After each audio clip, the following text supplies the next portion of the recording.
everyone and welcome to the AWS DevOps full course, where you will gain the skills and knowledge to build, deploy and manage applications in the cloud using AWS services and DevOps practices. This course is designed to help you understand how automation, continuous integration and delivery, infrastructure as code and monitoring can transform software development and operations. You will learn how AWS tools like Code Pipeline, Code Commit, CloudFormation, ECS, Lambda, and more help teams collaborate, speed up releases, and ensure reliable performance. You will cover best practices for scalability, security, and cost optimization while exploring real-world scenarios and hands-on projects. And by the end of this course, you will be equipped to implement DevOps pipelines, automate workflows, and manage cloud infrastructure effectively, empowering you to drive innovation and efficiency in any organization. So before we begin, please like, share and subscribe to Edureka's YouTube channel and hit the bell icon to stay updated on the latest tech content from Edureka. Also, check out Edureka's DevOps training program. It is designed to equip learners with the skills to master AI-integrated DevOps across the entire software delivery lifecycle. Through hands-on learning, you will gain expertise in building intelligent, automated and secure CI/CD pipelines. This comprehensive course covers essential tools like Git, Jenkins, Terraform, Ansible, Docker, Kubernetes, and monitoring frameworks while also integrating AI-driven solutions for code generation, testing, and analytics. So check out the course link given in the description box below. So first, let us get started by understanding what AWS DevOps is. So first of all, let's talk about DevOps. So what is DevOps? Now, as most of you all might know by now, DevOps is basically a methodology. It's a set of practices to ensure faster delivery of software deployment. To stay relevant in the market these days, companies are expected to deploy quality software in defined timelines. Hence, the roles of software developers and system admins or the dev and the ops team have become extremely important, and a lot of juggling of responsibilities happen between the two teams. Programmer or a software developer is responsible for developing the software. So basically, he's supposed to develop a software which has new features, new security patches or upgrades, and bug fixes from the previous installment. But a developer may have to wait for several weeks for the product to get deployed, which is also known as time to market in business terms. So this delay may actually put pressure on the developer because he or she is forced to readjust his dependent activities like pending or old code, new features, and products. Also, when the product is put into production environment, the product may or may not exhibit some unforeseen errors. This is because the developer writes code in a certain development environment which might be different from the ones of the product environment. So from the point of view of an ops person or the operations team, who are basically responsible for maintaining and assuring the uptime of production environment, something that has been sent to them to test, which has been confirmed runs, is not running on their systems. When the code is deployed, the operations team is also responsible to handle these minor changes or minor errors on the code.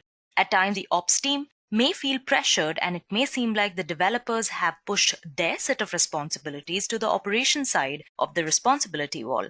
But as we all know, it's all happening due to the inconsistencies in the environment, and no team is actually up to blame. Now, as the company keeps investing more time and money into products and services, the number of servers admins have to take care of also keep growing, and this gives rise to even more challenges because the tools that were used to manage the earlier amount of servers may not be sufficient to cater to the needs of the upcoming and growing number of servers. So we all are in a fix, right?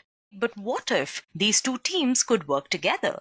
They could break down the silos, share responsibilities, erase inconsistencies in the environments, start thinking alike and work as a team. Well, this is exactly what DevOps does. It helps you get software developers and operations teams in sync to improve productivity. And if I pull out an official definition, DevOps is the process of integrating developers and operations team in order to improve collaboration and productivity. And all of this is achieved through automation of workflows and productivity, and basically continuous everything starting from development to delivery to deployment as well as monitoring of an application. DevOps focuses on automating everything and lets developers write small chunks of code that can be tested, monitored, and deployed in hours, which is different from writing large chunks of codes that takes weeks to test and deploy. Now, that was all about DevOps. Now, let's talk a little bit about DevOps and cloud, or DevOps on cloud. Why do we need DevOps on cloud? Now, understand that DevOps and cloud go hand in hand. They can be implemented individually, of course, but DevOps becomes twice as much efficient and beneficial when clubbed with the cloud. It can help an organization deliver new software features much faster in a more effective manner. Many organizations try to fix their application development processes by shifting from waterfall to DevOps. Now, they have this understanding that DevOps alone won't be that effective. So public and private cloud solutions are now evolving together with DevOps. This brings in products at a faster rate to the market through quick access to development environment and streamlined developer processes.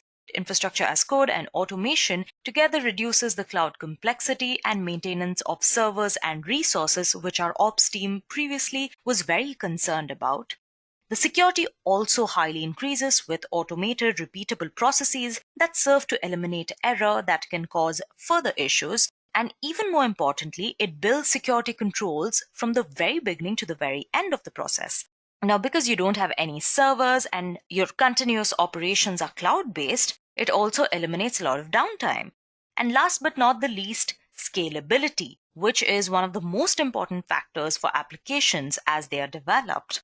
When DevOps and cloud are clubbed together, it reduces the cost of infrastructure and global reach also increases with this. Now that you know why you need a cloud platform, let's go ahead and look at our cloud platform of choice today, which is AWS. So what is AWS? Now, back in the day, handling and storing data was way different than it is now. Companies preferred storing data using private servers, and that was obviously for security reasons. But however, with better usage of the internet, the trend has seen a paradigm shift for industries as they are moving their data to the cloud. Now, this enables companies to focus more on core competencies and stop worrying about storing and computation. For example, back in the day, if a streaming platform or a search engine platform, anything with a high volume database suffered a corruption, it would take days before their operations resumed. They would face problems scaling up, and only then would they realize the need for a highly reliable, horizontally scalable, and distributed system is what they need. But now, with cloud services and public cloud platforms, this wouldn't be a problem. Now, since every company has started to adopt cloud services, it can be claimed that the cloud is the talk of the town, and AWS in particular is the leading cloud service provider in the market. AWS, which stands for Amazon Web Services, is an Amazon.com subsidiary which offers cloud computing services at an extremely affordable rates. Therefore, its customer base is strong and it targets everyone from individuals to startups to tech giants running the IT landscape. If you might wonder what cloud computing is basically the use of remote servers on the internet to store, manage, and process data, as opposed to an actual physical server or a personal computer to do the same. As we are talking about AWS, it is kind of an IaaS or infrastructure as a service, which basically gives you a server in the cloud that you have complete control over. In IaaS, you are responsible for managing everything starting from the OS completely up to the application you are running. So now that we have discussed about DevOps and AWS, let's move on to our CI/CD pipeline. Now, what is a pipeline or CI/CD pipeline? It's nothing but a series of steps that must be performed in order to deliver a new version of the software. At its bare bones, at its most basic, you have your build, test, and deploy stage. The CI/CD basically stands for continuous integration and continuous deployment. So CI is basically continuous integration, which basically means bringing together all the developers' working copies to a shared mainline. All the developers working on parallel branches of a certain upgrade of an application merge their changes into one main branch. And CD stands for continuous delivery and deployment. Now, while the CI includes building and testing of your application, Continuous deployment is about the processes that have to happen after the code is integrated for the app to be delivered to the users. These processes involve testing, staging, and deploying the code. So at the end of this session, what we aim to do is build a CI/CD pipeline for our demo app on AWS. So for that, we will have to look at a few components of AWS. So DevOps, when implemented on AWS, becomes a lot more efficient and effective for a productive life cycle. And the steps that are involved in AWS DevOps are code commit, code pipeline, code build, code deploy, and optionally code start. So first of all, we have AWS Code Commit, which is a fully managed source control service, somewhat like GitHub, that hosts secure and highly scalable Git-based repository without the need of operating the system. It's mainly designed for developers who are supposed to store and version their code securely and reliably. For example, you have your IT administrators that store their scripts and configurations, and your web designers who can store their HTML pages and images, etc. The code commit is fully managed, has great availability, is secure, scalable, and pacens up your development lifecycle. For people not aware of code commit, think of it as versioning in your S3. But how it's different is that S3 supports versioning, but not collaborative file tracking features, which code commit obviously does. It manages batches of changes across numerous files made by multiple developers parallelly. How it works is that you create a repository in AWS Code Commit service via the console or CLI, and later using Git from the development machine, you can run git clone to connect the local repository and the AWS Code Commit repo. You can then modify your files on your development machine via the local repository and then run git add, git commit, and push it to the AWS Code Commit repository as you do with GitHub. Again, like Git, even a Git pull can be used here to synchronize the files in AWS Code Commit repository with your local repo, which ensures that you're working with the latest version of the files. Next on our list, we have AWS Code Pipeline, which is a combination of continuous integration and continuous delivery services for a quicker and more reliable infrastructure and application updates. It automatically builds, tests, and deploys a user code whenever there is a code change, and it is completely based on user-defined release process models. It also integrates with AWS services like AWS Code Commit, Amazon S3, Code Deploy, Elastic Beanstalk, OpsWorks, and AWS Lambda. You can configure the pipeline either with your CLI or your graphical user interface. And like most services on AWS, even with pipeline, you only have to pay for what you use. All of this is great and all, but why should you use Code Pipeline? Simple. By automating your software build, test, and release processes, AWS Code Pipeline enables you to increase the speed and quality of your software updates by running all new changes through a consistent set of quality checks. It automates your release process, it speeds up your delivery with quality, it allows you to choose your tools of choice, establish consistent release processes, and provide a pipeline history detail as your source of truth. Code Pipeline basically breaks up your workflow into a series of stages like your source, build, test, and deploy, and gives you a revision option as a deployable content. Each stage can process only one revision at a time, even though multiple revisions can be processed in the same pipeline. And each stage will have at least one action to be performed, which is some kind of task performed on the artifact. Once all of the actions that are configured in a stage is complete, the stage is considered as complete. After a stage is complete, it transitions the artifacts created in that stage to the next stage of the pipeline, where you can manually enable or disable it, so it prevents changes from running through an entire pipeline. An approval action is granted only by the IAM user, and if an action fails, it does not transition to the next action or stage at all. So when a developer completes working on his code, he or she commits it to the source repository, and Code Pipeline automatically detects the changes and builds those changes. After that, the build code is deployed to the staging server for testing, and then additional tests such as integration or load tests are run by the Code Pipeline. Once all of the tests are run, if the code receives manual approval, then AWS Code Pipeline deploys the tested and approved code to the production instances. Also, every time when a user creates a pipeline, the code pipeline creates a folder for that pipeline in an S3 artifact bucket in that particular region to store input and output artifacts. Next on our list, we have AWS Code Build. Now, this is a fully managed build service in the cloud, which compiles your source code, runs unit tests, and produces artifacts that are ready to deploy. It eliminates the need to provision, manage, and scale your own build servers. It provides pre-packaged build environments for the most popular programming languages and build tools, and scales automatically to meet your peak build requests. Now, one prerequisite is that you must provide the AWS Code Build with a build project, which should include information as to where to get the source code from, build environment, build commands, and where to store the build output. How it works is that the code build will use the build project to create a build environment.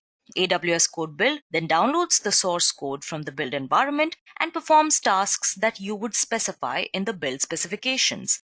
If there is any build output, the build environment uploads its output to the S3 bucket, and while the build is running, the build environment sends information to Code Build and CloudWatch logs. You can use the Code Build console, AWS CLI, or AWS SDKs to get summarized build information from Code Build and detailed build information from CloudWatch logs as well. Now that was all about Code Build. Now finally, let's talk about Code Deploy. Now, AWS Code Deploy is a service that coordinates your application deployment and updates across the fleet of AWS EC2 of any size. It automates your code deployment to any instance, handles the complexity of updating them. It also avoids downtime during application development and rolls back automatically if failure is detected. Apart from that, it also integrates with third-party tools and AWS to make your job easier. It has 6 primary components to be specific. You have application revision, compute platform, deployment group, deployment configuration, and the code deploy agent. Now, the basic skeleton of how your deployment workflow pursues is as you can see on your screen. You basically create an application with a unique name and set up a deployment group by specifying the instances to which you want to deploy your application and the deployment type. If you're using the Lambda platform, you just deploy your deployment group's name, followed by which, in your deployment configuration, you specify the success or failure condition of deployment and to how many instances you want to deploy parallelly. Then you upload the application specification file to the S3 and deploy your application as specified with the help of your code deploy agent, which is running on each instance on an EC2 platform, or as specified in your specification file to the deployment group when you're using a Lambda platform. And finally, you check your deployment results.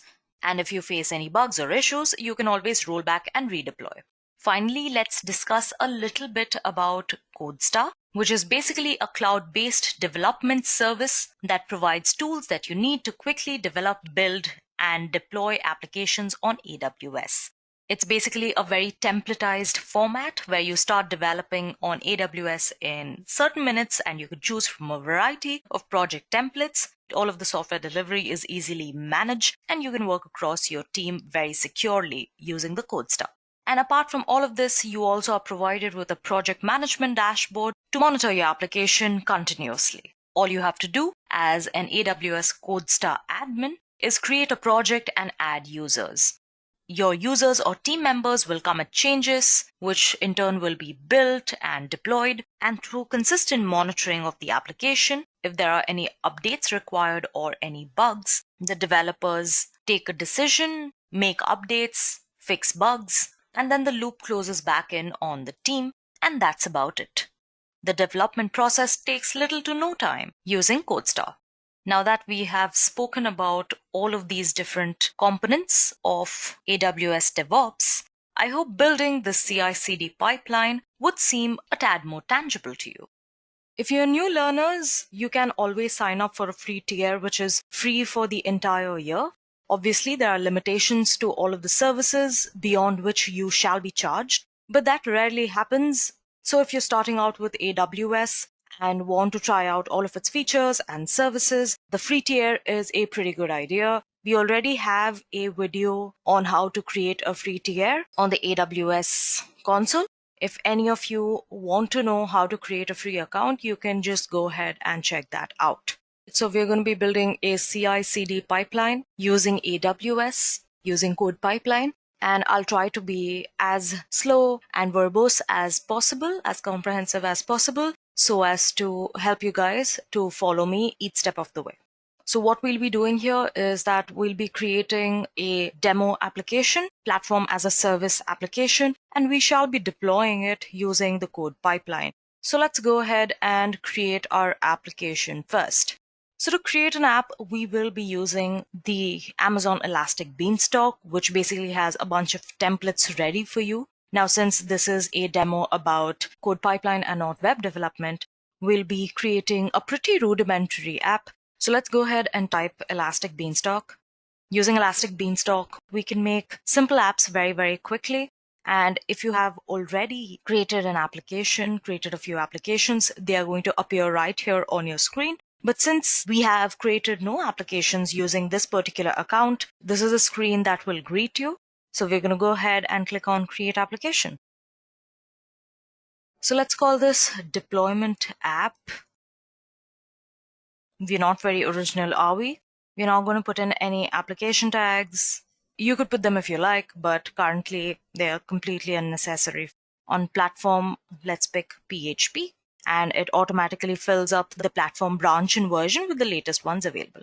Then I'm just going to be using the sample application code and click on Create Application. Now this is a platform as a service app. So basically, once I click on Create Application, I wouldn't have to worry about any background processes or creating the infrastructure. Elastic Beanstalk is going to do that for me on its own.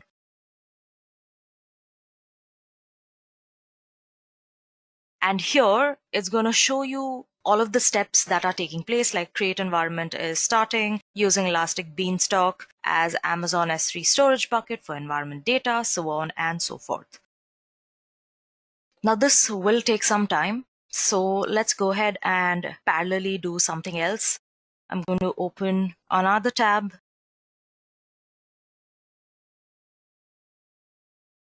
Now the AWS console. Okay, thankfully it did not ask me to sign in again. So while my app gets created, what I'm going to do is I'm going to create the pipeline.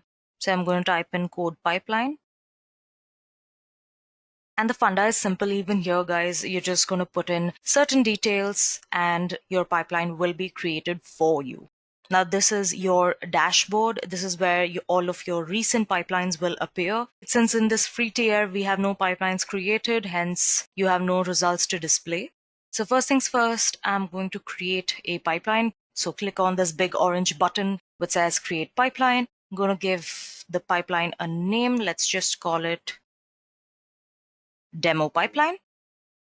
So as a default, I'm just going to fill in a role name, AWS Code Pipeline, service role, US East, demo pipeline. Then click on Next. So for source provider, I'm going to use GitHub. And for that, I'll have to connect to GitHub. And it'll ask me to authorize the code suite. Okay.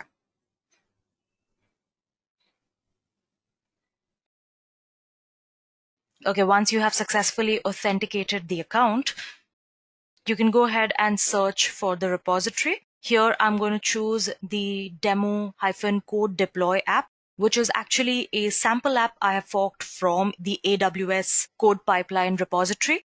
You can go ahead and look for it as well. It will be available in the AWS Code Pipeline's GitHub account. Yeah. And in the branch, let's select master branch and click on Next. Now we move on to the build stage. Because I have nothing major to build, I'm just going to go ahead and pick skip build stage. Then you will be prompted with a notification which will ask you if you're sure to skip your build stage. Now, since I have nothing major to build, yes, I am going to skip this build stage.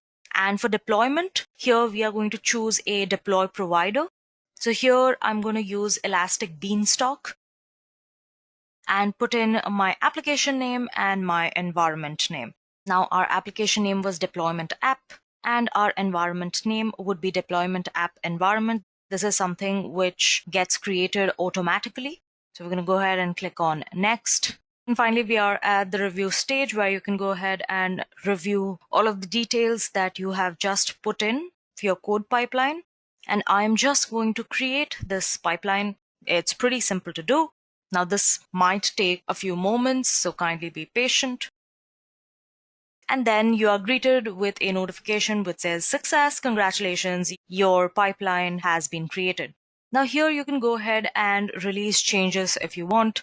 Our IAM role is in place that we had created earlier. Our pipeline is a success. Now all we have to do is wait for our application to get created, and then we can go ahead and deploy our application.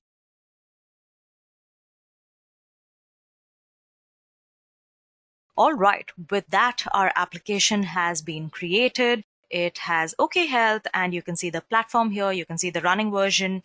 You can see all the details, all the recent information regarding the app. Now, this is a platform as a service. It basically runs all of your processes in the background. Now, if you would have gone ahead, created this app, configured your IAM user, configured everything else that was needed, this would have taken you a lot of time. But because you are using a platform as a service feature of AWS, this entire process is automated and your work is simplified. So if you go down and look at the recent events, one thing you can see is your instance deployment is completed successfully. Just in the line above that, you can see that your new application was deployed to running EC2 instances. So basically an instance is running on EC2. So let's go ahead and go to EC2, click on instances running. There is one instance running, obviously, we all know which one that is, and this is your deployment app. Now if we go ahead and click on it, here you can see the instance state, it's running, and your pipeline, your source has succeeded, your deployment has succeeded. You go here, you can go down, take a look at your IAM role, your subnet ID,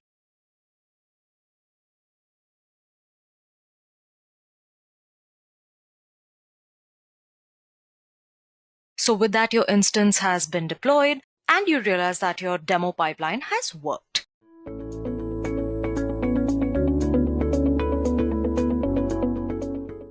So what exactly is AWS? Well, AWS is Amazon Web Services and it is one of the best cloud service providers in the market.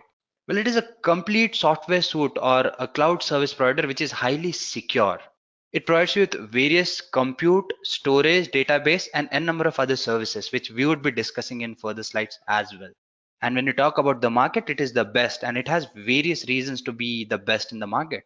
One being its flexibility, its scalability, and its pricing. Other reasons being its compute capacity. Now, why is it so important, the compute capacity? Well, if you talk about the compute capacity, you need to understand one thing. If you take all the other cloud service providers in the market and you combine their compute capacity, that is, you leave out AWS and you take all others into consideration, the space would be somewhere equal to say X. And if you compare it with AWS, it is 6X. So AWS has more compute capacity, which is 6 times more than all the other service providers that are there in the market. So that is a huge amount. So these are the reasons that make AWS one of the best in the market. And let's try to find out what are the other reasons about AWS that make it so good. What are the services, features, and its uses basically. So I would be discussing some use cases now. If you're talking about a manufacturing organization, now their main focus is to manufacture goods, but most of the businesses, they focus so much on various other services or practices that need to be taken care of that they cannot focus on the manufacturing goal. Now this is where AWS steps in. It takes care of all the IT infrastructure and management. That means businesses are free to focus on manufacturing and they can actually go ahead and expand a lot. Architecture consulting. Now their main concern is prototyping and rendering. AWS takes care of both the issues. It lets you have automated or speed up rendering as far as prototyping is concerned. And that is why architectural business benefit a lot when you talk about using AWS or any cloud provider. But AWS being the best in the market, again, their services are the best. Media company. Now, as far as a media company goes, their main concern is generating content and the place to dump it or to store it. Again, AWS takes care of all these situations or both these situations.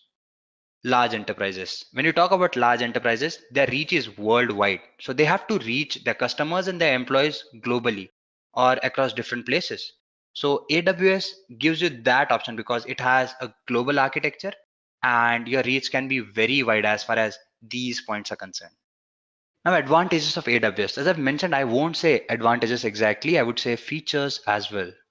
Flexibility. Now, as far as AWS is concerned, it is highly flexible. Now, there are various reasons to support it. And one of the major reasons is it's very cost effective. Let us try to understand these 2 points together rather. Now, when you talk about flexibility, the first concern you should have is you are dealing with big organizations. They have a lot of data that needs to be managed, deployed, and taken care of. Now, when you talk about a cloud provider, if it is flexible, all these things are taken care of. The second thing is it is highly cost effective. Now, when I say cost effective, AWS takes care of almost every aspect. If you're a beginner or a learner, they have something called as a free tier. That means you have sufficient resources to use for free, and that too for one long year. So you would have sufficient hands-on without paying anything. Plus, it has something called as pay-as-you-go model. Now, when I say pay-as-you-go model, what it does is it charges you only for the services which you're using and only for the time being you're using them. Again, that lets you scale up nicely and hence you end up paying very less. Since you are paying very less and since you have so many options when you're actually buying its services, what that does is that gives you a lot of flexibility. Scalability. Again, the first 2 points are related to this point. Now, how is that? Now, when I say scalability, what happens is, as I've mentioned, it is very affordable. So you're paying on hourly basis. If you're using a particular service for 1 hour, you'll be paying it only for 1 hour. That is how flexible it is. And what that does is that gives you a freedom to scale up and even scale down. Since it is easy to scale up, it is always advisable that you start with less and then scale as per your needs. Plus, there are quite a few services that are there which can be automatically scheduled.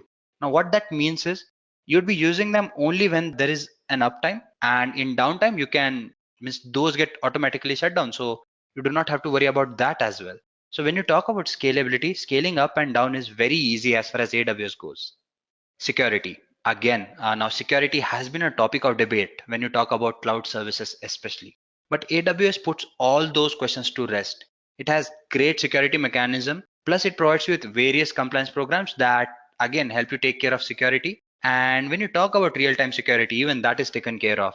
You can take care of all the suspicious activities that are there and not you. AWS takes care of all those things and you're let free to focus on your business rather. So these are the advantages which I feel that AWS adds value to. And apart from that, there are quite a few other points like we have automated scheduling, which I just mentioned. You have various integrated APIs. Now these APIs, they're available in different programming languages and that makes it architecturally very strong to switch from one programming language to another. So these are some of the features I feel that make AWS a wonderful, wonderful service provider in the market.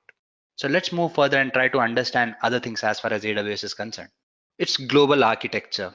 When you talk about AWS, as I've mentioned, it is the best service provider in the market. So what makes AWS this popular? One of the reasons is its architecture. Now, when I talk about its architecture, it is very widely spread and it covers almost every area that needs to be covered. So let's try to understand how it works exactly. Well, if you talk about AWS architecture, now the architecture is divided into two major parts, that is regions and availability zones. Now, when you talk about the regions and availability zones, regions are nothing but different locations across the world where they have their various data centers put up. Now, as far as one region goes, it might have more than one data center. And these data centers are known as availability zone. You being a consumer or an individual, you can actually access these services by sitting anywhere in the world. To give you an example, if I'm sitting in some part of the world, say for example, I'm in Japan right now, I can actually have access to the services or data centers that are there in US right now. So that is how it works. You can choose your region, and accordingly you can pick your availability zones and use those, so you do not have to worry about anything. Domains of AWS. Now, when you talk about its domains, the first domain that we are going to discuss is compute. And when you talk about compute, the first thing that should come to your mind is EC2. Now, when I say EC2, it is Elastic Cloud Compute. And what it does is it lets you have a resizable compute capacity. It's more of a raw server where you can host your websites, and it is a clean slate. Now, what do I mean by this? Say, for example, you go ahead and buy a laptop. It is a clean device where you can have your own OS. You can choose which OS you want and all those things. Accordingly, your EC2 is again a clean slate and you can do so many things with it.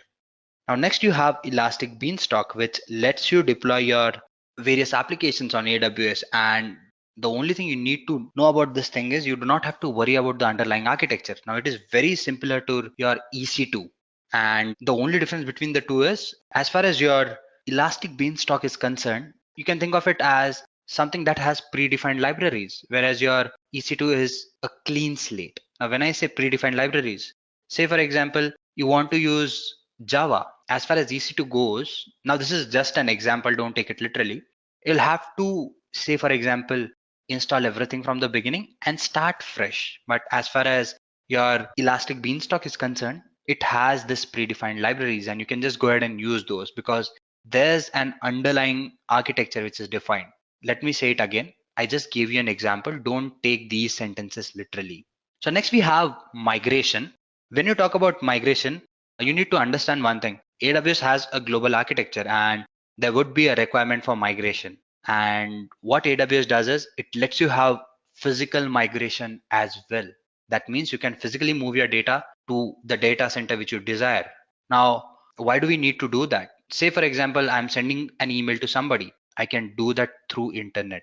But imagine if I have to give somebody a movie. So instead of sending it online, I can actually go ahead and give it to someone if that person is reachable for me. And that way it would be more better for me. My data remains secure and so many other things. So same is with data migration as well. And when you talk about AWS, it has something called as Snowball, which actually lets you move this data physically. Now it's a storage service and it actually helps you in migration a lot. Security and compliance. Now, when you talk about security, we have various services like I have IAM, we have KMS. Now, when I say IAM, it is nothing but your identification and authentication management tool. We have KMS, which lets you actually go ahead and create your own public and private keys, and that helps you keep your system secure. Then we have storage. Now, when I talk about storage, again, AWS has quite a few services to offer to you.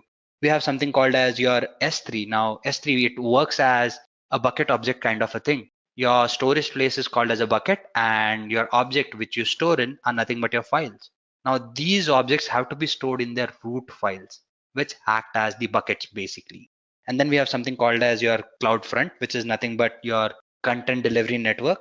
We have something called as Glacier. Now, when you talk about Glacier, you can think of it as a place where you can store archives because it is highly affordable.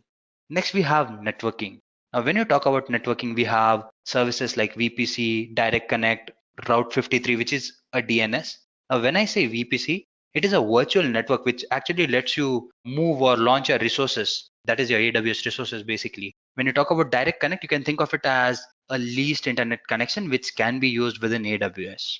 Next on this list, we have something called as messaging. Yes, AWS assures secured messaging, and there are quite a few applications to take care of that as well. Now we have something called as CloudTrail, we have OpsWorks. All these things, they help you in messaging or communicating with other parties basically. Databases. Now storage and databases are similar, but you have to understand one difference. When you talk about your storage, that is where you store your executable files. So that is the difference between the two. And when you talk about databases, we have something called as your Aurora, which is something which is very SQL like, and it lets you perform various SQL options at a very faster rate. And what Amazon claims is it is 5 times faster than what SQL is. So yes, when you talk about Aurora, again, a great service to have. We also have something called as DynamoDB, which is a non-relational DBMS. And when you talk about non-relational DBMS, I won't be discussing that, but this helps you in dealing with various unstructured data sources as well. Next on this list, we have the last domain, that is the management tools. Now, when you talk about management tools, we have something called as CloudWatch, which is a monitoring tool. and it lets you set alarms and all those things. So this was about AWS and its basics, as in the points which we just discussed, that is what it is, its uses, its advantages, its domain, its global architecture. So yes, guys, what I've done is I've gone ahead and I've switched into my AWS account. The first thing you need to understand is what AWS does is it offers you a free tier. Now, while I was talking about these things, I just rushed through it because I knew that I was going to give you a demo on these things. So, and I wanted to discuss this thing in detail. Now, when you talk about AWS, if you're a beginner, this is where you start. Now, what AWS does is it provides you with its free tier, which is accessible to you for 12 months. And there are quite a few services which we just discussed, which are available to you for free. And when I say free, there's certain limitations on it, as in these many hours is what you can use it for, and this is the amount of memory or storage you can use in total, and all those things, and its capacity and everything. Based on that, you have different instances which you can create and all those things. Now, what AWS does is it gives you these services for free, and as long as you stay in the limits that AWS has set, you won't be charged anything. And trust me, when it is for learning purposes, that is more than enough. And let's quickly go ahead and take a look at these services first, and then there are a few other points which I would like to discuss as well. But firstly, the free tier services. Now say this is what it has to offer to you. 12 months of free and always free products. When you talk about EC2, which is one of its most popular compute services, 750 hours, and that is per month. Next, you have Amazon Quick Site, which gives you 1 GB of spice capacity. Now, I won't get into the details of these things, as in what spice capacity is and all those things. When you have time, I would suggest that you go ahead and explore these things, as in what do these things do. Today, we are going to focus more on the EC2 part. So for now, let's quickly take a look at these one by one first. Amazon RDS, which gives you 750 hours of your T2 micro instance. Amazon S3, which is a storage, which again gives you 5 GB of standard storage, and AWS Lambda, 1 million free requests per month. So there are some of the videos here actually which would introduce you to these things that would help you get started with how to creating an account and all those things. And this is the other important point which I would like to mention. When you do create an AWS account, the first thing you need to consider is they'd be asking you for your credit card details. So how does the login process work? Firstly, you go there, you give in your email ID and your basic details, as in why do you want to use it and all those things. Next, what it would do is just to verify your account, it would ask you for your credit card details. Even the debit card details work. I've actually tried those. So you can go ahead and give your credit card or debit card details. And when you do that, what it does is it subtracts a very small amount from your account. I did this in India and I know that I was charged 2 rupees, which is fairly less. And that was again refunded back to me in 2 to 3 working days. The only reason they cut those 2 rupees was just for the verification purpose that my account is up and running and I am a legitimate user. Now, as long as you stay in the limits, you won't be charged anything. But if you do cross those limits, you'll be charged. Now, you might be worried, as in, what if I do cross the limit? Would I be charged? Yes, you would be. But the fact is, you actually won't go beyond it. And even if you do, you'll be notified saying that you are going about the limit or above the limit. Even when your free subscription ends, you're notified saying that, do you want to enter your billing details and do you want to start billing? And if you say yes, only then you'd be charged for the subsequent months. And that is a very stringent process. You don't have to worry about it. That is, you won't be losing out on any money as long as you follow these rules. So if you do not have an account, my suggestion would be you go ahead, you log into AWS and create your free tier account, which is a very easy and 2 to 3 step process. Once you've done that, these are the services that are available to you, and you can go ahead and use all of these services on your own. Next, we have something called as your simple monthly calculator. Now, this is a very useful app to have. What it does is, whatever service which you are going to use, you can enter in the detail and accordingly you'll be given the price as well. Now, this is something for use after your free tier ends, so that you know that if I have to use these services, how much would I be charged? And this thing will tell you in total. Now, if you can take a look at here, you have these services. Say, for example, I want to add an EC2 service. An instance gets added here. I can put in the description. Now it is Linux T1.micro instance. And this is what my monthly cost is. I can go ahead and I can change the number of instances here to suit my need. And accordingly, everything would get verified as in, okay, this is the cost and all those things. So if I enter these values, my AWS calculates all the values accordingly. for my storage, for my compute, and there are the other details which you can go ahead and fill in here. And once you've done that, you can actually come here and you can check your estimate monthly bill, because once you save those details there, or once you calculate those details, here would be your monthly expense, because you would be dealing with more than one instances. So your different costs are added together and a total is given to you here. And you can actually go ahead and save it and share it with others, because yes, you might be required to exchange these details with some of your colleagues or whatever it is. And to do that, you have an option here as well, which is provided by AWS. There was a query on Stack Overflow once, as in, can I do that? And AWS quickly responded by going ahead and solving this issue and giving them with this save and share button. So yeah, this is your calculator, your monthly AWS calculator, which lets you take care of your usage and gives you the bill accordingly. So if you're worried about as in how much you're going to spend by using AWS or its services, you can always come here and calculate that as well. Now that being said, let's quickly move to the demo part and see what all we can do with the AWS. Now I have my account here and I've logged in actually. So these are the services that are there at my disposal rather. So I'm just going to go ahead and open one of these. Say for example, I open my EC2 service. My internet is a little slow today, so yep. As you can see, I have one running instance, I have one key pair, I have 3 security groups. As we move further, we would be dealing with these and we would be implementing or creating new instances and all those things. So firstly, what I want to do is I want to go ahead and create a key pair. Now, why do I need to do that? The first thing you need to understand is when you create a key pair, what you're doing is you're actually going ahead and you're creating your SSH key. Now, when I say SSH key, that is something but a secure shell key. Now this key is very useful when you talk about certain OSs, because that helps you establish your connection. When you talk about Windows, you do not need to do that. So, but still you would be needing an SSH key. Now you might wonder why. The reason you'd be needing it is because given on the longer run, even if you're using Windows, you'd be required to put in an admin login, and for that you'd be requiring this key anyways.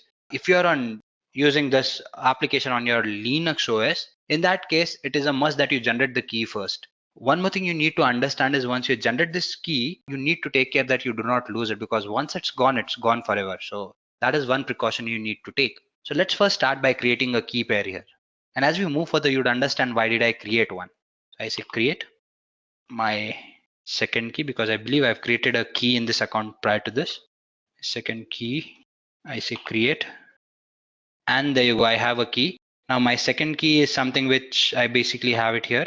I'll just cut it from here and I'll paste it in one of my folders basically. So let's say I'm here and I say I need a new folder. I come here, I say AWS demo and I put my key in here. I would be needing this, that is why I'm doing it. Now you can see that the extension here is .pem. You might get other extensions depending upon the system which you're using and the OSs that it's running or using. So depending on that, this extension might vary. It's preferable that it is .pem. So yep, we have this key now and let's see what we can do with it.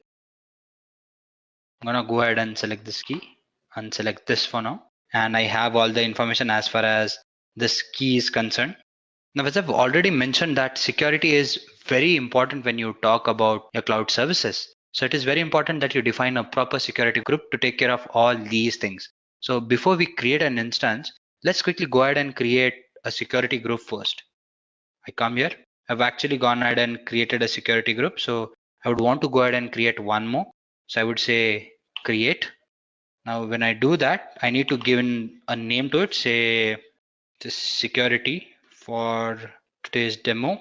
I say security demo description for reference sake is what I would say. There you go. And we'd be going ahead and adding in rules here. And then where do I want certain rules? Because you can go ahead and define certain rules. How do you want to give access to your system and all those things? So I say, as far as my accesses are concerned, I'd be wanting an SSH rule. See, the port range is given to you because you can communicate with the system through these ports basically. And then I can go ahead and add more. I can say HTTP. There you go. I say I would be needing HTTPS as well. And since I'm using Windows, I would go for RDP. Now these are the different port names that are there. Now, as far as these groups are concerned, so you can see that this has 00000 security, because you would be wanting these ports to be available to others as well. Because why? You're dealing with data exchange and all those things. So these are the ports that need to be active. Now you have your SSH and your RDP. Yes, for now they're secured here. I can actually go ahead and change it here for the simplicity sake. If I have it something like this, or maybe like this is how it would look like. And for the sake of being easy to use, I'd be having it like this. But as far as you are concerned, you need to consider better practices for this. You have different sources here. Why? Because you have an option to customize it. You can go ahead and customize those, because there are certain services which you would be wanting to use differently, and it is very important that your system is secured, because since certain services would be accessing your data, it is important that access is denied to them in certain cases where it's not required. And that is why you need to consider your security practices. Now, as far as this demo goes, this is a basic thing which we are doing, and we can ignore our security policies here. This is just for the demo sake, and I would be creating a simple security group. So this sources, bear with it for now. Now I say create, and there you go. My security group is created. It is security demo here. That is the name. Now let us move further and go ahead and create one of the instances that we can do. So I go to services, I say EC2, and I say launch an instance or create an instance. Now there are quite a few instances here. We have Linux and all those things. I would be going for Microsoft Windows. Let me just go ahead and pick one. We can actually go ahead and pick any. The only thing we need to consider is whether it's eligible for you. Now, when I say eligible, I mean eligible for your free tier basically. So let us go ahead and pick one of these. I would say base 2012 server. Let us see whether it's doable for us. Yep. Now this is selected by default because it's free tier eligible, and we're actually going to go ahead and use it. Now, when you're creating an instance, you need to understand one thing. These are the details that are there about the instance, and these are some of the points you need to consider. When you say review and launch, you can just click on it. You would directly be taken to the last step, and all the by default admits are given to you. But now that we are doing it for the first time here, I would want to do it step by step. There's nothing we are doing. We are just selecting the by default thing, but I just wanted to see what all it has to offer to you. Say, for example, when you pick a general purpose T2 instance, number of CPUs, 1, your memory, 1 GB basically. And these are the other details, as in network performances, low to moderate, and all those things. So I say next. The other details which I can enter in, as in the number of instances, purchasing options, network, subnet, and all these things. Is there an IAM rule and all those things? So yeah, for now, I'm not going to make any changes again here, and I'm just going to say next. As you can see the size, I have 30 GBs of total available with me. And these are the details about it, IOPS and all those things. So you can just go ahead and say next. Now you have an option here whether you want to go ahead and add a tag and all those things, and you can do that. Or you can just go ahead and say next. You have a wizard here, and there you go. I have my 7th step where I can go ahead and launch my instance. You can see I have a notification here saying that improve its security. As I've mentioned that we are doing it for the demo sake, and I've chosen few basic ones. So I do not have to worry about anything. My ports are open and those are accessible. So the thing is, my AWS is warning me as in you should not have it that way. So when you do go ahead and implement it on larger scales, you need to take care that your security groups are well defined and properly defined. For now, let's go ahead and say launch. Now it would ask you to pick a key pair. As I've mentioned, that key pair is important whether you're using it on Windows or not, but you need to go ahead and define a key pair. So I would go ahead and select an existing one because we created one. Proceed with a key pair. Okay. I say I acknowledge and I say launch. And it says that your instance is now launching. So what I'm going to do is I'm going to go ahead and view the launch log, and it gives me details as in what are inbound rules and all those things are mentioned here. How do I connect to my instances and all those things. There's an information here. I can just go ahead and say view instances. And there you go. I have both of my instances here, and the details are given to me as in what are the details. Now I've gone ahead and I'm stuck with this availability zone as far as I'm concerned, which is Mumbai for my case. You can go ahead and pick an availability zone for your sake, but make sure you stay consistent with it because that would be more convenient for you. That is for your different instances. Status checks as far as this goes. Everything is okay here. This was the instance which I launched yesterday. This is the one which I've launched today, which is still initializing. So there you go, you have one here. Yeah, so this was about going ahead and creating an instance as far as AWS is concerned. Now, what we can do is we can go ahead and try and do other things as far as your AWS is concerned. Now, the other points which we need to discuss are, can we connect this instance to a server? And the answer to this question is yes, we can do that. Meanwhile, what I want is I want my instance to refresh first, and everything needs to be in place before we do that. Yeah, so there you go.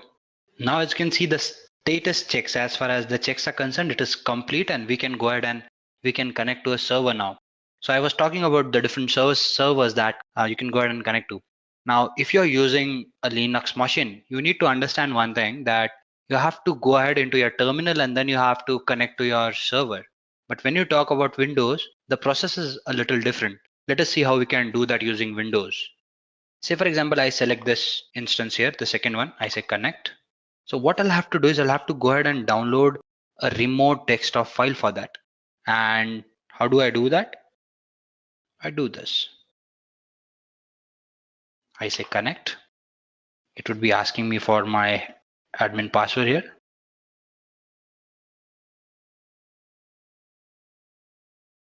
It would give me an error because I need the password here, and I guess I missed out on the password. Just bear with me. Let me just generate the password and I'll get back to you on this.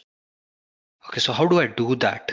What I'm going to do is I'm going to get into my previous instance, this one, and I'm just going to connect or try to connect it because I have one here already. So as you can see, I have this option here which says get me a password. As far as my administrator or username is concerned, it is administrator. And when I say get password, I'll be clicking here and it would be asking me to choose a file. Say for example, I go ahead and I choose one of the files. Now I had downloaded the password last time, or the key rather. Now that is why you need the key. When you store it at some place, you'd be asked for this key and you have to enter it here. And when you say decrypt password, there you go. You'll be getting your password here, which is this. Now I would be copying this password for my reference sake. Control C. Just to give you a demo again, I'll download it. I'll close it. And I would say connect. It would ask for the admin password and I say take this. Do you want to connect despite these certification errors? Yes. And there you go. I've connected to the server here, and this is the file which I created the last time. There you have it. So this is how you go ahead and actually create your instance and connect to the server. You can go ahead and create another files here. You can say new, you can have your options. It's just like your nice operating system where you can do so many things. Yes, it's more of a clean slate and it's fully available to you to go ahead and edit it the way you want to. So this is what we did right now. We've actually gone ahead and we've created an SSH key. The reason we did was because we wanted to log in here. Second thing, we went ahead and we created a security group. Yes, it wasn't great, but you can actually set security rules as per your needs. Then you can go ahead and launch your instance and then you can connect to a server you want to. Now this is what I have here. I can actually go ahead and do other things as well. What are the other things that I can do? Well, I can go ahead and I can set alarm for my systems. And how do I do that? Now I have something called as my CloudWatch here under my management tools. Now when I come here, I can go ahead and set alarms as well. What kind of alarms? Say for example, I want to monitor my system and I want to make sure that the usage as far as my system is concerned, it does not go above maybe say 70%. And if it does go above 70% and that happens for 5 continuous minutes, I want my system to throw in an alarm for me. So can I do that? Yes, I can actually go ahead and do that. I can create an alarm and I can do that accordingly. I click here on alarm. I say my EC2 metrics basically, or I just type EC2 here. All the services are here. And since we are creating an alarm for utilization, let's select that. You get all the details here as in how much is the usage and all those things. You can come here and define the alarm name, say CPU usage greater than 70%, say, and you say throw an alarm when usage exceeds 70%. There you go. 70. And I move down and I say notify me. How do I do that? Send notification to new list. Suppose I enter in some email ID. Now take this for example. Suppose I go ahead and use this account here and I say create an alarm. Okay, there has to be a name as well. Say VPT for example. And congratulations, your alarm has been created. It says insufficient data because there's pending information here. You need to understand one thing. When you do create an alarm, the email ID you enter in, AWS would go ahead and it would give in a message to the email ID or in the email ID saying that this is something that is trying to happen here. Do you want to be notified when the usage goes this far? And if the user says yes, or he or she confirms that that can be done, in that case, AWS would configure this status saying that yes, it is no longer pending, and the status would be displayed here and this would turn to green. So this is how you actually go ahead and create your own alarm as far as AWS is concerned.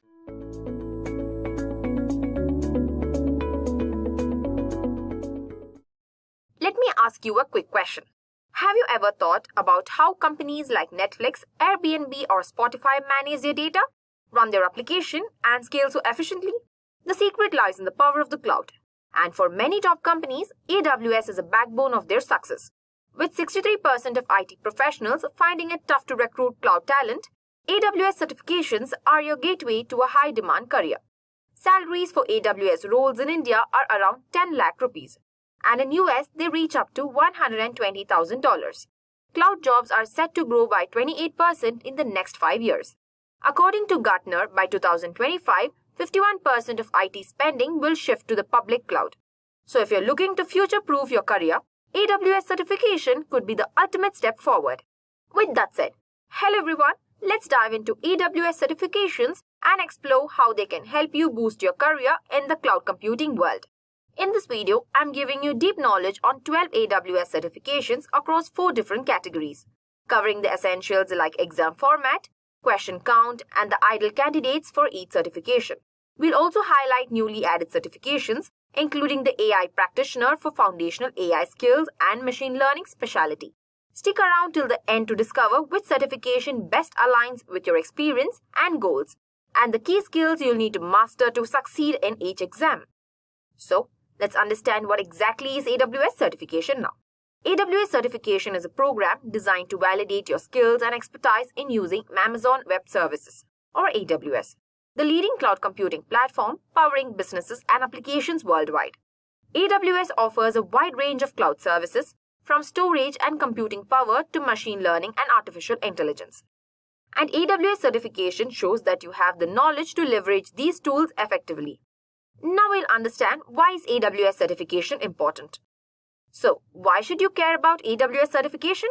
Well, it's industry recognized and highly valued by employers. Getting certified proves to potential employers that you have the skills needed to design, implement, and manage cloud-based solutions using AWS. And trust me, that can set you apart from other candidates. Whether you're looking to switch careers or advance your current role, AWS certification can open doors to new job opportunities, career advancements, and even higher salaries. Next, let's explore the various AWS certification levels and what they entail. AWS offers a total of 12 certifications across 4 levels: Foundational, Associate, Professional, and Specialty. Each level caters to different expertise, from beginner to advanced cloud professionals. Here is a quick breakdown of each category. First, we have the Foundational level. This is a knowledge-based certification for those who want a foundational understanding of AWS Cloud. The best part, no prior experience is needed for this level. There are 2 certifications here, the AWS Certified Cloud Practitioner and the AWS Certified AI Practitioner. These are perfect for beginners looking to get started with AWS. Next is the Associate level.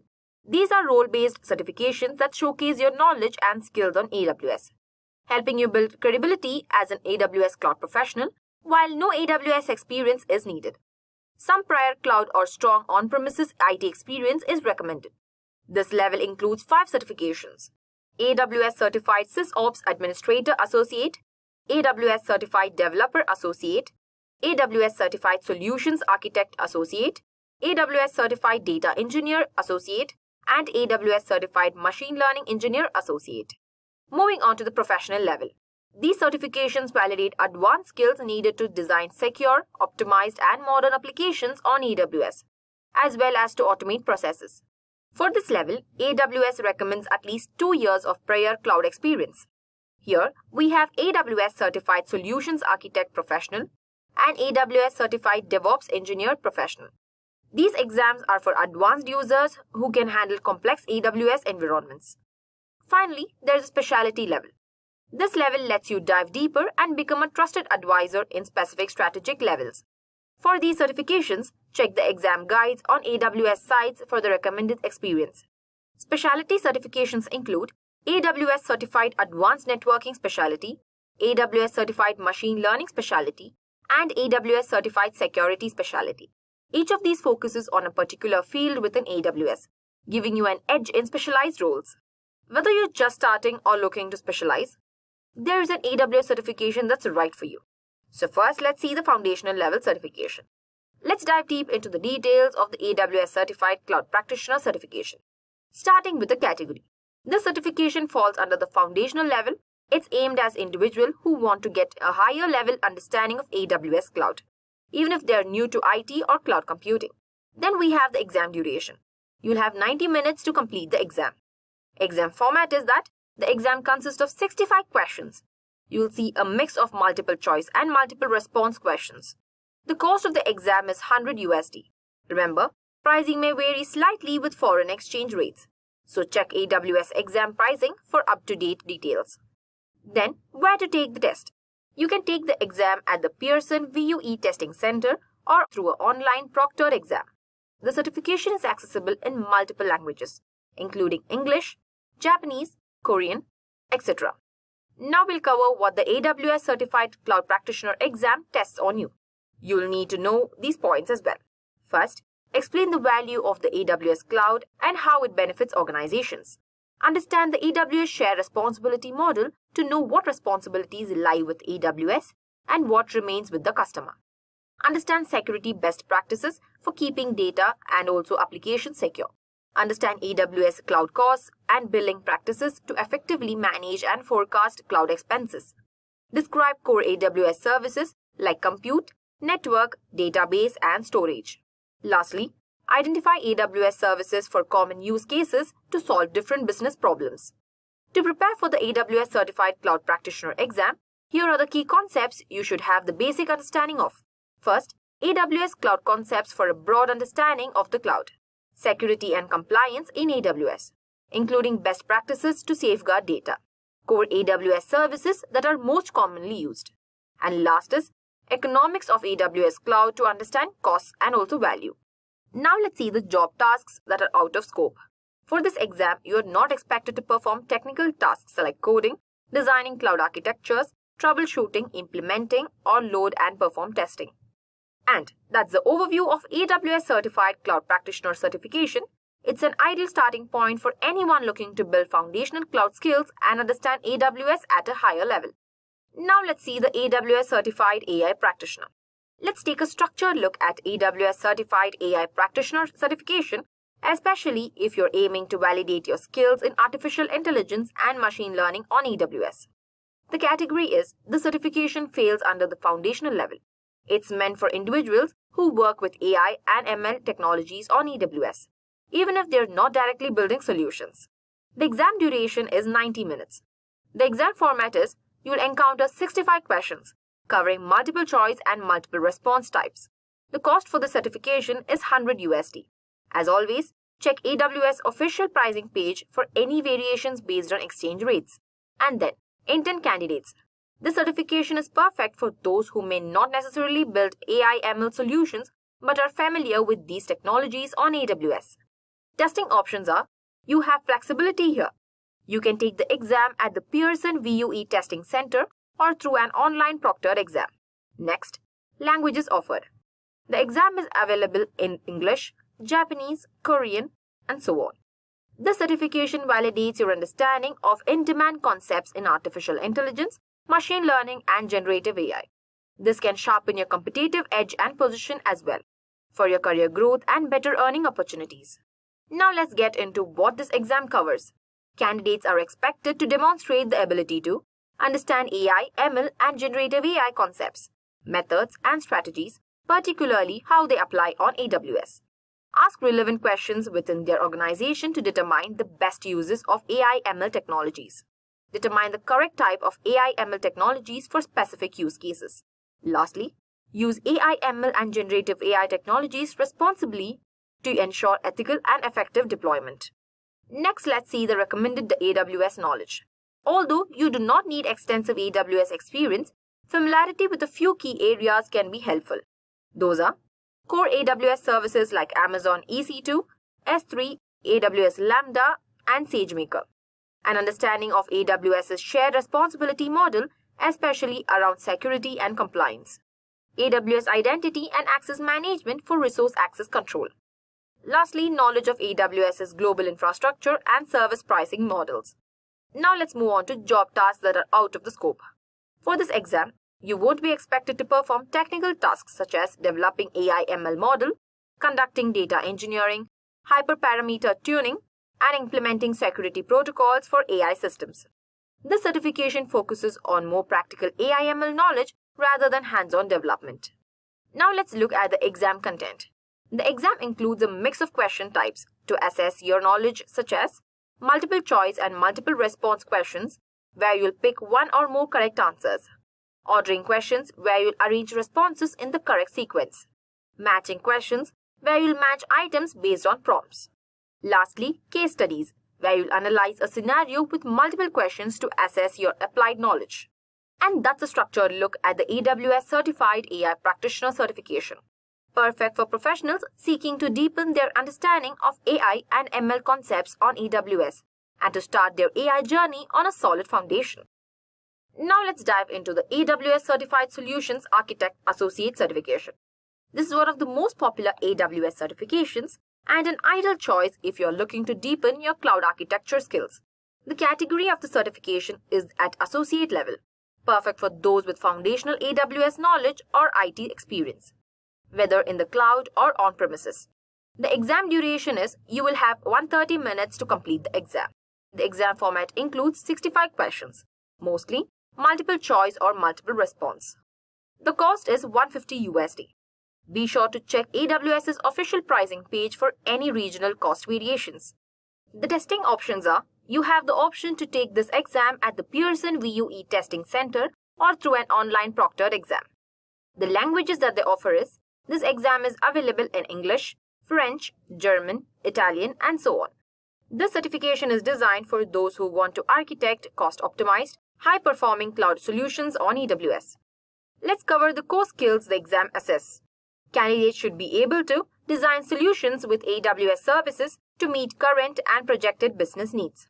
Develop architectures that are secure, resilient, high-performing, and cost-optimized. Lastly, review existing solutions and identify areas for improvement. And next, target candidate description. The ideal candidate should have at least 1 year of hands-on experience designing cloud solutions using AWS services. Now understand the exam content. There are two main question types on the exam. Multiple choice, where you'll select the one correct answer. Multiple responses, where 2 or more answers may be correct out of 5 or more options. One more important thing is, unanswered questions are scored as incorrect, but there are no penalty for guessing. Remember, the exam includes 50 scored questions and 15 unscored questions. AWS gathers data from these unscored questions to evaluate them for future use, and they won't affect your overall score. Next, about the exam results. The exam is scored on the scale from 100 to 1000, with a minimum passing score of 720. This compensatory scoring model means you do not need to pass each section individually, only the overall exam.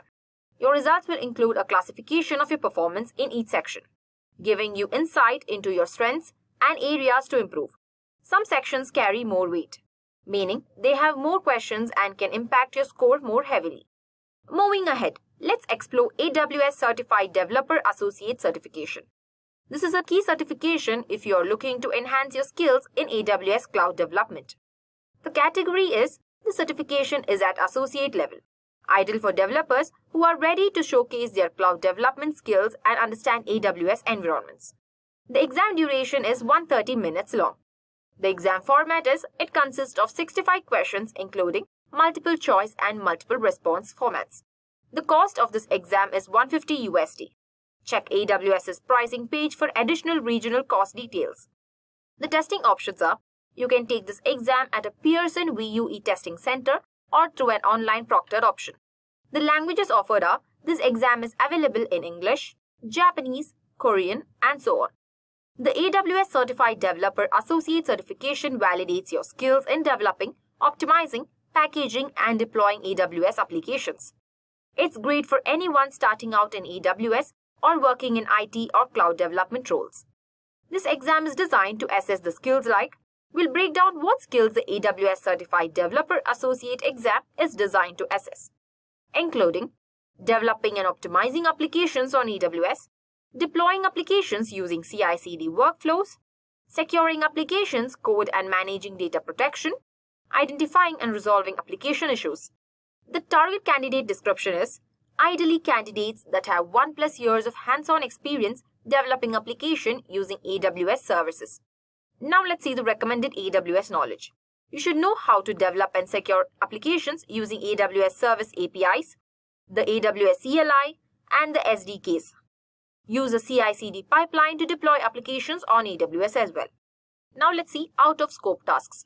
This exam doesn't cover some tasks like designing architectures. Let's understand exam content. The questions are a mix of multiple choice and multiple response types, where you need to choose one or more correct answers. There are 50 scored questions that affect your final score and 15 unscored questions to evaluate your future use. Moving forward, let's dive into the AWS Certified SysOps Administrator Associate certification. This certification is perfect for those in a cloud operations role and looking to prove their skills in monitoring and maintaining AWS workloads. The category is, this certification is at associate level, ideal for system administrators or those focused on AWS cloud operations. The exam duration is 130 minutes long. The exam format includes 65 questions with multiple choice and multiple response types. The cost for the exam is $150. For additional pricing details, check the AWS website. The testing options are, you can take the exam at the Pearson VUE Testing Center or online through a proctored exam. The languages that they offer is, the exam is available in English, Japanese, Korean, and simplified Chinese. The AWS Certified SysOps Administrator Associate certification validates your expertise in monitoring AWS workloads, implementing security controls, and applying networking concepts. It's ideal if you are in an IT role involving AWS cloud administration. Now we'll walk through the core areas this exam covers, including supporting and maintaining AWS workloads based on AWS well-architectured framework, operating workloads using the AWS Management Console and CLI, implementing security controls for compliance, monitoring, logging, and troubleshooting AWS systems, applying networking concepts like DNS and TCP/IP. Lastly, performing business continuity and disaster recovery procedures. The target candidate description is, ideally, candidates have 1 year of hands-on experience managing AWS workloads, with skills in networking, security, and troubleshooting. The recommended AWS knowledge and experience are, candidates should have at least 1 year of experience with AWS technology, proficiency with the AWS Management Console and CLI, and an understanding of the AWS well-architectured framework. Now, about the exam content. The questions are a mix of multiple choice and multiple response, with 50 scored questions that impact your score and 15 unscored questions that AWS uses for future testing. Now, the another certification, so-called AWS Certified Data Engineer Associate exam. If you are looking to prove your skills in managing data on AWS, this certification is for you. The exam is an associate level certification, so it's perfect for those with some experience in data engineering, but not quite for experts. You have 130 minutes to complete the exam, which is about 2 hours and 10 minutes. There are 65 questions in total. Some will be multiple choice and some will be multiple response. The cost is $150. Now let's see where you can take it. You can take the exam either at a Pearson VUE Test Center or online with a proctor watching you from home. The exam is available in English, Japanese, Korean, and simplified Chinese. Basically, the certification is all about working with data on AWS. The exam checks your skills in tasks like ingesting and transforming data, getting data ready for use, creating data pipelines, that is orchestrating how data moves and changes, designing data models, making sure data is organized in the right way. Lastly, maintaining data quality, keeping your data clean, secure, and properly governed. The exam also tests your ability to monitor and optimize data pipelines, ensuring things run smoothly and cost-effectively. Who should take the exam? The exam is meant for people with about 2 to 3 years of experience in data engineering and at least 1 to 2 years of hands-on AWS experience. What you should already know. You should know how to set up and maintain ETL pipeline, that is extract, transform, load for data. Use basic programming concepts to build these pipelines. Understand how to use Git for version control and data lakes for storing data. Lastly, have a general understanding of networking, storage, and computing. In AWS, you should know how to use AWS services to build and manage data pipelines. This includes things like encryption, data protection, and logging.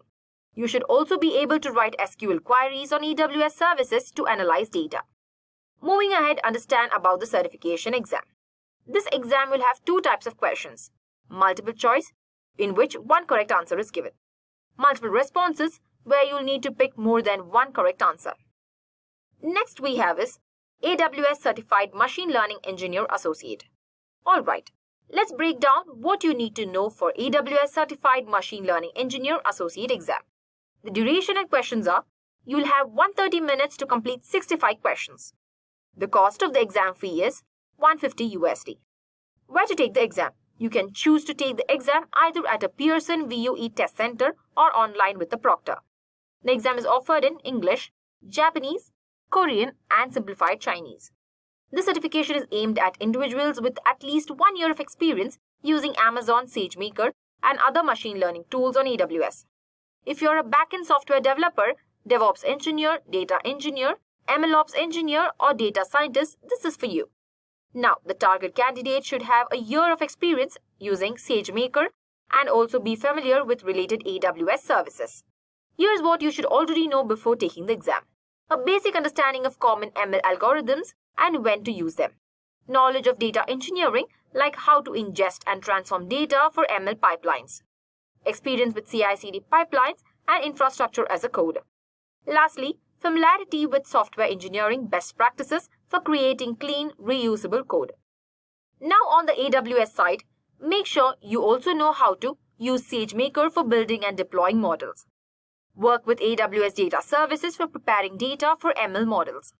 Deploy applications and infrastructure on AWS. Use monitoring tools for logging and troubleshooting ML systems. Set up automated CI/CD pipelines using AWS services. Lastly, understand AWS security best practices for identity management, encryption, and data protection. Now let's dive into the AWS Certified Solutions Architect Professional exam. Here's what you need to know.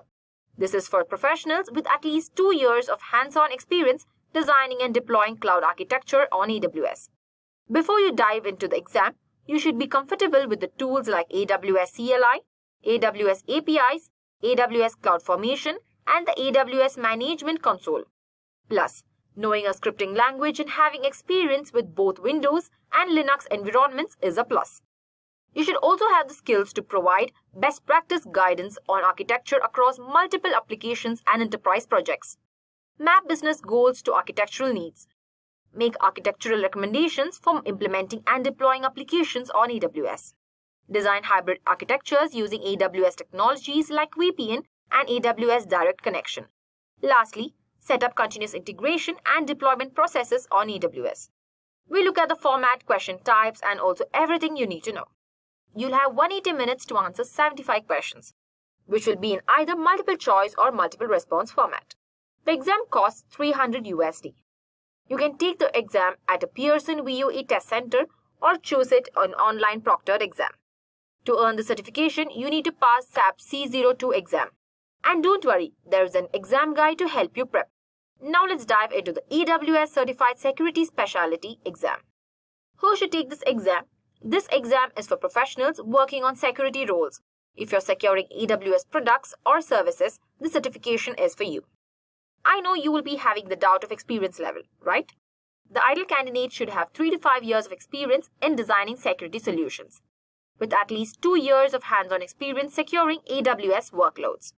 Before you take this exam, you should have a knowledge of the AWS Shared Responsibility model, security controls on AWS environments, logging and monitoring strategies, vulnerability management and security automation, integrating AWS security services with third-party tools, disaster recovery controls like backup strategies.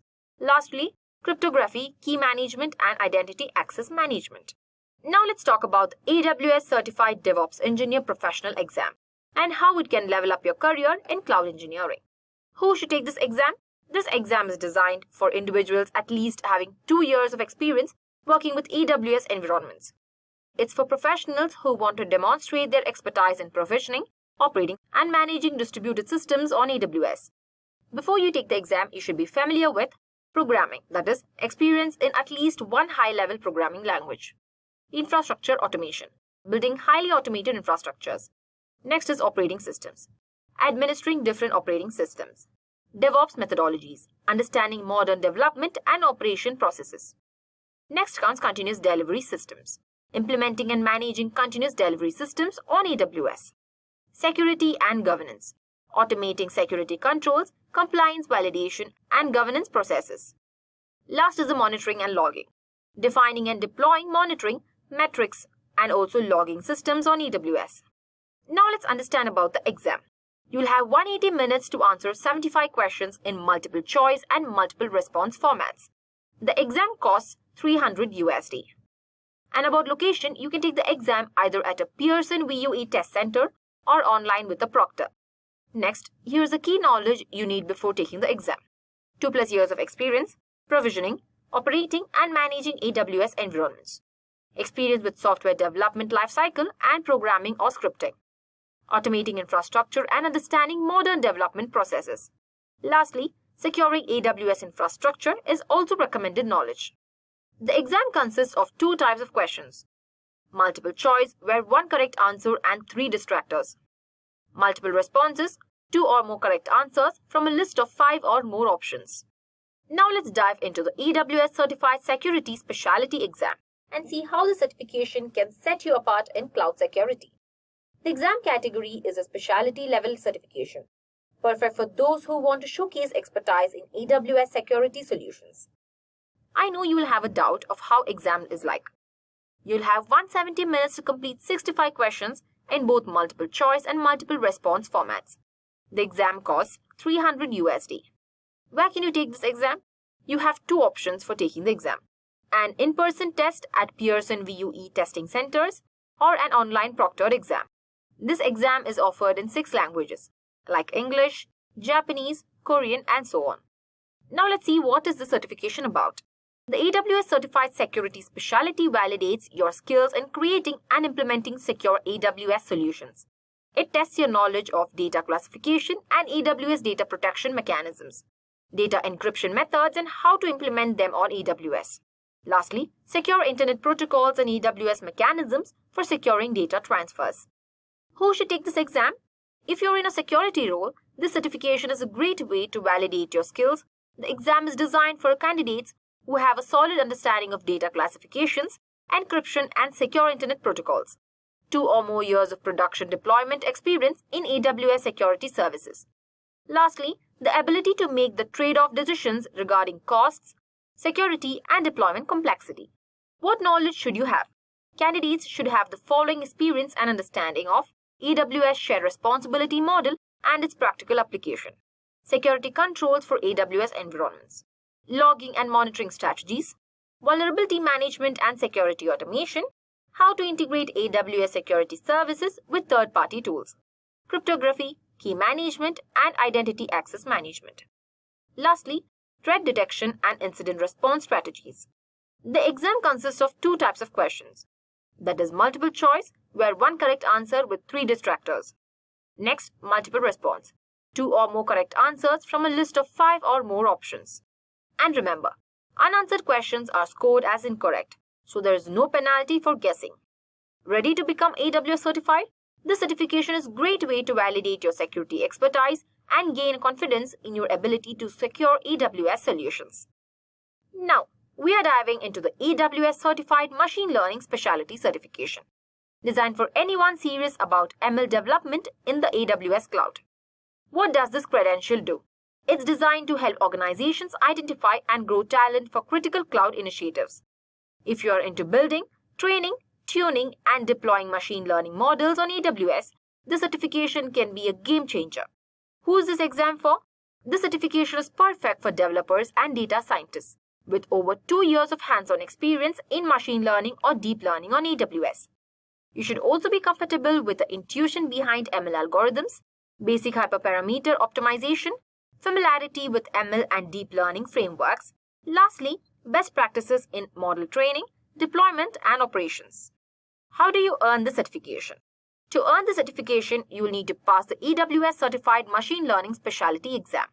The test includes 65 questions with a mix of multiple choice and multiple response formats. What about the logistics? You'll have 180 minutes to finish the exam.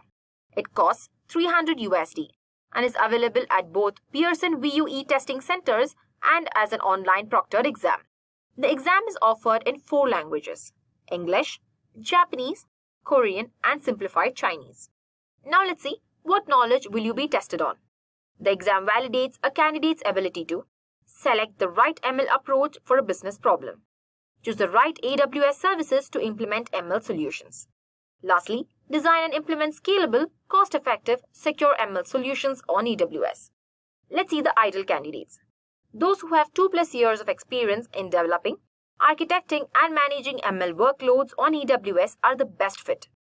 Additionally, target candidates should understand basic ML algorithm intuition, hyperparameter tuning, frameworks for ML and deep learning, lastly, best practices for training, deployment, and operations. Next, let's see how are the questions structured. The exam has 2 types of questions: multiple choice, where 1 correct answer with 3 distractors, and then multiple response, 2 or more correct answers out of list of 5 or more. As same for every certification, there is no penalty for guessing. So if you're unsure, go ahead and make an educated guess. Moving forward, let's explore the last certification, that is AWS Certified Advanced Networking Specialty Certification, ideal for those ready to make their networking skills to next level with AWS. Now let's see what is the certification about. This credential is designed to validate expertise in designing and managing network architecture across AWS services, helping companies identify professionals with the right skills for complex cloud networking tasks. We will also see who should consider taking this exam. This certification is aimed at individuals with 5 years of hands-on experience in networking, specifically in architecting and implementing network solutions. Recommended experience includes in-depth knowledge of AWS technologies and security best practices, familiarity with advanced networking architecture like IP/VPN, MPLS, and VPLS, experience with automation tools for designing, implementing, and optimizing network architectures, including routing and multi-region setups. Lastly, knowledge of CIDR, subnetting, AWS WAF, IDS, IPS, DDoS protection, and EDOS mitigation. Now let's see how do you earn the certification. To achieve this, you'll need to pass the AWS Certified Advanced Networking Specialty exam. It consists of 65 questions in both multiple choice and multiple response formats. What's the exam logistics? You'll have 170 minutes to complete the exam, which costs $300. You can take it at a Pearson VUE testing center or through online proctoring. The exam is available in English, Japanese, Korean, and simplified Chinese. Let's see the skills that will be assessed. The certification will validate your ability to design and implement hybrid and cloud-based networking solutions using AWS, operate and maintain network architectures for AWS and hybrid environments, use AWS tools for deploying and automating networking tasks.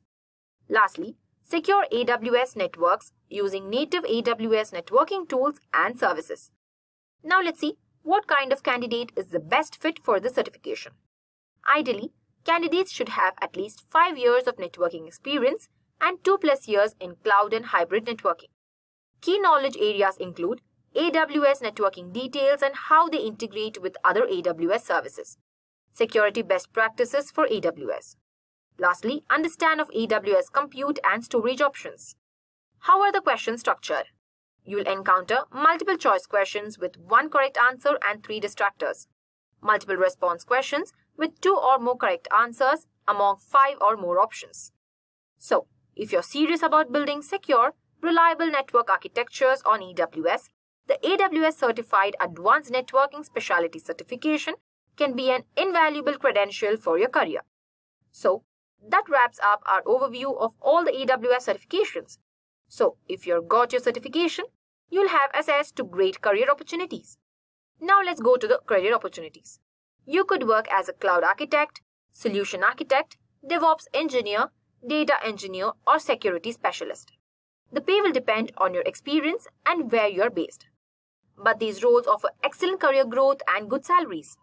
Let me tell you some exam preparation tips. Once certified, you'll have an amazing career opportunities. But before you go, here are some quick exam preparation tips. First, use AWS free training. Hands-on labs and practice exams are the must. Apply AWS tools. Practice using AWS in real-world scenarios. Next, take practice exams. Familiarize yourself with the exam format. Then, focus on core concepts. Pay attention to key topics like security and costs. Lastly, AWS forums. Get tips from the community. With these tips, you'll be ready to pass the exam and boost your career.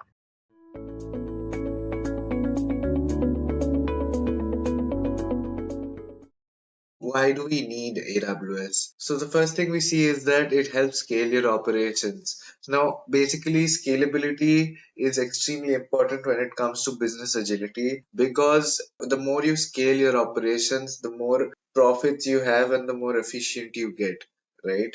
So there are services such as Elastic Load Balancer, which helps you scale, or certain services, computational services are there, which helps you scale your resources. Then we come to reliability. Now, the fact that AWS basically is extremely reliable because it is very secure and it is global in nature. So the infrastructure of AWS is global and can be accessed from anywhere, right? So the fact that it is so global and so widespread makes it extremely reliable because it is used all over the world. Next, we come to cost effective. Now, cost effective is extremely important when it comes to AWS because more than 80% of companies have been using AWS right now, and the fact that they have moved to AWS is because of the fact that it is extremely cost effective and helps save them a lot of money, thereby scaling their operations and then meeting their business goals as well, or financial goals that they have. So all of these things are interconnected, right? Now, next we talk about business agility. Now, business agility is all about being efficient. Now, the more efficient you get, the more agile your business will be. Now, efficiency can be in terms of productivity, can be in terms of financial stability, and it has to improve your company's overall revenue, right? So the last one is high speed deployment. Now, every service that you have on AWS will basically have high speed deployment. So it doesn't really take a long time to create a service from scratch and deploy it on AWS so that you can use it from anywhere around the world, right? So next we come to the various AWS services that are there. Now these can be grouped into various ones such as compute, so that there are computational services that AWS provides users. Then we see that there are storage services as well. Now storage services are extremely in use and one of the most popular ones after compute. Then there is the database services that are there. Now these can be NoSQL databases or relational databases as well. And then there is networking services that are there. Now networking services are extremely important, mostly because of the web hosting and as well as tracking your website and stuff like that. You need that as well. And finally, we have analytics. So analytics is also extremely important to basically see how your resources on AWS are doing. Now, there are various other services, but these are like the 5 pillars of AWS, right? So let's talk about these services. The first service is basically a compute service called Elastic Compute Cloud. So the EC2 is basically a service that offers its users the compute platform they need. So it has an option of 475 various instances and choices of processor that the user can have, as well as storage and networking as well, with an option of which operating system you want to run it on as well. So it has extremely wide range of options that it provides its users, and it's most in use, and it's probably one of the most used services on AWS. So the next thing we see is AWS Lambda. So the AWS Lambda is basically a serverless event-driven compute service that lets you run code for virtually any sort of application or backend service that you have, right? And you do not have to provision separate servers for that. So that is what Lambda helps you do. It's basically something that is a compute service for any sort of backend application service that you have or managerless service. So the next thing we see is storage. Now storage is basically extremely important. It comes right after compute, and the most popular storage service is the AWS S3, which is the simple storage device. Now the AWS S3 is basically an object storage service, so you can store data in it, which can be anything starting from a picture to, let's say, a text document, right? It offers its users very high scalability, right, and extremely high data availability and security. So it offers its users the option for making public access blocked or available. It offers its users the chance to create policies so that you can access or not access, delete or not delete certain things that you store in the S3, right? Next, we talk about the Elastic File System, which is the AWS EFS, right? Which is basically, it helps you automatically grow or shrink as you add or remove files in it, right? So that is why it's called the Elastic File System. It can basically dynamically allocate certain data storage in it. You basically need to specify a certain limit, and it can dynamically allocate the resources within itself, right? So next we talk about the database services that are there. So basically there is DynamoDB. So next we come to Amazon DynamoDB. Now DynamoDB is a NoSQL database. Now that is basically something that has no relational tables and attributes as such, but it has data in it, right? Now what DynamoDB does is basically it is very serverless, and it has based on key value, right? Now it is very high performance, and it can get any application back to scale, which is why it is extremely in use when it comes to database services in Amazon, right? So the next thing we talk about is the Amazon Aurora. Now, the Amazon Aurora is another database service, but instead of NoSQL, unlike DynamoDB, it is based on MySQL and PostgreSQL, right? So these are two basic compatible SQL servers that you have, and after that you need basically a compatible relational database built for the cloud that combines the performance and the availability of traditional databases, right? So it's extremely cost effective and open source as well. So this is very easy to use and change, because you can always change anything that you do on an open source service or a software. So then we talk about the networking services. Now, when it comes to networking services, we have Amazon Virtual Private Cloud, which is the VPC. Now, this VPC gives you full control over your virtual networks or the environments that you have. So this includes the resource placement, security, all of this, right? So after this, we talk about the Amazon API Gateway. Now, Amazon API Gateway is a fully managed service that makes, so it is not managerless or serverless. So it makes it very easy for developers to create, publish, or maintain an API, repeat, or maintain an API at any scale as such. So it's extremely easy to use, and it's one of the most popular networking AWS services that are there. So then finally we come to analytics. So we have the Amazon Athena. Now, the Amazon Athena is a very interactive query service that AWS has, and it's very easy to use and analyze data that you have in certain other services that are integrated into it, such as the S3. And basically, you use standard SQL, give these commands, and it is always pay only as you use, right? So you only have to pay for the queries that you run, and you don't have to pay for anything else when you use Amazon Athena. So then we look at AWS EMR. So EMR is a cloud big data platform which is used for running large scale distributed data processing jobs, right? So interactive SQL queries are used basically along with ML applications, and this is how you basically use EMR. Now you can use other frameworks such as Apache Spark, Hive, Presto, etc., and it's basically used for big data analytics, and you can use a bit of NLP, a bit of ML in that, and mostly it's used for data processing, and you integrate a bit of SQL in that as well. So up next we come for the demo for AWS services.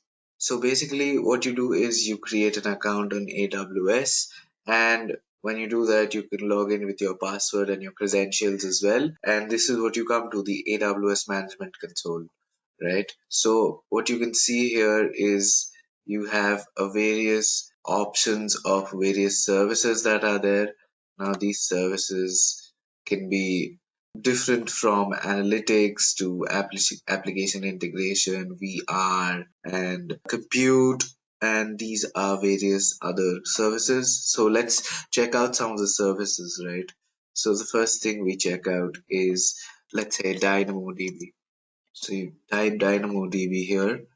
So this is DynamoDB. It's basically a service basic for databases. So you can create a table without actually having to use any SQL as such. So you can just give the table name.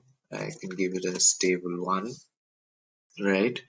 So the next you specify the partition key that you have to have. Partition key is basically the primary key. So the primary key is always something that is uniquely identified with. So in here, instead of primary key, it's just called partition key. So let's just keep the partition key, which is basically different primary key here, as number.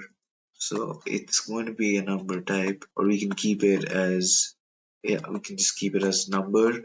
So next is about sort key. Now sort key is something that allows you to sort all of the data that is there using the same primary key.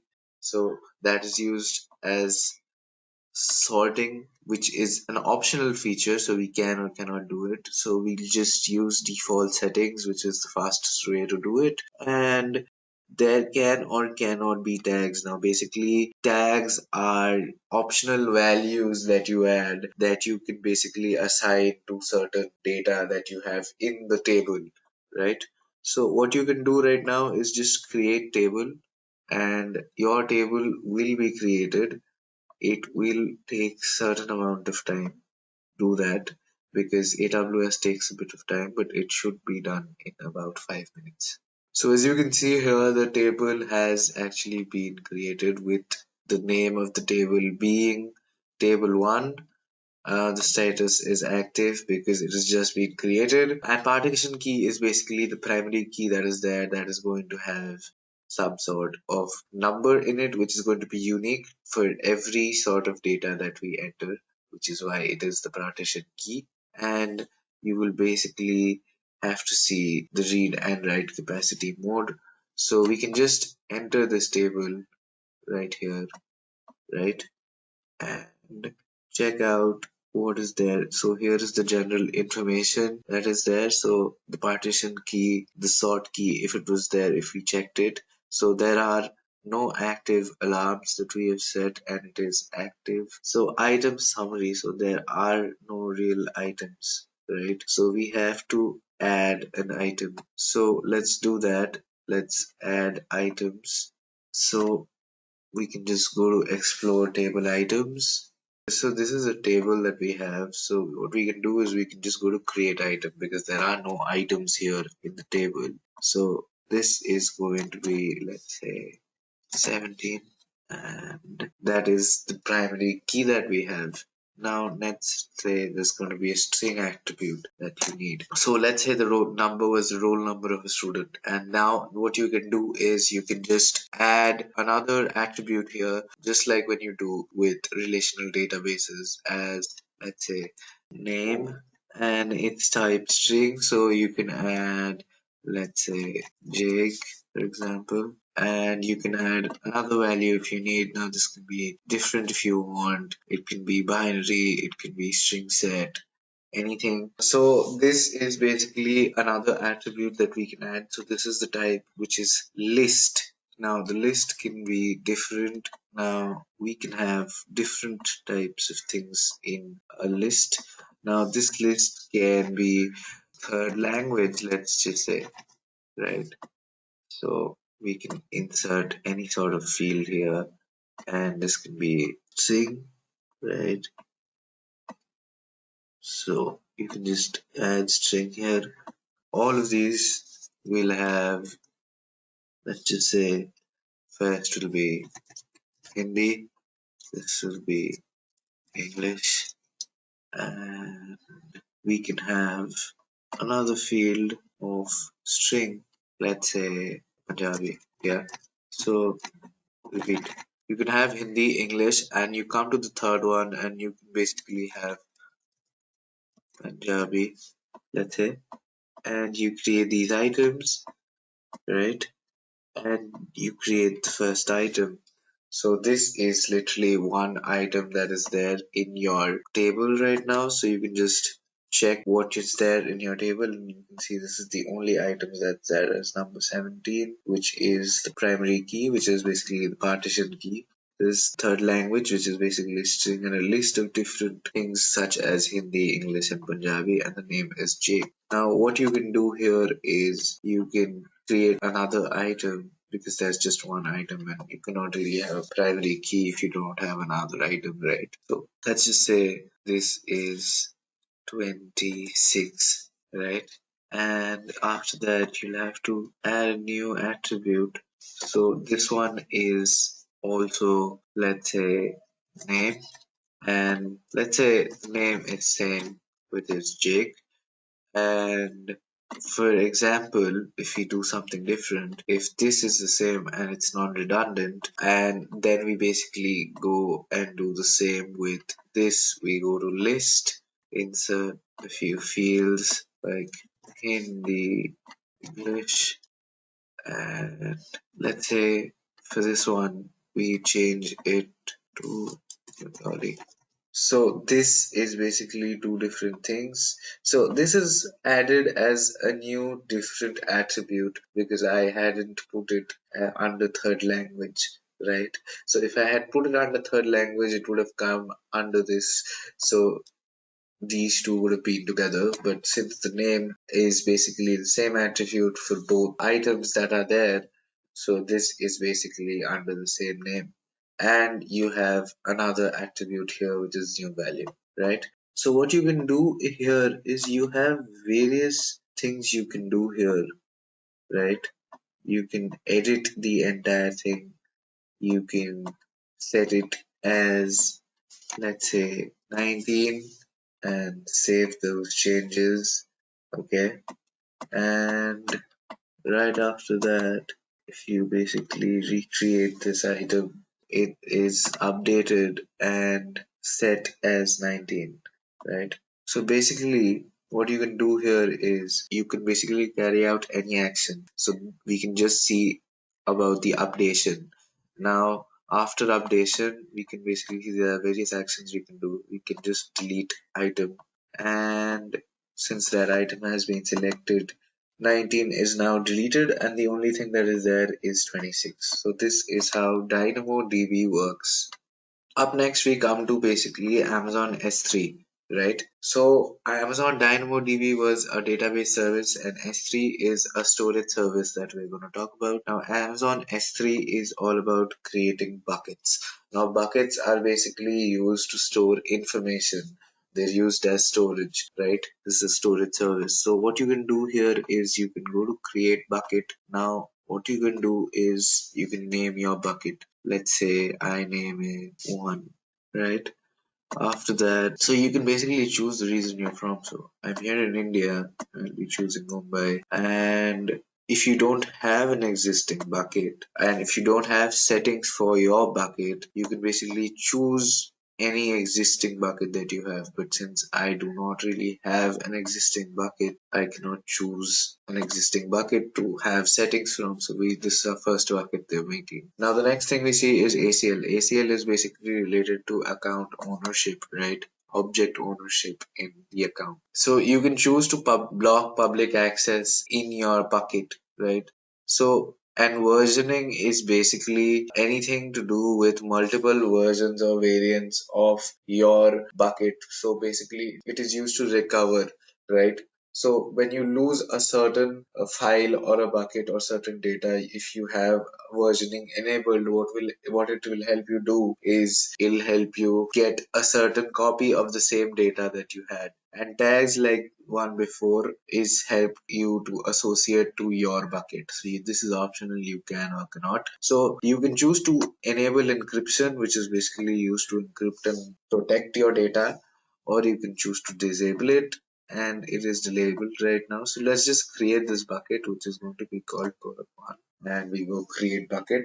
So basically you've created this bucket right now, right? So if you go check out this bucket, what you can see is this is the bucket that is there, right? So you can upload any sort of object that you have. Okay, let's say for example, so basically this is one of the data that you can have in your bucket. Now this can be used as destination, and you can upload this, and it has basically been uploaded successfully. Now what you can see here is this S3 bucket has this file in it, right? So this file has this 6 KB download.3 png file in it, right? So this is how you can store data in S3, right? Now if you basically go back to buckets, what you can do here is see that there is some sort of data in the bucket, right? And you can see the kind of storage it has. That gives you an option of standard storage or other parts of storages. So then we come to permissions. Now permissions is basically something that you use to authenticate users in your system.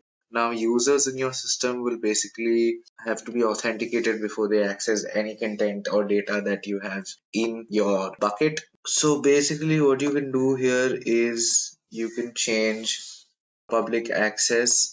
So public access, the moment you have blocked, nobody can access your data that is there in the bucket, and you could basically edit this. And to confirm this, you just have to write confirm,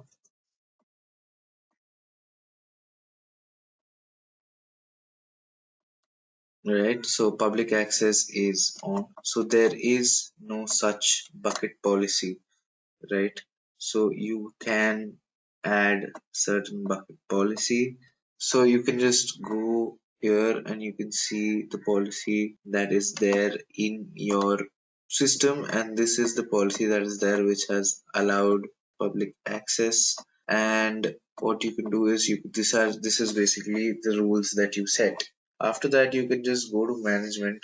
Now, what management does is basically, so this can show you different things that you can do with S3, such as lifecycle status. Lifecycle status is something that you use when you want to store a certain bucket or a certain amount of data in a bucket for a certain point of time, and then migrate it to another bucket, or migrate all the data in the existing bucket to another bucket, or delete the bucket or something like that. But the data has to migrate. So what you can do is you create lifecycle rule. So you can name all of this, and you can basically choose a scope for the rule, and you can type all of this, basically the type of filter you want. So any type of filter that you want in your lifecycle thing, which is basically making it easier for the destination to be chosen. And you can also have tags. Now basically you can add actions or rules that you can have, and after that you can just create the rule that you have with create rule, and your lifecycle rule is created. So after that, we see there's replication. So this is about data replication. So data replication is basically you want to basically add a certain set of rules to a more than one data in some bucket. Okay. So what you can do here is you can have another name for it, let's say 098, right? And after that you can choose the source bucket. So this is my bucket that I've chosen, so this is the source bucket and the limit. Also you'll have to have the destination bucket, but I don't have destination because I've created just the one bucket. All you have to do is create another bucket and you can just store that there. And what you can do after that is you create this. Now after this, what you can see is encryption. Encryption is something which is extremely important when it comes to data redundancy, because when you're coming to replicate data for basically storage purposes or recovery purposes, encryption is extremely important because it maintains the integrity of the data, right? So all of this, and then we talk about the access points. Now access points is basically the different points you can access your data or the S3 bucket in. So access point is different policies that you can have. So what you can see here is these are the different policies that you can have for access points that are there, right? So let's just check it out now. This is very optional when it comes to the security, which is the public access right now, right? And we are creating access point, which is, let's say, access point. So this is the name of the bucket that you have for access point, which is mine, and this is the region that we have, which is Mumbai here. So this is virtual private cloud. So you will have to mention the ID of the virtual private cloud, right? So if you have created a VPC, you will have to be creating that, and then after that you can just save it once you have that HTML policy that you need to basically set the rules, and then you can just create the access point, right? So up next we come to AWS CloudTrail. So this is something that is used for logging. Now logging is something that you do when you want to monitor your account activity. So what you do in CloudTrail is you help create trails, and let's see here, you create a trail and this is the name of the trail, which is management events, let's say, right? And you just create the trail. Okay, so this is basically one management event, which is a trail. Now what you can do here is you can do various things, which is it is logging data, and this shows you where the location of the logs are being stored. This is basically SNS, which is simple notification delivery service, which is being disabled, but you can always enable that. What you can do is just stop logging data or start logging data.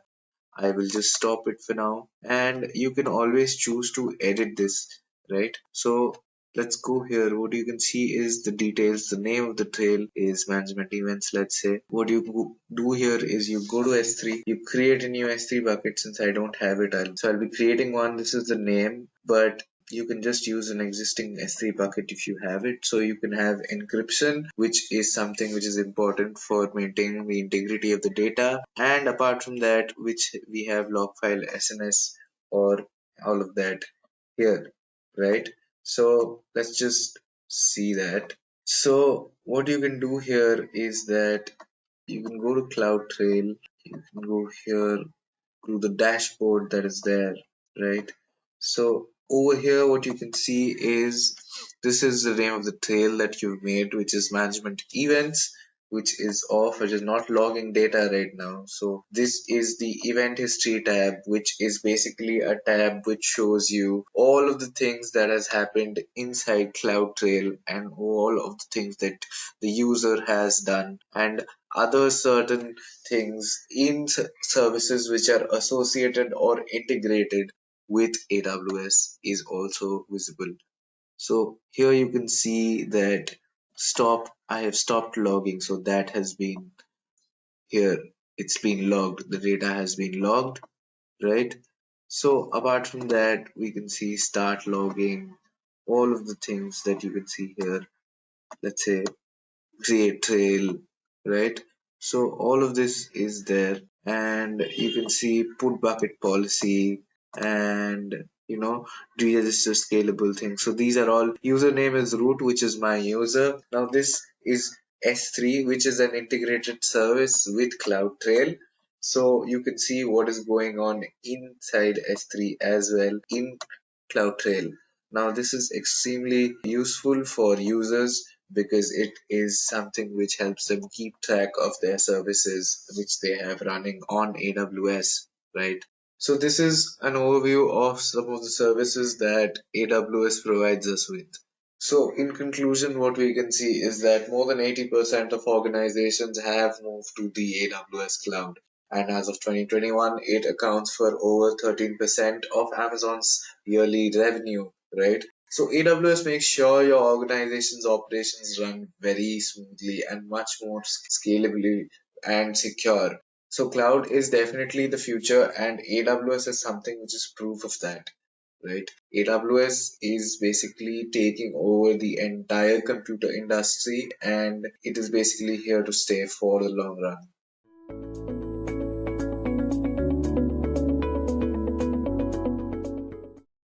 AWS Management Console is a web interface for managing AWS resources. It provides access to all the various services offered by AWS. It also provides information related to our account like billing. The AWS Management Console provides easy access to services and resources and does not require prior expertise in APIs and SDKs. Firstly, let us know how to set up an AWS account. Since I have already signed up for an AWS account, you can see that I only need to sign in. But if you're a first-time user, you need to sign up for the AWS account first. To set up an AWS account, follow these steps. First, navigate to the given URL. In step 1, enter your email ID and password. In step 2, enter your debit card details. Now, AWS does not charge for services and resources used up to the free limit.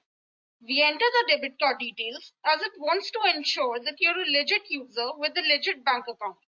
Next, enter your phone number to receive the verification code. Next, enter the verification code you have received. AWS provides 4 support plans: Basic, Developer, Business, and Enterprise. Since we are just beginning, I have chosen the Basic support plan. You can choose any support plan and complete the sign-up process. This is how we set up our AWS account. Now, you must be thinking, what if we exceed the free usage limit? In that case, you also have the option to set up alarms before free usage exceeds. You can keep a check on the charges of AWS services. The charges for AWS services are estimated and sent several times daily to CloudWatch. The alarm can be set for a user-defined threshold limit. When the charges exceed this limit, the alarm alerts the user. Before we set up alarms, we need to enable the billing alerts. To enable billing alerts, you must be signed in to the AWS Management Console. For consolidated accounts, the user can view the billing information for each of the linked accounts if he is logged in as the paying user. You cannot view those members' accounts' billing information which are part of the Amazon Partner Network, as billing metrics for APN accounts are not published to CloudWatch. It is important to note that once enabled, the billing alerts cannot be disabled. To enable billing alerts, follow the steps as shown. Navigate to the CloudWatch console. In the navigation pane, select Alarms. Since I've already enabled alarms, but you need to check the checkbox for Receive Billing Alert and click on Save Preferences. The billing alerts will be enabled. To create billing alarms, follow the steps as shown. Navigate to the CloudWatch console and change the region to North Virginia, that is US East. In the navigation pane, select Matrix, then All Matrix, then select Billing and Total Estimated Charge. Check the checkbox next to US dollars. Go to the Graph Matrix tab and click on the Create Alarm icon. The Create Alarm page is displayed. Choose the threshold type and whenever estimated charges is as what you want. Then define the threshold limit. I have defined it as 200 US dollars. Then click Next and we reach the step 2. Select the alarm state trigger and select an SNS topic. Enter the email ID where you want to receive your notification. Then click Next. Enter the name and description for your alarm and click Next. In the Preview and Create page, verify the information and conditions and click on Create Alarm. the alarm will be created, as you can see. To delete a billing alarm, follow the steps as shown. Open the CloudWatch console and ensure that the region is US East, that is North Virginia. In the navigation pane, choose all alarms and check the checkbox next to the alarm you want to delete. In the Actions drop-down, click on Delete, and in the prompt box, click Delete again. The alarm is deleted. Now let us talk about the services offered by AWS and ways to access those. There are three ways to access the AWS services. The first one is through the search box. In the search box, type the service that you need. The next is through the recently visited section. The services accessed recently appear in the recently visited section on the home page. You can access a service from there. The third is through the services option. Click on the services option on the screen and see all services. There are a range of services offered which are classified into different categories, as you can see. You can access any service from here. Next on the navigation pane, we have the search box. As we have already seen, in the search box, you can type for the service or resource that you need. Next on the navigation pane, we have the AWS Cloud Shell. It is a browser-based shell that enables the user to manage the AWS resources.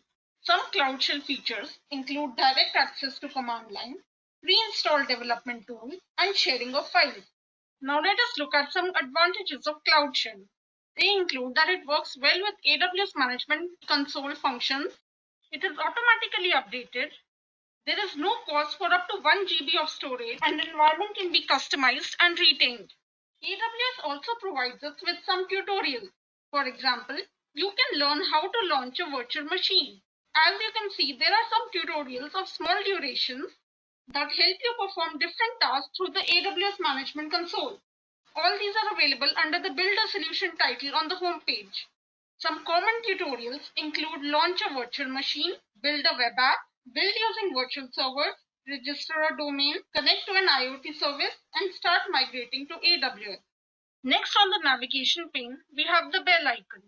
Any issues, scheduled changes, or other notifications appear when we click the bell icon. It has the following features: open issues, scheduled changes, other notifications, and event log. In the account option on the navigation pane, the information related to your account is available. My account displays the details of the user. If the user is connected to several other users, they are arranged in an organization, and the organization's details are displayed. You can also view service quotas, billing dashboard, and security credentials. Next, you have the option to choose your country and region.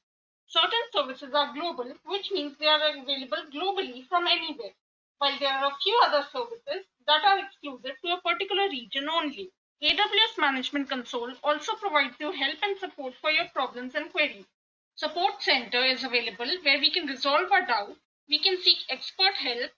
There are forums where we can discuss our queries. There is documentation, training, and getting started resource center.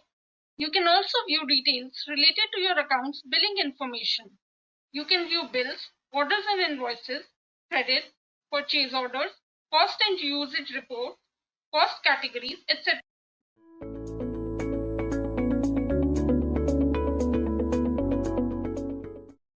So how does one choose a service? Well, there are quite a few parameters which one needs to consider. As far as the best service providers in the market is concerned, they consider these parameters. Customer friendly. It is very important that a service provider is customer friendly because different businesses have different needs. And if the customer needs are met, then the customer would be happy. And as far as the service provider is concerned, that is what the aim is. If you talk about Amazon, it has the best customer service, and Amazon proudly claims that if you've ever used one of their services, you'd know that we are the best service providers in the market. Next, we have transparency. Now, it is very important that a service provider is transparent. Now, what do I mean by this?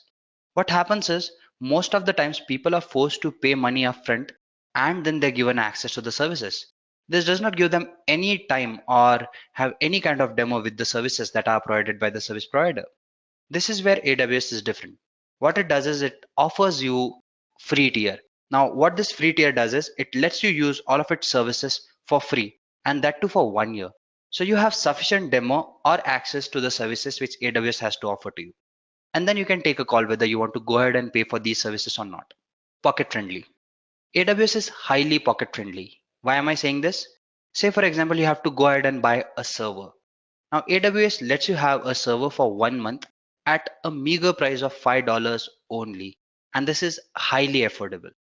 So these are few of the important points which people need to consider when they go ahead and pick a service. And when you talk about AWS, it meets all of these needs. So let us move further and try to understand the different pricing fundamentals which AWS has. Now AWS considers these three fundamentals, that is compute, storage, and data transfer. If you talk about compute, what AWS does is it charges you on hourly basis. That is, you can use their compute and their processing services at a very less price, and also you'd pay only for those resources which you've used. And again, when you talk about time constraint, if you're using those services only for 1 hour, you'd be paying only for 1 hour. Next, we have storage. What AWS does is it charges you per gigabyte. That is, even if you use very less space, you'd be paying only for that space.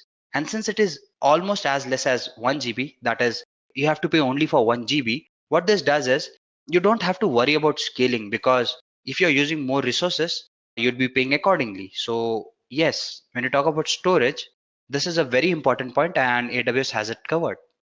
Next, we have data transfer. Now, when you talk about data transfer, again, AWS charges you per gigabyte and it charges you only for the data that goes out. So yes, this again is an important point. And based on all these points, what AWS has done is it has gone ahead and it has built various pricing models. So let us move further and take a look at those pricing models one by one.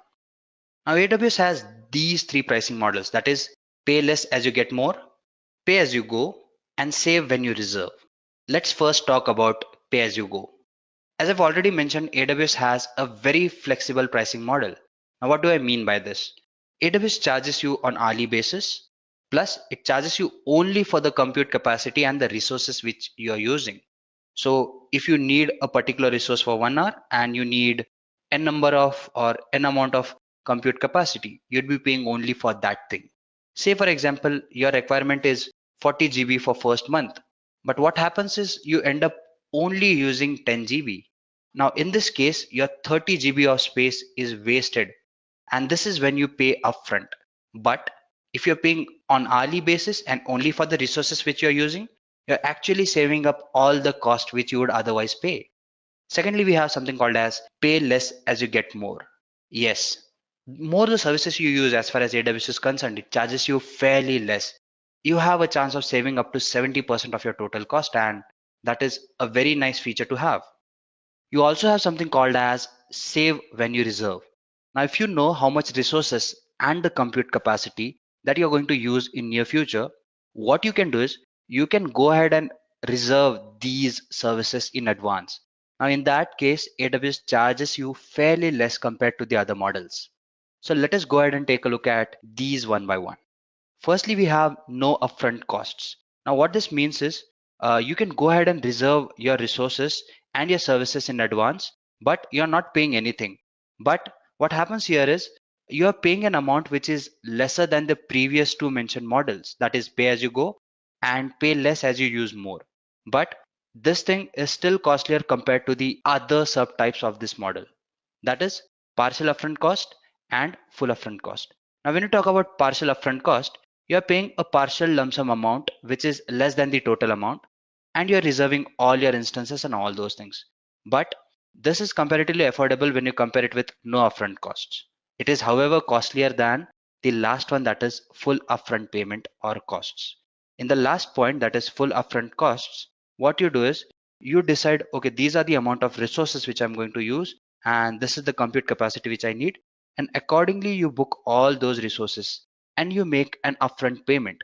Now, since you're making an upfront payment, this is the most affordable of all the pricing models that are there.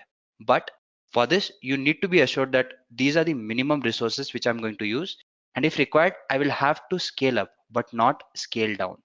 So this is about different pricing models as far as AWS is concerned. So let us move further and try to understand the next point. Now, how does one go ahead and calculate the savings which one makes? Well, AWS has provided you with an AWS calculator. Now, what does this AWS calculator do? It lets you calculate your monthly expenses. That is the services which you've used and all those things. Hence, you can keep a track of all the money which you're supposed to invest. Apart from that, it also provides you with various templates which lets you appraise your complete solution. There's one more variant as far as the calculator is concerned. It is called as TCO, that is total cost of ownership. Now it is little different than the normal AWS calculator. What it does is it basically lets you calculate or compare one service's price with the other service. It also lets you compare the infrastructure solution which AWS has to offer to you, and this might vary from business to business. So when you talk about the total cost of ownership for which you might invest, this is the calculator which you should go for. Now, when you talk about the AWS calculator or the TCO calculator, I would be giving you a small demo, or once I walk you through the AWS website, I would be telling you as in how do these calculators work. I hope this point is clear to all of you. So let's move further and try to understand the next point. Now, AWS also has to offer you a free tier, which I mentioned in the past. So let us move ahead and try to understand what this is exactly. Now, as I've mentioned, AWS has various services to provide to you, and those services will have the subtypes as well. So all these services are available to you for free for 1 year. And this is the access which AWS provides to you. Say, for example, you have a service called as Amazon Elastic Cloud Compute. This is one of the most popular services as far as AWS is concerned. And when you talk about its access, what AWS does is it lets you access 750 hours of this service on any of your OSs, whether it's your Linux, whether it's your Windows, you can have access to this thing. And when it comes to using this service, 750 hours is sufficient if you're trying to get started with AWS. Then you have other services like Elastic Load Balancer, you have Elastic Block Storage, you have Amazon Web Services. And based on the usage, they have different capacities which are made available to you for free. Now, AWS won't charge you for any of these things. And when you need a demo, I feel these resources are more than enough. Again, once I switch into the website, I would be talking about the free tier as well. So let's do one thing. Let's actually go ahead and first take a look at these resources or these services one by one. That is, let's try to understand what free tier is and what these calculators are with the help of the AWS website. So what I'm going to do is I'm just going to go ahead and switch into the AWS website. So yeah, what I've done is I've actually gone ahead and I've opened AWS free tier. Now this is what it looks like. Basically, these are all the resources which it has to offer. But before we do that, what you need to understand is you need to create an account here. To do that, you'll have to go ahead and enter your debit card or credit card details. Now, AWS won't charge you as long as you use all these services in the limits which AWS has mentioned. And to be honest, those are fairly large limits. So you won't be exceeding that if you're just using or having a demo of these services. So how does one do that? One goes ahead and gives in their credit card or their debit card details. AWS will charge you $1, that is 1 USD, for some verification purpose. And within 10 minutes, that amount would be refunded back into your account again. So this is only for the verification purpose. And after that, if you overuse the resources, then AWS would charge you. So what you have to do is you have to just go ahead and create an account here. Now, these are the free tier services which AWS has to provide. It has something called as Elastic Cloud Compute, that is EC2. And as I've mentioned, it has 750 hours of it. You have Amazon QuickSight, which is used for analytics basically, and it is available in 1 GB of your spice capacity. Now, I won't get into the details of what spice capacity and all those things are. You have something called as Amazon RDS, which is for storage. And again, it provides you with a capacity of 750 hours per month, which is again very high. You have Amazon S3, you have Amazon Lambda. Now, these are fairly popular services. And as far as the space or the capacity which is mentioned here, it is more than enough or sufficient. AWS also provides you with various tutorials that will help you get started here.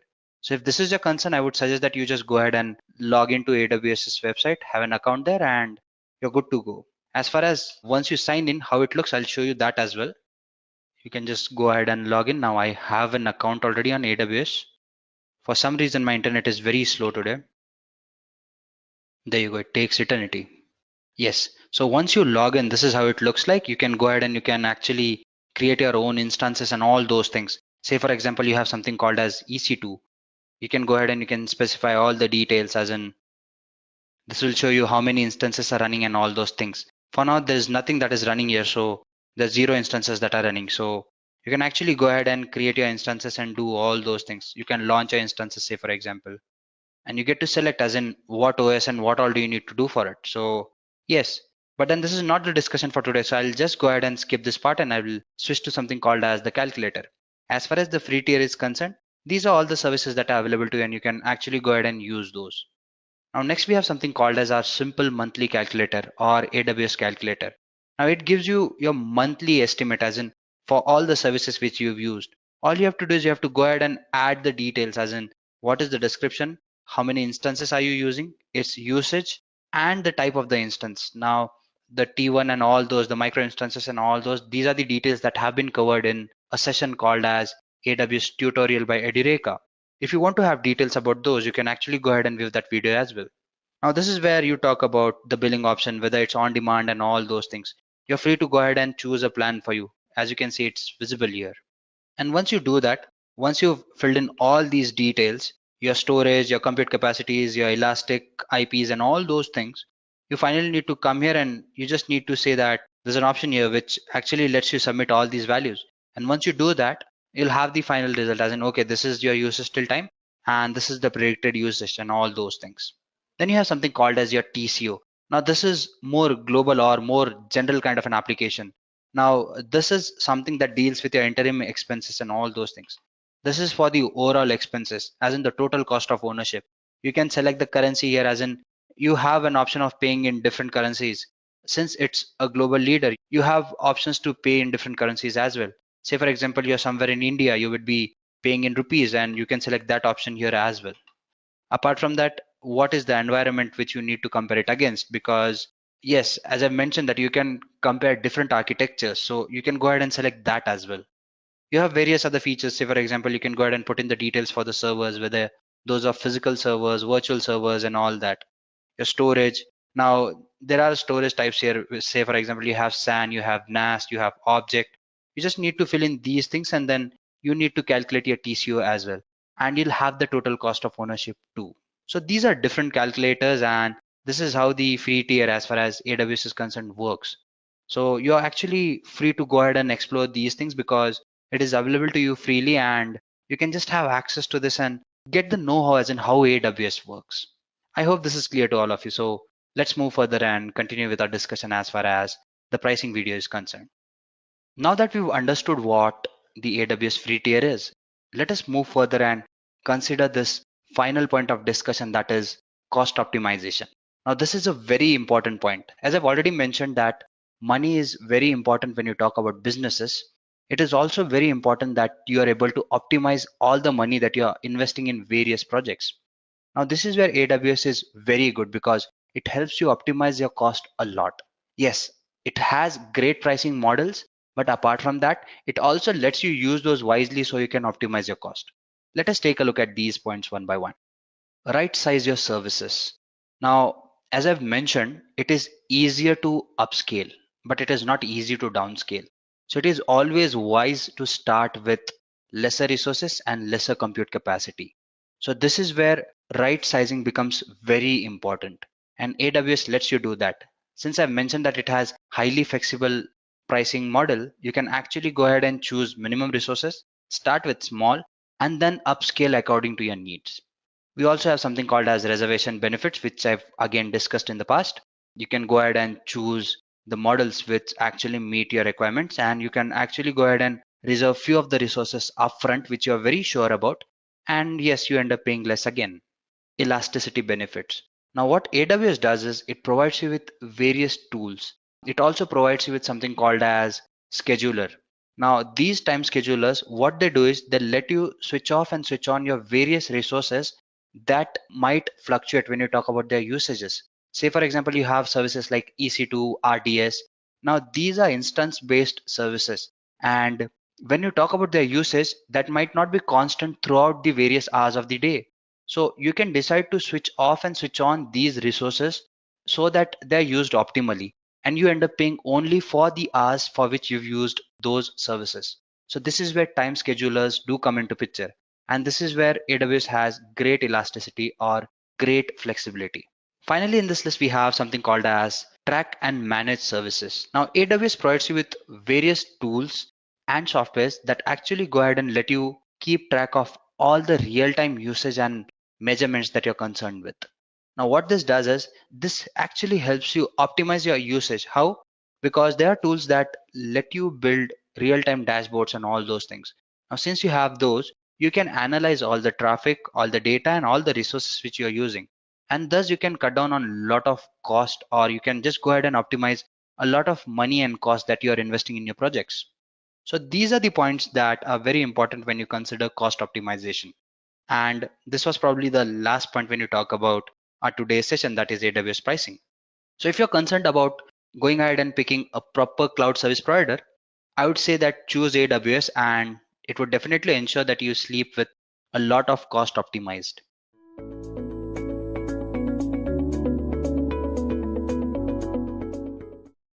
Now moving on to our first topic, what is Amazon VPC? Amazon Virtual Private Cloud is a service that lets you launch AWS resources in a logically isolated virtual network that you define, which means you will have a part of AWS Cloud that can be used only by your AWS resources and can be accessed only by you or the people you permit to access. Now these people could be your business partners, your employees, or anyone you want.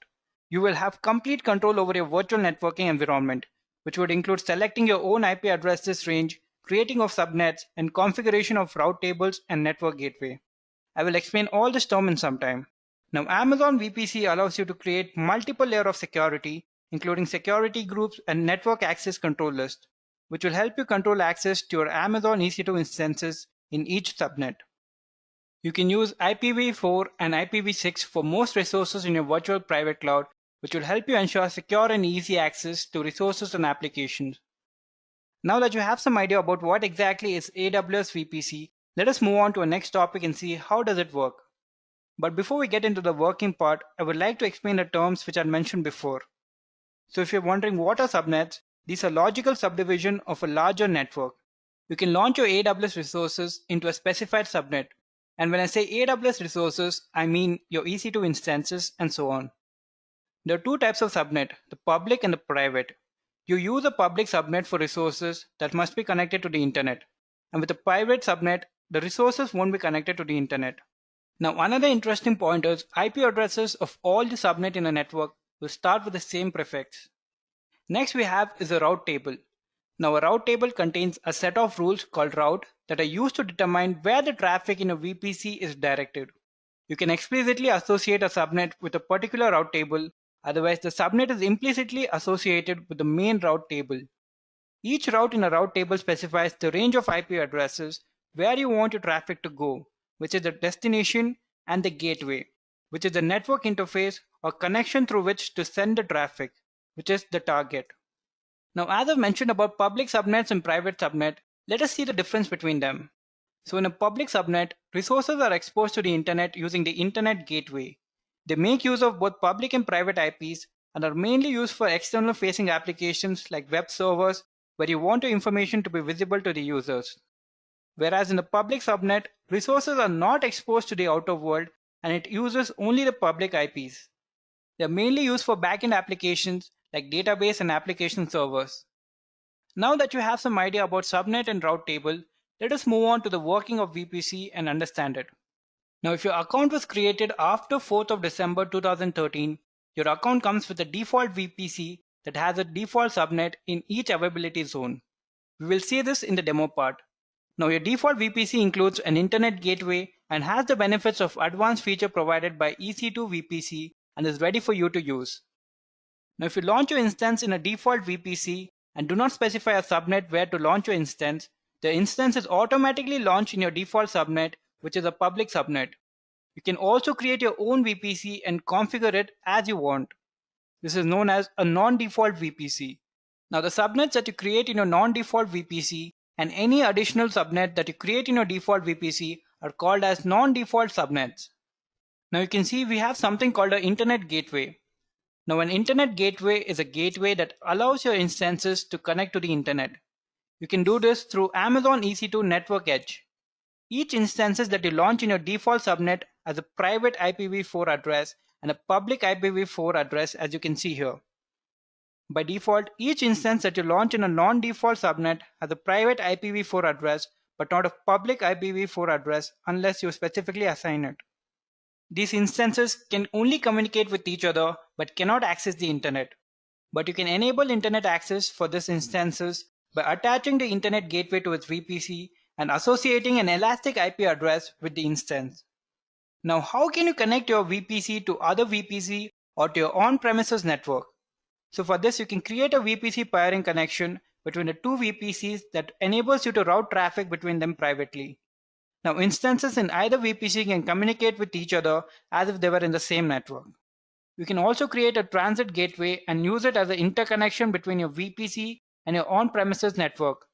The transit gateway acts as a regional virtual router for traffic flowing between its attachment, which could include VPC, VPN connection, AWS Direct Connect gateways, and transit gateway peering connections.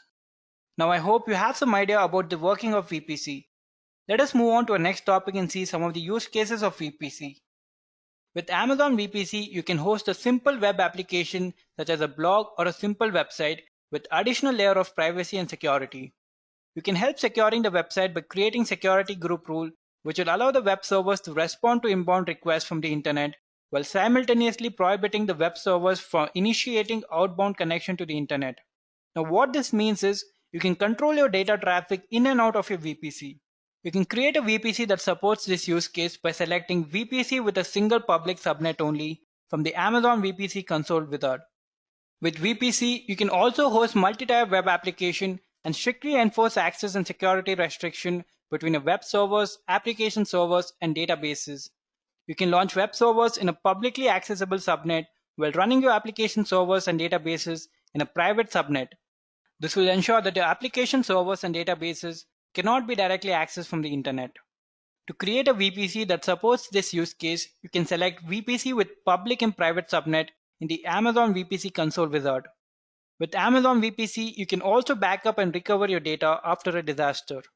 By using Amazon VPC for disaster recovery, you will receive all the benefits of a disaster recovery site at a fraction of the cost. You can periodically back up critical data from your data center to a small number of Amazon EC2 instances with Amazon EBS volume.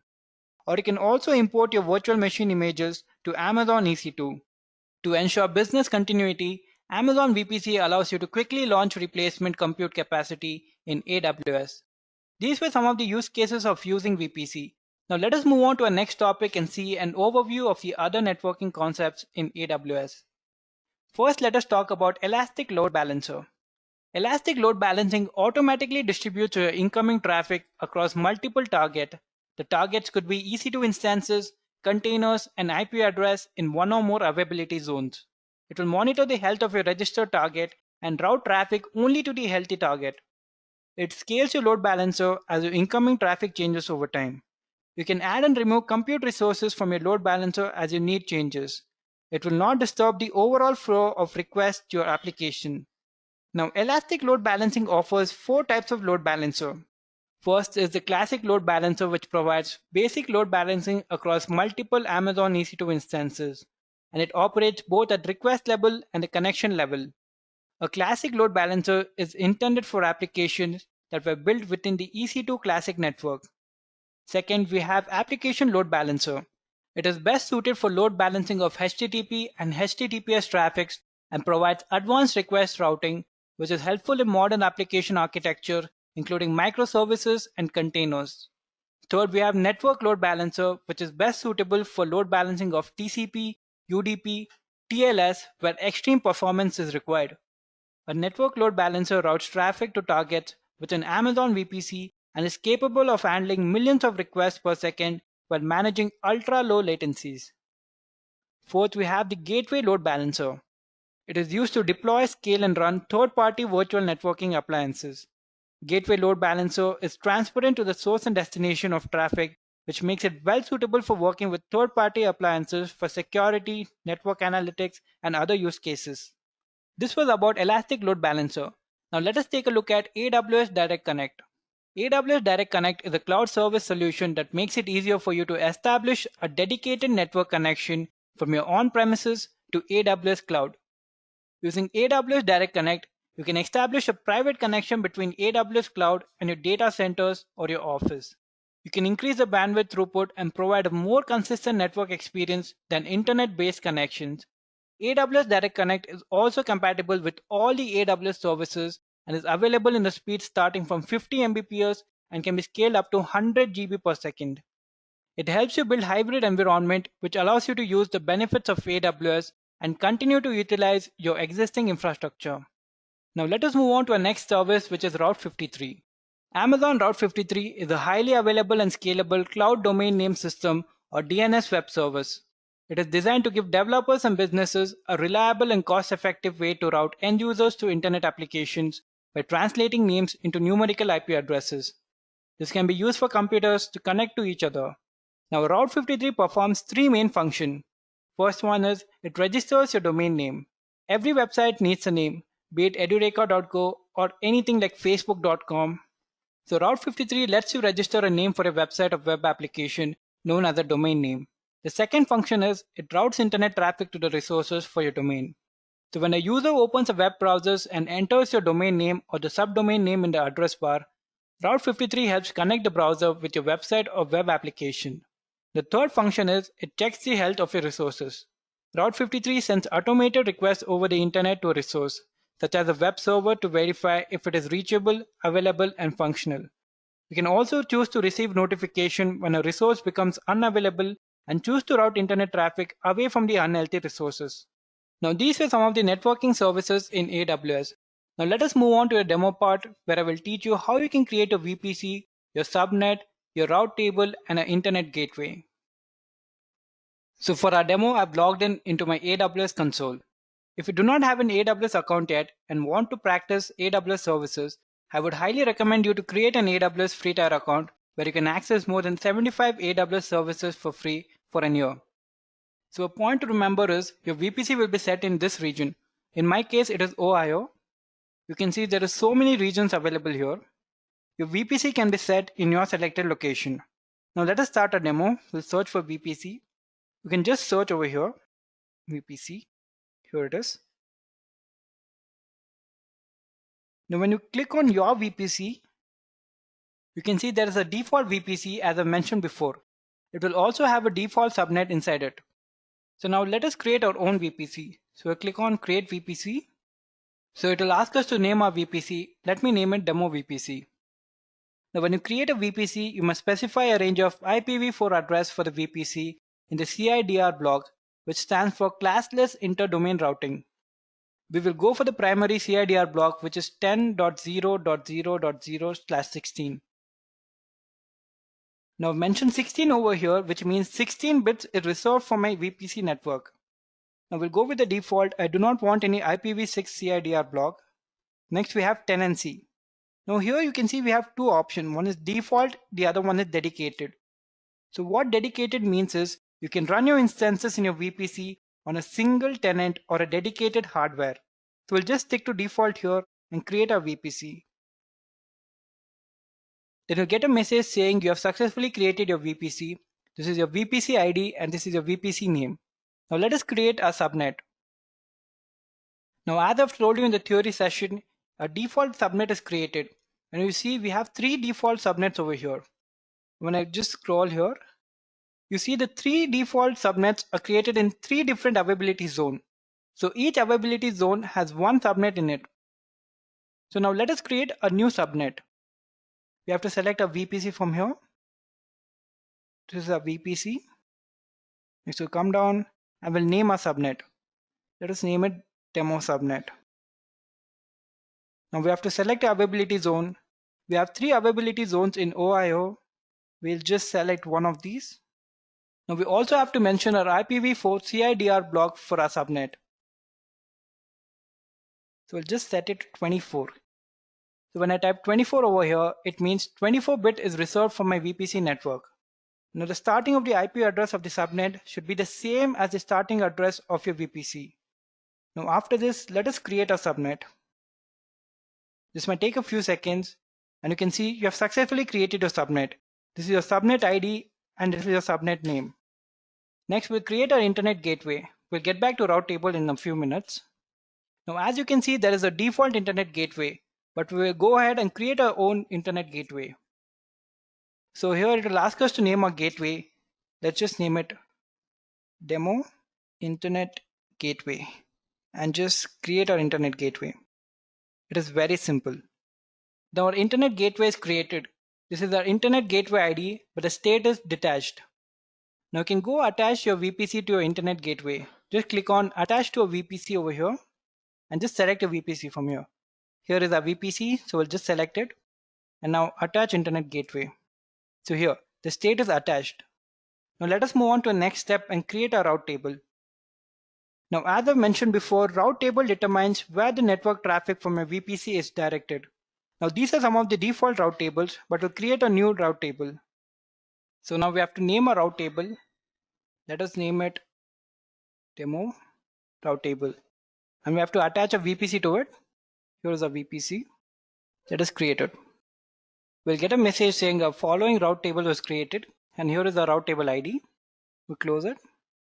So after we create a route table, we have to associate a subnet to it. So we'll just click on route table over here. Go to subnet association, edit subnet association. Now select a subnet. So this is a subnet, demo subnet. So we'll save it over here. After the subnet association, we have to edit the route to access the internet gateway. So we click on route, edit our routes. Now let us add another route. So the destination will give 0.0.00. Now this means your traffic can flow anywhere. The target will keep it as internet gateway. So we're trying to access our internet gateway. So we'll select this and then save the route. Now we get a message saying route successfully edited. We close it. Now with this, we have created a VPC, a subnet, a route table, and an internet gateway. Now let us see if we can launch an instance in our VPC. Well, let me go to new tab, AWS Management Console. Let me type EC2 over here. I'll go to instances. I'll go to launch instances. Here, let me launch in window instance. So I'll select window. Now I'll select this instance and then go to configure instance. Now here under network, I'll remove the default VPC network and set my network. I'll change the subnet also.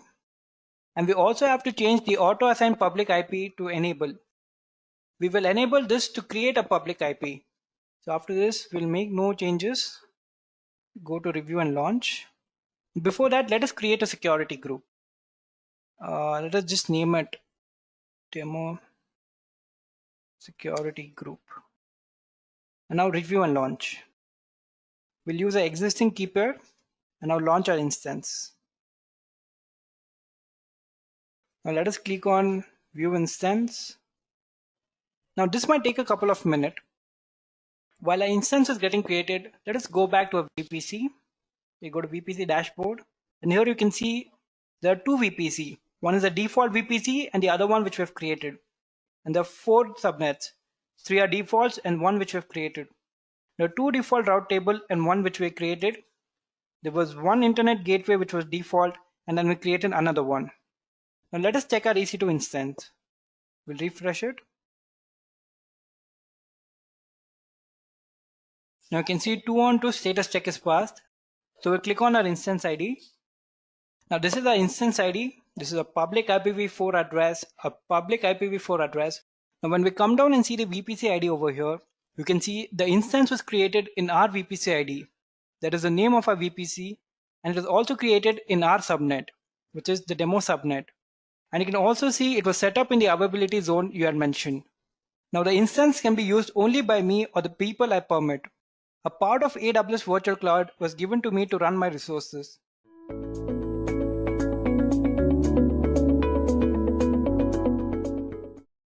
Now again guys, if you are completely new to AWS, that is Amazon Web Services, please go through the other videos that we have in our stack or in our playlist on YouTube.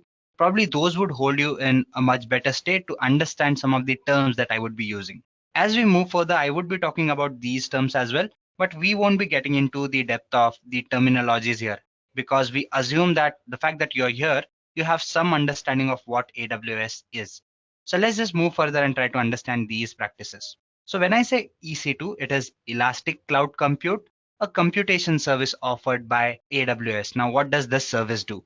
Well, basically what it does is it lets you create ROST servers on which you can host your websites and other applications that you have. So that is what EC2 stands for. So what are the practices that you can do to make sure that your AWS or your account or your infrastructure in general is in a better state?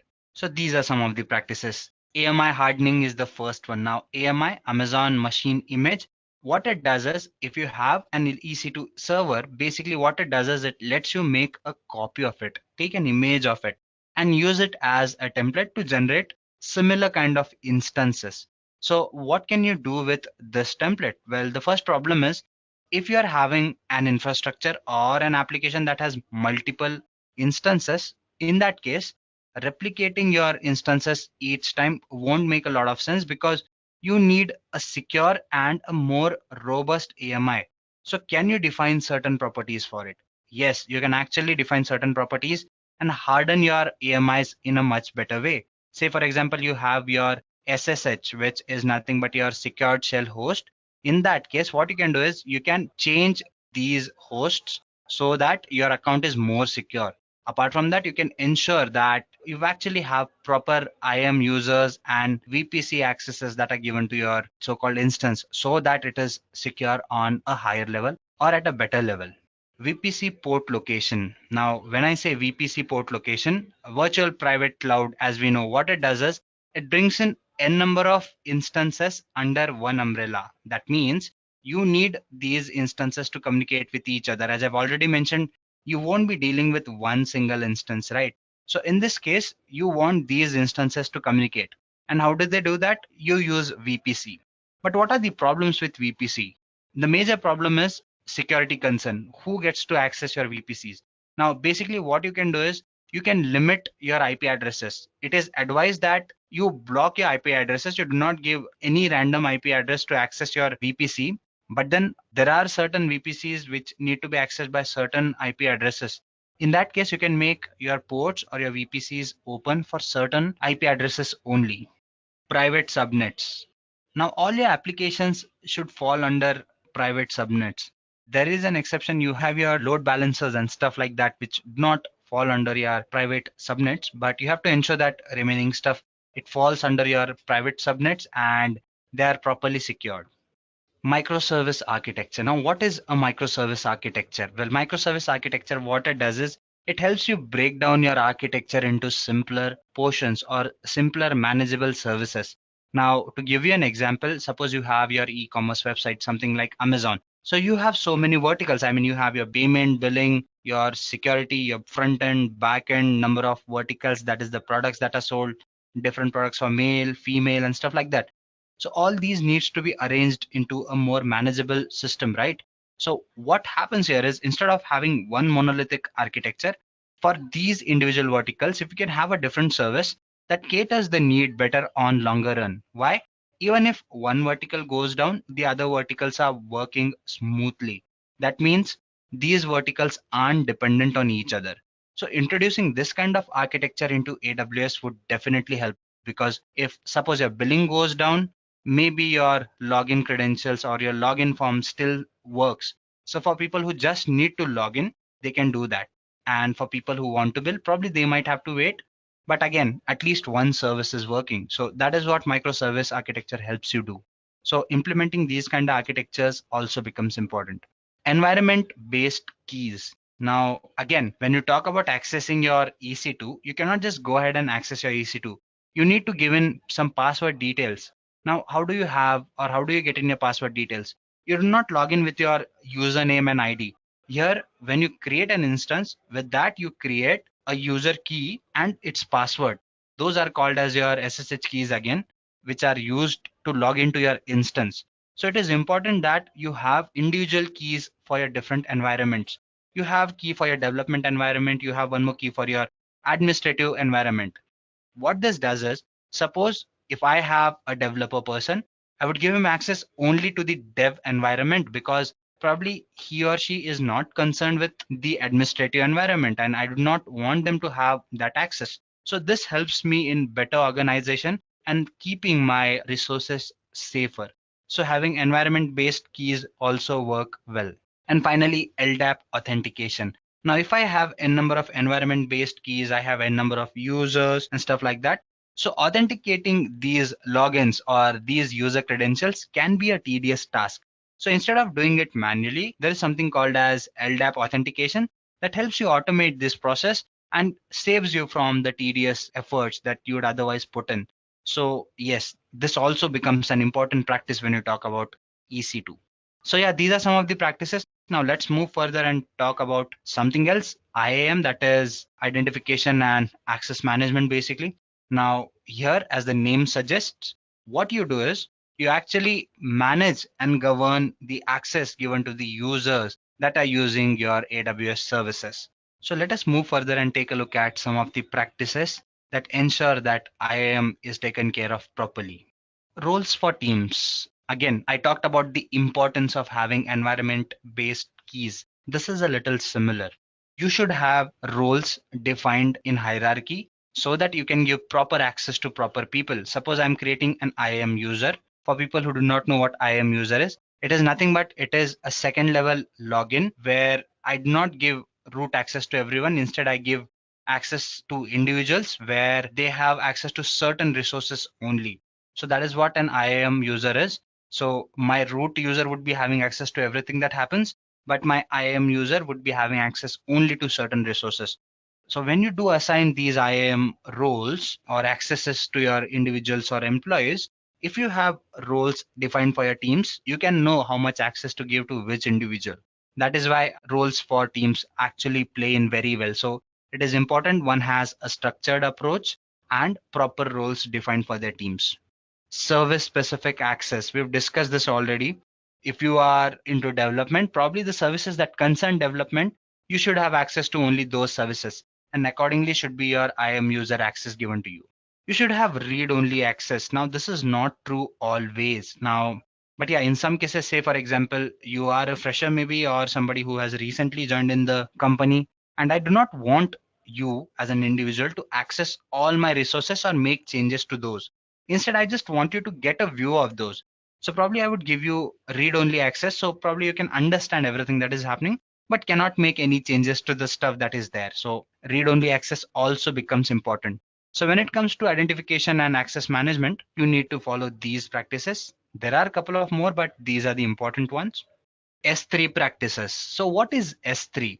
S3 stands for Simple Storage Service. Now, it is a storage service provided by AWS, and what it does is it takes in your data in the form of objects and stores it in buckets or in containers, which are called as buckets. So what are the best practices that you can do or relate to S3? What you can do is you can have content specific names.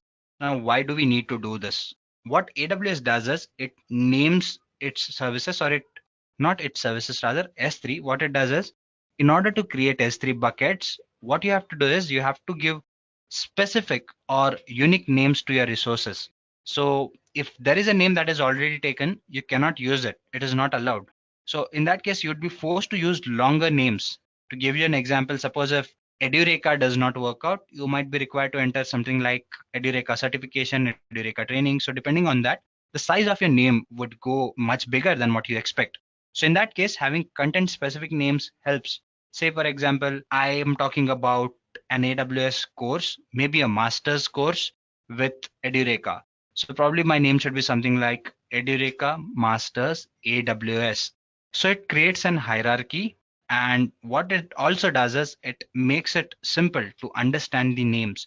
So having this practice is actually a good habit.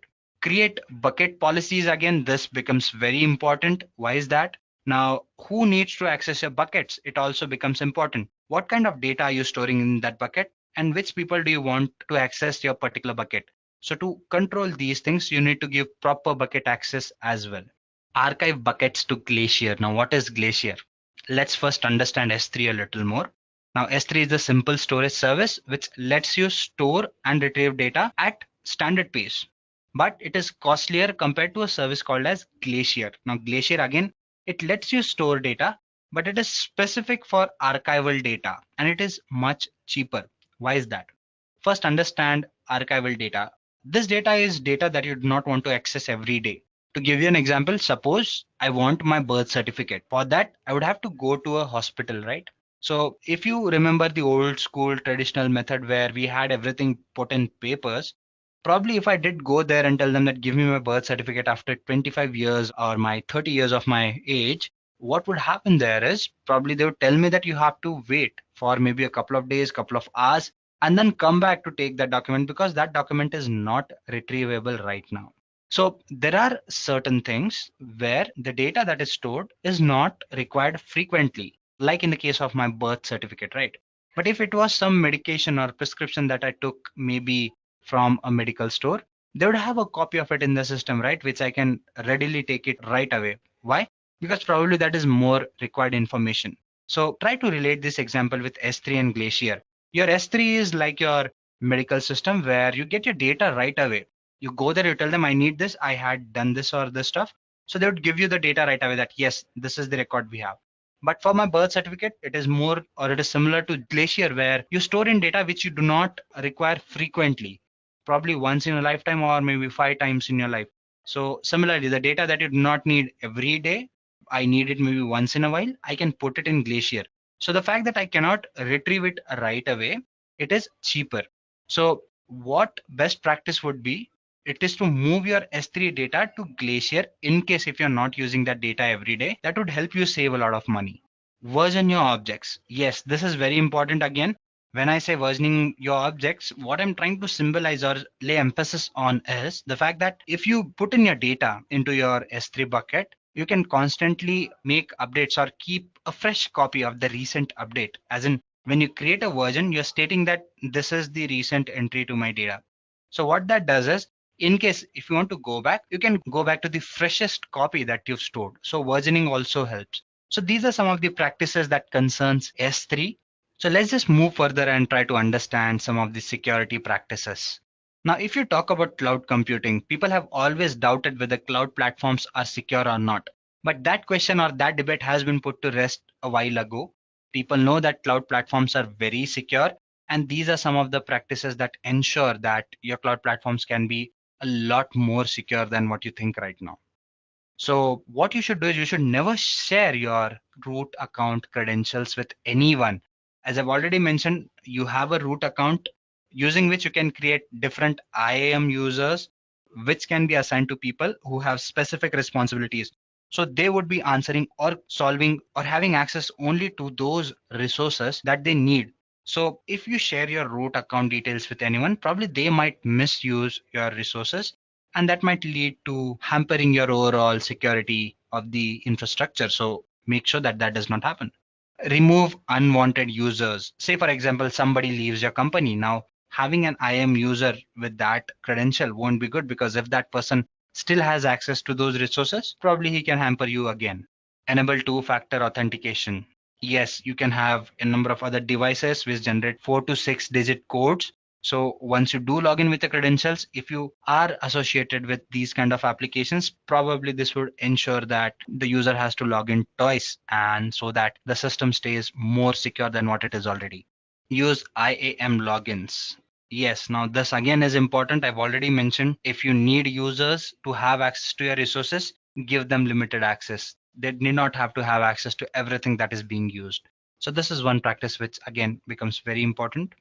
Billing practices. So how can you optimize cost? Well, if you talk about cloud computing, it ensures that you don't pay a lot of money. I mean, because you're paying for the resources that you're using and only for the time duration you're using those resources. So the amount is very less. But still, at times when you talk about huge infrastructures and architectures, you might be forced to shell out a lot of money. So how do you prevent or how do you optimize this further? Well, there are certain practices. If you do implement those practices, definitely you can save a lot of money. One practice that you can do is billing budgets. Now, what it does is you can pre-state, okay, I want to use these many resources for this duration of time. So AWS gives you a predefined budget. Okay, this is the amount you'd be paying, and these are the resources you would be using. So if you do set an alarm, AWS would alarm you saying that, okay, you are reaching a particular limit of your resources. Keep check of those resources. And this is where billing budgets help you a lot. What billing budget also does is it ensures that each individual service, it has its own proper billing budget as well. Say, for example, S3 charges might be different. Your different services like EC2 and all, if you have your certain servers running, your database is running. So in that case, the charges vary. So if you're using a particular resource, you'd be charged only for those resources. And accordingly, you can set budgets as well. So that helps you in the longer run. IAM billing.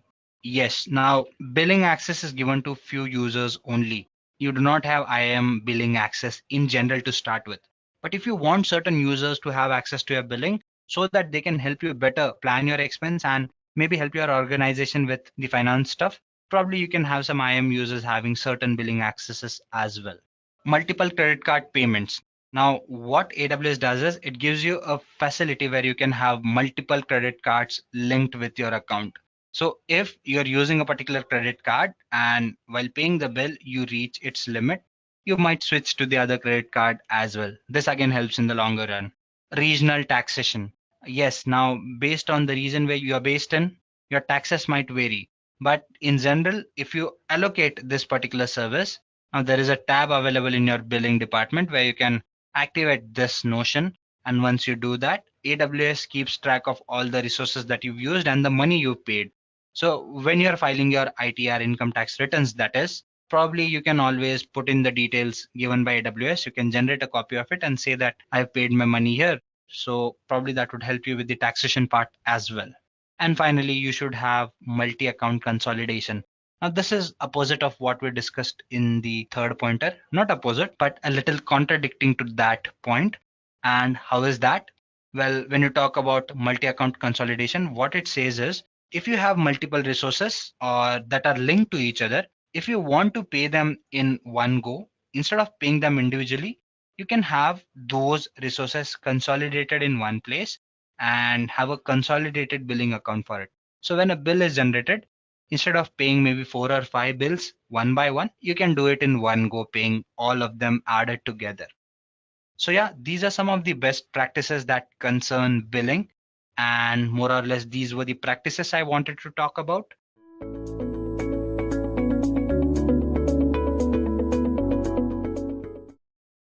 What is DevOps? DevOps is basically a combination of two words, development and operations. So what do we get when we combine these two?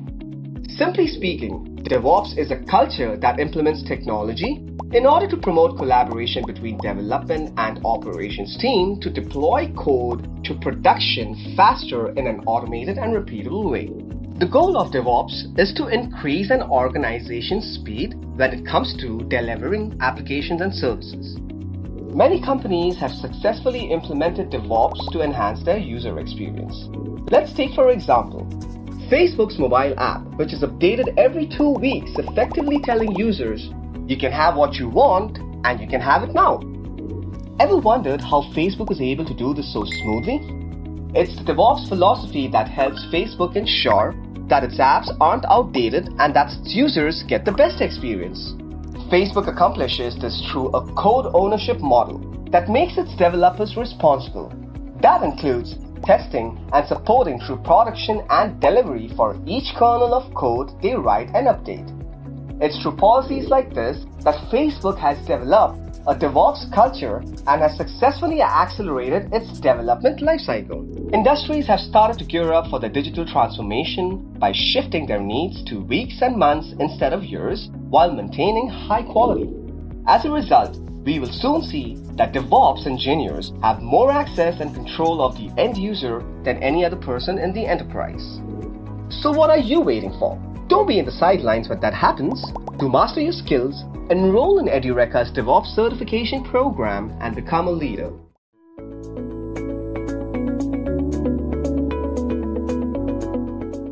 Why do we need DevOps? The birth of DevOps occurred when there were some drawbacks with the existing software development models for application development. The first model we'll be addressing today is the waterfall model. So the waterfall model is a model of software development which is pretty straightforward and linear. So this model follows a top-down approach, as you can see in the image. It has various phases starting with requirements gathering and analysis. So the first phase is where you get the requirements from the client for developing an application. So after this, you try to analyze these requirements that you've acquired. Next comes the design phase where you prepare a blueprint of the software. So in this phase, you think about how the software is actually going to look like. Once the design is ready, you proceed further with the implementation phase where you begin with the coding for the application. So here the team of developers work together on various components of the application.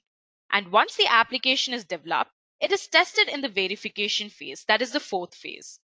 Here there are various tests conducted on the application such as unit testing, integration testing, performance testing, etc. After all of these tests on the applications are done, it is finally deployed on the production servers. At last, that is the fifth phase, is the maintenance phase. So in this phase, the application is monitored for performance. So any issues related to the performance of the application are resolved in this phase. But unfortunately, this model, that is the waterfall model, has some major drawbacks. So the first drawback is gathering and documenting your requirements each step of the way can be extremely time consuming, not to also mention difficult. It is hard to assume things about your product so early into the project. And because of the same reason, your assumptions might be flawed and different from what the customer expects. The second drawback is that now, if the above case is true, your customers are basically dissatisfied with your delivered product. Adding changes to the product can be expensive and most of all difficult to implement. So the third drawback is that in general, the risk is extremely high with the waterfall approach because the scope for mistakes is extremely high. If things go wrong, fixing them can be hard as you have to go a couple of steps back. The next model is the agile model. So agile is an iterative based software development approach where the software project is broken down into various iterations or sprints. So every iteration has phases like the waterfall model, such as requirements gathering, design, development, testing, and maintenance. You can see each of these iteration in the image. So each of this iteration generally lasts for about 2 to 8 weeks. So the difference between agile and waterfall model is that you release the application with some high priority features in the first iteration. After its release, the end users or the customers can give you feedback about the performance of the application. So the necessary changes are made to the application along with some new features. And once these features are added to this application, it is again released, which is in the second iteration. This procedure is repeated until the desired software quality is finally achieved. Now, in spite of being used often, the agile method has a few disadvantages. The first one is that for the approach to work, all the members of the team must be completely dedicated to the project. That is, everyone must be involved equally if you want the whole team to learn and do better on the next run. And this is mainly because agile focuses on quick delivery. There might be an issue with hitting deadline. The second drawback is that the approach may seem extremely simple, but it is hard to execute. So it requires commitment and for everyone to be on the same page, ideally in the same physical space. The third drawback is that documentation can sometimes be ignored. Because agile methodology focuses on working software over comprehensive documentation, things might sometimes get lost through each stage and iteration. As a result, the final product can feel different from what it was first planned. So these are the few drawbacks that the agile model or the agile methodology gives us.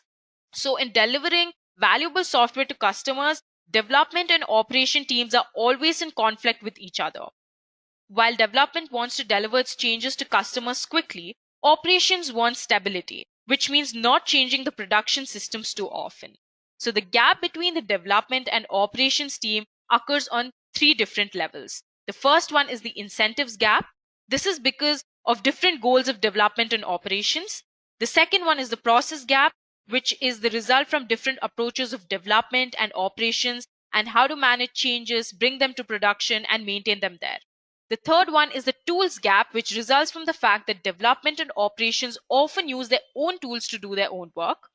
And this is resulting from the fact that development and operations often use their own tools to do their work. As a result from all of these reasons, development and operations often act like silos, as they are two distinct teams. So the conflict between development and operations is because of two reasons. The first one is need for change. This is because development results in change. That is, they're always working on new features, bug fixes, etc. It wants the change to quickly roll out to production. And the second one is fear of change. Once the software is finally delivered, the operations department avoids making changes to the software to ensure stability. This is the major conflict between both of these teams. So this is where DevOps comes into picture. DevOps links software development to operations. I hope that is clear. That is, DevOps bridges the gap between agile software development and operations experiences. It is important to know that DevOps is a set of principles to break down silos. Specifically, DevOps is all about culture, automation, measurement, and sharing. So the first one is culture. So in culture, people and processes comes first. If you don't have a culture, all automation attempts will be fruitless. The relationship is important in culture because its functions include engage early, engage often, destroy silos, be open to options, and stop blaming. And the second one is automation. So once you understand your culture, you can simply start with automation, right? Now you can finalize various tools to achieve automation for DevOps. That is tools for release management, provisioning, configuration management, systems integration, monitoring and control, and orchestration becomes extremely important pieces for DevOps. The third is measurement. So if you cannot measure, you cannot improve. Makes sense, right? A successful DevOps implementation will always measure everything it can as often as it can.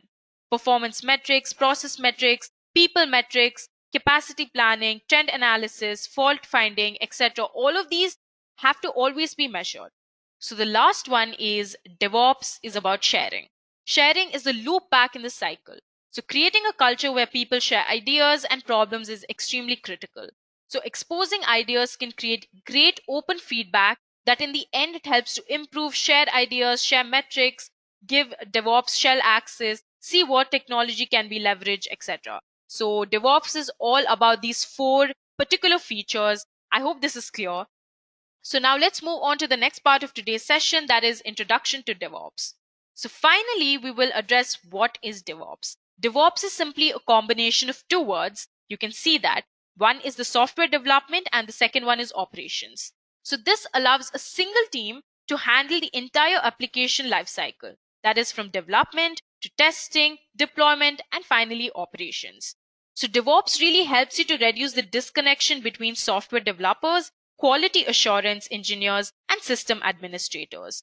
That is, it basically promotes collaboration between the development and operations team to deploy code to production faster in an automated and repeatable way. So DevOps basically helps to increase organization speed to deliver applications and services.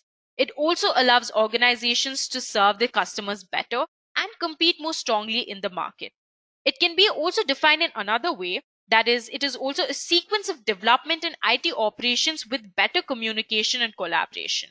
So in the market, it has become one of the most valuable business disciplines for enterprises or organizations. With the help of DevOps, the quality and speed of the application delivery has improved to an extremely great extent. Organizations that have adopted DevOps notice a 22% improvement in software quality and a 17% improvement in application deployment frequency. They have also achieved a 22% hike in customer satisfaction. Overall, a 19% of revenue hikes as a result of the successful DevOps implementation has been achieved. Moving on, DevOps workflow is another important concept. So what is a DevOps workflow? So it basically provides a visual overview of the sequence in which input is provided. Also, it tells about which one action is performed and output is generated for an operations process. So basically, DevOps workflow allows the ability to separate and arrange the jobs which are top requested by the users.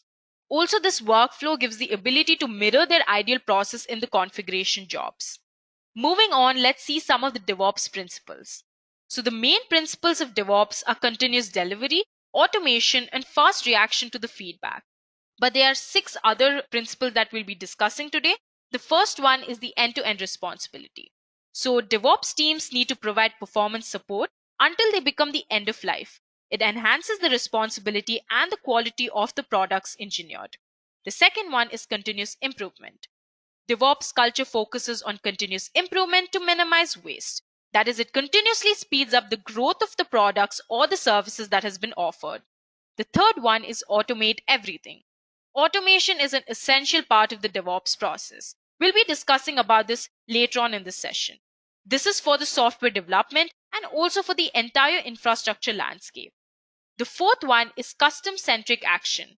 So the DevOps team must be customer-centric so that they should continuously invest in products and services.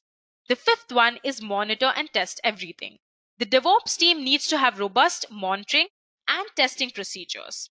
The last one is work as one team. In the DevOps culture, role of the designers, developers, and testers are already defined. So all they need to do is work as one team with complete collaboration. These principles are achieved through several DevOps practices, which include frequent deployments, quality assurance automation, continuous delivery, validating ideas as early as possible, and in-team collaboration. Now let's move on to the third topic of today's session, companies using DevOps. By now, you must have figured out that DevOps helps to increase an organization's speed to deliver applications and services. This is exactly why many organizations such as Amazon, Netflix, Etsy, HP, Adobe, and many other organizations are adopting DevOps and its practices. We will now discuss how Amazon makes use of DevOps to increase their work efficiency. You must be aware that Amazon is one of the biggest e-commerce companies in the world. But way back in time, their website followed a traditional monolithic architecture. So in this type of architecture, all the processes are coupled together and run as a single service. Over time, as the code and the source files grew, it became hard to scale, maintain, and upgrade their applications on physical servers. So what did Amazon do? Amazon simply solved the problem of the monolithic architecture by moving from physical servers to cloud-based Amazon Web Services. You all must have heard of AWS. Currently, AWS follows a microservice architecture. In Amazon, there are basically three types of microservices. They are users, threads, and posts. Developers here apply frequent but small changes over their code via version control tools like Git and GitHub. Practices like code deployment help fix bugs and adds new features to improve the underlying software application. AWS Code Deploy is one such service that keeps track of deployments and simplifies the entire software release process. Amazon also uses Apollo. Apollo is a simple one-click internal deployment tool. So Apollo's job is to deploy a specified set of software across a group of hosts. On the other hand, practices like configuration management and infrastructure as code help to monitor and make changes in the software. It keeps track of the system's performance and resources used by developers. So in this way, the testing team can identify problems way before in hand and fix them immediately. So this is how Amazon implement DevOps and its practices. Now let's move on and understand one major concept of DevOps, that is the DevOps lifecycle. So if you're into DevOps from quite some time now, you must have heard at least one of these DevOps phases, that is continuous development, continuous integration, continuous testing, continuous deployment, and continuous monitoring. So all of these phases that I just mentioned make up the DevOps lifecycle. As you can see on the screen, and as I've already mentioned, all of these phases make up the DevOps lifecycle. The first phase is the continuous development phase. So this is the phase that involves planning and coding of the software. So the vision of the project is decided during the planning phase, and the developers begin developing the code for the application. There are no DevOps tools that are required for planning, but there are a number of tools for maintaining the code. The code can be written in any language, but it is mainly maintained by using version control tools. So here, maintaining the code is referred to as source code management. So some of the most popular version control tools are Git, SVN, Mercurial, CVS, etc. Also, tools like Ant, Maven, Gradle can be used in this phase for building or packaging the code into an executable file that can eventually be forwarded to any of the next phases. The next phase in the DevOps lifecycle is continuous testing. So this is the stage where the developed software is continuously tested for bugs. For continuous testing, automation testing tools like Selenium, TestNG, JUnit, etc. are used. So basically the tools that I just mentioned right now allow quality assurances to test multiple code bases thoroughly in parallel to ensure there are no flaws in the functionality. So what automation testing does is it saves a lot of time, effort, and labor for executing the test instead of doing this manually, right? Also in this phase, Docker containers can be used for simulating the test environment. Selenium here does the automation testing, and the reports are generated by TestNG. So this entire testing phase can be automated with the help of a continuous integration tool called Jenkins. We'll talk about Jenkins later on in this session. So now let me explain you this with an example. Suppose you've written a Selenium code in Java to test your application. Now what you can do is you can build this code using Ant or Maven, and once the code is built, it is tested for user acceptance testing. So this entire process can be automated using Jenkins. Besides that, the report generation is a very big plus point. The task of evaluating the test cases that failed in a test suite gets simpler. We can also schedule the execution of test cases at predefined times. Once the entire testing is done, the code is continuously integrated with the existing code. The third phase of this life cycle is continuous integration. So now this stage is the heart of the entire DevOps lifecycle. It is a software development practice in which the developers require to commit changes to the source code more frequently. This may be on a daily or a weekly basis. So every commit is then built, and this allows early detection of problems if they are present. Building code does not involve compilation, but it also includes code review, unit testing, integration testing, and packaging. The code that is supporting new functionality is continuously integrated with the existing code. Since there is continuous development of software, the updated code needs to be integrated continuously as well as smoothly with the systems to reflect changes to the end users. As I've already said in the previous slide, Jenkins is a very popular tool used in this phase. So whenever there is a change in the Git repository, Jenkins simply fetches the updated code and it prepares a build of that code, which is in an executable file. So once this entire build is performed, it is then forwarded to the test server or the production server. Now let's move on to the fourth phase of the cycle, that is the continuous deployment phase. So this is the stage where the code is deployed to the production servers. It is very important to ensure that the code is correctly deployed on all the servers. Now before moving on, let us understand a few things about configuration management and containerization tools. Now these set of tools help in achieving continuous deployment. Firstly, I will talk about configuration management. It is basically the act of establishing and maintaining consistency in an application's functional requirements and performance. So let me put this in simple words. It is the act of releasing deployments to servers, scheduling updates, and most importantly, keeping the configurations consistent across all the servers. Since the new code is deployed on a continuous basis, configuration management tools play an extremely important role in executing tasks quickly and frequently. Now, some popular tools that are used here are Puppet, Chef, SaltStack, and Ansible. Containerization tools also play an equally important role in the deployment stage. Docker is one of the most popular tools used for this purpose. Basically, these tools help produce consistency across development, test, staging, and production environments. Besides this, they also help in scaling up and scaling down of instances very swiftly. Basically, containerization tools help in maintaining consistency across the environments where the application is deployed, developed, and tested.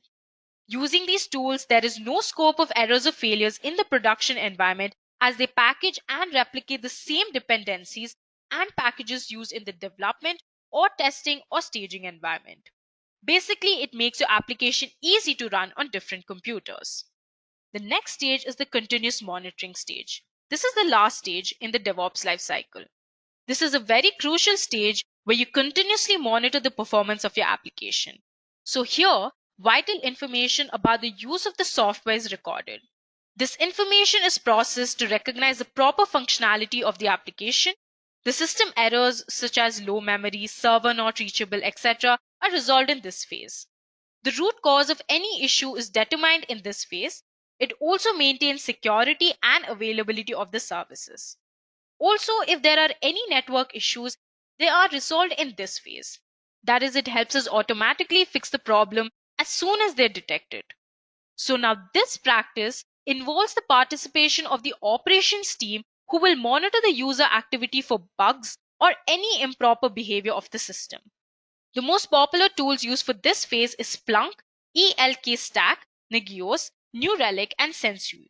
So what these tools do is they help you monitor the application's performance and the servers very closely, and they also eventually enable you to check the health of the system proactively. Now, using these tools, they can also improve productivity and increase the reliability of the systems, which in turn reduces IT support costs. Any major issues, if found, are reported to the development team so that it can be fixed in the continuous development phase. This also leads to a faster resolution of the problems. The stages are carried out on loop continuously till you achieve the desired product quality.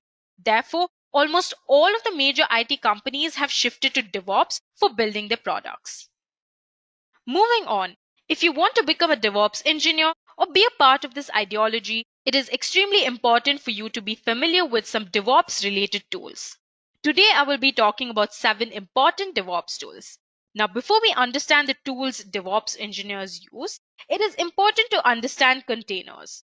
So, what are containers? Containers allow you to package your application and its dependencies together into one manifest that can be version controlled, allowing for easy replication of your application across developers on your team and machines in your cluster. This is exactly why container-based microservices architectures have profoundly changed the way development and operation teams test and deploy software. Containers really help companies modernize by making it easier to scale and deploy applications. But they have also introduced new challenges and complexity by creating an entirely new infrastructure ecosystem. IT companies are now deploying thousands of container instances daily, and that's a complexity of scale they have to manage. How do they do it? Here is where Kubernetes comes to the rescue. Kubernetes is a container management technology developed in Google to manage containerized applications in different kinds of environments, like physical, virtual, cloud infrastructure, etc. So it really is just an open source system which helps in creating and managing containerization of applications. Its container management responsibilities include container deployment, scaling and descaling of containers, and container load balancing. It is extremely important to remember that Kubernetes is not a containerization platform, it is a multi-container management solution. Now let's move on and discuss some of the features of Kubernetes. The first one is automated scheduling. So Kubernetes provides an advanced scheduler to launch containers on cluster nodes based on their resource requirements and other constraints, while not sacrificing availability. The second feature is self-healing capabilities. So Kubernetes allows you to replace and reschedule containers when nodes die. It also kills containers that do not respond to user-defined health checks and does not advertise them to clients until they are ready to serve. The third feature is automated rollouts and rollback.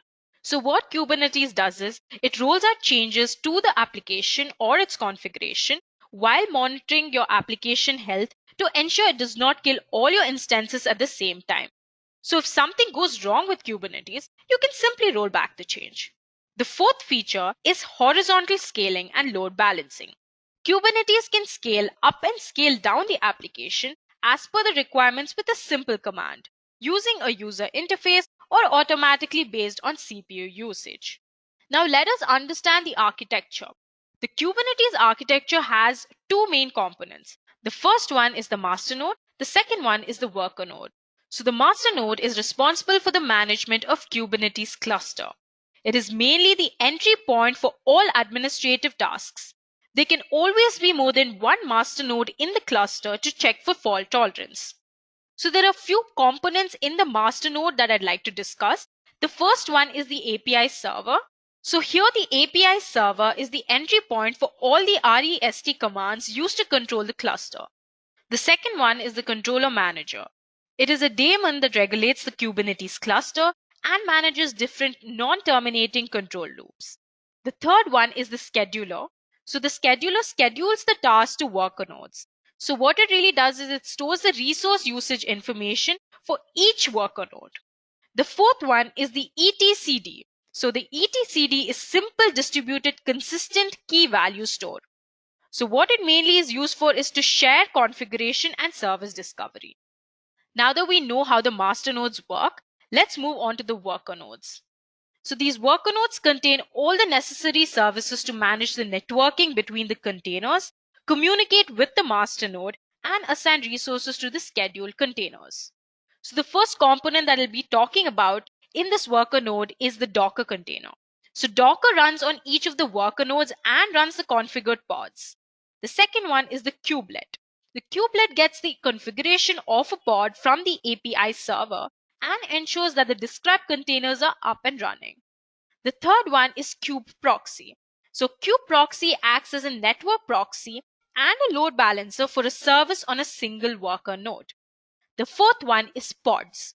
So a pod is one or more containers that logically run together on nodes. With this, we come to the end of the first tool in DevOps tool. Let's move on to the second tool, that is Docker. So what is a Docker? Docker is simply a containerization platform that packages your application and all its dependencies together in the form of containers to ensure that your application works seamlessly in any environment. So each application here will run on a separate container and will have its own set of libraries and dependencies. It must be really convenient to move around these containers, right? So containers also ensures that there is a process level isolation, meaning each application is independent of other applications, giving developers surety that they can build applications that will not interfere with one another. Now, the quality assurance team need not install all the dependent software and applications to test the code, and this helps them save lots and lots of time and energy. This also ensures that the working environment is consistent across all the individuals involved in the process, starting from development to deployment. So here the number of systems can be scaled up easily and the code can be deployed on them effortlessly. There are some basic concepts of Docker you must be aware of. That is Docker file, Docker image, and Docker container. So a Docker image is created by the sequence of commands written in a file called Docker file. When this Docker file is executed using a Docker command, it results into a Docker image with a name.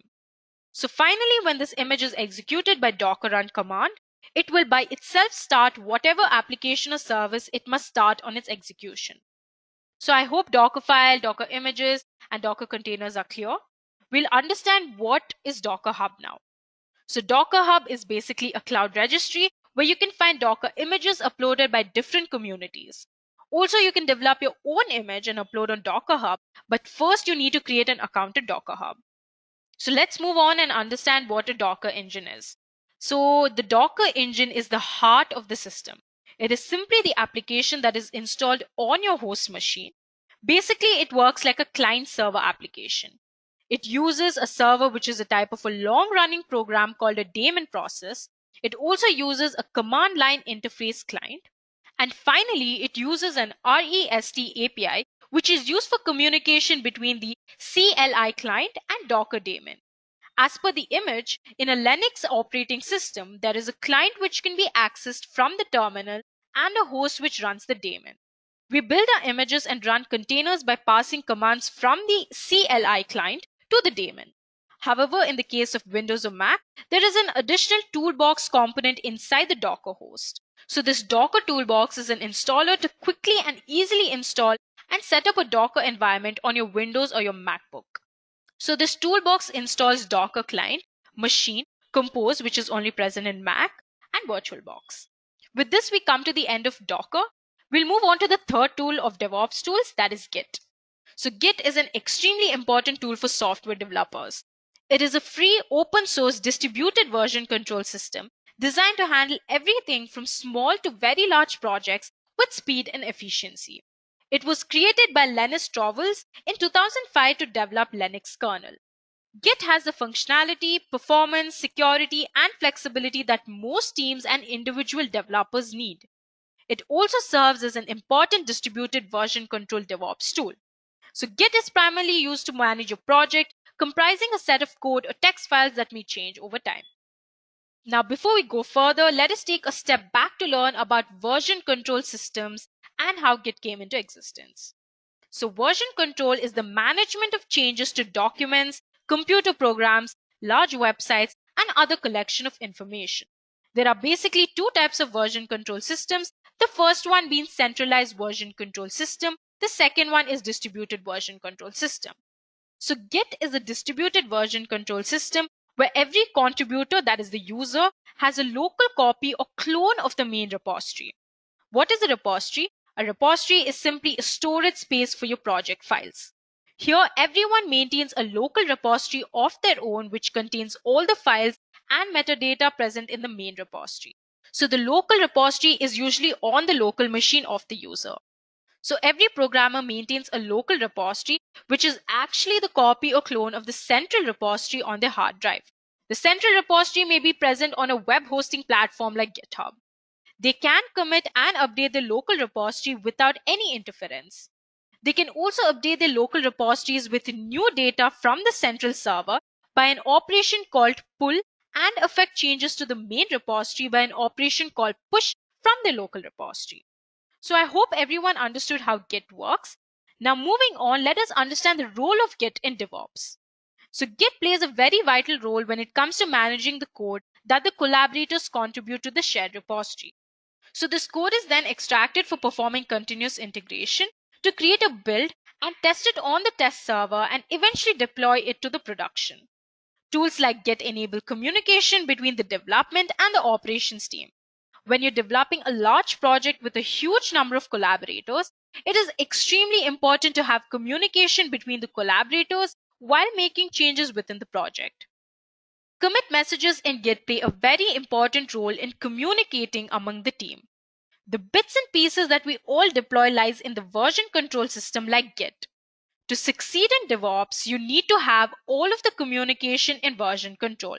Hence, Git plays a very vital role in succeeding at DevOps. Now let's move on to the next tool, that is Selenium. Selenium is one of the most widely used open source web user interface automation testing suite. It was originally developed by Jason Huggins in 2004 as an internal tool at ThoughtWorks. So Selenium supports automation across different browsers, platforms, and programming languages. So this tool can be easily deployed on platforms such as Windows, Linux, Solaris, and Macintosh. Moreover, it supports operating systems for mobile applications like Windows and Android. Selenium supports a wide variety of programming languages through the use of drivers specific to each language. Languages supported by Selenium include C#, Java, Perl, PHP, Python, and Ruby. Currently, Selenium WebDriver is the most popular with Java and C#. Selenium test scripts can be coded in any of the supported programming languages and can be run directly in most modern web browsers. Browsers supported by Selenium include Internet Explorer, Mozilla Firefox, Google Chrome, and Safari. So basically, it can be used to automate functional tests and can be integrated with automation test tools such as Maven, Jenkins, and Docker to achieve continuous testing. It can be also integrated with tools such as TestNG and JUnit for managing test cases and generating reports. So now moving on, what are the advantages of Selenium? Why should we choose Selenium? Since Selenium is open source, there is no licensing cost involved, which is a major advantage over other testing tools. There are many other reasons behind Selenium's ever-growing popularity. The first one is that test scripts can be written in any of the programming languages, that is Java, Python, C#, PHP, Ruby, Perl, .NET, etc. Tests can also be carried out in any of the operating systems, that is Windows, Mac, or Linux. Tests can also be carried out using any browser, that is Mozilla Firefox, Internet Explorer, Google Chrome, Safari, Opera. We've all discussed this in the previous slide. And the last use is that it can be integrated with Maven, Jenkins, and Docker to achieve continuous testing. So in short, Selenium can be used for automated testing. Also, because it has cross-browsers compatibility, it is more preferred. And it also increases test coverage and reduces test execution time. Now moving on, let us understand an important concept in Selenium, that is the Selenium Grid. Selenium Grid was developed by Patrick Lightbody and initially called it Hosted QA. It was used in a combination with remote control to run tests on remote machines. In fact, with Grid, multiple test scripts can be executed at the same time on multiple machines. Parallel execution is achieved with the help of hub node architecture. One machine will assume the role of hub and the others will be the nodes. Hub controls the test scripts running on various browsers inside various operating systems. Test scripts being executed on different nodes can be written in different programming languages. Grid is still in use and works with both WebDriver and remote control. So we'll be learning about the WebDriver in the next slide. However, maintaining a grid with all required browsers and operating systems is a very huge challenge. For this, there are multiple online platforms that provide an online Selenium grid that lets you access to run your Selenium automation scripts. For example, you can use Lambda test. It has more than 2000 browser environments over which you can run your tests and truly automate cross-browser testing. Now let's understand what is Selenium WebDriver. Selenium WebDriver is a web-based automation testing framework that can test web pages initiated on various web browsers and various operating systems. In fact, you also have the freedom to write test scripts in different programming languages like Java, Perl, Python, etc. It is important to remember that Mozilla Firefox is Selenium WebDriver's default browser. Now, some benefits of Selenium WebDriver are that they support 7 programming languages, they test on various browsers, and they work on different operating systems. Also, it overcomes limitations of Selenium version 1, like file upload, download, pop-ups, and dialogues barrier. Now, let's move on to the next most important tool, that is Jenkins. Continuous integration is the most important part of DevOps that is used to integrate various DevOps stages. Jenkins is the most popular continuous integration tool. It is an open source automation tool written in Java with plugins built for continuous integration purposes. Jenkins is basically used to build and test your software projects continuously, making it easier for developers to integrate changes to the project and making it easier for users to obtain a fresh build. It also allows you to continuously deliver your software by integrating with a large number of testing and deployment technologies. So basically with Jenkins, organizations can accelerate the software development process through automation. Jenkins integrates development lifecycle processes of all kinds, including build, document, test, package, stage, deploy, static analysis, and much more. So this tool also achieves continuous integration with the help of plugins. Plugins are extremely important. It allows the integration of various DevOps stages. If you want to integrate a particular tool, you need to install that particular plugin for that tool. For example, Git, Maven to project, Amazon EC2, HTML publisher, etc. There are many advantages of Jenkins and I'd want to discuss each one of them in detail. So the first one is it is an open source tool with a great community support.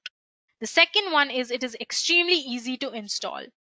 The next one is it has more than 1000 plugins to ease your work. Now, if a plugin does not exist, you can simply code it and share it with the community.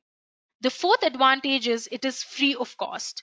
The last one is it is built with Java. Now, if you have been coding for some time now, you must be knowing that Java is portable to all the major platforms. So this gives an added advantage to Jenkins.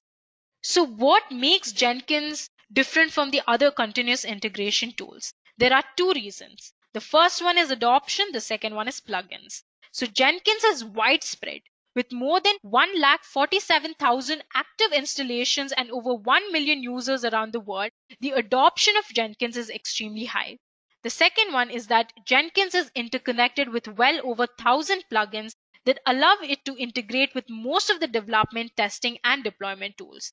So these two features, that is adoption and plugins, make it one of the best continuous integration tools currently available in the market. Now let's move on to the next tool of DevOps tools, that is Puppet. Today, the most mature tool for configuration management is Puppet.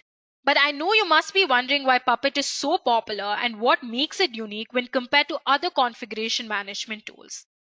Puppet is a configuration management tool that is used for deploying, configuring, and managing servers. So now let's understand the functions of Puppet. So the first one is it helps in defining distinct configurations for each and every host. And it also continuously checks and confirms whether the required configuration is in place and is not altered on the host. The second function is dynamic scaling up and scaling down of machines. The last one is it provides control over all your configured machines. So a centralized change gets propagated to all automatically. Puppet basically uses a master-slave architecture in which the master and slave communicate through a secure encrypted channel with the help of SSL. Now let's see this architecture in detail. So as you can see the diagram on the screen, the Puppet agent sends the facts to the Puppet master. Facts are basically key value data pair that represents some aspect of the slave state, such as its IP address, uptime, operating system, or whether it's a virtual machine. Puppet Master uses the facts to compile a catalog that defines how the slave should be configured. Catalog is a document that describes the desired state for each resource that Puppet Master manages on a slave. Puppet Slave reports back to the master indicating that the configuration is finally complete, which is visible in the Puppet dashboard. Now with this, we come to the last tool of DevOps, NAG-IOS. NAG-IOS monitors your entire IT infrastructure to ensure systems, applications, servers, and business processes are functioning properly. It is an integral to the DevOps lifecycle. So it is basically used for continuously monitoring of systems, applications, servers, and business processes in a DevOps culture. So in the event of a failure, NAG-IOS can alert technical staff of the problem, allowing them to begin remediation processes before outages affect business processes, end users, or customers. With this tool, you don't really have to explain why an unseen infrastructure outage affects your organization's bottom line. NAG-IOS runs on a server, usually as a daemon or a service. It periodically runs plugins residing on the same server. They contact hosts or servers on your network or on the internet.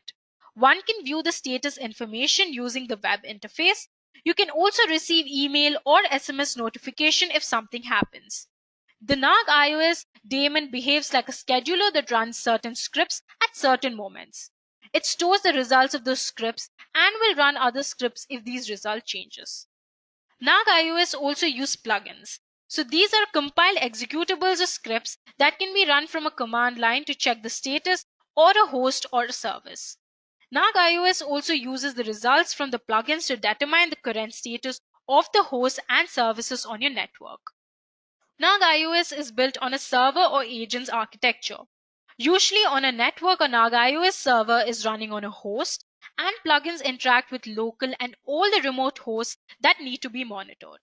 So these plugins will send information to the scheduler, which displays that in a graphical user interface. With this, we come to the end of DevOps tools. Let's move on to the next part of the session, that is DevOps automation. Automation is the crucial need for DevOps practices, and automating everything is the fundamental principle of DevOps. We discussed this initially in the session. Automation kickstarts from the code generation on the developer's machine until the code is pushed to the code, and after that to monitor the application and system in the production. Automating infrastructure setup and configurations, software deployment is the key highlight of DevOps practice. DevOps practice is dependent on automation to make deliveries over a few hours and make frequent deliveries across platforms. Automation in DevOps boosts speed, consistency, higher accuracy, reliability, and increases the number of deliveries.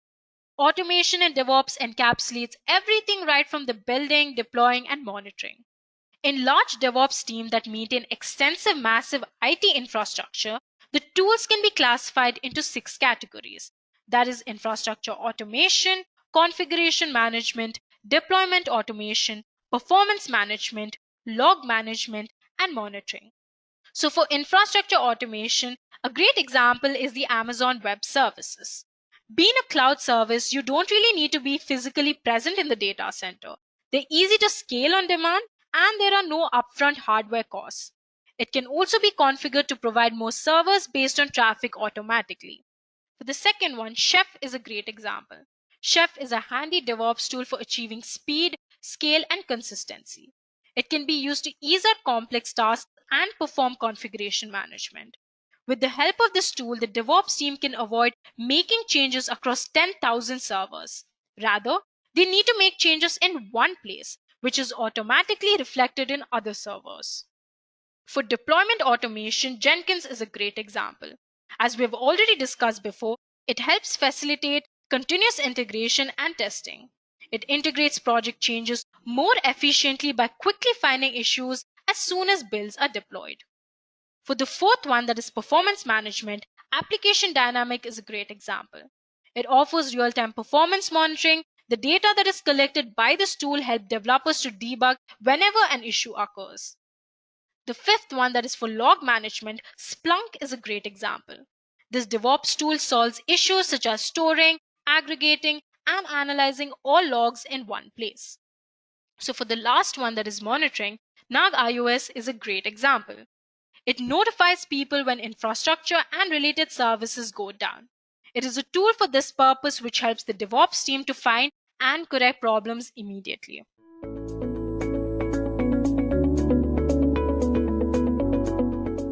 Let's start out with what's version control.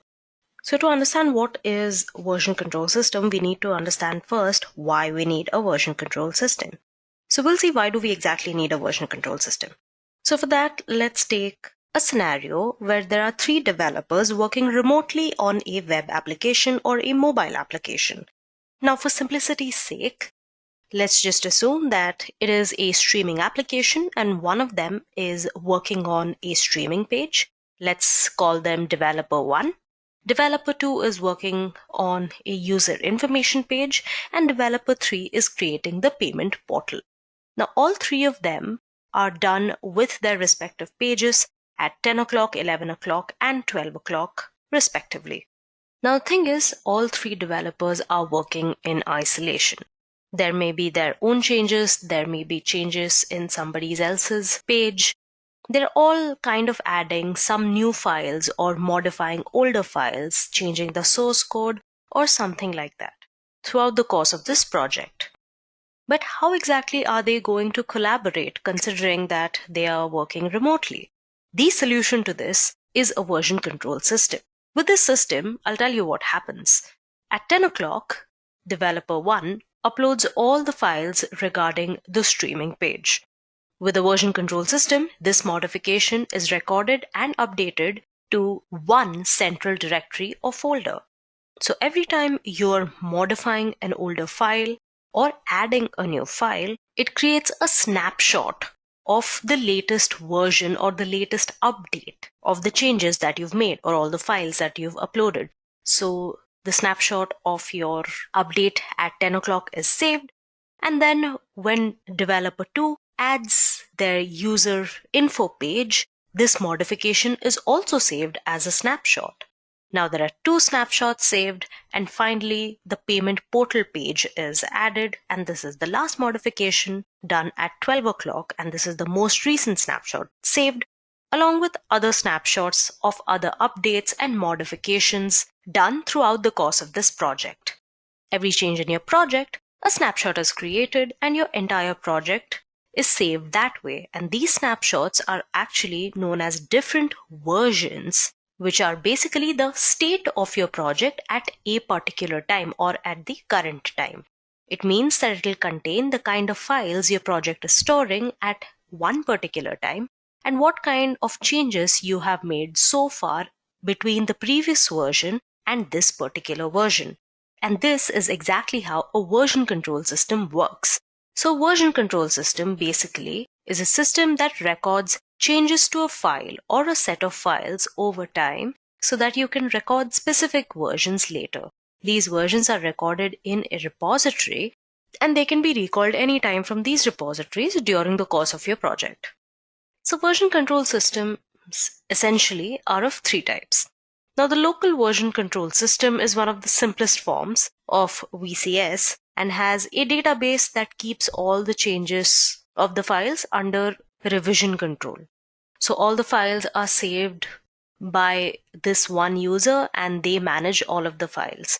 But it's actually really hard to maintain the changes of the file and you can accidentally replace one or the other file that you need.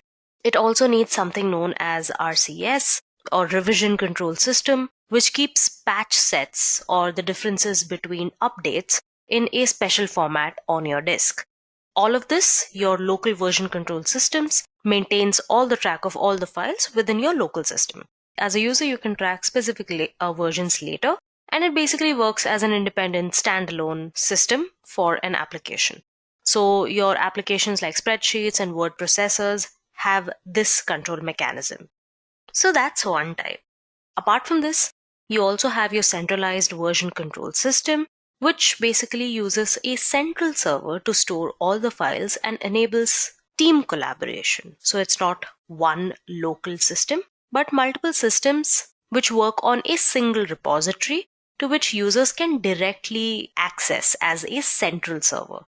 So the repository is a central server that could be local or remote, which is directly connected to each of the programmer's workstation. And the third kind of VCS is a distributed version control system. Now, these systems do not necessarily rely on a central server to store all the versions of a project file. In a distributed version control system, every contributor has a local copy or a clone of the main repository. So everyone maintains their own local repository, which contains all the files and the metadata present in the main repository, and they can push or commit or update the main repository if and when required. Now we are going to cover more on the latter two version control systems further in the session. So now let's try and understand in depth what's the difference between a centralized version control system and a distributed version control system. As I had mentioned before, in a centralized version control system, each programmer working on a branch on a project has absolute access to the central server.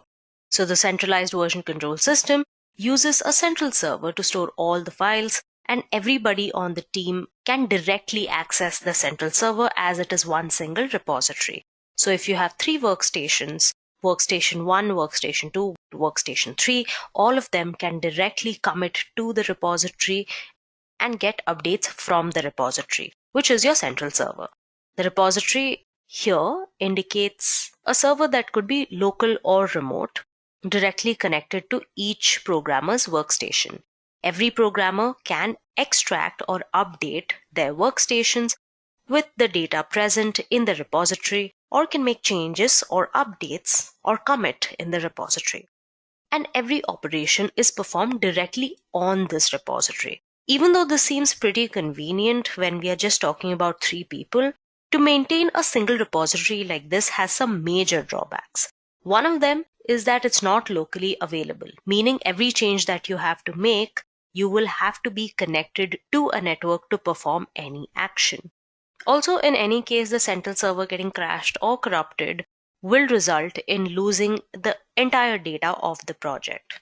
Also, another small thing which is revertible, but is if one person accidentally makes some unwanted updates, instead of his or her local system, they will be making that changes directly in the central server.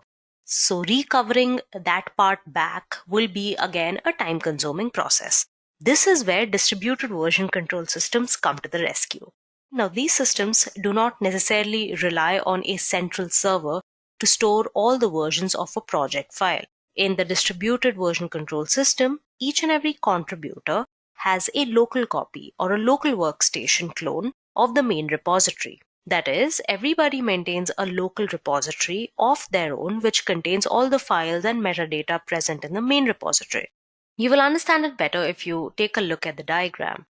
As you can see, every programmer maintains a local repository or a local copy on its own, which is actually the copy or clone of the central repository on their local hard drive.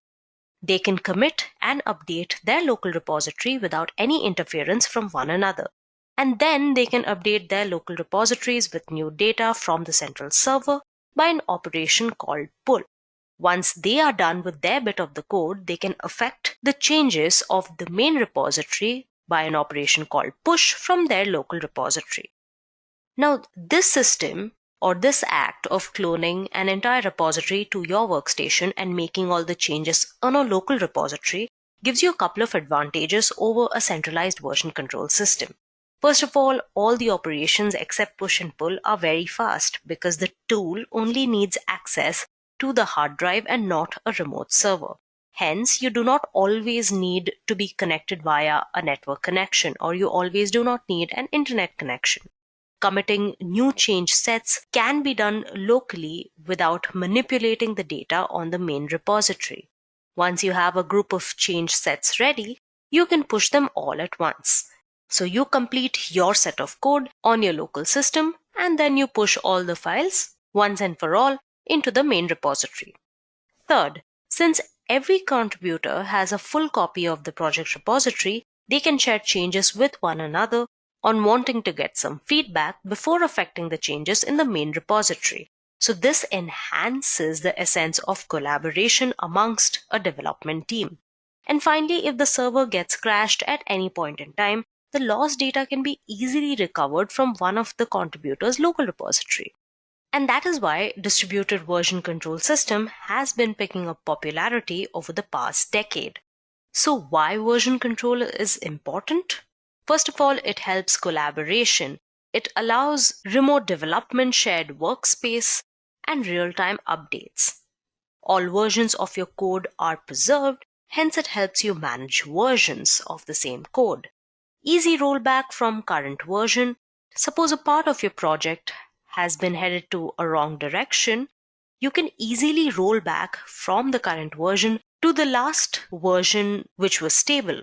Now, because you can reverse faulty updates, you can save time and hence it reduces downtime of your project development. And finally, it improves visibility. You can analyze and compare different versions, and that gives you like a 50-foot top view of your entire project, which just accelerates your product delivery. So now that you have a bare sense of what is version control and why do you need version control, let's understand one of the most popular version control systems that exists today, and that is Git. So Git is a distributed version control tool that supports distributed nonlinear workflows by providing data assurance from developing quality software. So basically what it does is that it lets you and your team of developers work together on the same project remotely from anywhere across the world. Your team members can work efficiently on files and easily merge their changes into one source without the fear of losing or deleting anything of importance due to the easy rollback feature. Git is primarily used to manage your project comprising of a set of code or text files that you may want to change from time to time. Now, Git is an integral part of DevOps. DevOps, as most of you might have the idea of, is the practice of bringing agility to the process of development and operations. A couple of years ago, it was this entirely revolutionary ideology which swept IT organizations worldwide, boosting project life cycles and in turn increasing profits. DevOps promoted communication between development engineers and operations participating together in the entire life cycle, from design through development process to production support. Now, in the entire life cycle of DevOps, starting from planning of the projects to its deployment and monitoring, Git plays a vital role. When it comes to managing the code that collaborators contribute to the shared repository, this code is extracted for performing continuous integration to create a build and test it on the test server and eventually deploy it to production. Tools like Git enable communication between the development and operations team. When you are developing a large project with a huge number of collaborators, it is extremely important to have communication between the collaborators, between the developers while making changes in the project. Commit messages in Git play a very important role in this particular collaboration or communication amongst the team. The bits and pieces that we deploy or update lies in this version control system, such as Git. To succeed in DevOps, you need to have all the communication in version control. Hence, Git plays an extremely vital role in succeeding at DevOps.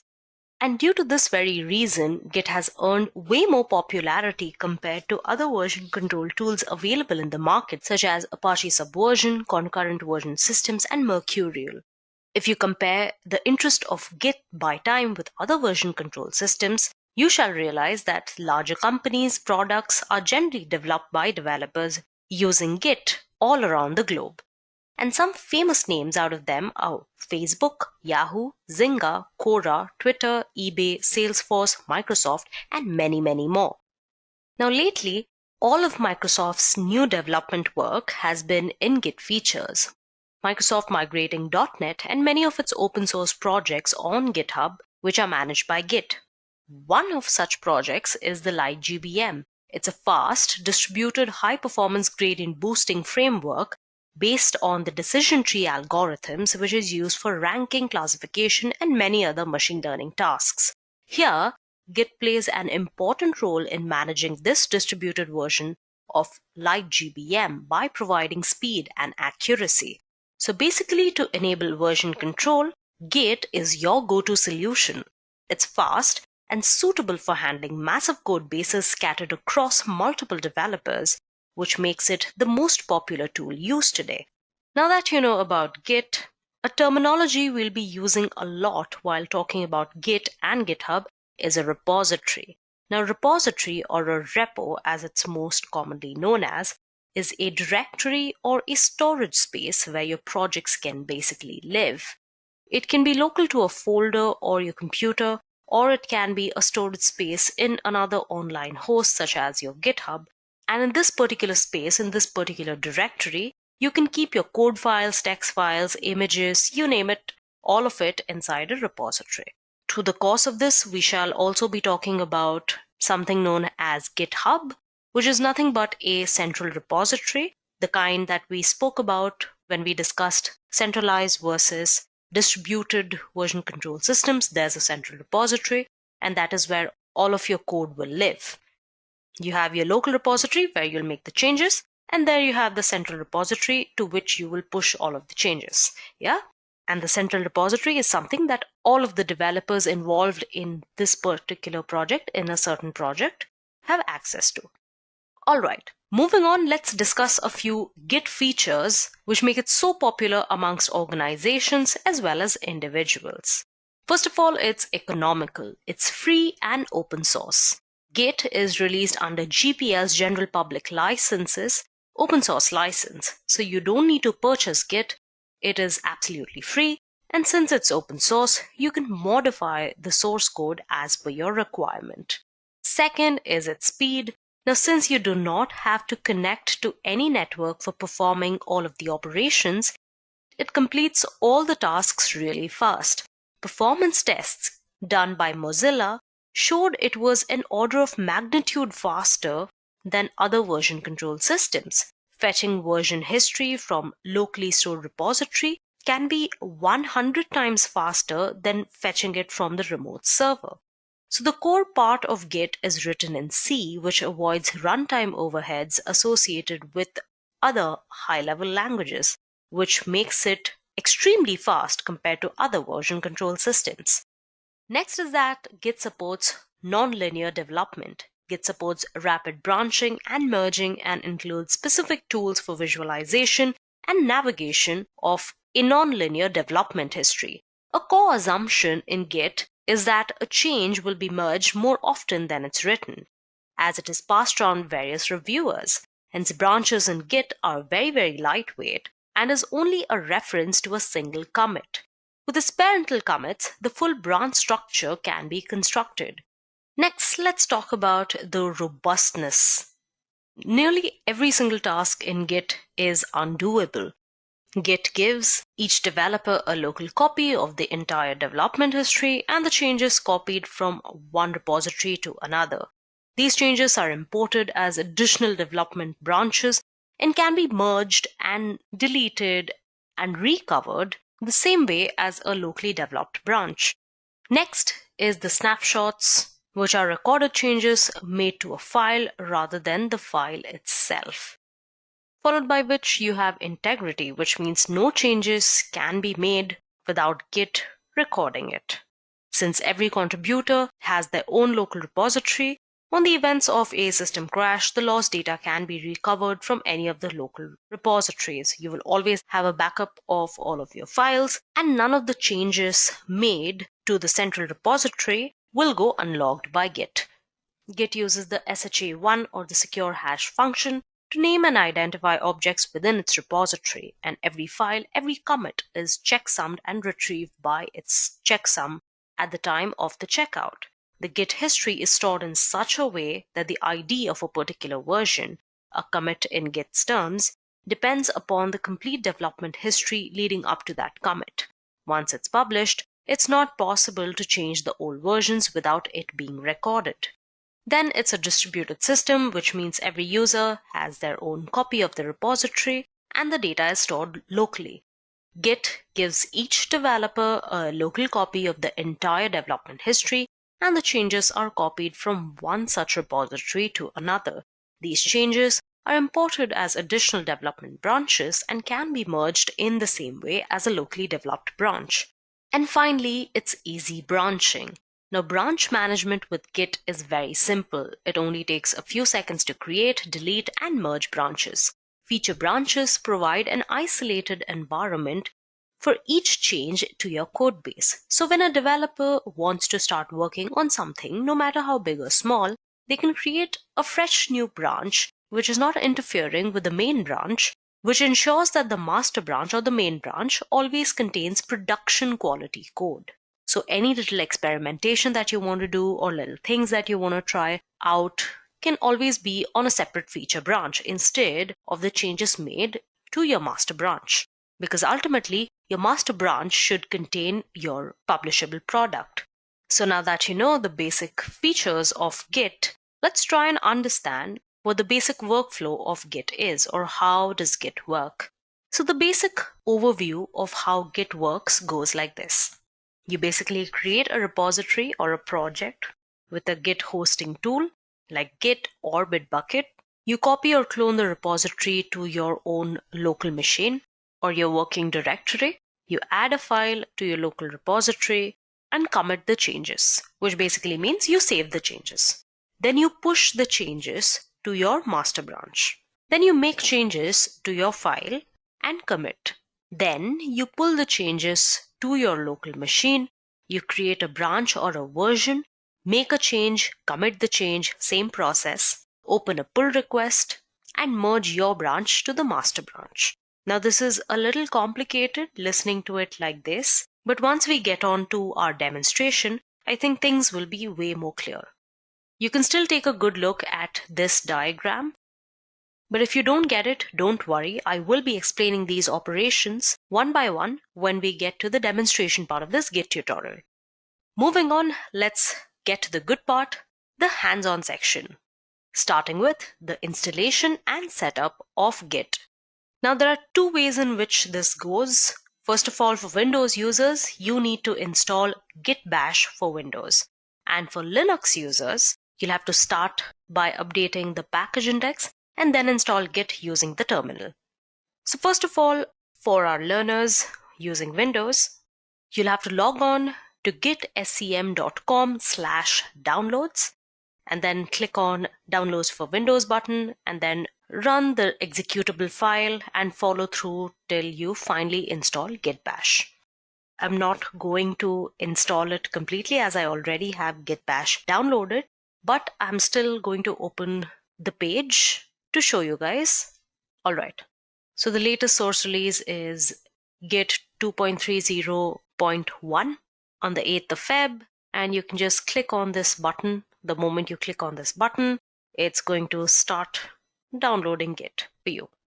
And once you have the executable file, all you have to do is open it or run it in your own system, right? Next, for people using Linux, this is an example considering you are using Ubuntu. If you're using CentOS, a lot of the commands don't change, but instead of apt install, you will be using yum install for CentOS. So for that, now I'm going to open my terminal on a virtual machine. So here I have running an Ubuntu machine using the Oracle VirtualBox. So I'm going to start by running an update. All right, this is going to take a while. Kindly be patient. So here I have my Ubuntu running on a virtual machine. So to install Git on your Ubuntu machine, you have to start by updating. So this will take some time. We're going to use sudo apt update. If you're using CentOS, you will be using yum instead of apt. Let's clear that out, and then we're going to install Git.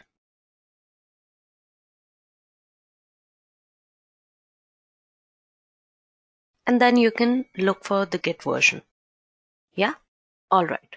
Now that we have our Git installed, let's go ahead and look at the operations and commands that we are going to take a look at today. You have your repository setup, which include the commands init, clone, config, and alias. Then you have your save changes operations, which have your add, commit, diff, and stash. All of these commands we are going to go on and off and look at collectively mostly. Then we are going to look at the inspect operations, your inspect repository operations, of which the git status command is something we are also going to look at throughout this demonstration right from the beginning. So apart from that, you have your git log, git tag, and git blame commands. So you have your merge rebase command. So let's move on to our first set of git operations. First of all, you have your git init command, which basically creates a new empty git repository. Now this can be used to convert an existing unversioned project to a git repository or initiate an absolute fresh git repository. Now most other git commands are not available outside of the initialized repository. So this is usually the first command that you will run in a new project. That is, if you're using git bash. So when I run git init, it reinitializes an existing git repository, which I already have here. Now what this does is it reinitialized my existing git repository in this particular directory, in this .git directory. Yeah. What git init does is that it creates an empty git repository or reinitializes an existing one, like it did for me right now. It basically creates a .git directory with subdirectories and template files. And when you run the git init command in an existing repository, it will not overwrite the things that are already there. It will rather pick up the newly added templates. So that's the repository initialized. You can go ahead and create some files in the directory or repository, whatever you call it. Now that is about initialization. Now, what about if there was an existing repository on Git that you had to act upon, that you had to make updates to, that you had to add files to, things like that? That's where you use the git clone utility. Yeah. Now you have the git clone utility, which you use to target an existing repository and create a clone or copy of this particular repository on your local machine.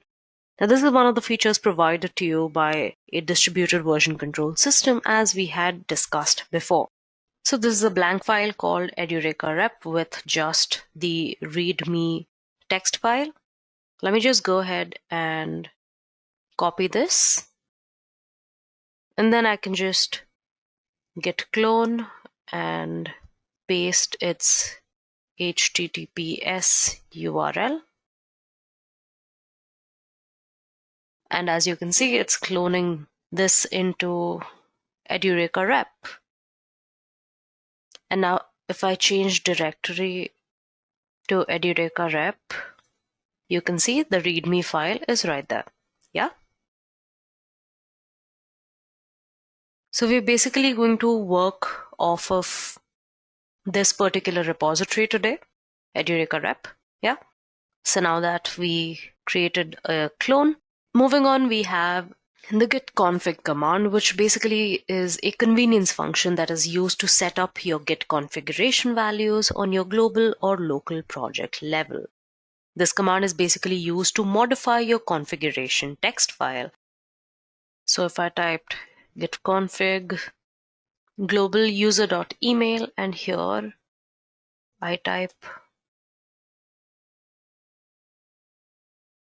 so there I gave in my email ID as the global user email ID. So if I ask for what the global user email ID is, it will return my ID back to me.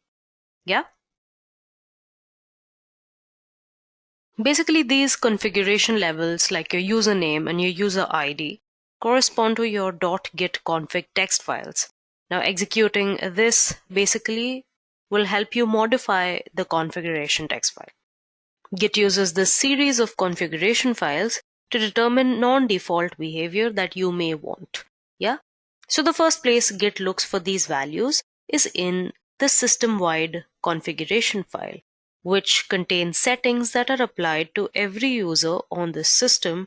So basically, if you pass the option to your git config, it will read and write from this file specifically. And the next place the git looks is the config/git config file, which is specific to each user. Now you can make git read or write to this file by passing your global option, which is what I did. And the final command in the setup operations that we are going to look at is an alias. Now, alias, as the name suggests, is basically used to create shorter commands that map to longer commands. They enable more efficient workflows when you obviously have to use lesser keystrokes to execute a command. There are these lengthy commands which obviously kill a lot of your time.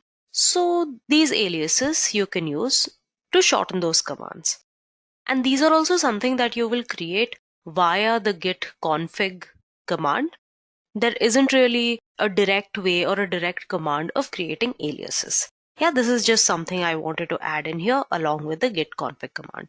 Like a very common alias created is CO for checkout or anything else, CK for checkout. So yeah, this is something that you can do using the git config command, just creating aliases. Moving on, let's look at operations that you use to add changes and save changes to your Git repository. Now, the first two commands here that we're going to look at are git add and git commit. Now, this combination is basically used to create these snapshots that I was talking about initially in the session, right? So basically what you do is first, you use the git add command to add a change in your current directory or your working directory. And you add that to the staging area. It tells Git that you want to include a particular set of updates or changes in a particular file in the next commit. Then what you do is you move on to git commit after making the changes to your working tree. Then you use the git commit command, which captures a snapshot of your project's current state. So basically, you use add to update the index using the current content found in your working tree. And then you basically prepare the content in the staging area for the next commit. Then you run the commit command to take that snapshot of your project's current status. Now remember, this is very important and you have to do it each time. You must use the add command to add any new modified files to the index. You can't directly commit anything without adding it to the stage area first. Now what I did was I quickly went ahead and added 3 files to my repository Edureka rep. So if I go into this repository, you can see there are 3 files, Edureka file 1, file 2, file 3. Now let's see if these files are in my index or not using the command git status. Now git status basically displays the state of the working directory and the staging area. It will list all the modified files which are ready to be added to the local repository. It lets you see which changes have been staged and which haven't, which files are being tracked by Git and not. So if I typed git status, you can see on your main branch, you have 3 untracked files, which are the 3 files that I just added, Edureka file 1, 2, and 3. These are not added to the index yet. This means I cannot commit these changes unless I added them explicitly to the index. So now we are going to add these 3 files. This command will update the index using the current content, which is found in your working tree, as you can see in front of you. And then it'll prepare the content in the staging area for the next commit. So either I can just git add and put in the directory name, or I can just use git add with an extension of A, which means all, and this will add all of these files to the index which are in the directory but not updated in the index yet. Yeah, now I've done that. Let me go ahead and use git status again, and you can see all of these file names are written in green, and you can see changes to be committed written here, which means all of these changes are ready to be committed. They are added to the index. Now these files are added to the index, you're ready to commit them. Now, as I had mentioned before, we're going to commit them, and committing refers to recording the snapshots of the repository at any given time. So your committed snapshots will never change unless it's done explicitly. So I'm going to clear this, and we're going to commit this by typing git commit and then adding a tag or a message called committing 3 files. Let's try this out. As you can see, 3 files changed, 3 insertions. You can see our Edureka files 1 to 3 have been committed. The git commit command has committed the changes in the 3 files in your local repository. Now, if you want to commit a snapshot of all of the changes in your working directory at once, you can always go with commit-a. Now, let me add a couple more files to my directory just to show you the difference between your files added to the index versus the ones that are not.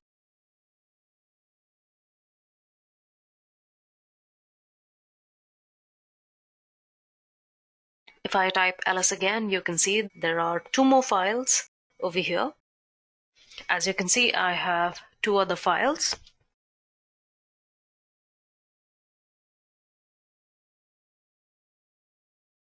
I'm just going to add the Edureka file 4 and not the file 5. And then I'm just going to git commit committing files. And as you can see, only 1 file changed, only 1 insertion happened. And that only happened because Edureka file 5 is not added to the index. And even if I use the extension A, I cannot add Edureka file 5 because that has not been added to your index. Now, if I just go ahead and add Edureka file 5, voila, the change has occurred in our Git repository.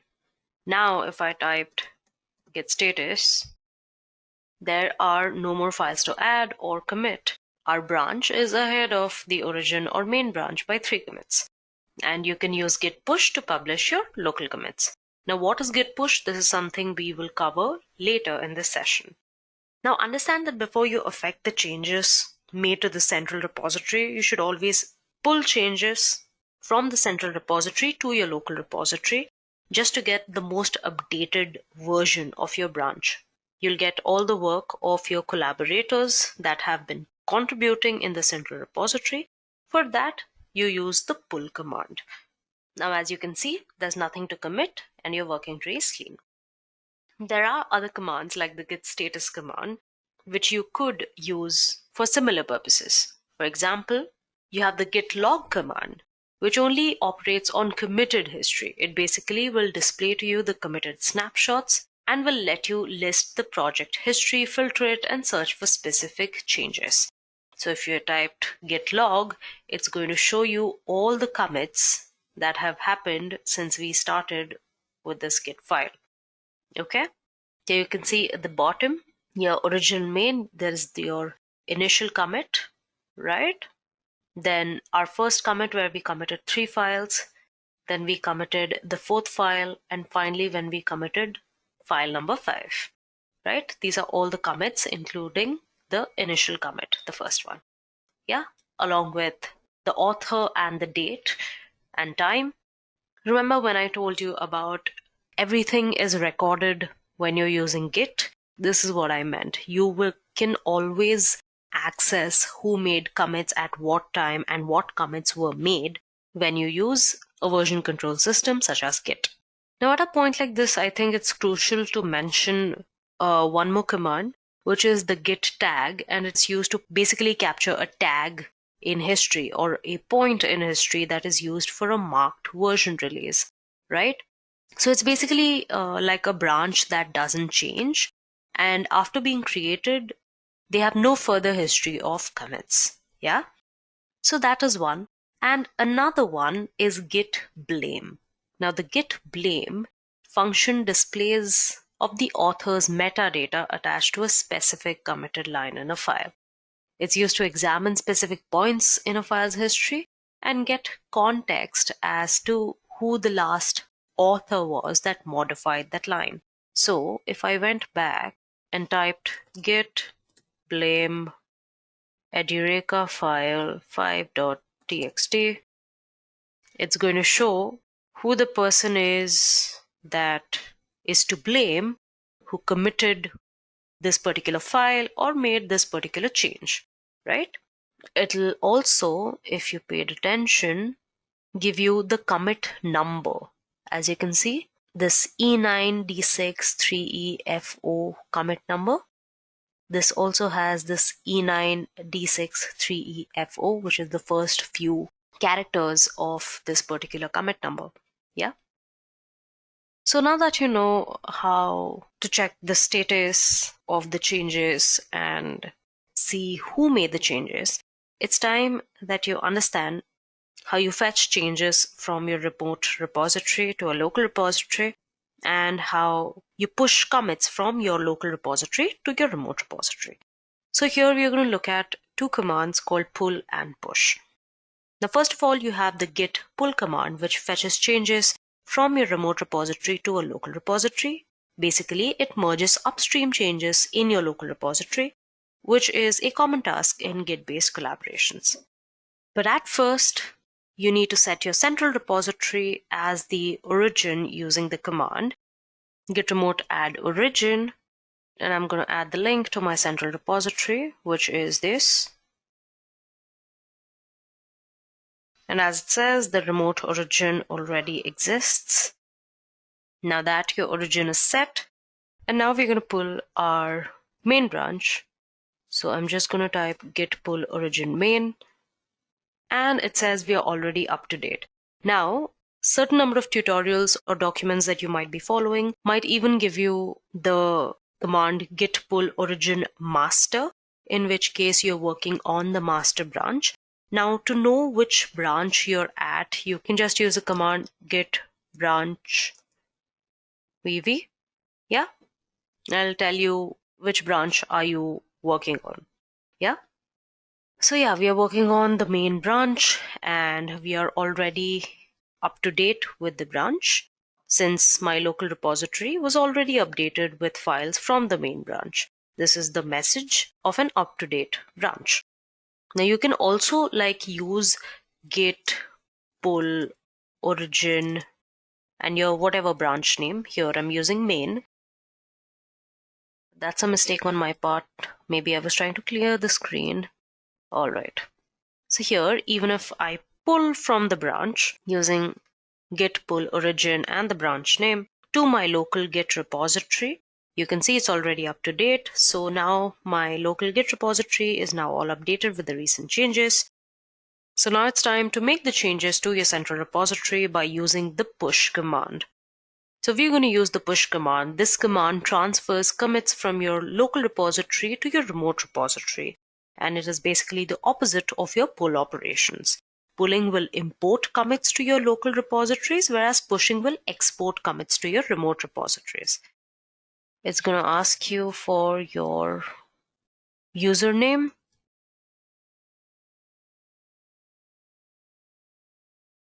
And password before it lets you push into your main branch there. So I've put in the username and password for my GitHub account. And with that, this has pushed the changes from my local repository to the remote repository along with all the necessary commits and internal objects. Now this has created a local branch in your destination repository. The use of git push is to publish your local changes to a central repository. After you've accumulated several local commits and are ready to share them with the rest of the team, you can then push them to your central repository by using the git push command. Now the files which have already been committed previously in the commit section and they were all push ready, you will use git push origin master to reflect these files in the master branch of your repository. All right. So let's go ahead to our repository and see if changes have been made. And yes, you can see all of our files on our GitHub repository. You have Edureka file 1, 2, 3, 4, and 5. all the 5 files that we had created on our local repository. Yeah, you have all these 5 files and the README file here. Here also you have the README file and all the 5 files that we had created. Now at this point in this Git tutorial, I hope you have understood the basic commands of Git. You have pulling, pushing, adding, committing, things like that. Now let's take a step further and understand the 3 basic commands of parallel development. Here I'm going to be talking about branching, merging, and rebasing. So first of all, let's talk about merging. Now, merging is a way to combine the work of different branches together. This will basically allow you to branch off, develop a new feature, and then combine it back in. As you can see in the diagram, it shows you 2 basically different branches, new branch and master. Now, when we merge the work of the new branch into the master, it creates a new commit, which contains all the work of the master and new branch. Now, if we merge the 2 branches with the merge command, as I had mentioned before, Git allows you for easy branching, which means you have parallel branches with your master branch that help you carry on your individual work while not interrupting your main product, which is your master branch or your main branch. So branches in Git are nothing but pointers to specific commits. Yeah. So Git generally prefers to keep its branches as lightweight as possible. Now there are basically 2 kinds of branches via local and remote tracking branches. A local branch is just not the path of your working tree. On the other hand, the remote tracking branches have special purposes. Some of them are linking your work from your local repository to your central repository and automatically detecting which remote branches to get changes from when you do a git pull. So you can check what your local branch is by using git branch. So you know you are at your main branch. And the one thing you should understand, one thing is like a main mantra of people who use Git are branch early and branch often. Yes. So to create a new branch, you're going to use a command git branch and your branch name. And in this case, I'm just going to use a branch name Edureka images. All right. And here you can see this diagram shows the workflow of a new branch that is created. When we create a new branch, it originates from the master branch itself. So since there's no storage or memory overhead with making many branches, it's usually easier to logically divide your work up than having big chunky branches. Hence, the branch often part. Now let's see how to commit using branches. Now branching includes the work of a particular commit along with all parent commits, right? So as you see, the new branch has detached itself from the master or the main branch, and hence it'll create a different path. So we are going to git check out the branch name, which in our case is Edureka images. And then we are going to git commit. So you have untracked files, Edureka images, and nothing added.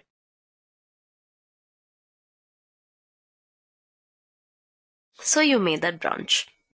Now, merging is a way to combine the work of different branches together. So basically what this does is, now that we've branched off to something known as Edureka images, you can go ahead, add files to it, develop a new feature, and then combine it back into your main branch. Here you can see 2 different branches. You have your new branch and your main branch. And when we merge the work of a new branch into the main branch, it creates a new commit, which contains all the work of the main branch and the new branch. So now if we merge this branch, as you can see, it's already up to date. It's important to know that the branch name here should be the branch that you want to merge into the branch that you're currently checking out. So make sure that you are checked out of this destination branch. So let's just merge all the work of the branch Edureka images into your main branch. For that, I will first check out my main branch and then merge Edureka images with git merge Edureka images. And as you can see, all the data from the branch Edureka images has merged into the main branch. Now notice that merging in Git creates a special commit that has two unique parents. Now this is one way of merging into the main branch. There's also another way of combining the work between two branches, which is called rebasing. Now rebasing takes a set of commits, copies them, and stores them outside your repository. The advantage of rebasing is that it can also be used to make linear sequence commits. The commit log or the history of the repository stays clean if rebasing is done. Now our work from the new branch is placed right after master, and we have this nice linear sequence of commits. This command doesn't copy but moves all our work from the current branch to the master or the main branch. They look like they've been developed sequentially instead of having developed parallelly. So if I just did another branch called git branch Edureka images 2, and then maybe git checkout,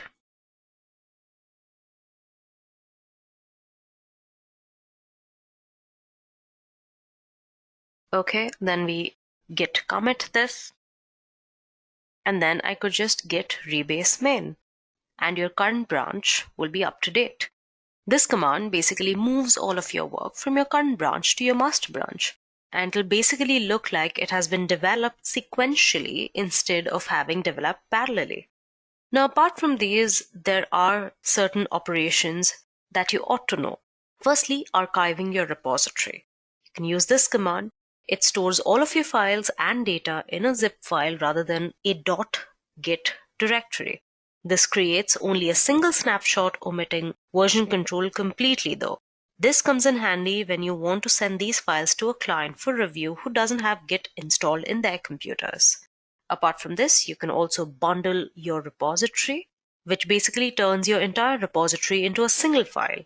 This pushes the master branch or the main branch to a remote branch, only contained in a file instead of a repository. You could alternately change the repository, clone the repo bundle, create a copy, and use git log. But that is like 5 commands instead of 1. Why not just use 1 command?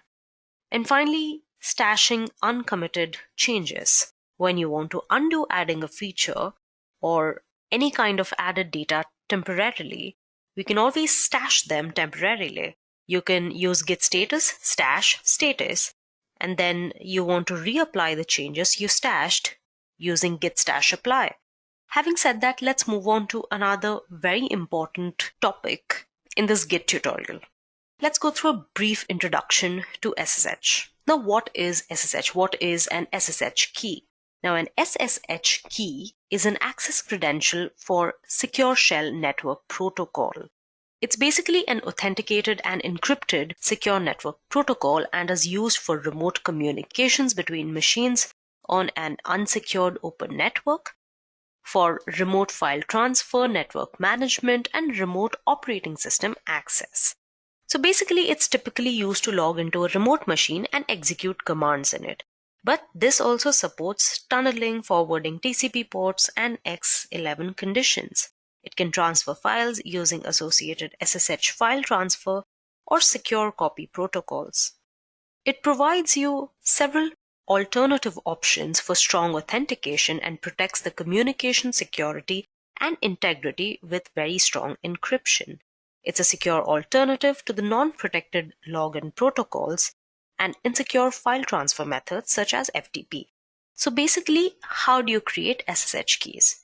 You start by using the command ssh-keygen, and then you'll be prompted to enter a file in which to save the key.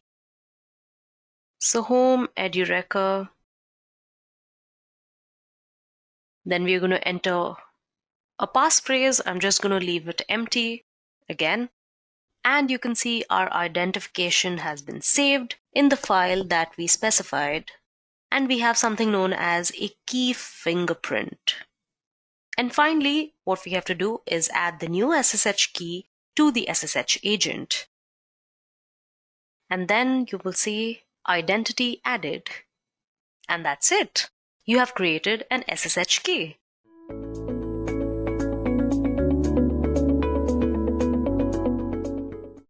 the need for GitHub. It is extremely important for software developers to work on a web-based platform to share their projects and collaborate with other developers. This platform must be a version control system, that is, it must enable multiple people to simultaneously work on a single project. Each person edits his or her own copy of the files and chooses when to share those changes with the rest of the team. This application must also be capable of hosting millions of programmers and hobbyists that download and evaluate each other's work. GitHub is one such platform of choice for developers that can host multiple programmers and review their code. GitHub has several competitors. For instance, GitLab. GitLab is an open source web interface and source control platform based on Git, whereas Microsoft Team Foundation Server is an enterprise-grade server for teams to share code, track work, and ship software for any language, all in a single package. Bitbucket, on the other hand, stores all of your Git and Mercurial source code in one place, with unlimited private repositories. So what really makes GitHub so powerful and popular among developers? GitHub is an open source platform, and the community is really what fuels it. Moreover, GitHub is the platform of choice for developers from various large corporations too.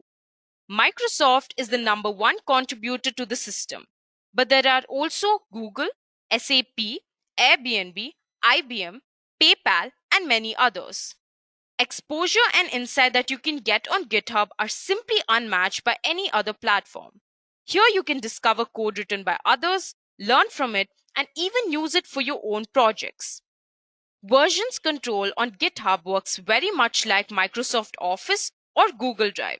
It simply tracks all the changes made to your code and who makes them. You can always review the detailed change log that neatly hosts all of the relevant information. Using GitHub eliminates the need for complex corporate security solution because everything is on cloud. The platform protects code branches, verifies commit signing, and controls access. Now that we know why we need GitHub, let us understand what is GitHub. GitHub is a Git repository hosting service that provides a web-based graphical interface with many features. A repository is usually used to organize a single project. Repositories can contain folders, files, images, videos, spreadsheets, anything your project needs. Let's say, for example, a team wants to work on a particular project. Here they can simultaneously write and update their code to a central repository which is present on GitHub. So GitHub is a highly used software that is typically used for version control. It is helpful when more than just say one person is working on a project. For example, a software development team wants to build a website and everyone has to update their codes simultaneously while working on this project. In this case, GitHub helps them to build a centralized repository where everyone can upload, edit, and manage the code files. Most software projects have a bug tracker of some kind. GitHub's tracker is called Issues and has its very own section in every repository. Issues basically are a great way to keep track of tasks, enhancements, and bugs for your project. Moving on, people often get confused between the terms Git and GitHub. Now let me clearly explain the difference between them. Git is simply a version control system that lets you manage and track changes within your project, whereas GitHub is a cloud-based service that lets you manage Git repositories. So basically, Git is the tool and GitHub is the service. Now that we know the difference between Git and GitHub, let us move on and understand how these two work hand in hand. We already know that Git is a version control tool that will allow you to perform all kinds of operations to fetch data from the central server or push data to it, whereas GitHub is a code hosting platform for version control collaboration. GitHub is basically a company that allows you to host a central repository in a remote server. Now, without any further ado, let's get started with the demonstration on how to use GitHub.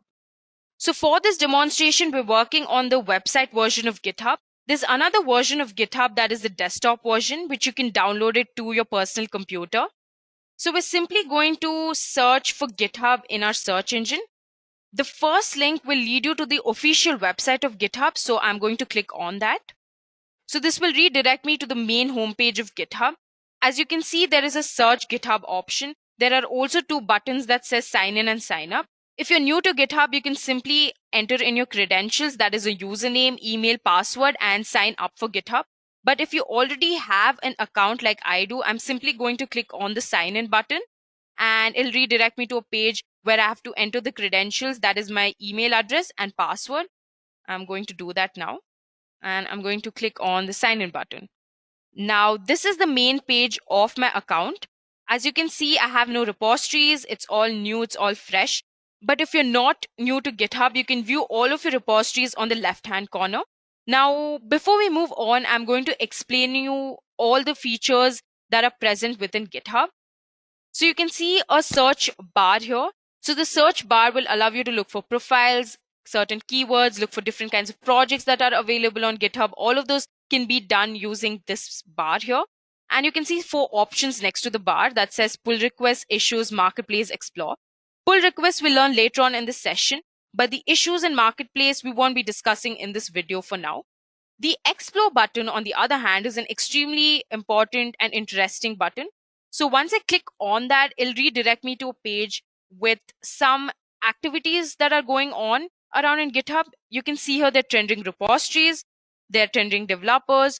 Basically, this is a feed that will allow you to interact with developers and other people, collaborators from all around the world, basically. In Instagram too, you have an explore button, which will allow you to interact with different people from all around the world. So the same concept is implied in the GitHub explore button too. So you can explore topics, you can explore trending repositories, developers. Basically, it's an interaction with other people from different parts of the world. So I hope that's clear. Now, the most important part of the session are the 3 buttons that are available in the right-hand corner of the navigation bar. So you can see there's a bell icon, there's a plus icon, there's a pixelated icon on the right-hand corner. So the bell icon allows you to read notifications of your activities that occur in GitHub. So that's what it really is. You can see the inbox will allow you to view all of the notifications. You can also view the unread notifications by clicking on this unread button. As of now, I don't have any notifications, so there's nothing available. You can also group these notifications by the date or repository by clicking on this group by button here. You can also view your saved notifications by clicking on here. And the done button, on the other hand, will let you mark all of your notifications that you're done with, your previous notifications. So these are the 3 important buttons you'll have to know in this bell icon. And the filters are not necessary as of now, so I'm not going to discuss that. This button, on the other hand, will allow you to manage your notification settings and your subscriptions too. So that's all for this bell icon. The next important button is this plus icon. As you can see, there are 5 drop-down options that appear here. The first one being new repository, followed by import repository, new gist, new organization, new project. So new repository we've already discussed previously in this session. A repository is a place where you create your files for your project. It's basically a storage space, right? So your repository can directly interact with your Git, right? So the new repository option will allow you to make files, a repository, to your GitHub account, right? The Git, on the other hand, the tool which we use to make local repositories in our personal computer, can be directly pushed on. The local repositories can directly be pushed onto your GitHub account. So that's what the new repository button allows you to do so.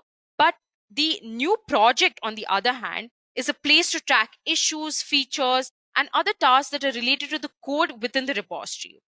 You can also connect with the DevOps build and deploy process, assign people to tasks, and so on by using this button. That is the new project button.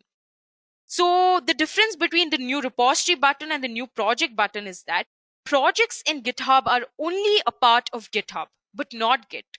But the new repository option is a part of GitHub and Git. So that's the main difference between new repository and new project. I hope that's clear. So the next button will drop me down some interactions that I can make with my profile. So if I click on this your profile option, it will redirect me to a page where I can edit my profile. I can really create my identity using this page. So here, if I click the edit profile, I can add a bio about myself. I can add the company in which I'm working in. the location at where I am, the website, Twitter username, etc. All of that I can add here, all of the information about myself. I can also view the repositories I'm working on currently, or the repositories I've worked in the past, projects that I'm working on, the packages, and the entire contributions I've been making on GitHub from the last year. So basically, it allows me to build an identity, or it'll help me build my profile on GitHub. So I hope that's clear. Now, if I click on this button and if I want to sign out from a profile, I can simply scroll down and click on the sign out button here, and this will sign me out of my account. So that's all for getting started with GitHub. These are the basics on what GitHub is and what each of the button and options really do. Now, if I want to move back to the main page of my GitHub profile, I can simply click on this AutoCAD. That's GitHub's logo. So I'm just going to click on this AutoCAD logo, and here I'm back to my main page. Now, before we move on and work on the different operations and options within GitHub and learn different things about GitHub, I'm going to give you a brief overview on how to download the desktop version of GitHub. So I'm simply going to search for GitHub Desktop on my search engine, and I'm going to click on the first link that's available on this page. Now I can simply click on this button that says download for Windows 64-bit. That's compatible to my current version of my personal computer. If you have a Mac, you can simply click on the Mac version and download it to your desktop. But as I've already mentioned previously that we're going to work on the website version, so I'm going to simply switch back to this. Now let's quickly move on to the next part of the session. Create a repository. So firstly, let us understand what a repository is. It is simply a storage space for the correct project that you're working on. GitHub is a very popular central repository that allows you to share your files, whereas Git allows you to create local repositories that are present on the system you are working on. So you can basically push your local repository into GitHub and share it with other collaborators via the central one. Now that we know what a repository is and how it works, let's go on to the demonstration part and create our first repository. So you can do this in two ways. Either you can click on your create repository button that is present on the left side, or you can, as I've already mentioned in the previous part of the session, you can click on to this plus icon and you can click on the new repository option. So this will redirect you to a page that says create a new repository. You can add your repository name. I'm going to name my repository as Edureka, and it's available. All of your repository names must be unique from one another to identify them easily. You can also add a description, which is optional. I'm just going to add the description. This is my first repository. And a description allows people or other collaborators to understand what your repository is all about. But as a good developer or a good programmer, you would definitely want to add a description and give an overview of what your repository is all about. There are two options now available that says private or public. Now you can choose your repository to either be public or private. So the private one lets you decide who can access your profile, whereas the public one lets anyone view and access your repository, but you can choose who can commit to it. That's the difference between public and private repository. I'm going to let my repository be public as of now. Now, if you scroll down, you can see that you can initialize your repository with three options. The first one being add a README file. The second one being add a git ignore file. You can always choose add a README text file to your project, which often contains information about the project and other necessary details the user must be aware of when he or she is accessing that particular project. Now, I want a README file for my repository, so I'm going to click on this button here. That's going to check it. The next option is add a .git ignore file. So this file will let you ignore a list of files when the user is pushing files to GitHub. That's what this option really does, but I'm going to let this be unchecked for now. For your repository to truly be open source, you will need to license it, so others are free to use, change, and distribute the software. You can simply click on choose a license option and pick the required license for your project. There are several licenses like MIT, GPL, Apache License 2.0, BSD, etc. But for this repository, we don't really need a license, so I'm going to untick this too. And now you can see there's a piece of information that says this will set master as the default branch, but I'm going to ignore this for now. I'm going to explain about branches later on in this session. So this is all you have to do to create your first new repository. You add a name, you choose a description, you add an optional description, you let your repository be either public or private, and you initialize your repository with either of these three options. And I'm simply going to click on my create repository option. Now this will redirect me to a page with all the information and the files that are currently present in my repository. You can see here my repository name is present here with the optional description that I gave, and the number of files. Currently we have only just one file, that's the readme text file, and that's present here. So this is all we have. Congratulations, you just created your first repository. Now you can see there are some options that says issues, pull requests, actions, projects, wiki, security, etc. We don't have to really talk about all of these right now. We will just learn about one option that says code here. So this is really important. If you click on this button, you can see that there's a link that is available here, an HTTPS link. So if you copy this link and paste it on your Git terminal that's present on your computer, you can download this entire project directly to your local system. So that's what the link is for.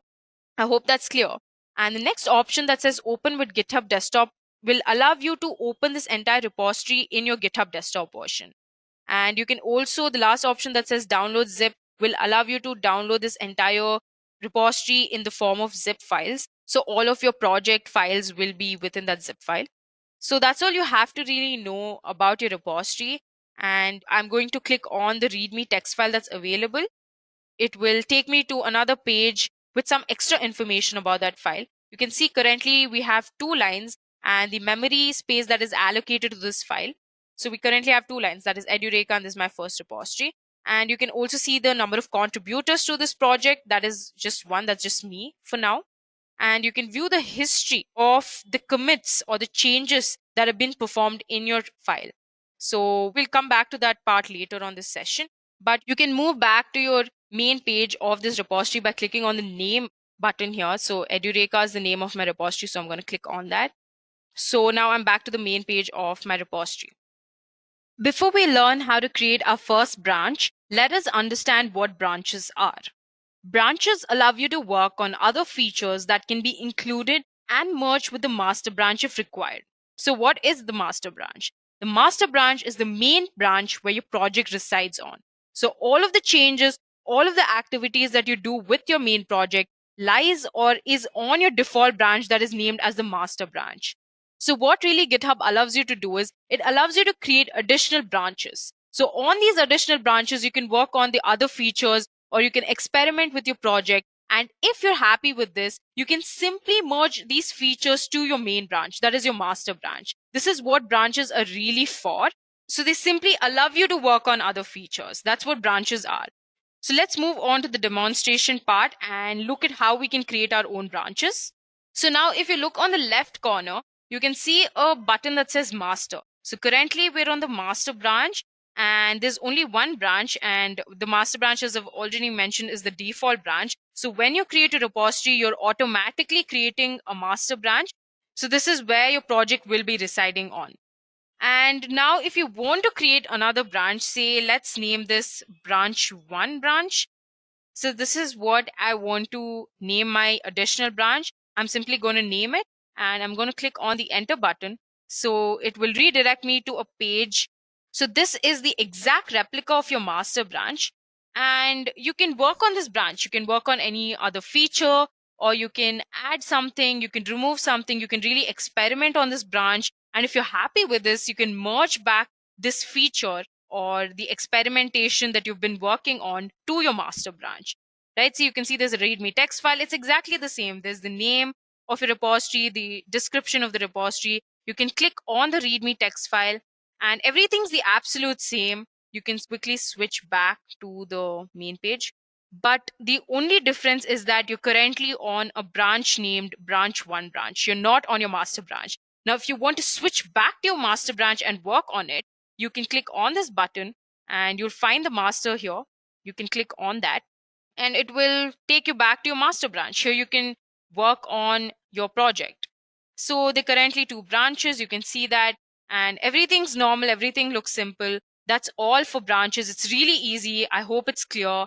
So you can look for branches here on this bar here that's present here. You can also create new ones. in the same option. So that's all for branches. Let's move on to the next part of the session. Make a commit. Now, what are commits? Commits simply record changes to one or more files in your branches. So basically, they save the changes that you're making in your project. Git always assigns each commit a unique identification, which is called SHA or hash, that identifies the specific changes. So for any changes are made to your project files, you can simply go back and look at the version history or the history of each commit you've performed on your project files. So that's what really commits are all about. It's extremely easy. Let's go ahead and make our first commit. Now I'm going to switch to my branch 1 branch and I'm going to make my first commit. I'm going to click on my readme text file. That's the only file currently in our repository. So we'll make the change in the readme text file. There are 3 really important icons that are present in the right corner, as you can see. The first one is a PC icon that says open this file in GitHub desktop. So if you click on this file, this entire file will open in your GitHub desktop version. The next one, that is the pencil icon, will allow me to edit this particular file. That is my readme text file. And the third icon is a bin icon, which will allow me to delete this file. Now what we'll be working on is the pencil icon. That's the edit this file option. I'm going to click on this and I can simply view a space or a file that will allow me to make changes to my readme text file. I'm going to add another line here that says this is my first commit. This is what I want to add to my readme text file. And if I want to preview the changes, I'm going to click on this preview changes button. You can see that this is my first repository. This is my first commit. This is my first commit is the additional piece of information that will be adding to my readme text file. And it's highlighted in blue, so we know that that's the additional information. I'm happy with this change. I'm going to switch back to my edit file. I'm going to scroll down. And if I want to add a description about the change that I'm performing to my file, I can do that. A good programmer would always add a description to the change that he's making to the project file. So other collaborators, when they view the commit or they view the change, they can read the extended description and understand what the change is about. So that's a good habit that you must follow. But as of now, we're not going to do that. So I'm going to leave this blank. As you can see, there are 2 radio buttons that are currently available. The first one says commit directly to the branch 1 branch. This will allow me to make the change or save or make the commit directly to my branch 1 branch only. So the change that I'm making currently is only implemented to my branch 1 branch. The second option allows me to create a new branch for this particular commit and start a pull request. We're not going to talk much about this option right now, but the first option is extremely important. So we'll let this be stuck on to the option that says commit directly to the branch 1 branch. And I'm going to click on the commit changes options. And this will simply implement the entire change to the file. You can see that the change is implemented. The additional piece of line that says this is my first commit is added to my readme text file.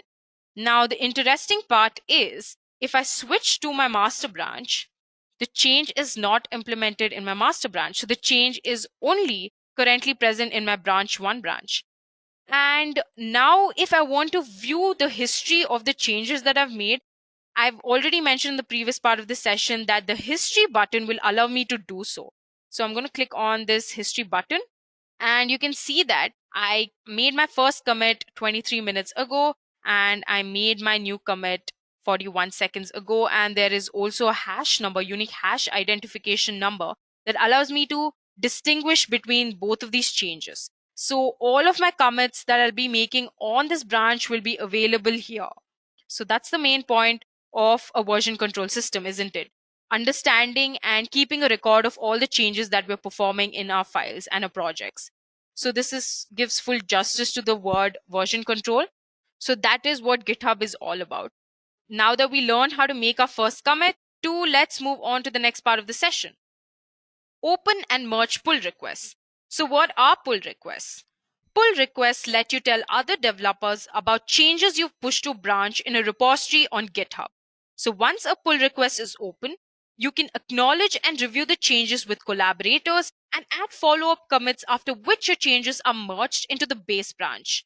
So there are 2 ways to create a pull request. The first one being pull request from a forked repository and the second one being pull request from a branch within a repository. Currently in this demo, we will work on the second one, that is pull request from a branch within a repository. Now I'm simply going to switch to my demo part. Okay, now currently I'm on my master branch. I'm going to click on this pull request option that's here. Now it says branch 1 has had recent pushes 3 minutes ago, compare and pull request. I'm not going to click on that. I'm going to simply click on the new pull request option here. So this will allow me to compare the changes. There's a base branch and a compare branch. The base branch is the master branch, and the compare branch, I will compare my master branch to my branch 1 branch. So this notification says that the merge between the branch 1 branch and master branch is definitely possible. So it's a green signal. So if I scroll down, I can view the difference between both the branches. So the left hand side indicates the information that is present on the master branch, and the right hand indicates the information that is present in my branch 1 branch. Plus sign indicates the additional information that is present in my branch 1 branch. I'm happy with this. So I'm simply going to scroll up and create the pull request. I'm going to click on that.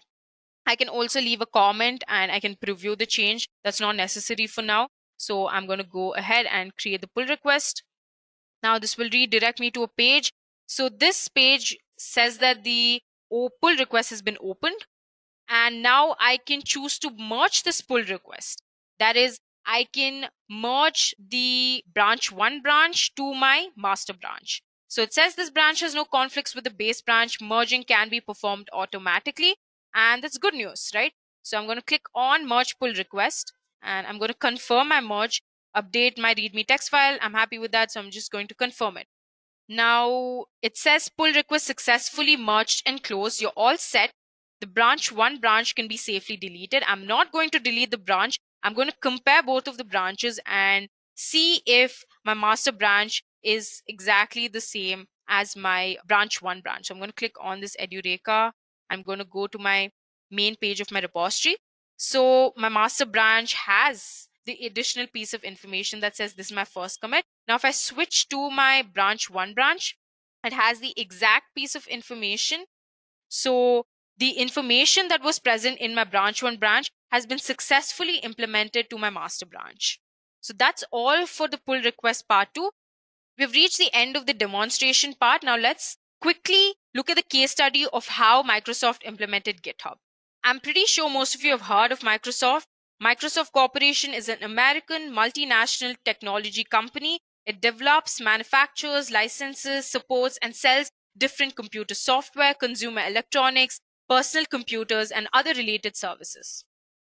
So initially, Microsoft was against the use of the open source because they held very tightly to the Internet Protocol. They were completely hesitant to adapt to this new concept of sharing code to the entire world. But in 2010, they rethought this entire scenario, and now Microsoft is one of the biggest contributors to open source. Today, about 2,000 to 25,000 Microsoft engineers maintain TypeScript, .NET, Windows Terminal, DARP, Helm, and more than 1,000 other open source projects. So first what they did was they released new processes in measured containment. But later on, they released only licensed software. So here, developers can learn from the company's source code, but they couldn't really build on it.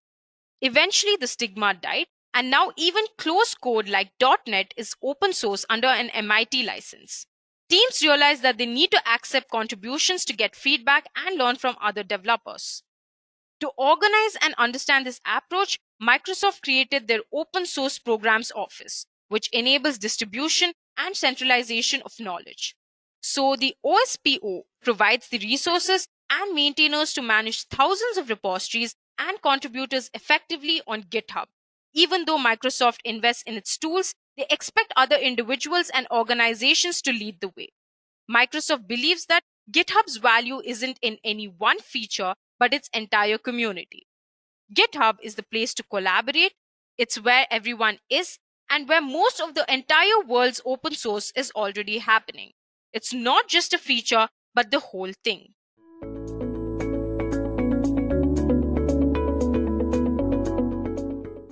Let's first talk about why we need continuous integration. Let's talk about a scenario where we are not using continuous integration.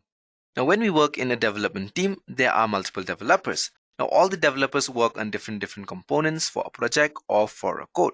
A developer A may be writing code thinking scenario, let's say Python 1.0, and developer B will be writing code thinking of a scenario 1.2, 1.3, and so on. One of the biggest challenges that we face in an industry is how to make sure that all the developers' codes get collaborated and that we are having properly release getting deployed. That is the biggest challenge in the industry. Now, another challenge that most developers fail is debugging. Now, whenever you write a code, there are a lot of bugs and issues. Now, the code is often written thousands and thousands of lines. Now, if you don't have any proper continuous integration mechanism or a packaging mechanism, you'll see it takes days, even weeks and months to debug your code to make it 100% bug-free. Now, that is a challenge that really makes the development process very slow. So, how to test the code? Now, testing used to be a monotonous task. Now, there are teams used to spend months of a life cycle to make the code, complete the test code, and make sure it's bug-free. Now, what used to happen is, guys, two things. One is you are not able to deliver on time, and secondly, business never see value coming out of the IT. If businesses see IT not adding value, IT is not delivering product on time, they will start rethinking and giving a second thought. Why do we need to invest so much money in the IT industry or in the IT software? These things were hampering big time in the development and release of modern day deployment software cycles. In the modern day world, we want to make sure our deployment cycles are robust, we're able to get the main need of the market and deploy the product as soon as possible. But with this approach, we're not using the CI tools. It used to take 6 months to develop a product, deploy a product, and make it bug-free. Now things change drastically when we start using continuous integration. Now, using continuous integration, we can deploy codes at the quickest. Amazon, for instance, deploys code every 11.6 seconds. Now, how is that possible if you ask? It's because they are using the continuous integration mechanism. Using CI tools like Jenkins, where we can automate the process like building, packaging, deployment, testing, and so on, so that we can do all these things with a click of a button in a matter of seconds. CI process helps us to deploy multiple releases parallelly. Now, in one day, we can do thousands and thousands of releases without impacting our environment and making sure these releases are in line with our requirement. The CI tool has an awesome notification mechanism where it notifies instantly of any success or failures happening, so that if I have to debug the code or troubleshoot it, I will know exactly at the pinpoint location where it is failing. You can do multiple notification management mechanism like an email, an SMS, any ITSM tools. Now, all those modern ways of notification are possible using the CI tools like Jenkins. Now, we integrate these CI tools like Jenkins with modern day build and packaging tools like Maven and Gradle, so that we can automate the common problem which developers spend most of their time on. Now, developers spend half of their life cycle like packaging their code, code review, code deployment, unit testing. Now, all those things can be automated and can be done with the click of a button using these CI tools. Now, what is continuous integration? Now, we have talked about how it helps to save time, how it helps to save the energy, and how it helps to make release more frequent, and it helps us to streamline the process. Now, what actually is continuous integration? Now, if I go traditionally, continuous integration is basically, you can say, a process that helps us to combine or make smoothen the automation of tasks like compiling the code, doing the testing, and deploying the code into our life cycles. So how does this continuous integration work? So developers who work on projects generally commit their code in any version tools like GitHub, GitLab, Gitbucket, SVN, etc. So using continuous integration, we pull the code from the version control system like Git, for example. Now we automate the process like code compiling, code testing, code review, and then finally deploy the code in the lowest lifecycle environment. You can say continuous integration is sort of a development practice where developers pull the code from the version control system and make the code deploy in the lower lifecycle environment. Now, the beauty of using these CI tool is we can automate the process in such a way that whenever developers make a new commit or a new change in the version control system tools, we can create a sort of a pipeline, and the pipeline automatically picks the code from the VCS tools and compile it and then deploy the software. Another good thing about it is it does not require any human intervention.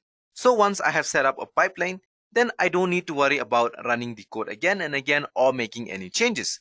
It automatically happens in a fully automated process, as I mentioned a while back. Now we can use the process whenever a new commit happens, or you can run it on a scheduled basis or something. Now CI or continuous integration was first time proposed in 1991 as part of the Extreme Program concept.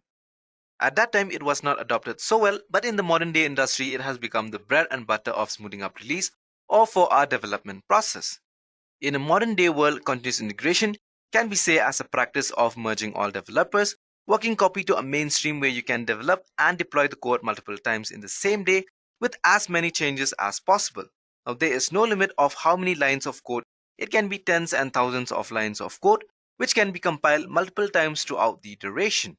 Let's see a case study where we try to see how things change for an organization after it adopted to the CI or continuous integration mode. Here we have picked up an example of Adobe to see how it helped in the development process. Adobe realized at some point at the time that they have not released very frequently.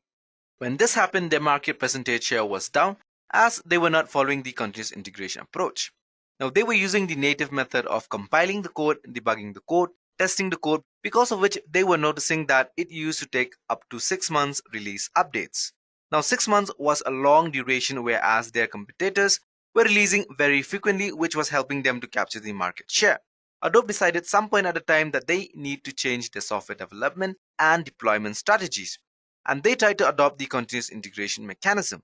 Once they adopted the continuous integration mechanism, they found that the response time was a lot better and a lot faster. Now, they were able to deploy the updates more frequently with every time a change was made by a developer or new release was being released. And it helped them reduce the response times, and they were 60% more faster. The development teams were getting more effective, and they were able to really deploy losses far more in a better and structured way than what they were doing without using CI. You can see how CI helps industry. Amazon is the best case scenario. Amazon in modern day scenario deploy codes every 11.6 seconds, almost 5 times every minute. Now, this is all possible using the continuous integration.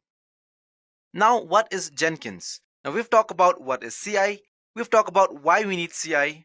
Now, let's talk about what is Jenkins and how does Jenkins fit in this particular picture. Now, Jenkins is an open source automation server which helps us to automate the process of development relating to testing, deployment packaging, and others. It is a server-based system that run on software, Apache Tomcat. Now, it supports VCS store like Git, Bitbucket, etc. It also supports build automation tools like Apache, Maven, and it helps to make and facilitate our continuous integration and continuous delivery process. Now, Jenkins was first released in the year 2011, and it's completely open source software as a part of the MIT license. Jenkins is a plugin based profile. In Jenkins, you have got plugin, which basically used to interact with different tools and components. In Jenkins, plugins are primarily released in language other than Java. Plugins are available to integrate Jenkins with most version control system tools and most databases.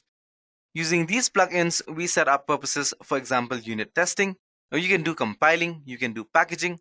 Now, you can create some reports. Now, you can do some logging. Now, all these things are possible using plugins and Jenkins. Another important component that we've talked about in Jenkins, apart from plugins, is Jenkins notification, which we call it as Mailer. Using Mailer, guys, we can configure email notification. For instance, you can configure scenario. For example, you want mail notification when build is successful. Now, all these things can be done using Mailer as the Jenkins component. Another important component in Jenkins is the SSH agent. Jenkins also follow a typical master-slave topology. Now, why do we need a master-slave topology and a CI tools like Jenkins? Now, when you work in the organization, we have got multiple teams which you want to build and deploy their own pipeline or deploy their own software project codes. Now, teams don't want the piece of code to be run on a server which is owned by some other teams. So what we can do is we can set up a master-slave topology where Jenkins may run on a server X. But you can connect multiple other servers which will act as a slave. So when you are deploying a code, executing a pipeline, you can run those codes on those XYZ servers. Now, this is the beauty of using Jenkins master-slave topology. Now, another good thing about Jenkins is Jenkins can be deployed on any operating system. In Jenkins, you can use in a Windows mode, a Linux mode, a Mac mode. Now, all these Jenkins jobs can be deployed on any operating system. It is not at all dependent. Now, both master and slave needs to be of the same operating system. Another important core component of Jenkins call is JavaDoc. This is our plugin in Jenkins, which basically is a part of Jenkins core that helps us to publish results like build action, build directory, what is the expected build output. All those things that we see in Jenkins, they all are happening using JavaDoc. Now let's talk about security injection. Apart from that, Jenkins have other sorts of authorization like project-based strategy, metric-based authorization, which help us to make Jenkins more secure. We'll talk more about this when we talk about the Jenkins overall. So as you can see on the diagram, Jenkins is pulling code from the source code control system like Git, Bitbucket, etc. To start deploying it in Jenkins, we have got a notification management system using Mailer, where if the bit is successful, we get a WAR file or a zip file. We can define how we want the build to be created, and if it is a failure, it will send the notification management to a developer that something happened wrongly with the specific code lines and you need to rectify your codes. Now that is the beauty of using Jenkins. So Jenkins is still the bread and butter in the industry. There are some Jenkins competitors also in the market like GitLab Jenkins and some others. But by default, Jenkins is the to-go tool for the CI industry. So far we've talked about Jenkins. Now let's talk about what is pipelining in Jenkins. Now let's say I want to deploy a code. The code may have certain steps like first step I'm building the code, second step I'm compiling, then code reviewing, then packaging, then deploying. So how do I automate a combine of all these steps which can be executed in one go? Now to deploy all this scenario, we've created a delivery pipeline. Now pipeline is nothing but it's a combination of different steps or different tasks that we need to perform in order to deploy our code. Now using a pipeline instead of doing this task or code deployment manually, we combine them and deploy them as a sort of one common approach of a delivery pipeline. Now there are multiple ways on how you can create a pipeline. The two most common ways or common approaches of using a pipeline, as you can see from scenario, a declarative approach. And the second one that is used in the industry is a scripted approach. This particular is an example of a Jenkins pipeline script. Here you are saying we are first doing a stage called build stage, where we will be combining multiple tasks. Like first we are using Java, then we are printing something called echo hello pipeline. Then we are using Maven as the build automation tool and try to deploy a package. And then we are doing a shell script output of what all things are present in that particular directory structure. This is a typical example of syntax of how to create a pipeline in Jenkins. Now let's talk about the two predominant pipelines that are used in the IT industry, scripted and declarative. Now let's talk about what is scripted and declarative and how they are different from each other. A scripted pipeline is a traditional Jenkins pipeline approach, and a declarative pipeline is a modern day pipeline approach that is used in the industry. In a scripted pipeline, the syntax was first strict, while in declarative pipeline we use something called as groovy syntax. When you use a declarative pipeline, you can get a code from any version system tool like Git. You can create something called as Jenkins file. And you can download Jenkins file from a virtual constant tool, and that can be used to run your Jenkins code. When you use a scripted pipeline, you define a code something called as a node block. But one declarative pipeline will define a code in a pipeline block, as we can see in the previous example. Now let's talk about what is Jenkins file and how it can be used. Now Jenkins file are like a text file where you define your entire structure and syntax of your Jenkins. You know only how to download the file, and in particular, you can just give the part of your Git repo. If it is true, then get the credential, the private repo, and it can pull all the contents from there and just execute your code.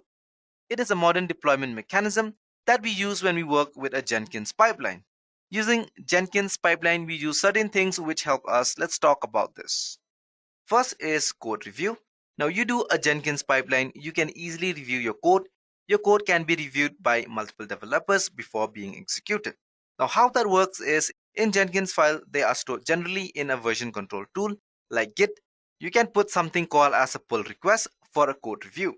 Now different members of your team can review the code before you actually pull the Jenkins file and deploy it. Now you can do an audit trail or refer to as a long audit. You can log each and every step's output that is being executed as part of the Jenkins file and can see what is happening when the Jenkins file is getting executed. It's sort of like a verbose log. Then you can find a single place to store all your data or all your outputs. You don't need to have developers scattered here and there and writing their own codes for executing a Jenkins pipeline. Whole organization can approach a Jenkins file methodology where code can be stored in a VCS tools, and from there the code can be downloaded and can work as a single source for your entire pipeline. Now let's talk about the Jenkins workflow in particular. How does Jenkins workflow work? Jenkins workflow always starts with a version control system, or you can say a source code repository. Multiple developers collaborate and they put their code in a source code system like Git, from where Jenkins tries to pull the data from that source control system. For your system, there is no mandatory or the source code needs to be Git. It can be Bitbucket, SVN, whatever your organization uses with Jenkins Server. Now we execute tasks like build, deploy, compiling, packaging, code reviewing. Now all these things happen using Jenkins Server, where your Jenkins actually installed was running. Now Jenkins Server can be any operating system. It can be a Windows machine, Ubuntu machine, Linux machine, or a Mac as well. It can be any operating system of today's modern world availability. Using this Jenkins Server will execute our different tasks and scenarios. In Jenkins Server, we use the mail functionality for the feedback mechanism. We notify developers the commit or the code deployment successfully or it is a failure. It also has some challenges. Now, what can be done using the feedback mechanism? Possibly using the Jenkins Server. So using Jenkins Server, we always first deploy the code on a lower lifecycle environment. That is recommended standard practice. So what we do is we first deploy a QA server on a testing server, and once the code deployment is successful on the lower lifecycle, then we go ahead and deploy the code on a production server. That is how the entire Jenkins workflow, mainly particular, interact first. Now guys, let's talk about the Jenkins installation and how to install Jenkins in a machine. As you all know, Jenkins by default run on 8080. So please make sure that if you're using any VMs in your organization, the port 8080 firewall settings are open and configured so that it can be accessible. I will get into some of the prerequisites required for installing Jenkins post, which will go ahead and install Jenkins on a window box. Now there are a few first configuration that needs to be done, and I'll be covering those as well. So once I have Jenkins installed and configured properly, I will get into the user administrative part, then create few users, and I will get into some of the plugins for setting up various kinds of access permissions for these users, and I also put in some of the freestyle jobs. Freestyle job is basically nothing but a very simple job, and I will also show you the powerfulness of Jenkins by scheduling this particular job to run based upon time schedule.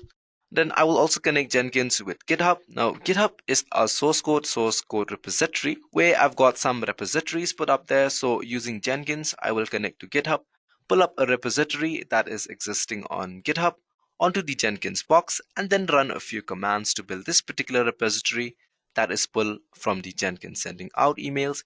Now it's a very important configuration of Jenkins or any other continuous integration server for that particular matter. Now, whenever there is any notification that has been sent as a part of either build going bad or by being good or building propagate to some environment and all these scenarios, now you will need the continuous integration servers to be sending out notification. So I will get into the bit of details of how to configure the Jenkins for sending out emails. Now, I will also get into the scenario where I will have a web application such as a Maven-based Java web application, which will be pulled from the GitHub repository, and I will deploy it into the Tomcat server. Now the Tomcat server will be locally running on my system. Eventually I will get into the other very important topic, which is the master slave configuration. It's a very important and pretty interesting topics where distributed builds is achieved using a master slave configuration. Now all this can be very easily based up using a plugin. So this is what I'm going to be covering as a part of this tutorial. Now, Jenkins is a web application that is written in Java, and there are various ways in which you can use and install Jenkins. Now, I've listed the popular 3 mechanisms in which Jenkins is usually installed in any system. Now, the topmost one is a window or a Linux-based services. So if at all you have a window like the way I have, and I'm going to use this mechanism for this demo, so I will download the MSI installer. So whenever you start as a service, it goes out and nicely install all that is required for my Jenkins, and I have a service that can be started or stopped based upon my needs. Any flavors of Linux is one of many other ways of running Jenkins in downloading this generic WAR file, and as long as you have a JDK installed.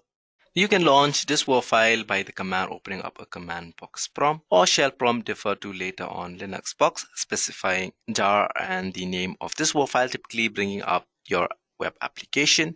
And you can continue with your installation. Now, the only thing being, if at all you want to stop using Jenkins, you just go ahead and close this prompt.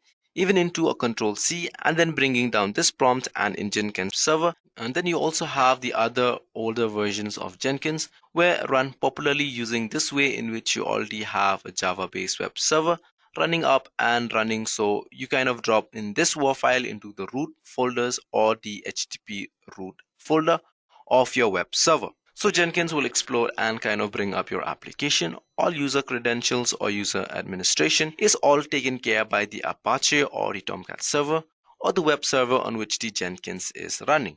This was a very old way of running, but still some people use it because if they don't want to maintain two servers, now if they already have a Java web service which is being nicely maintained and backup, now Jenkins can't run a test to it, alright? So either ways, it doesn't matter however you're going to bring up your Jenkins instance.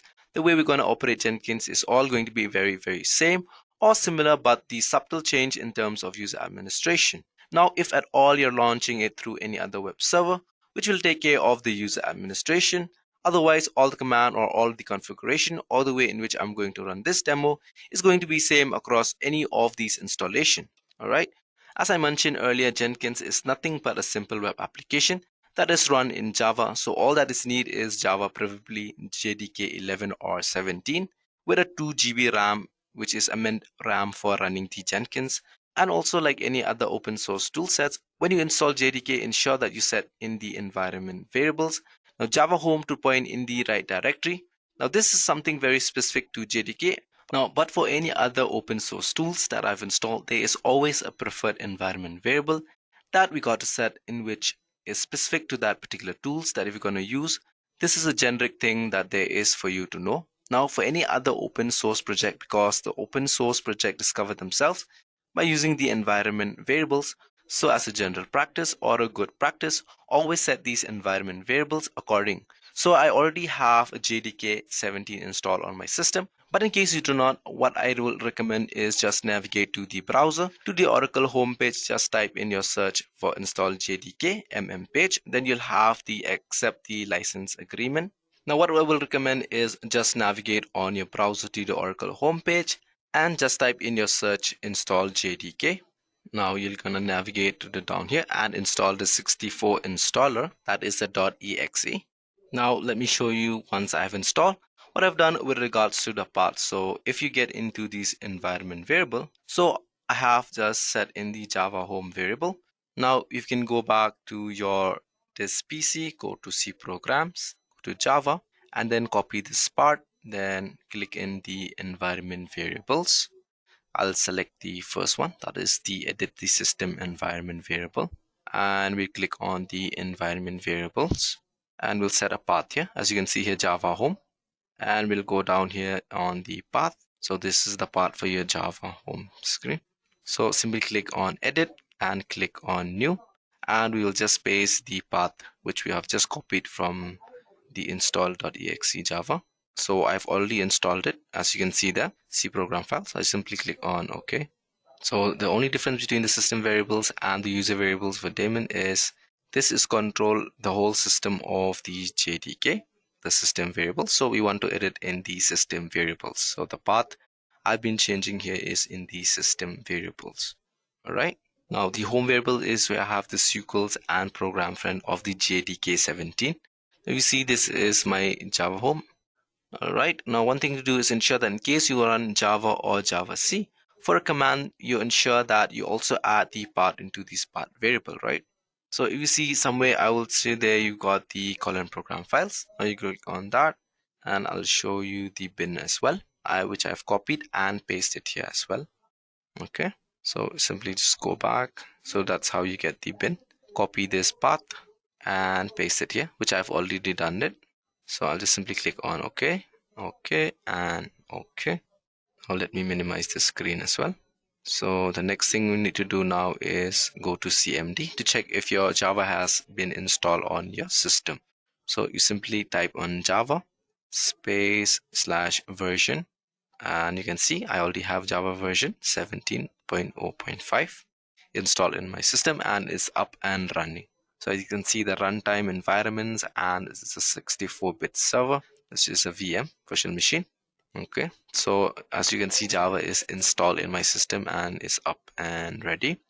So the next thing we need to do now is install Jenkins. I'm just canceling that out and open a new browser again, new tab, and type in jenkins.io. Now, as you can see, this is the homepage of Jenkins. All right. So you can even read the documentation, or you can simply click on download. Will take you to this page. Now here you can see the hardware and software requirements, then what packaging is required for downloading the installing Jenkins. So this is the part for, on the left hand side we have the LTS, and on the other side we have the, which is a more stable, and on the right hand side we have the regular weekly releases. So we'll definitely go for the stable LTS download, which is a long-term support, which is released every 12 weeks, whereas the regular releases changes weekly. So I'll be going ahead and scroll down and click on window. So as you can see, there are different parameters where you can have on Dockers, then you have Ubuntu, then we have the CentOS, Fedora, or the Windows, like I'm going to install in this case, in this demo. Then, but we have different aspects as well, like the FreeBSD, the CentOS, Mac OS, etc. So as you can see on the first stop, we have the .war. We can even install that and unzip that. But in this case, in this demo part, we'll simply click on Windows. So go on ahead and click Window, guys. Now you can see the download has started. So we just wait a few seconds until it's done installing the MSI. And as you can see, it's done. So this is my downloaded Jenkins instance. So what I'll be doing now is simply click on next. Now, as you can see, guys, on top here, it's written the Jenkins run on localhost 8080. So keeping that in mind, click on next. As you can see, this is where our Jenkins is installed. That is in C and program files and by the name Jenkins. So you can always change this location where the Jenkins has been installed. But in this case, I'll rather keep it on the C drive itself. So the next thing you need to do now is we'll run server as a local system so that we don't have to put any administrator or the password. And so the next step now is we test the port. So as you can see, you got a green tick mark. So we'll click next. Now you can see here that it has failed because there is no compatible Java version 11 or 17. But as you can remember, guys, we have already installed Java 17 and we have already verified that we're using the command prompt where it has shown us the version Java 17. So what you need to do is simply click on change and select the Java 17 from Java 8. So simply click on Java 17, JDK 17, as you can see, click on next and click on the install part. Done and dusted. So I've already told you that Jenkins run on the localhost 8080, right? So we're gonna go localhost 8080 and hit on enter. Now, as you can see, please wait while Jenkins is getting ready for work, right? So this will take a few minutes and then you'll be having to provide the credential of the administrator. All right. So just give it a few minutes while it's starting up. All right. Now you have to provide the administrator password, right? So you can go ahead and go down out here. You can see the password is in the C and goes to the program data, then Jenkins. Then we have a .jenkins, then a secret, then you'll find the initial admin password. So we need to head out there. So what we need to do is we'll go down there. So I'm just going to minimize the screen now, minimize it once again. And as you remember, we go to the C. So you can see right where it is. I'll just show you, minimize the screen here so you can see and do it along with me. So you can see this in PC, then scroll down to C disk. This thing popped out, sorry. It's in this, so you have a program data, right? As you can see here down, there is no program data, right? So what you need to do is it's in the hidden file. So what you need to do now is click on the three buttons and view, click on show and click on the hidden items. Now let's see if it's there. Scroll down, program data, you can see at the last. Yeah, simply click on that, double click on it. As you can see, then we have to go to the folder name as Jenkins. Yeah, you can see on the top, Jenkins and .jenkins. Then we need to search for secrets. There it is, folder. And as you can see, there's an initial admin password. Now you simply click on that. We'll try with the notepad so we can copy. So simply copy that and paste it in the administrator password and click on continue. So in this case, I will not save it in my computer or system. So there are two installation plugins available, which is custom by Jenkins. One is they have suggested plugins, and the other one is you can select the plugins which you want to be installed. So in this scenario, I'll just simply click on the install suggested by the Jenkins. So what happened is the plugins are all related to each other. So it's like the typical RPM kind of a problem where you try to install some plugins and got a dependency which is not installed, and you get all those issues. In order to get rid of that, what Jenkins recommends is that there are a bunch of plugins that is already recommended and they are good to go, right? So just go ahead and blindly click on that recommended by the plugins, which is a suggested or custom by the Jenkins. And as you can see, the getting started process is going ahead. So it'll take a few minutes depending on your internet speed or on the system. Now you can see all these plugins are installing it for you. So it will take a few minutes time. So let's just wait till we get all the plugins installed in a system properly. So this is a good combination to kind of begin with, and keeping that in mind, Jenkins need a lot of bandwidth, right? Now in terms of network, so in case you know your network is not so good, it'll make for a few of these plugins will kind of fail, and these plugins are all are available on openly or mirrored site, and sometimes some of them may be down. So do not worry, in case some of these plugin kind of fail to install, you get an options to kind of retry installing them, but just ensure that you at least at the most 90 to 95% of all of these plugins are installed without any problem. As you can see, we are almost there. It's around 60% to 70%. Now once all these plugins are installed, now my plugin in the installation is all good. There's no failure in any of the plugin. So after that, we've got to create this first username, that is the first admin user. So you need to give in the username, then the password, then you have to confirm your password, give it your full name and your email address, right? So we'll start it by giving the username. I'll keep it plain and simple. Now you got to remember these password and the confirm password, because if you kind of lose or you don't remember the password of the Jenkins, it'll be really hard to get back your account. So try to keep it as simple as possible, and keeping in mind that you have to remember the password, because getting back this account will be really difficult. All right, so I'll be putting the password as well. Give it my full name. Okay, my A is small, and go to the email address damandla.namare@Edureka.co. all right, so once it's all done, so just simply click on save and continue. So click on never, don't want to save the password. And as you remember, I've told you by default Jenkins run on localhost 8080, right? So you can simply click this, or you can copy this, or just write save and finish.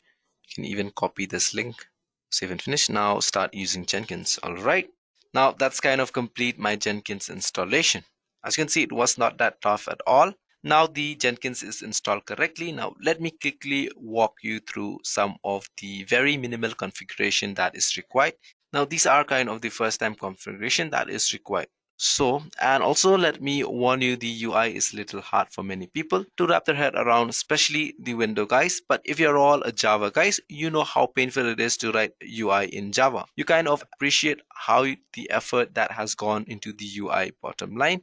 It was a little hard to wrap your head around. It becomes like start using it, possibly you start liking it all right? So I will get into some of these important ones, something called as configuration system, or the configuration a system. This is something kind of put in your configuration to complete your Jenkins instance. Now few things to kind of look out for. This is the home.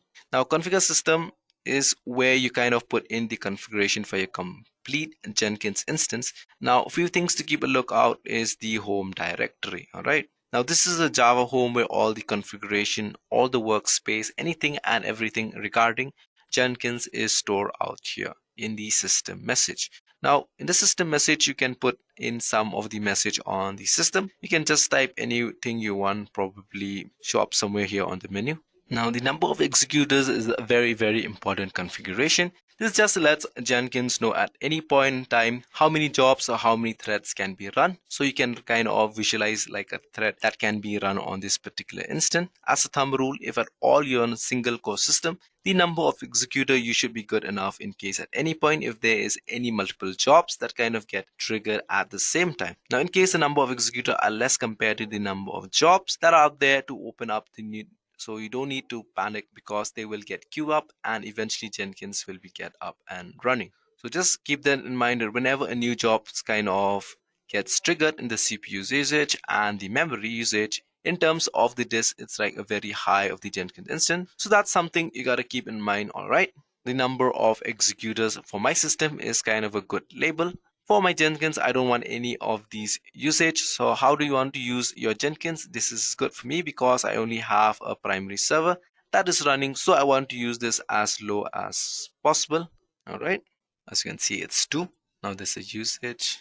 So I can leave everything to default. So what I want is I want this SMTP server configuration. Now Jenkins will be sending out some emails. What I've done here is I've configured the SMTP details of my personal email details.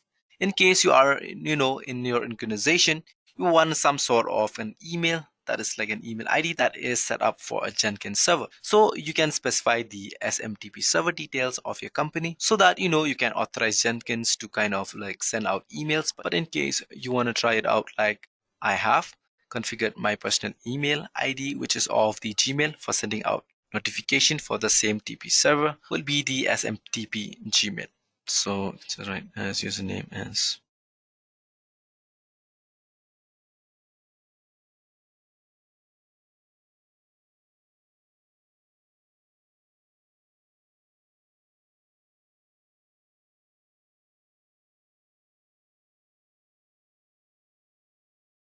so we have used SMTP authentication and then we give the password. Now you can just send out an email to see if at all this configuration works again. Now Gmail will not allow you to allow anybody to send out notification on your behalf. So you just have to lower the security level of your Gmail ID so that you can allow programmatically somebody to send out email notification on your behalf. So I've already done that. So let's see if this works.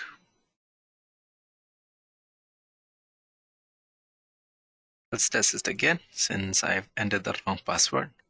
Let's see if this works or not. And it has given me a password has not accepted. So now as you can see, since my Gmail has not been set up, so what you have to do is you have to lower your security level of your Gmail ID so that you can be allowed to test your email configuration. All right. So simply click on save. So now we're heading back to the dashboard. Now we should go to the global tool configuration. Now look at the scenario where Jenkins is a continuous integration server. Now it does not know what kind of a code base it's going to pull and what kind of tool says is required or what is the code that is going to pull in and how it is going to build. So you'll have to put in all the tools that is required for building the appropriate kind of code that you're going to pull in. From like a source code repository. So for example, in case your source code is a Java code, and assuming that you have, because this demo, this is my laptop and I put all the configuration, JDK, everything on my laptop because I am a developer and I'm working on the laptop, but my country's integration servers will be known as a separate server without anything being installed on it. So in case I want Jenkins to, like run on a Java code and I need to specify the JDK location of this out there. So, okay. Since I've already have the JDK installed and have already put in the Java home directly or rather and the environment correctly, so I don't need to do it. So now if at all you want the Jenkins server to use Git, now as you know that Git is a command bash or the command prompt for running Git and connecting to any other Git server. So you will need Git to be installed on that particular system. Now Gradle and Maven, if at all you have some Maven as you want to do this and any other tools that you're going to install on your system, which is your continuous integration server. So you'll have to come in here and try to configure it. And in case you have not configured it, then Jenkins will not be able to find these tools for building your task. So since I don't want to install anything, we'll go back to manage system. Now you can see the configure global security. Now you can see this is an SSH server. Now, what does this mean if you ask me? Jenkins own user database. So this is nothing but the security access control, which is set to Jenkins own user database. So what this mean is, Jenkins by default, it uses files system where it stores all the usernames, which hashes up like these username that kind of stores them as of it. So as of now, Jenkins is configured to use in your own database, assuming that you're running in an organization. So you will probably want to, have some sort of LDAP server, which will in turn have a control of your access to your Jenkins repository. So you will specify your LDAP server details, the root DN password or the managed DN. So the LDAP, as you can see, or the LDAP, which the Jenkins itself will tune in for your specific servers. Now you have the manager DN, the manager password. Now all these should be filled, all these details should be filled in case you want to connect your Jenkins instance with your LDAP server or any of the authentication server that you have in your organization. But for now, since I don't have any of these things, I'm going to use its own database. That's good enough, right? So I'll simply the Jenkins own user database. So I will set up some authorization methods. So for now, let me not get into any of these details of this. And just be aware that Jenkins can be connected for authorization to an LDAP server, or you can have Jenkins managing its own server, which is happening as of now. Let me put in a very, very simple job. All right, so let's create a new job in this video. So simply click on new item. Now simply you can add any item name here. So the most important here are the freestyle and pipeline. Now for the first demo, we'll click on the freestyle job and click on OK. So in the description, you can write anything in your description. This is an optional thing. So you can say this is my first job demo for. So in this demo, I don't want it to connect it to any source code for now. So I'm just going to leave it to none. Now we don't need to write any build environment as well. Now in this build step, we simply click on execute Windows on. So since I'm on the window box, I will say execute window bash command. All right. So what do you want to do? So let me just echo something. Echo hello world. This is hello. Welcome to my first demo job in Edureka. Then we'll specify the date and time as well. So put in date, colon as time as well. So you can see it's a very, very simple command. You just have to put an echo and we have something along with the date and time. So we'll keep everything as simple as possible. So we'll save this job. So once it is shipped, so you can see there's a build history. So once you have saved this job, the job name comes up here. As you can see, project first job. By mistakenly, I've written double T in my first job. Now, as you'll see here, there's some builds history. So there is nothing as of now because I've put in a job. I have not yet run it. All right. So let me try and build it now. Now you can see there's a number, my first job. So you will see a date and you will see the time since I've clicked twice. So if I've come 1 and 2. Now if you click on this, now you can see the console output. Now if you click on this, now you can see it. And this is the output that is run. Hello, welcome to my first demo job in Edureka, along with the date and along with the time. Now if you see this, now if we navigate this, we go back to here. Now, as you can see, there's a folder created as jobs, right? So this is the directory what I was mentioning earlier regarding Jenkins home. If you can just open it up wider, you can see this folder jobs. So this as mentioned earlier regarding Jenkins home. So all the job related stuff, it's specific to this particular Jenkins installation is all here. Now all the plugins that I install, the details in each of those plugins can be found here, right? So the workspace is where the jobs that I've created, whichever I'm running would, there'll be an individual folder specific to the jobs that has been put up there. All right. So one job, one quick run.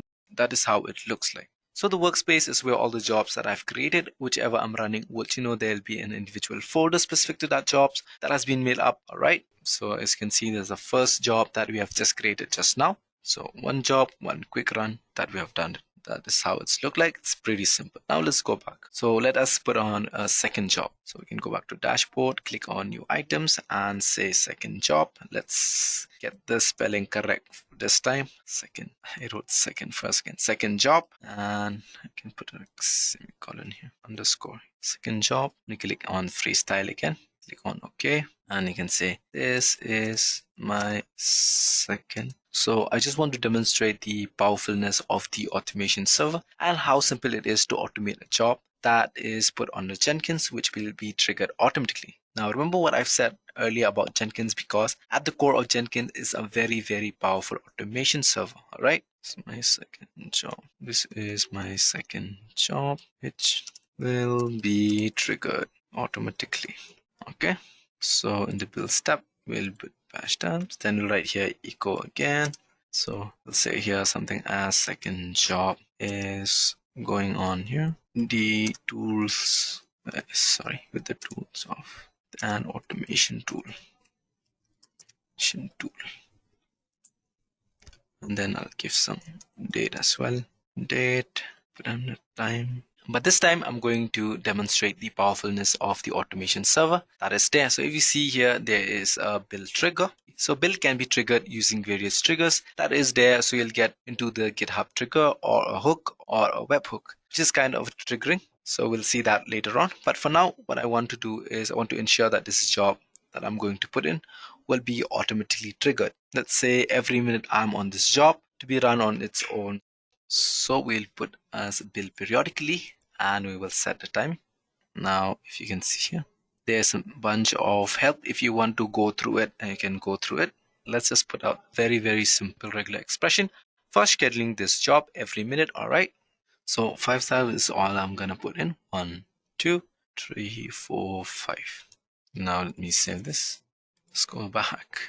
So when you build periodically, is now you can see here. Now we just copy that. And now how do we check if it gets triggered every 15 minutes? So I just don't do anything but wait for 15 minutes. And if everything goes well, Jenkins will automatically trigger my second job in 15 minutes. Now you can see here, it's still processing. So we have to wait for 15 minutes. Now we can go through all this command of the scheduling time. So you can see how many stars required for each minute or for each hour. Now as you can see, it's done. You can just go and go here and go to console output. Now you can see the finish is success and you have this. Now we can go back and copy this and see if they're on your it's already there. You can go to workspace. You can see your second job has also been created automatically by Jenkins. Now that I have my Jenkins up and running, a few jobs that have been put up here on my Jenkins instance, I will need a way of controlling access to my Jenkins server. This is where I will use a plugin called a role-based access plugin and create a few rules. The rules are something like a global rule and a project rules for a specific role. I can have different rules and I can have user who have signed up, or the users from my create kind of assign to these roles so that each of these users fall into some category. This is my way of kind of controlling access to my Jenkins instance and ensuring that people don't do something unwanted. All right. So first thing first, let me go ahead and install a plugin for doing that. So we get into manage Jenkins, then we go to manage plugins. We will plugins, install plugins. We have advanced settings. So these are the available plugins, and then if you go to install, now these are the installed plugins. Now let's go and search for a role-based. Now you can see here, base authorization strategy.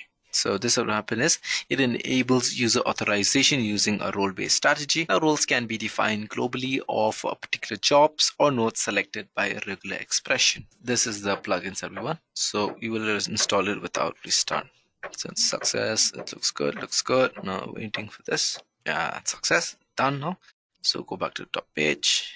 Now one thing to remember guys is Jenkins is running on a Java using a Java instance. So typically many things will work the same way unless inherently you want it to restart. So but a good practice is whenever you do some sort of a big installation or a big patches on your Jenkins instance, just ensure that you can restart it. Otherwise there will be a difference in terms of what is installed in the system and what is there on the file system. So you'll need to flush out few of those settings later on. But for now, these are very small plugins. So this will run without any problem. But otherwise, if at all, there are some plugins which they will need to restart, you can kindly go ahead and restart your Jenkins instance. But for now, I don't need that. So it looks good. I have installed the plugins.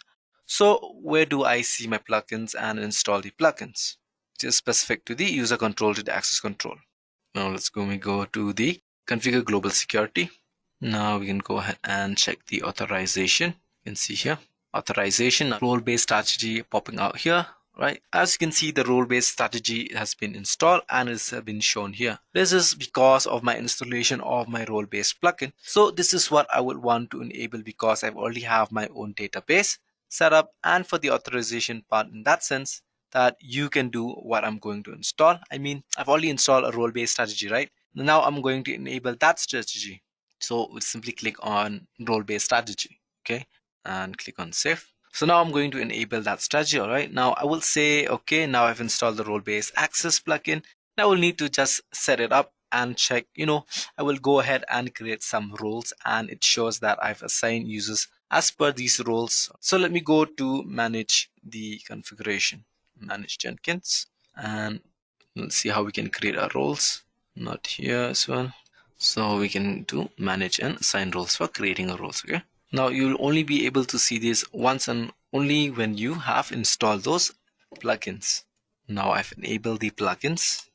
Now I've enabled the role-based access control as well. Now we'll go ahead and create some rules for this particular Jenkins instance. So first I will manage roles. So this is at a very high level, which is a global role. Now there are some role to add which you can add by yourself, some item roles for some projects or something. So let me create a role that's kind of visualized like a group.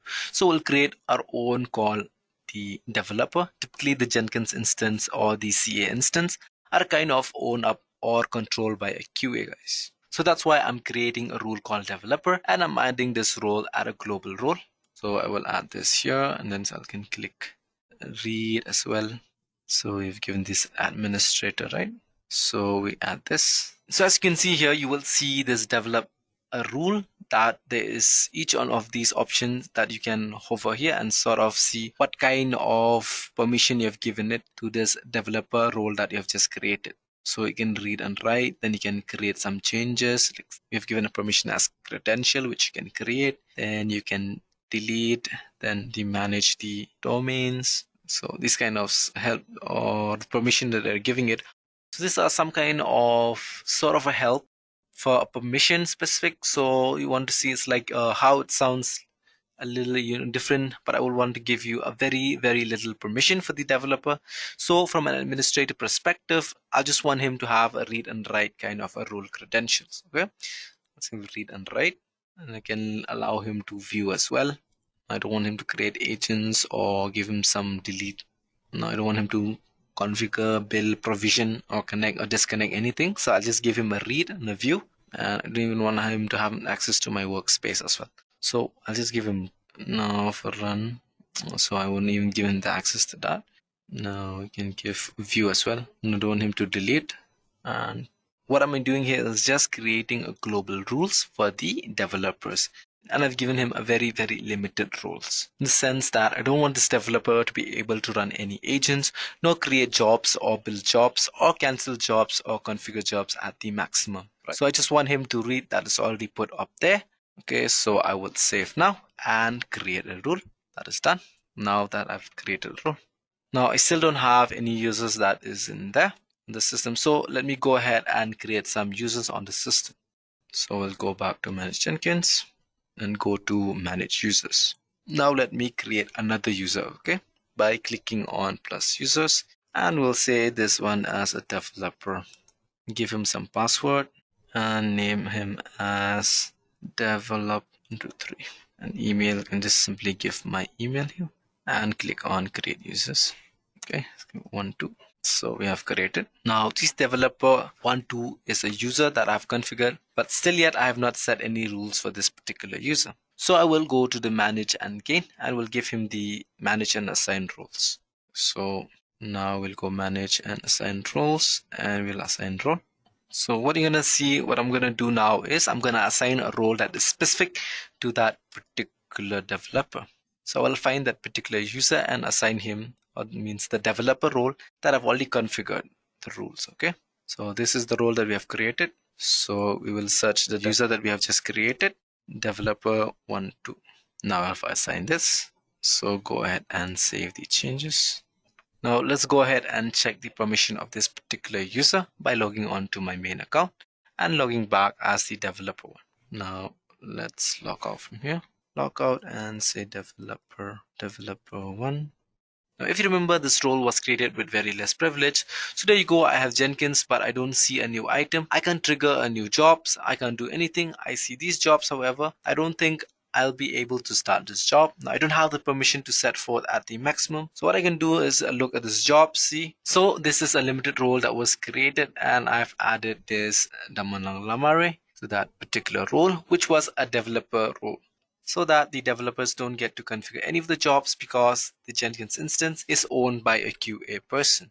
He doesn't want to give developer any ethnicity or right. So the rights that you set out by creating a developer roles, or any user who's tagged as a part of this developer role will get the same kind of permission. And these permission can be, fine grained. It can be a project specific permission as well. But for now, I just demonstrate the high level permission that I've set. So let me quickly log out of this user and get back to my admin account. So because I need to continue my demo with the developer roles that was created. Now, one of the reasons for Jenkins being so popular, as I mentioned earlier, is the bunch of plugins, but it's got plugin for connecting anything and everything. Now you can find the Jenkins plugins, then you will see the index over here. There are so many plugins that are there. All of these are wonderful plugins. Whatever connectors that you will need if you want to connect Jenkins to the AWS instance, or you want to connect Jenkins to a Docker instance, or any of those containers, you will have a plugin. You can go and search up if you want. If you want to connect Jenkins to Bitbucket, simply click on Big. So as you can see, these are available. So bottom line, Jenkins without plugin is nothing.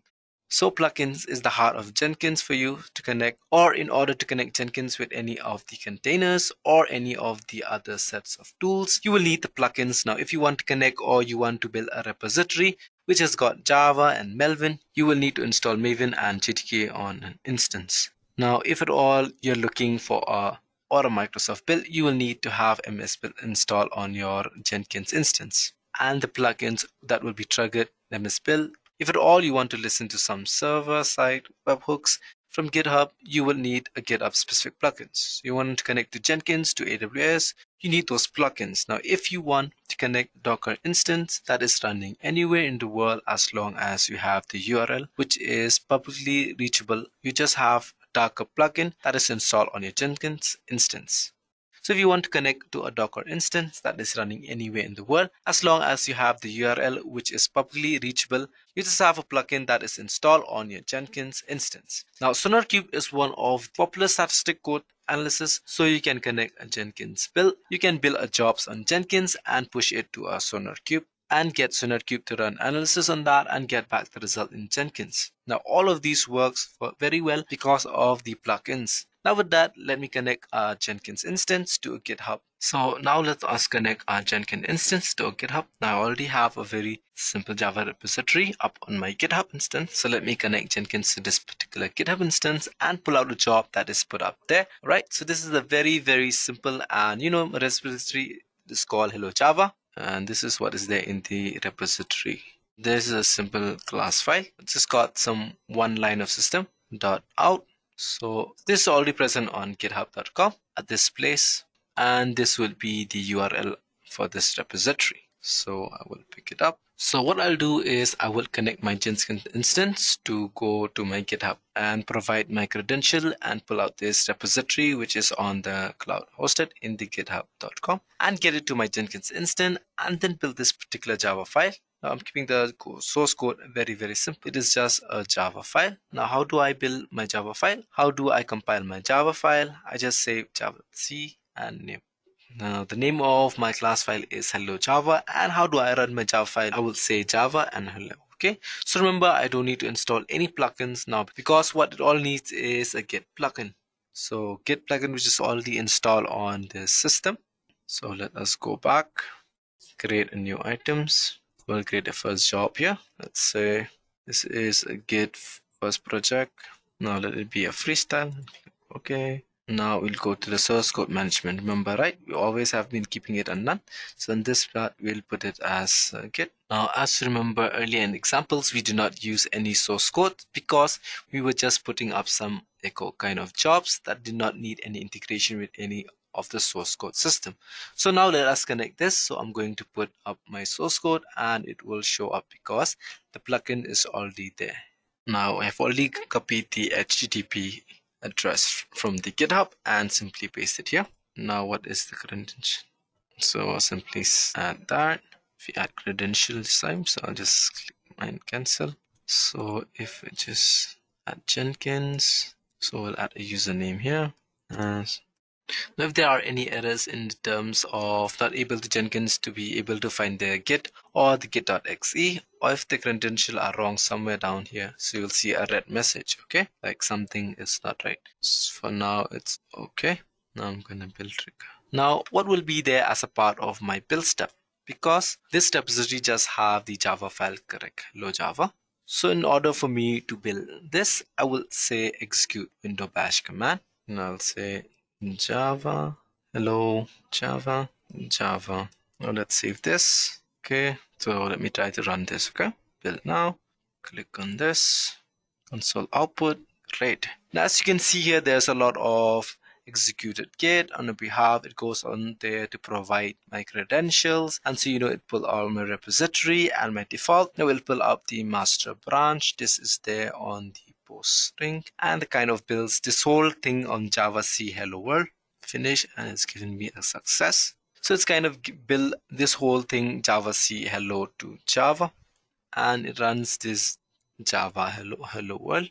And there, as you can see, this is the output. It's there, and here you can see if you want to look at the content that was created on the repository. Now if you can go there into my workspace like I've showed earlier, you can just simply click here, and you can already see here it's been created Git first project and saying hello. Now as you can see, it's already there. Now if you can go back, as you can see, and simply close that. Now what it did was Jenkins on your behalf went over all the way to GitHub, pulled this repository from there, and then it brought it down to your local system on my Jenkins instance. Now it's compiled it and it ran this particular application. Now that I've integrated Jenkins successfully with Git, simply within the Java application,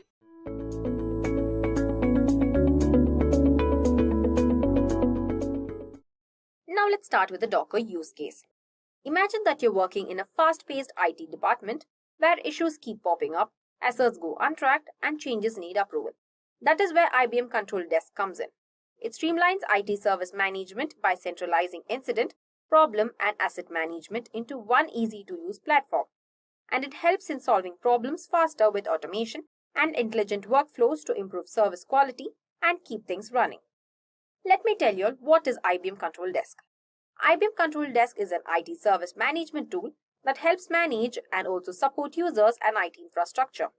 It builds on IBM Maximo Asset Management, a platform originally designed for managing physical and IT assets. Did you all know that even IBM faced challenges? IBM Control Desk, while a robust IT service management solution, faced several challenges in traditional environments. The deployment process was often complex, requiring extensive configuration and manual efforts that prolonged setup times. Its architecture was resource-intensive, leading to inefficiencies and also higher operational costs. Scalability was another significant hurdle, as adapting to increasing workloads required to major architectural adjustments, limiting its responsiveness to business needs. Additionally, maintenance and upgrade process were frequently causing downtime and increasing operational overhead. And also, the traditional on-premises setup was lagged, and flexibility of modern cloud-based solutions, making integration with other tools more difficult and highlighting the need for a more modernized approach, such as containerization to improve performance, scalability, and ease of management. Imagine managing thousands of IT assets and services without scalable infrastructure. This is where the IBM Control Desk was before Docker. So, let's ever think why Docker was introduced into IBM Control Desk. In the IBM Control Desk case study, Docker was introduced to address the challenges associated with managing traditional IT service management applications. IBM Control Desk, a complex and resource-intensive platform, often faced issues with scalability, high resource consumption, and complex deployment process in traditional environments. Docker helped overcome these challenges by containerizing the application components, allowing for more efficient resource use, easier scaling, and simplified deployments. By using Docker, IBM Control Desk could quickly adapt to changes, reduce operational overhead, and also improve performance, aligning with modern DevOps and cloud-native practices. Here is a simplified explanation of the setup described, where a single VM on Red Hat Linux with 2 CPUs and 4 GB RAM hosts both the IBM Control Desk and the DB2 database. Application files are shared via NFS, that is making them accessible to Docker for container deployments. Here comes another step, that is building Docker images. They decided to strictly follow what is stated in the Maximo Asset Management. That is, Maximo Asset Management is a comprehensive software solution developed by IBM that helps organizations manage their assets effectively throughout their lifecycle. That is, it is a part of an IBM Watson IoT, that is Internet of Things, platform, and it's widely used in industries such as manufacturing, utilities, and also transportation and facilities management. A team built a Docker image for IBM Control Desk, like generating the WAR files and also for the UI. Using Docker files, server.xml, and also jvm.options, they built images for various applications including UI, cron, MEA, BROS, and also API. Since JMS wasn't provided, they created it from scratch. Based on the WebSphere Liberty docs, the service portal image built from the Node.js included certificates for secure communication. Next is that they deployed containers. Containers were deployed on an Ubuntu machine with 4 CPUs and 32 GB RAM. Each application had a container connected to a Docker network for inter-container communication. Docker Compose managed all resources using Docker Compose.yml for configuration, including environment variables and host settings. The streamlined approach enhanced scalability, simplified management, and improved integration for IBM Control Desks. Let me tell you what Docker brought in change. Docker transformed IBM Control Desk by enabling containerization, improving resource efficiency and scalability. It simplified deployment, reduced downtime, and made updates easier through the component isolation. This enhanced system flexibility, reliability, and overall performance, making IBM Control Desk more agile and responsive. So, here is a condensed version of 4 points. First is the efficient containerization. Docker improved IBM Control Desk's resource efficiency and scalability by containerizing its components. They also streamlined deployment, enabled faster setup with fewer errors and reduced downtime. Easier maintenance too. Docker isolated components, which made updates and maintenance more manageable and flexible. Enhanced agility work. Docker was also an enhanced agility that made approach for IBM Control Desk more agile and responsive to business needs, optimizing operations. Now let's see the overall solution bought. Involving Docker in IBM Control Desk bought a comprehensive solution by containerizing its application components, which improved resource utilization and scalability. This approach allowed faster and more consistent deployments, reducing setup errors and minimizing downtime. Docker also enabled seamless updates and maintenance by isolating different components, enhancing the system's flexibility and reliability. Furthermore, the streamlined modular architecture simplified operations, reduced operational cost, and increased responsiveness, ultimately transforming IBM Control Desk into a more efficient and agile IT service management platform. Let's see the key benefits bought. First is enhanced scalability. Containerization optimized resource and also simplified scaling as demand grew. Efficient deployment. Docker streamlined deployment, reducing errors and downtime for a more reliable setup. Simplified maintenance. Isolated components enabled easy updates, boosting flexibility and reliability. Last is the cost-effective operations. The modular setup cut costs and also improved responsiveness, making IBM Control Desk more agile. The result brought by this use case was, this article showed a case study using container technology to leverage the native support of WebSphere Liberty profile with the IBM Control Desk product. So, they found that they have more traditional product to container to evolve it toward a cloud-native-like architecture without any need of touch the code. That is, there were also no impact on the application level. This case study showed how container technology was used to transform IBM Control Desk into cloud-native-like architecture without changing the application code. Despite being a traditional product not originally designed by the microservices, containers allowed the IBM to modularize its components, mimicking microservices and improving scalability and flexibility. The process involved identifying dependent modules, that is by updating build scripts, deploying each module in its own container, setting up communication between them, and testing the setup. This approach shows that even traditional application can be modernized with containers, making deployment easier and more efficient. Now let's see why Docker is so necessary.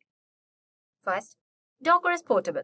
That is, they run app consistently across any environment. Second, they are lightweight. Containers use fewer resources than VMs, that is the virtual machines. Then their efficiency. faster setup times and better resource utilization. Next comes the scalability. Easily scale apps using container orchestration. Then is the consistency. Same behavior from development to production. DevOps integration has streamlined CI/CD pipelines. Next is the isolation. Securely run multiple applications on the same host. Last is the simplified dependency management. That is, package all dependencies in one container. Now, let's see the prerequisite to learn Docker. Docker simplifies creating consistent environments across workflows. But to fully harness its power, you'll first need a solid grasp on Linux, command line tools, and also the containerization basics. The three main programming languages needed are Python, JavaScript, and Golang. And the additional prerequisites needed are version control, that is, understanding Git or another version control system can be beneficial for managing code changes in Docker projects. Then is the networking concepts. A basic understanding of networking concepts like IP address, ports, and networking protocols can be helpful for configuring Docker networks. Last is the operating system. Familiarity with command line interfaces like CLI and basic system administration concepts. Next, let's see what is a container.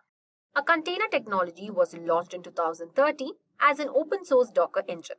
It leveraged existing computing concepts around containers and specifically in the Linux world. Primitives known as C groups and also namespaces, Docker's technology is unique because it focuses on the requirements of developers and systems operators to separate application dependencies from infrastructure. A container is a lightweight, isolated unit that packages an application and its dependencies. It also ensures it runs consistently across different environments. Now let's see why Docker uses containers. Docker uses containers for its portability as it runs the same anywhere. Then for its efficiency that uses fewer resources than virtual machines. Then comes the scalability, where it can easily scale applications. Last is its consistency, that ensures the app behaves the same in all environments. Now, let's see what is Docker. A Docker is a platform that enables developers to design, develop, and deploy testing to manage applications in isolated, portable environments known as containers. Containers allow you to package an application and all its dependencies like libraries, configurations, etc. into a single unit, ensuring that app runs consistently across different environments. Next, coming to the benefits of Docker. The benefits of Docker are consistency, which runs applications the same way across development, testing, and production. Efficiency, Docker containers use fewer resources than VMs. They also run faster to start and also use less memory and storage. Scalability, Docker is commonly used in cloud environments and microservices architecture, making it easy to scale applications horizontally. Simplified CI/CD, Docker helps automate and streamline continuous integration and continuous deployment pipelines. We will look at the virtual machines versus containers and their differences. The architecture of the virtual machines is that VMs run on a full operating system on a hypervisor, and containers share the host OS kernel but isolate applications. The resource usage of the VMs are heavy, requiring more CPU, memory, and storage as they run separate OS instances. But containers are lightweight and efficient since they share the host OS. The start time of the VMs take minutes to boot, but the containers start in seconds. The portability of VMs are less portable, tied to OS and hypervisor. Containers are highly portable and run consistently across different environments. The performance of VMs have more overhead due to virtualizations, but containers offer near-native performance with minimal overhead. The use cases of the VMs are full isolation, legacy apps, and heavy resource needs. But in containers, we have fast scaling, microservices, cloud-native apps. Containers are ideal for lightweight, scalable deployments, while VMs are better for complete isolation and resource-heavy applications. Moving on to Docker components. The core components of Docker are, first is the Docker engine. This is the heart of a Docker, responsible for building, running, and managing Docker containers. It's available for Windows, Mac OS, and Linux. Docker images. These are the blueprints of containers containing the application code, libraries, and dependencies required to run the application. Last comes the Docker containers. Instances created from Docker images. They are lightweight, isolated environments where applications run. Now let's learn the architecture of Docker. Docker follows a client-server architecture that allows applications to be packed into containers. It consists of several key components working together to manage, build, and run containers efficiently. Here is an overview of Docker's architecture. First, let's learn about the Docker client. A Docker client is a primary interface for users to interact with Docker. Users issue commands like docker build, docker run, and docker pull, while the client translates into API calls that are sent to the Docker daemon. The client can communicate with either the local Docker daemon or the remote one. The key role of a Docker client is they send commands to the Docker daemon using the REST API. Next, let's see about the Docker daemon, or it's also known as the Docker engine. The Docker daemon is the core service running in the background on the host system that manages Docker objects like containers, images, networks, and volumes. The daemon listens to API requests from the client and also handles all the container management tasks such as creating, starting, and stopping containers. It is responsible for executing the container lifecycle, including pulling images, building containers, and ensuring their isolation. The key role for the Docker daemon are it executes commands, managing containers, images, and networks. Next is a Docker image. A Docker image is a read-only template that contains instructions for creating a Docker container. Images include everything needed to run an application, like code, libraries, environment variables, and configuration. The key role of a Docker image is that they are blueprint for creating containers. Docker container. A container is a runnable instance of a Docker image. Containers are lightweight and isolated, but they share the host OS kernels, making them efficient compared to virtual machines. The key role of a Docker container is that they are lightweight, portable, and isolated instance of an application. Next comes the Docker registries, that is a Docker hub. Docker registries are repositories that store Docker image. The most common registry is the Docker hub, a public registry maintained by Docker. Developers can push their custom images to a registry or pull pre-built images for use of their projects. Registries can be public or private, allowing organizations to manage and store their proprietary container images securely. The key role of a Docker registry is that they store and distribute Docker images. Moving on to the Docker Engine REST API. Docker's Engine API allows programmatic interaction with the server Docker daemon. The API can be accessed over HTTP, enabling developers and servers to manage Docker programmatically. All the communication between the Docker client and the daemon happens via the API. The key role of a Docker Engine REST API is that they enable automation and remote management of Docker through the REST interface. Docker Volume. Volumes allow data to persist beyond the lifecycle of a container, providing a way to store and share data between containers or with the host system. They are commonly used to store the database files or other data that are needed to persist even if the container is destroyed or recreated. The key role of a Docker volume is they have the persistent storage for containers. Last comes a Docker network. A network is a group of two or more devices that can communicate with each other either physically or virtually. A Docker network is a virtual network created by Docker to enable communication between Docker containers. If two containers are running on the same host, they can communicate with each other without the need of ports to be exposed to the host machine. They may use the Docker to manage Docker host in any platform manner, regardless to whether they run Windows, Linux, or the combination of two. The key role of a Docker network is to manage communication between containers and external networks. Now let's see the development workflows of Docker. Docker enhances development workflows through, first is a containerization, having packages, application, and dependencies into lightweight, portable containers, ensuring consistency environments across development, testing, and production. Next is the local development. Enables developers to replicate production environment locally, speeding up testing and debugging. Next comes the continuous integration or the continuous deployment, which integrates with CI/CD pipelines for automated build, test, and deployment process. Last is the version control. Supports versioning of images, allowing easy rollback and management of application versions. Now we'll see how to install Docker on our Ubuntu machine. Now let's start with installing Docker on our Ubuntu machine first. Now in order to install Docker on Ubuntu, there are some prerequisites. I would advise you to go to Docker's Install Docker Engine on Ubuntu. Click on the first link that you can see, Install Docker Engine on Ubuntu. Here you can see the documentation and check for all the prerequisites that are specified there.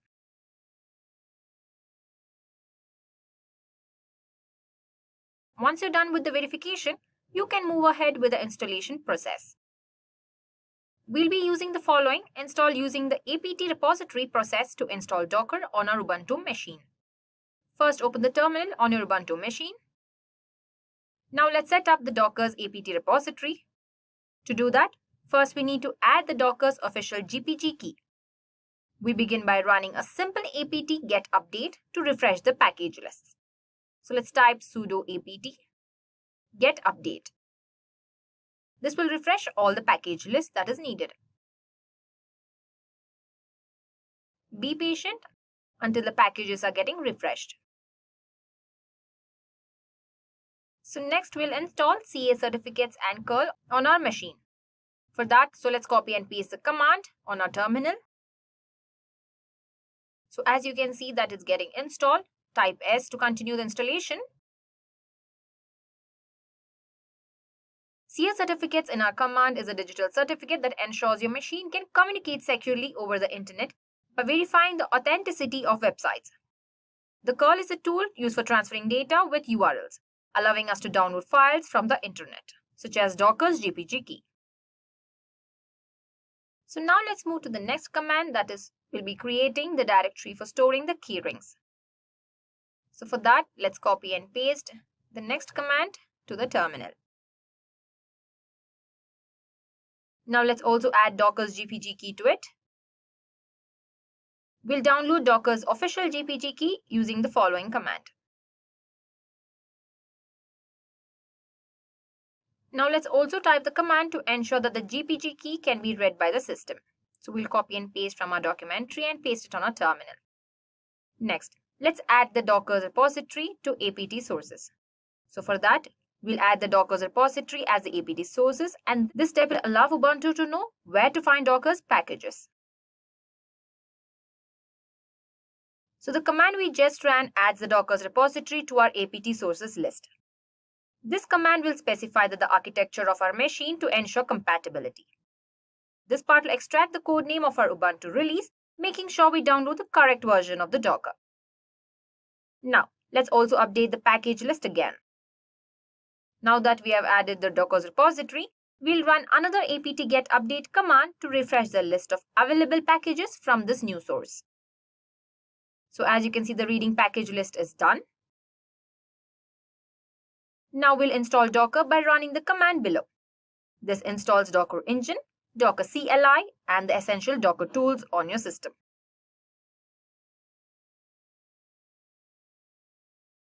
Enter S to continue the installation.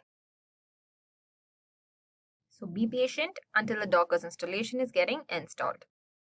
In our Docker installation command, we have Docker CE, that means Docker Community Edition, the main Docker engine.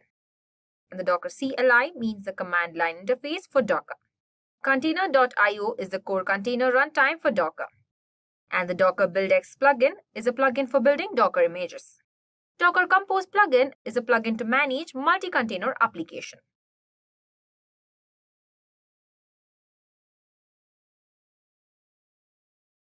So let's be patient until all the packages in the Docker is getting installed.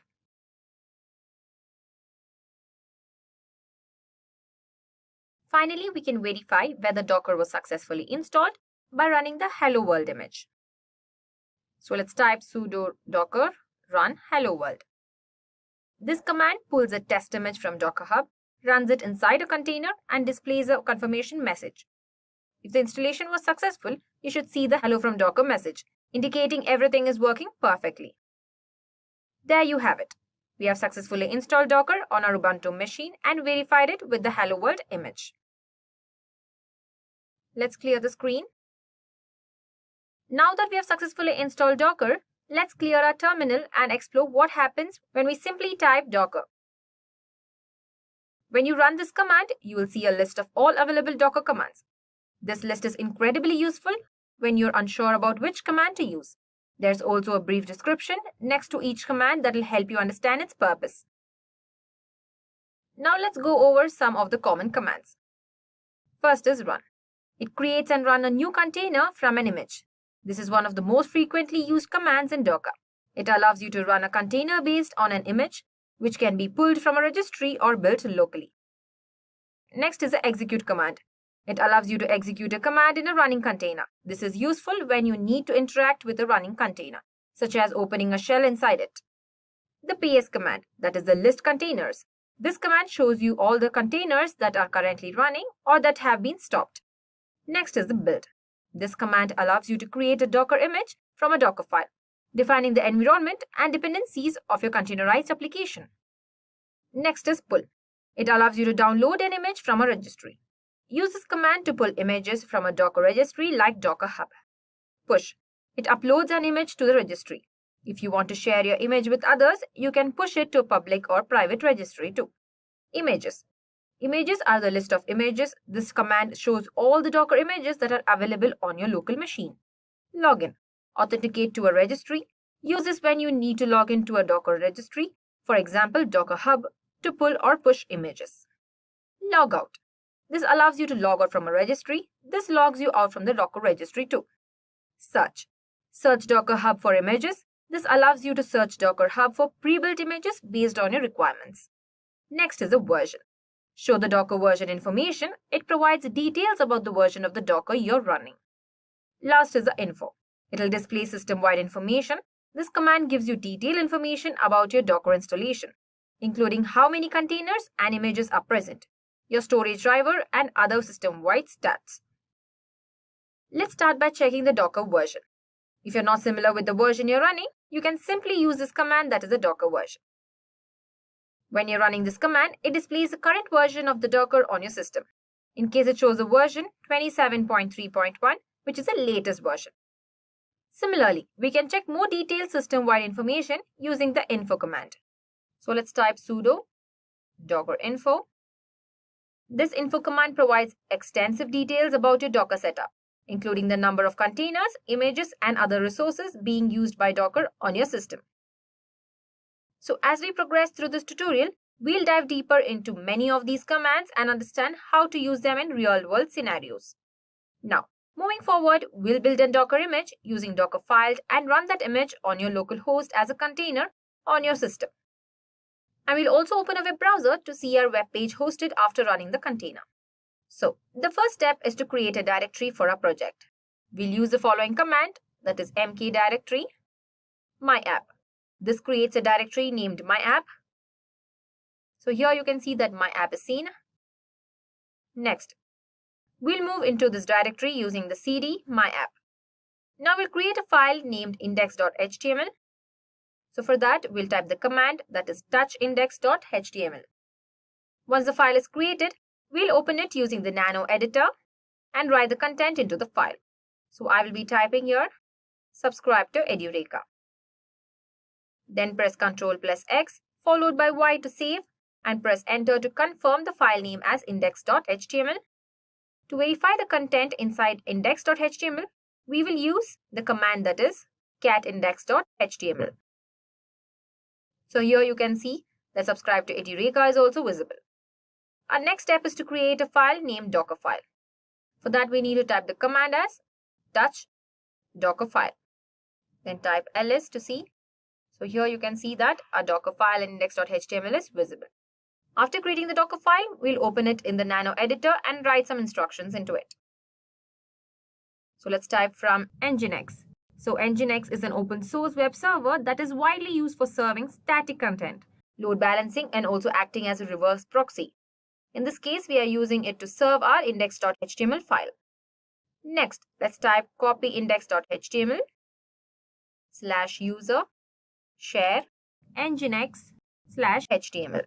So the copy instruction will allow you to copy our index.html file from the current directory into the HTML directory, which is the default directory where Nginx serves its web pages. If your index.html file is in a different folder, you'll need to specify the correct file path in the Docker file.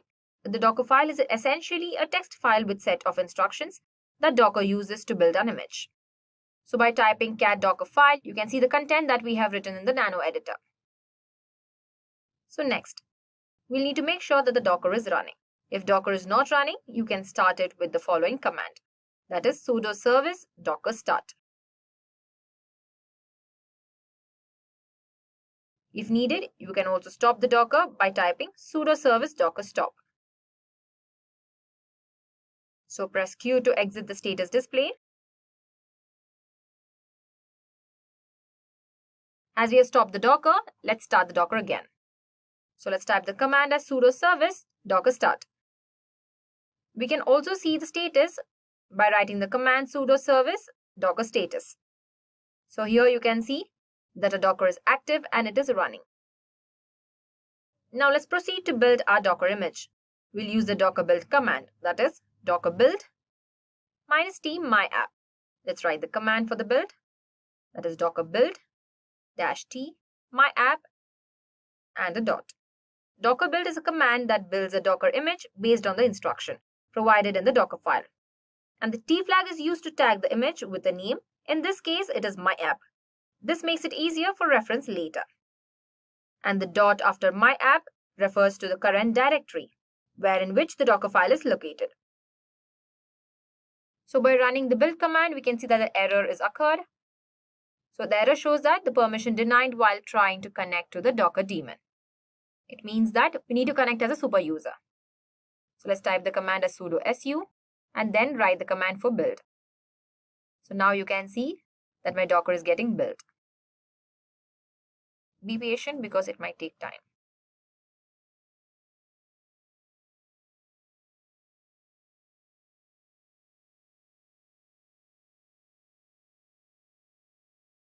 Now that we've successfully built our image, now it's time to run the Docker. Now let's type the command, that is docker run -d -p 6969 :at myapp. -d flag runs the container in detached mode, meaning it runs in the background. And the p flag is used to map ports. In this case, we are mapping port 6969 on a local machine to port 80 inside the container, which is the default HTTP port for Nginx. This command essentially starts a container from myapp image, allowing us to access our web page on the local host via port 6969. Now to check the container is running, we use the docker ps command. This will list all the running containers and you should see the myapp container running. Finally, to see what we have hosted on the container, open a web browser. Here we'll use Firefox. So on the search bar, let's type localhost 6969. So when you visit to this URL, you should see subscribe to Edureka displayed on the web page, confirming that our Docker container is serving the content successfully. Now, going back to our terminal, now that we have successfully built and run our Docker image locally, let's move ahead and push this image to Docker Hub, where it will be publicly accessible and stored privately in your Docker Hub account. If you don't have a Docker Hub account yet, go to hub.docker.com to create one. It's a simple sign-up process. Once you have created your account, we can proceed with logging into Docker Hub from the Docker CLI. Now, to push our image to Docker Hub, we first need to log in to Docker from the terminal. We can do that using the docker login command. So let's type docker login -u and give our username -p with our password. The U flag is specified for username and the P flag is specified for the password. So once you're logged in successfully, the Docker will display a message confirming the login. Before pushing the image to Docker Hub, we need to tag our local image with a name that includes our Docker Hub username. This ensures that a Docker Hub knows which repository the image belongs to. For that, let's type the command, that is docker tag myapp, the username, myapp : and then the version tag. Here myapp : latest is the name and the version tag for the image. We are tagging this image as latest to indicate it's the most recent version. Now we can push our Docker image to Docker Hub using the docker push command. So let's type docker push with the username and the version tag again. This will upload the myapp image to your Docker Hub repository. Docker will display the progress as it pushes the image layers. And once it's complete, you will see the confirmation message. So let's be patient unless the image is pushed. So here you can see a confirmation message telling that it is pushed. So after you have pushed the image to the Docker Hub, you can log out of your Docker Hub account from the CLI using the docker logout command. For that, let's type docker logout. This is useful when working on the shared machines or environments where you don't want your credentials to remain stored. To verify that our image is now available on Docker Hub, we can use the docker search command. This command allows you to search the Docker Hub for images. For that, let's type the command as docker search, username, and my app. So here you can see all the images that we have published. So once the image is on the Docker Hub, we can pull it to any other machine or even to a current machine to ensure that it works as expected. The docker pull command allows us to download the image from the Docker Hub. So let's type the command as docker pull with our username and the image name with the version tag. This command will download the image layers from the Docker Hub to your local machine. So here you can see that our image is pulled successfully. After pulling the image, you can run it on your local machine, just like we did earlier using the docker run command. So now we can open our web browser and visit, typing the localhost 6969. You should see the same, that is subscribe to Edureka page, confirming that we have successfully pulled and run the Docker image from the Docker Hub. And that's it. You have successfully learned how to push an image to Docker Hub. Search for it, pull it, and run it on your local machine.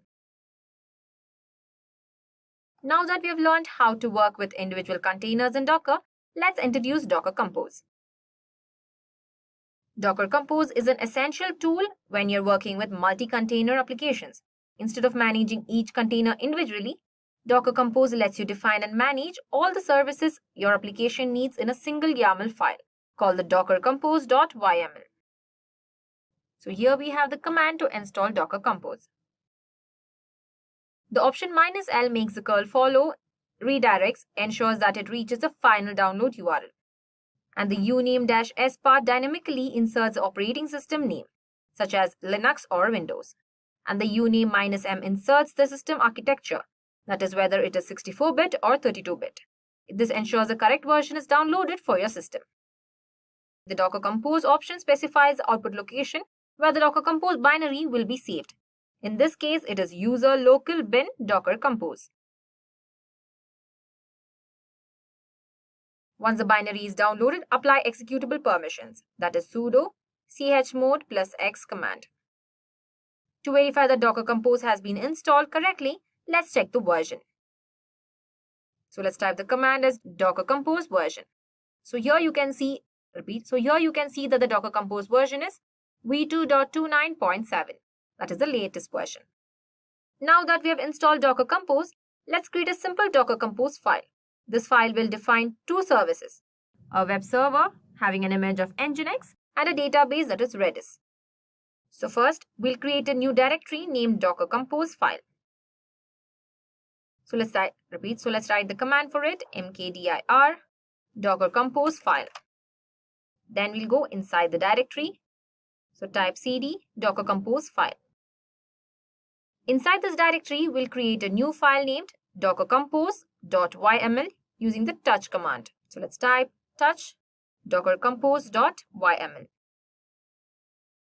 Next, we'll open this file with a nano editor and add the following content. So let's type services, web that uses the Nginx image, and the other file is the database which uses the Redis image. We'll save the file by pressing Ctrl+X, then Y to confirm and save, finally enter to confirm the file name. Before we run the file, let's check if it's valid using docker compose config command. This command checks the syntax error or misconfigurations in the YAML file.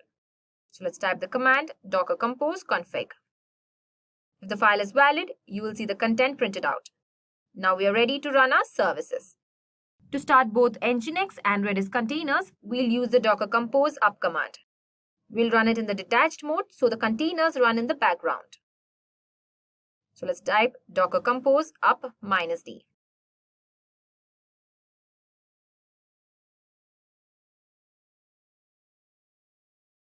So once the containers are up, we can verify by listing the running containers using the docker ps command. You will see two containers running, Nginx and Redis, which were defined in our dockercompose.yml file. Now to stop and remove the containers, we can use the docker compose down command.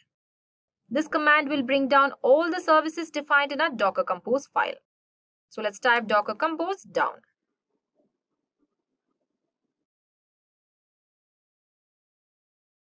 Now let's modify our Docker Compose YAML file to expose a port for Nginx service so we can access it from our browser. So open the file again with nano. We'll add the following lines under the web service to map ports 8080 on our local machine to port 80 in the container. After making this change, let's validate the file again by typing docker compose config. If the file is valid, we can now run it again using the docker compose up command. If the file is valid, we can now run it again using the docker compose up command. Since the Nginx and Redis images are already downloaded, it will skip downloading and simply start the containers. Now let's go to the browser and type localhost 8080. So you'll see a default Nginx welcome page confirming that our container is running and accessible on the port 8080. Once you're done, you can bring down the containers again using docker compose down command. Docker Compose comes with several useful commands. To see a list of available commands, we can use the help command. So let's type docker compose --help. You will see a list of commands like up, down, config, ps, and many more. These commands allow you to manage your Docker Compose services easily. So that's a quick introduction to Docker Compose. We have seen how to install Docker Compose, create and validate a docker compose.yml file, run multiple containers with a single command, map ports for service access, bring containers down when they are no longer needed.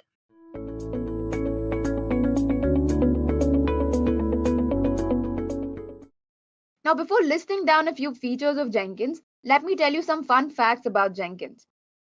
Currently, there are over 24,000 companies which use Jenkins. To name a few, there is Google, Tesla, Facebook, and Netflix. Now, there has to be a reason why such reputed and successful companies make use of Jenkins. Now, let's discuss a few key features and see why Jenkins is so important. All right. Now, the first feature is that it is an open source, freely available tool which is very easy to use.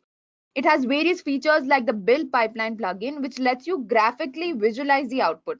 And apart from that, there is also a feature known as user input, which lets you interact with Jenkins. All right. Now, one major feature of Jenkins is that it implements continuous integration. Now, what is continuous integration? Every time a developer commits into a source control management, that commit is continuously pulled, built, and tested using Jenkins. Now, how does Jenkins do all of this?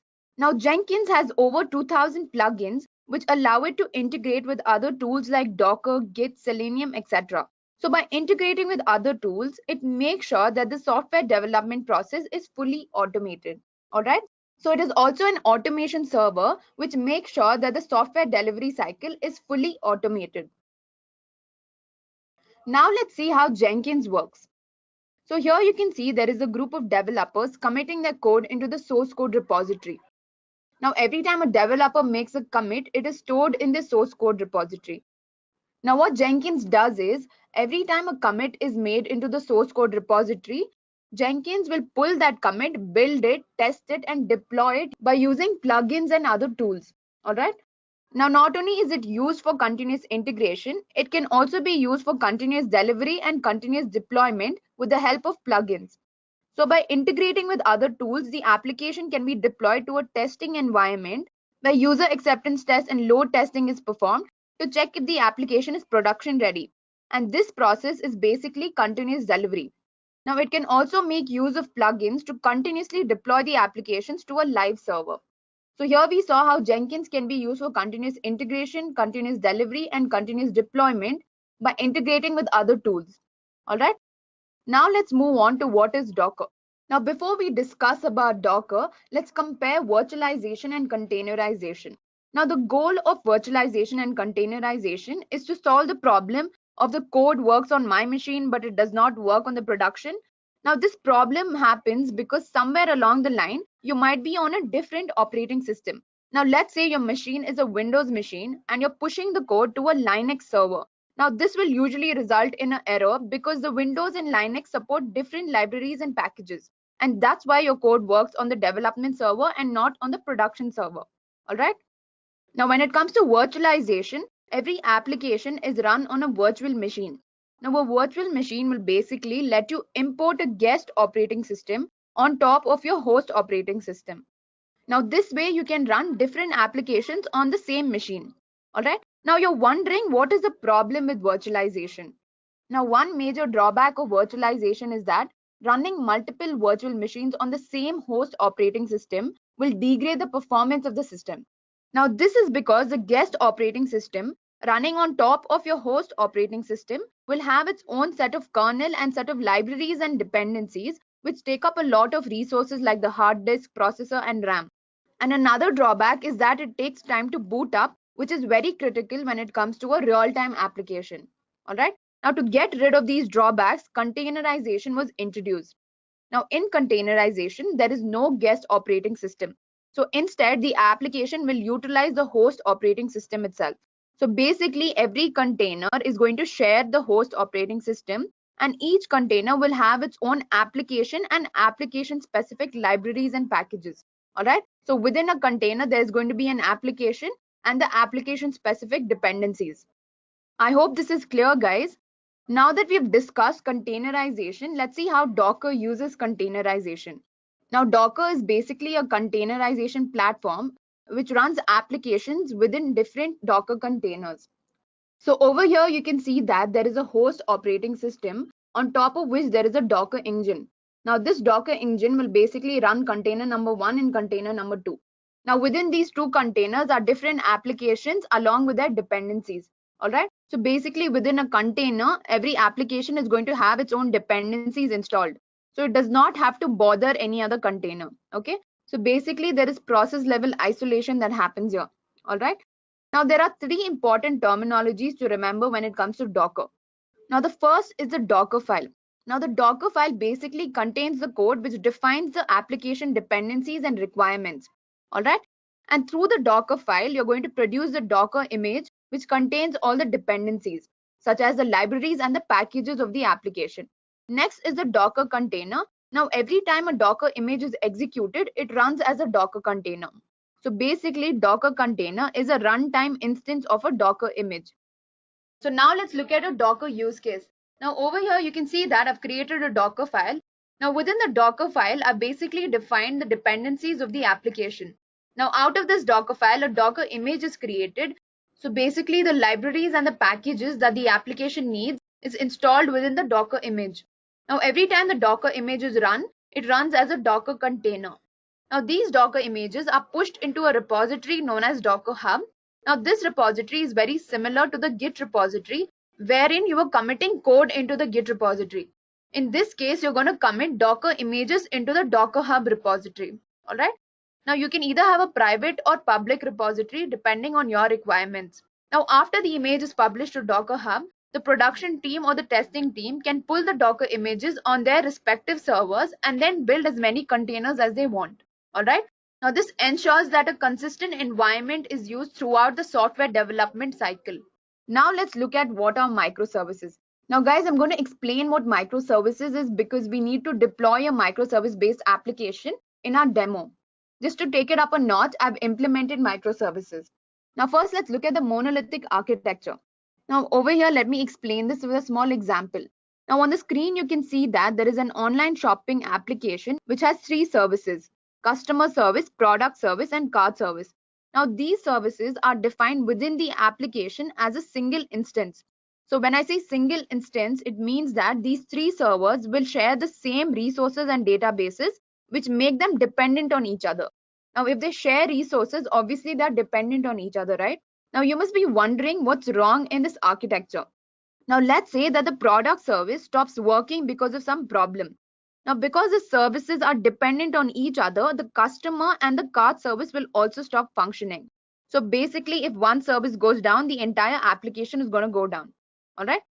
Now, when it comes to a microservice application, the structure of the application is defined in such a way that it forms a collection of smaller services or microservices, and each service has its own database and resources. All right. So basically, customer microservice, product microservice, and cart microservice will have their own database and their own resources. And therefore, they're not going to be dependent on each other. All right. So they are basically independent autonomous microservices. All right. Now let's look at a few advantages of microservices. Now the first advantage is independent development. Now when it comes to a monolithic application, developing the application takes time because each feature has to be built one after the other. So in the case of the online shopping example, only after developing the customer service, the product service can be started. So if the customer service takes 2 weeks to build, then you have to wait until customer service is completed, and only then you can start building the product service. All right. But when it comes to a microservice architecture, each service is developed independently. And so you can develop customer service, cart service, and product service parallelly, which will save up a lot of time. All right. Now, the next advantage is independent deployment. Now, similar to independent development, each service in a microservice application can be deployed irrespective of whether the service before it was deployed. So each service can basically deploy individually. Now, fault isolation. Now, when it comes to monolithic application, if one of the services stopped working, then the entire application will shut down. But when it comes to a microservice architecture, the services are isolated from each other. So in case any one service shuts down, there will be no effect on any other service. Now, the next advantage is mixed technology stack. Now, each microservice can be developed on different technology. Now, for example, the customer service can be built on Java and the product service can be built on Python and so on. All right. So basically, you're allowed to use mixed technology to build your microservices. Now, next is granular scaling. Now, granular scaling means that every service within an application can be scaled independently. So basically, the services are not dependent on each other. They can be developed, deployed at any point of time, irrespective of whether the previous service has been deployed or not. So guys, I hope you're clear with the advantages. Now over here, we're going to compare how microservices can be deployed by using virtual machines and Docker containers. All right. Now when it comes to a virtual machine, now let's say that we have a microservice application which has 5 services. Now in order to deploy these 5 services on a virtual machine, we'll need 5 virtual machines. All right. Now each virtual machine will be for one microservice. Now for example, if I allocate 2 GB RAM for each virtual machine, then 5 of these virtual machines will take up 10 GB RAM. And the microservices may not even require so much of resources. So we'll just end up wasting these resources, and at the same time, you're occupying too much disk space, which will degrade the system's performance. Now let's see how Docker containers deploy microservices. So instead of running 5 virtual machines, we can just run 5 Docker containers on one virtual machine. Now by doing this, we're saving up a lot of resources, but when it comes to a Docker container, you don't have to pre-allocate any RAM. The Docker container will just utilize the resources that are needed. And another point to remember here is that Docker containers are lightweighted. They do not require additional guest operating system. Instead, they just share the host operating system. All right, so this makes them very lightweight when compared to a virtual machine. Now let's move on to the use case. Now basically, we're going to try and understand the problem with the help of an analogy. Now over here, you can see that in the favorable environment, the soil is fertile and the tree is watered at a regular basis. And as a result of this, the tree grows properly. But when the tree grows in an unfit environment, where the required dependencies for growing a tree are not present, then the tree will die. All right. Now, similarly, when an application runs on an inconsistent environment, which does not support the application dependencies, then the application will fail. Alright guys, now let's look at the problem statement with a small example. Now let's say that a developer is building an application using LambStack. Now after the application is developed, it is sent for testing. Now this application runs properly on the testing server, but when it is deployed to production, a feature or the entire application fails. Now this may happen because the Apache version of the LambStack is outdated on the production server. So due to the difference in the software versions on the production and development server, the application fails. Now in order to get rid of the inconsistent environment problem, we're going to deploy an application using Docker. Now Docker will make sure that the environment throughout the development cycle is consistent. Now deploying a monolithic application can cause many problems. Like for example, if one of the features of the application stops working, then the entire application will shut down. So for this reason, we're going to create a microservice-based application and build it on the Jenkins server, and finally use Docker to maintain a consistent environment throughout the cycle. So over here, you can see that there are 4 microservices, and for each microservices, I've built a Docker file. All right. So first, let me discuss what each of these microservices do. Now, the account service and the customer service are the main microservices, whereas the discovery and gateway services are supporting microservices. Now, account service will basically hold the account details of a customer, and similarly, the customer service will have a list of customer details. Now, discovery service, which is a supporting service, will hold details of the services that are running on the application. And apart from that, it will also register every service in the application. Now, what the gateway service does is, on receiving a client request, it will route the client request to the destination service. Now, to be more specific, it will provide the IP address of the destination service. Okay. So now that you know how these microservices work, let's move on to the next part. Now, basically, these microservices are coded and their dependencies are put into a Docker file. Now, for each of these Docker files, a Docker image is created by packing the Docker image with the jar files. Now, how do you create a jar file? A jar file is created by running the mvn clean install command, which basically cleans up anything that was created by the previous builds, and it will run the pom.xml file, which will download the needed dependencies. So whatever dependencies are needed are stored in this jar file. All right. Now, once the Docker file is packaged with the jar file, then a Docker image is created for each of these microservices. So here we're going to use Jenkins to automate all of these processes. So Jenkins is basically automatically going to build and then push these Docker images to Docker Hub. Now, after the images are pushed to Docker Hub, the quality assurance or the production team can pull these images and build as many containers out of it. All right. So basically over here, we're going to create Docker files for each of these microservices, and then we're going to package these Docker files along with the jar files and create a Docker image for each of these microservices. All right.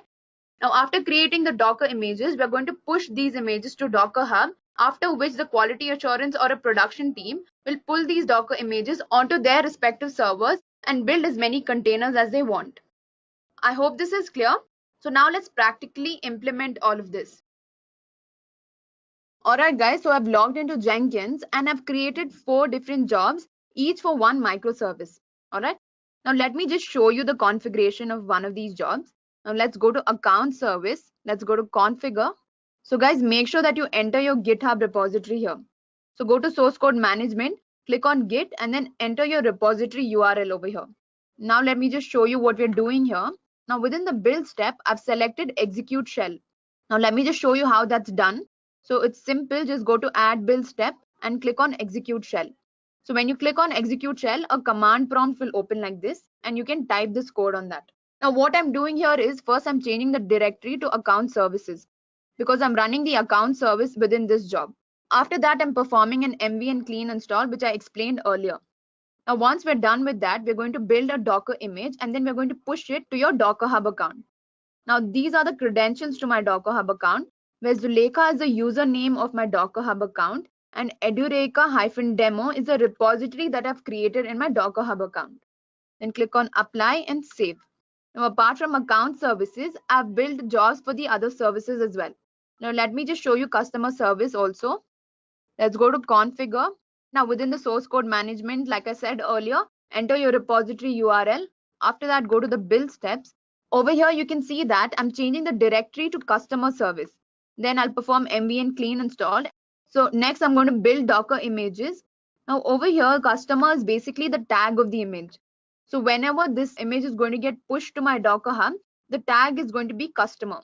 All right. Now, similarly for account service, the tag was account. Now I've done the same thing for all the other jobs. All right. Click on apply and save. Now guys, in order to run these 4 jobs as one workflow, I've created a build pipeline. Now this pipeline will basically execute these 4 jobs in one workflow.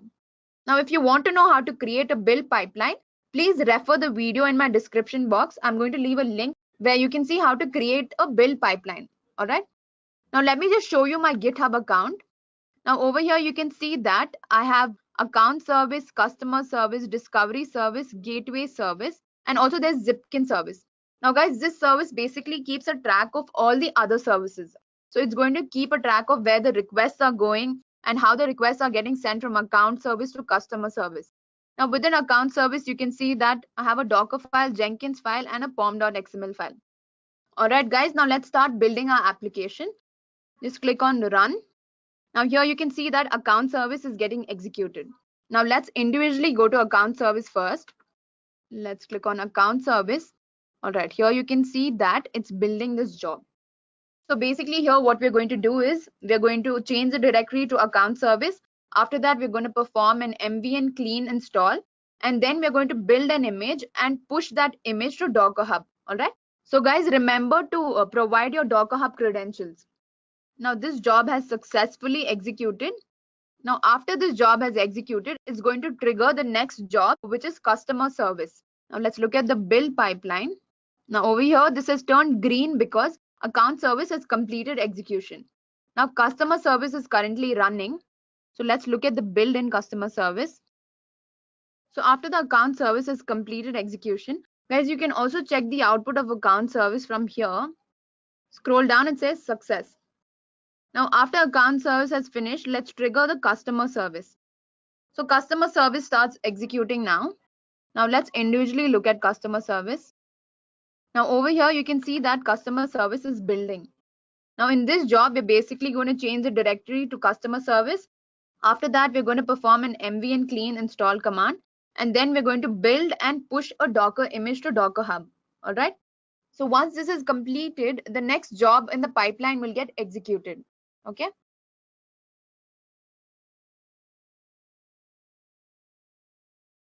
All right, guys. So this is successfully executed. Now you can see that customer service has also turned green, which means that it has successfully finished building. All right. All right, guys. So you can see that customer service has completed execution. Now let's trigger the build of discovery service. Now let's look at the output of discovery service. So guys, you can see the output from here itself. Let's click on console. All right. So within the discovery service again, we're going to change the directory to discovery service. After that, we're going to perform an MVN clean install. And once we're done with that, we're going to build an image and then we're going to push it to Docker Hub.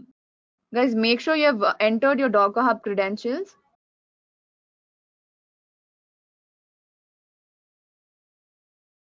All right, guys, so this is completed execution. You can see that it says success. Now it's triggering the new build, which is gateway service. So here you can see that gateway service has started execution. Let's look at the console output. All right, so similarly in gateway service, first you're going to change the directory to gateway service. After that, you're going to perform an MVN clean install command. And once you're done with that, you're going to build an image and then push it to Docker Hub. So guys, gateway service has successfully completed execution. Now the build pipeline has fully turned green, which means that the entire workflow has completed execution. Now let's go to our Docker Hub account and see if all these images got pushed to Docker Hub. All right. So I'm going to my Docker Hub. Now let's go to the Edureka demo repository. Now over here, you can see that the account, customer, discovery, and gateway services, all of these 4 images are pushed to Docker Hub. All right. So with this, we've come to the end of the demo. Now, after pushing these images to Docker Hub, any quality assurance team or any testing team can pull these images onto their respective servers so they can easily deploy this to production.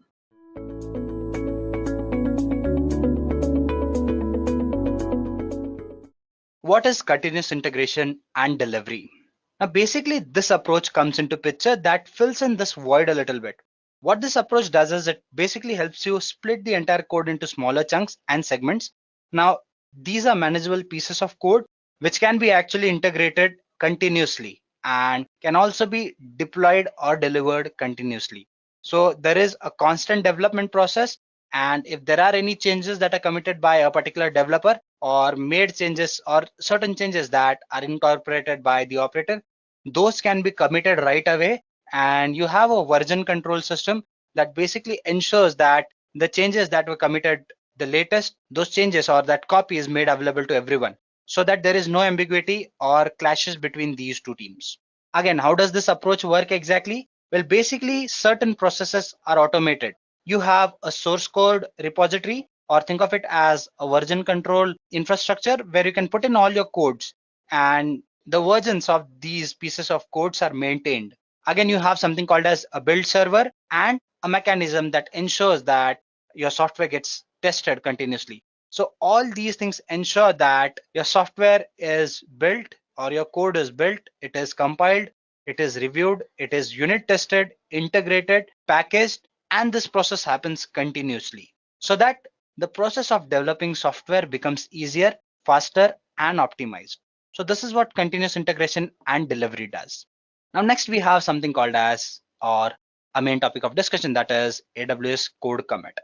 Again, I just talked about AWS, I just talked about DevOps, and now I'm talking about AWS code commit. So you might be wondering as in what is the link? Now, DevOps being a popular approach and AWS being a popular cloud service, both were in demand or both are in demand. So when you talk about DevOps and when you talk about AWS, people wonder as in, can you implement or carry out this DevOps approach on AWS? Well, AWS responded to this request with plethora of services or a set of services basically that ensured that you could actually go ahead and carry out the process of continuous integration and deployment on cloud as well. And one of those services is AWS code commit. Now, in the previous slide, I talked about source code repository where you actually go ahead and dump in your versions of codes. So when you talk about this repository, in general, you have something called as Git, which is a version control infrastructure. Now on it, you can actually go ahead and push and pull all your codes, or these codes or pieces of codes are called as repositories basically. So you can do that on Git. What AWS thought was, what if you could have this kind of version control device that is in-house or that is something that runs on the cloud platform? So they came up with a solution to this and they had their own version control device, which was called as AWS code commit. Well, to go with the definition, when you take a look at AWS code commit's definition, it is a version control service which is hosted by AWS that you can use to privately store and manage assets. When you talk about these assets, these can be documents, your source code, your binary files, and you can actually go ahead and do all these things in the cloud. So yes, as I've already mentioned, it is an in-house repository or infrastructure rather that lets you host or hold repositories. So yeah, this is what it does. It basically gives you an environment where you can actually go ahead and commit your code, push it, pull it. What are its benefits basically?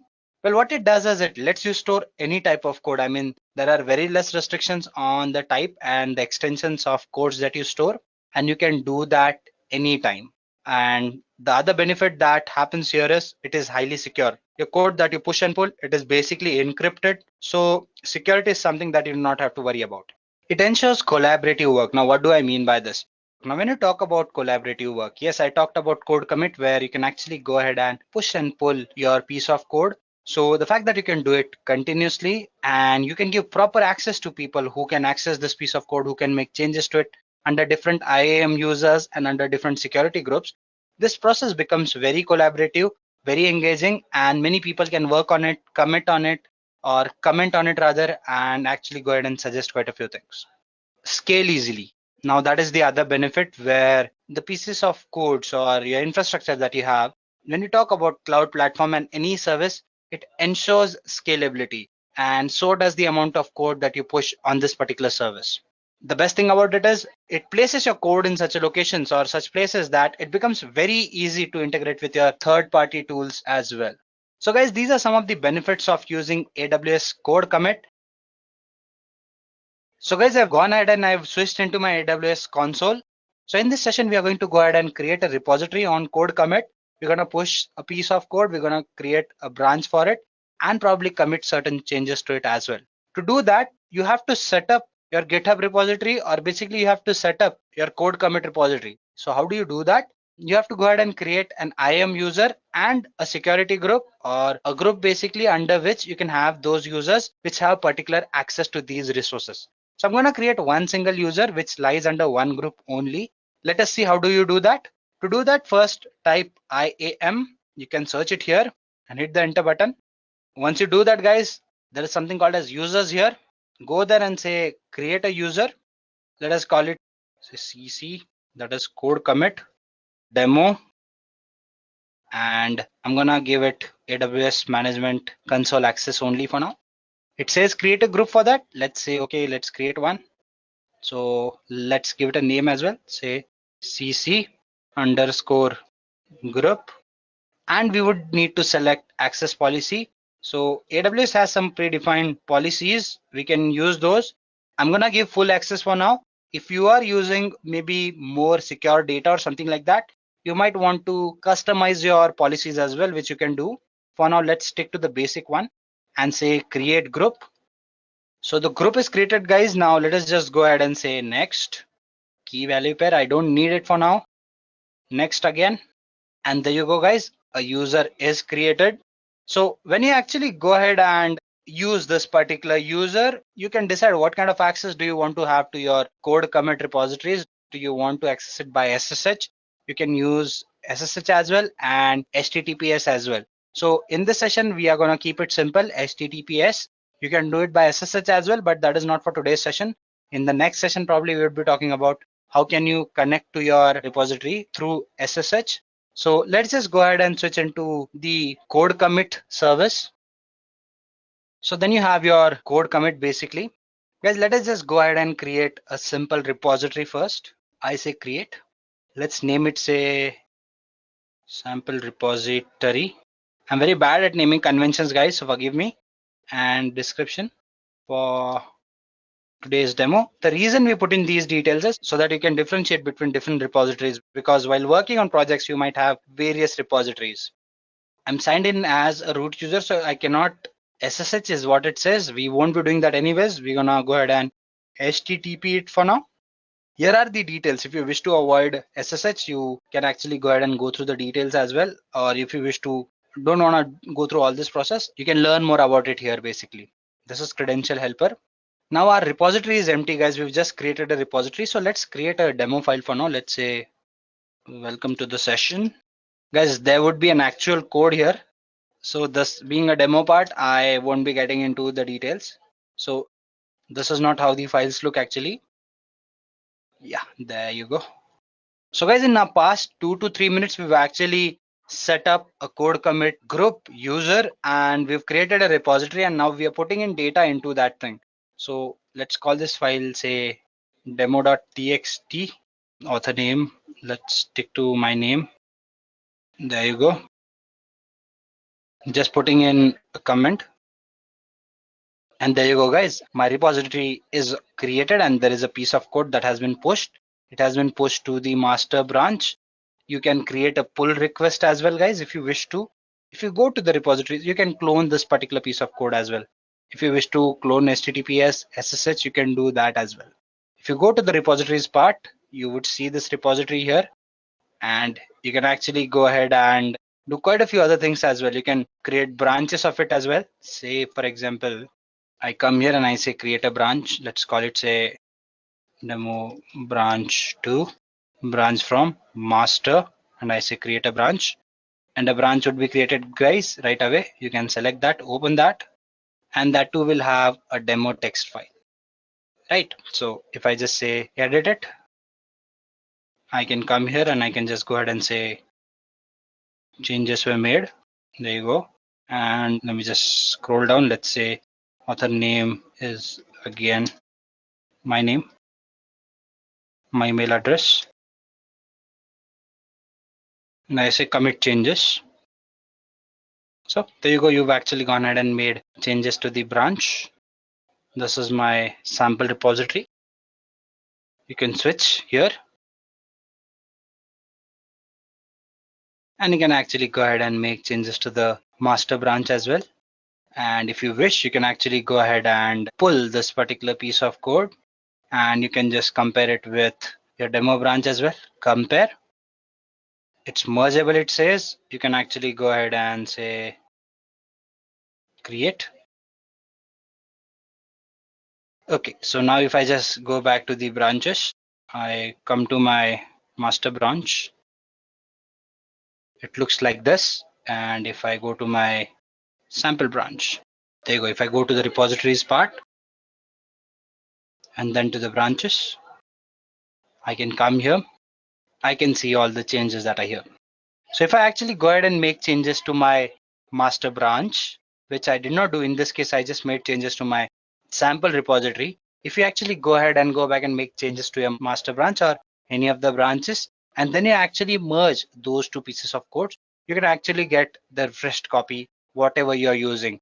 And the fact that you put in your email IDs and stuff like that, you would be notified You can even actually go ahead and create a notification group using your you have groups here in AWS that let you actually go ahead and pass messages. You can use SNS and stuff like that, using which you can actually pass in messages as well, so that in case if certain changes are made, you would be notified in the form of those messages as well. So guys, there you go. In this session, we've actually gone ahead and created a repository. We've actually gone ahead and created a branch out of it, and we've made changes to the branch as well.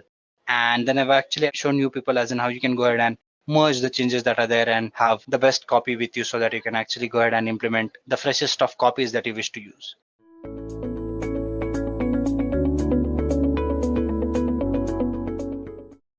So guys, when you talk about AWS in particular, you have something called as AWS code pipeline, which lets you simplify this process.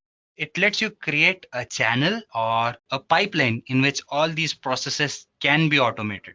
So let's take a look at those processes as well. First, let's get through the definition part. Let's see what it has to say. I would be blankly reading this thing, and then probably we'd be having the explanation part that follows. So as the definition says, it is a code pipeline, which is nothing but a continuous delivery service. We talked about continuous delivery already. And you can use this service to model, visualize, and automate certain steps required to release your software. Something that we've already discussed in continuous integration and delivery. So this is basically a continuous delivery service, which lets you automate all these processes. So as I mentioned, automating these processes becomes very important. So once you do use this service, these are some of the features it provides you. It lets you monitor your processes in real time, which becomes very important because we are talking about deploying softwares at a greater pace. So if this can happen at real time, I mean, if there is any change and if it is committed right away, probably you're saving a lot of time, right? You ensure consistent release process. Yes, as I've told you, deploying servers is a difficult task and time consuming task. If this can be automated, a lot of effort is saved. Speed up delivery while improving quality. Yes, we've talked about this as well. And view pipeline history details. Monitoring becomes very important, guys. So what code pipeline does is actually it lets you take a look at all the processes that are happening. I mean, if your application is built, it goes to the source, then it moves to the deployment. All these processes can be tracked in the pipeline. You get constant updates as in, okay, this happened at this stage. If anything failed, you can detect as in, okay, this is the stage where it is failing, maybe stage number 3, stage number 4. And accordingly, you can edit the stuff that has happened at that stage only. So viewing the pipeline history details actually helps a lot. And this is where code pipeline comes into picture. So this is what the architecture of code pipeline looks like. It's fairly simple. Guys, so some of this might seem a little repetitive to you people because the concepts are similar. The concepts which were discussed, those can be implemented by using code pipeline. So yes, I've talked about these things, but let's try to understand how the architecture works. And we'll be using some other terms and discuss some terms in the future slides as well, which we've already talked about. But each of these services, they do this task a little differently or help you automate these processes. Hence the discussion. So let's see to how much level can we keep it unique, and let's go ahead with this discussion as well. So let's see how the code pipeline works. Basically, there are developers, as I've already mentioned, these developers would be working on various pieces of codes. So you have continuous changes and fixes that need to be uploaded. So you have various services. One of them is code commit, which lets you have an initial source management system kind of a thing, which lets you basically take care of repositories and stuff like that. So it lets you directly connect with Git. I would be talking about Git, what Git is, but for people who know what Git is, if you have to manage your Git repositories, you have a service called as code commit. So this is what happens if there are any changes, those go to the source, your developers can commit those changes there, and then it goes into the build stage. This is where all the development happens. Your source code is compiled and it is tested. Then it goes to the staging phase where it is deployed and tested. Now, when I say tested, these are some final tests that have to be implemented before the code gets deployed. Then it has to be approved manually. It has to be checked manually whether everything is in place. And finally, the code is deployed to the public servers where customers can use it. Again, if they have any changes, as I've mentioned, those can be readily taken from them and it goes back again to the developers and the cycle continues so that there is continuous deployment of code. This is another look at it. It is very simple, but this is more from AWS perspective.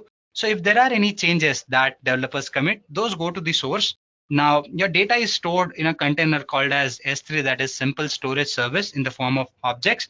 So if there is any change that has to happen, the data is either fetched from the storage container, which is S3, and the changes are built. And then again, a copy of it is maintained in the form of zip. As you can see here, there are continuous changes that are happening, and those get stored in the S3 bucket. Now, S3 should preferably be on the region or in the place where your pipeline is. That helps you carry out the process of continuous integration and delivery with ease. In case if you are concerned with multiple regions, you need to have a bucket at each region to simplify these processes. So again, here to the code gets to the source. It is probably submitted to the build stage where the changes happen. A copy is maintained at S3, and then it goes to the staging. Again, a copy is maintained, and then it gets deployed. So this is how the code pipeline works. And to actually go ahead and implement all the actions of code pipeline, you have a service or these services, that is your code deploy, build, and code commit in AWS. So these services actually help you carry out some or most of these processes that are there. Let's take a look at those services and understand what do they do. So first and foremost, you have your code deploy, code build, and code commit. So this is not the order in which you deal with these things. Now, these things actually help you in automating your continuous delivery and deployment process. They have their individual commitments. Let's talk about them one by one. First, let's talk about code commit, which is last in the slide. So basically, I talked about moving your piece of code to a central place where you can continuously commit your code and get the freshest or the best copy that is there, right? So code commit, what it does is it helps you manage your repositories in a much better way. I mean, think of it as a central repository. So it also lets you connect with Git, which itself is a central storage or a place where you can commit your code. You can push and pull that piece of code from there, work on it, make own copy of it, submit it back to the main server or your main or central operating place where your code gets distributed to everyone. So that is Git. And what code commit does is it lets you integrate with Git in a much better way. So you do not have to worry about working on two different things. It helps you in automatic authorization, pulling in the repositories that are there in your Git account, and a number of other things. So yeah, that is what code commit does. Then you have something called as code build. As the name suggests, it helps you automate the process of building your code where your code gets compiled, tested, certain tests are performed, and again, making sure that artifacts or the copies of your code are maintained in your S3 and stuff like that. So that is what code build does. And then you have code deploy. As I've already mentioned, deployment is not an easy task. I mean, if we are stuck in a situation where we are supposed to manage the repositories, we are supposed to work on quite a few things. In that case, if we are forced to kind of take a look at the servers as well, spawn new instances, spawn new piece of servers, that could be a tedious task. So code deploy helps you automate these processes as well. So this was some basic introduction to these things. Let's just move further and take a look at the demo so that we can talk about some of these terms and the terms that we've discussed previously in a little more detail. Now, in one of my previous sessions, I did give you a demo on continuous integration and delivery. I believe there were certain terms that people felt were taken care of in a speedy way. Hope that I've explained most of the terms with more finesse this time and in more detail. As we go through the demo too, I would try and be as slow as possible so that you understand what is happening here. So let's just jump into the demo part, guys. So guys, what I've done is I've gone ahead and I've switched into my AWS console for people who are new to AWS. Again, you can have a free tier account with AWS. It's very easy. You have to go and sign in, put in your credit card or debit card details. A free verification would happen and probably you'd be given access to these services. Now, most of these services are made available to you for free for one complete year. Now, there is certain limitation on these services. So you have to follow those limitations. If you cross those limitations, maybe you would be charged, but that happens rarely. I mean, if you want to get started, definitely this 1 year free subscription is more than enough to get hands-on on most of the services. So I would suggest that you create this free tier account. If you've taken a look at my previous videos, you would know that how to create a free tier account. If not, it's fairly simple. Just go to your browser and type AWS free tier, and probably you'll be guided as in what details have to be entered. It's not a complex process. It is fairly simple and it happens very easily. So you just have to go ahead and do that. Once you do that, again, you'd be having access to this console, guys. So once you have an access to this console, you have all the services that you can use. So in today's session, we would be working on a similar demo that we worked in our one of the previous sessions. Here we would be creating an application, a PaaS application, platform as a service application, and we would be deploying that application using our code pipeline. So there would be talking about other terms as well, like code commit, code deploy, and code build. So do not worry, we would be discussing those as well. So this is what the demo is for today's session. So guys, let's start by creating our PaaS application. To do that, we would be using Elastic Beanstalk, which lets you have a ready to use template and using which you can create a simple application. Now this being a demo, guys, we would be creating a very simple and a basic application. So just come here and type Elastic Beanstalk. So when I come to this page, guys, if you've created an application, it would show you those applications. But the fact that if you're using it for the first time, this is the console that you'd be getting. That is why I have created this demo account, so that probably we get to see how you can start from the scratch. So if you click on get started, guys, creating an application here is very easy, like extremely easy. You have to enter in certain details only. It takes a while to create an application, understandable. I would tell you why it takes the time, but once it happens very quickly. So all you have to do is give your application name. Let's call it, say, deployment app. I'm very bad at naming conventions. Let's assume that this is good. You can choose a platform, guys. You can choose whatever platform you want. Say PHP is what I'm choosing right now. As I've told you, it's a PaaS service. PaaS, that is platform as a service, means that you have a ready to use platform, guys. And that is why you can just choose your platform, and your Elastic Beanstalk would ensure that it takes care of all the background activities. You do not have to set up your infrastructure. It takes care of it. So once I select the platform, I can use the sample application or use the code if I have. In this case, I would be using a sample code that AWS has to offer, and I say create. There you go, guys. This thing is creating my application. So whatever is happening here, it shows that these are the processes. Now it is creating a bucket to store all the data and stuff like that. So it would take care of all these things, guys. It might take a couple of minutes. So meanwhile, let's just go ahead and do something else. Let me just open AWS console again somewhere else. I hope it does not ask me to sign in again. I've already signed in. So meanwhile, that application gets created. Let me just go ahead and create a pipeline, guys. So code pipeline again. It's fairly simple, guys. What happens here is very easy. I just go ahead and put in certain details here as well, and my pipeline would be created. So do you want to use the new environment or want to stick to the old one? You can click on old, right? And you can go back and create it the way it was done, or you can use the previous environment. I'm going to stick with that. I was very comfortable with that. So let's just stick with it. If you want, you can use the new interface. There's not a lot of difference, certain little or minor differences. So you can just come here and add in the name of the pipeline that you want to create, say demo pipeline. I say next. Source provider. Guys, I would be using GitHub here because I want to basically pick up a repository from GitHub that helps me in deployment. So I need to connect to GitHub for that. It would ask me to authorize. If you have an account, you can always do that so that it can basically bring in all the repositories that you have. So just say authorize. If not, you'll have to sign in once. So my account has been added here, guys. Repository, I need to pick a repository. This is the repository that I would be picking. Do not worry, I would be sharing this piece of code. Or else what you can do is you can just go to GitHub and type AWS-code pipeline-S3-code deploy-Linux. Now it is a repository given to you by AWS. If you take a look at it and if you type it just the way it is named here from AWS, you should get that repository in GitHub. You just have to go ahead and fork it into your GitHub account, and probably you'd be able to import that repository directly.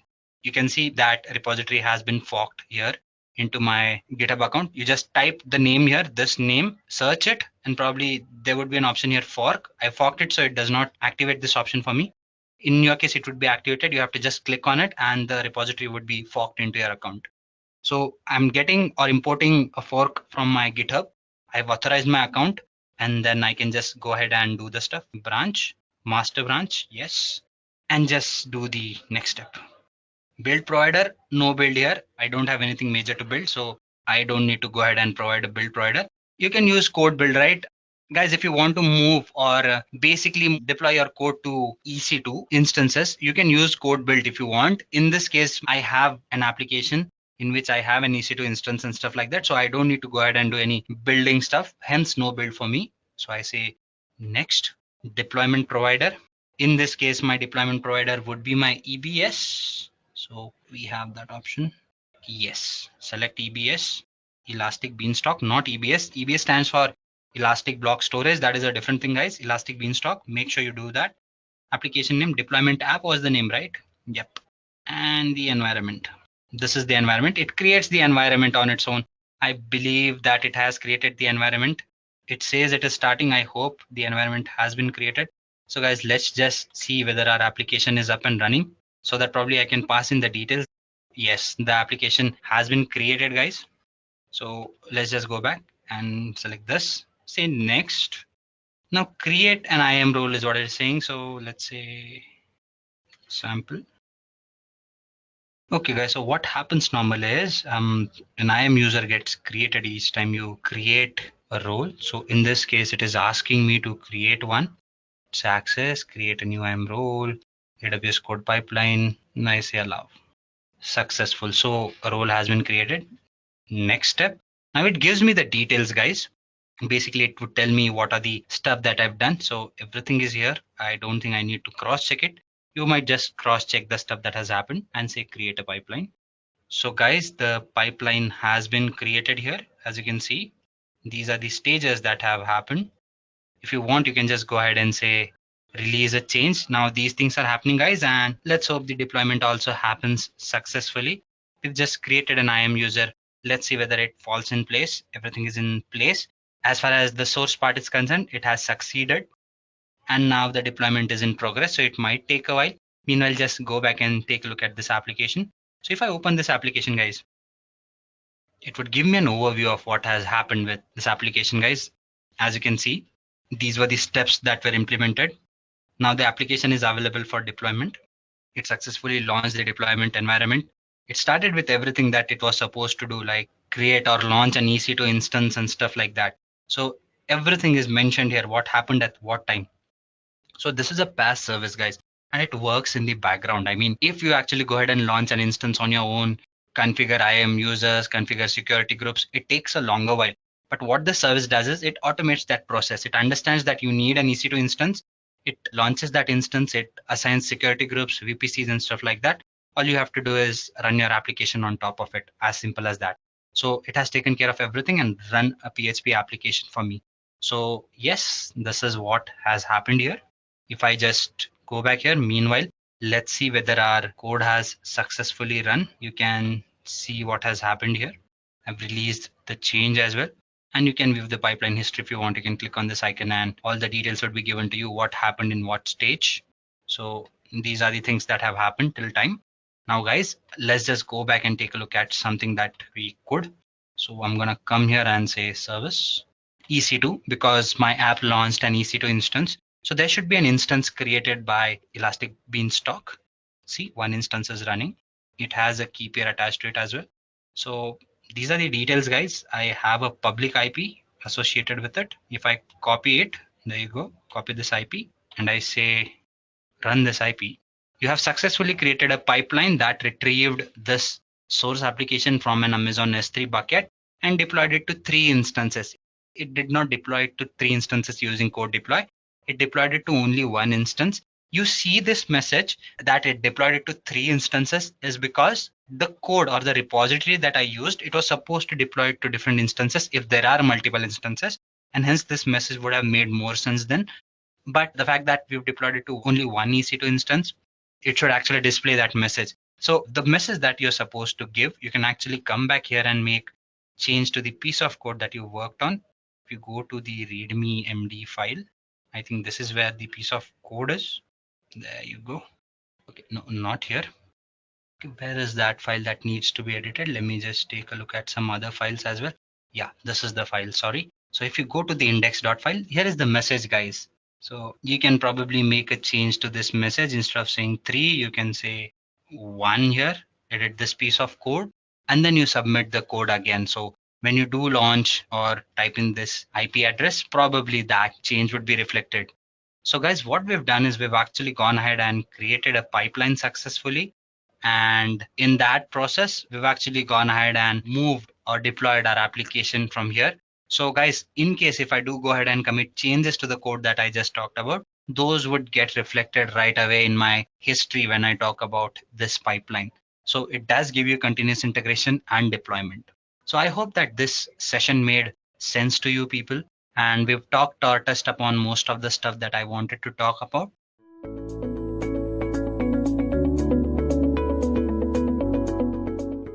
what is AWS CodeStar. Now, in my recent times, I've talked about DevOps a lot. I've talked about different AWS DevOps services as well, as in how can you actually go ahead and use DevOps on AWS. I've talked about services like code commit, code build. I've talked about services that basically let you easily automate this process of continuous integration and deployment. So what is CodeStar and why are we talking about it? So let us move further and try to understand this point as well. So guys, what CodeStar does is it basically brings in different services that AWS has to offer to you in the DevOps space, like code commit, code deploy, code build, and code pipeline. For people who do not know what DevOps is and what are these services, well, basically what DevOps does is it lets you bring in an approach where you can continuously integrate a software, deliver it, test it, and also deploy it automatically. So to automate this process and to do it continuously, you need certain services, certain tools that let you automate and make this process continuous. So DevOps is this particular approach that lets you do this. Basically, it brings in the developers and the administrators or operations team together and does help you automate this process by using various tools. Now, AWS being a popular cloud service provider, it has actually gone ahead and incorporated this approach of DevOps as well. So you can actually speed up the process of software development and deployment. So these are some of the services that let you do it. You have something called as AWS Code Commit, you have Code Deploy, and you have Code Build. Now, Code Commit is more of a repository where you can actually put in your code and repositories that are there with you. So it is more of a version control device. Then you have Code Deploy and Code Build, which basically let you build the code, test it, and then deploy it. And Code Pipeline basically helps you have a pipeline, or basically think of it as a channel where you can practice all these things or carry out all these operations. So what is CodeStar and why is it needed? I mean, yes, we already have all these services with us, and the fact that everything is taken care of, why do I need a separate service that brings in all these things under one roof? Well, to keep it simple, instead of using all these services under different roofs and continuously switching amongst them, it is still a complicated process, right? I mean, if you're working on too many applications, too many projects, then continuously moving from one end to the other, one service to the other, can be irritating and can be time consuming. So AWS thought, why not bring these services which are used together under one umbrella? Now, what AWS CodeStar does is it basically gives you a common dashboard where you can access all these services from one place, and you can accordingly make changes or actually go ahead and perform CI/CD, that is continuous integration, delivery, and deployment using this one single service, that is AWS CodeStar. So this is what it does. It basically lets you develop applications on AWS within minutes. It works seamlessly across different teams, and it lets you manage software delivery as well. Plus, you can choose a variety of project templates. Now, as we move further and get into the demo part, you would probably take a look at the templates and the options that we have. But yeah, this is what it lets you do.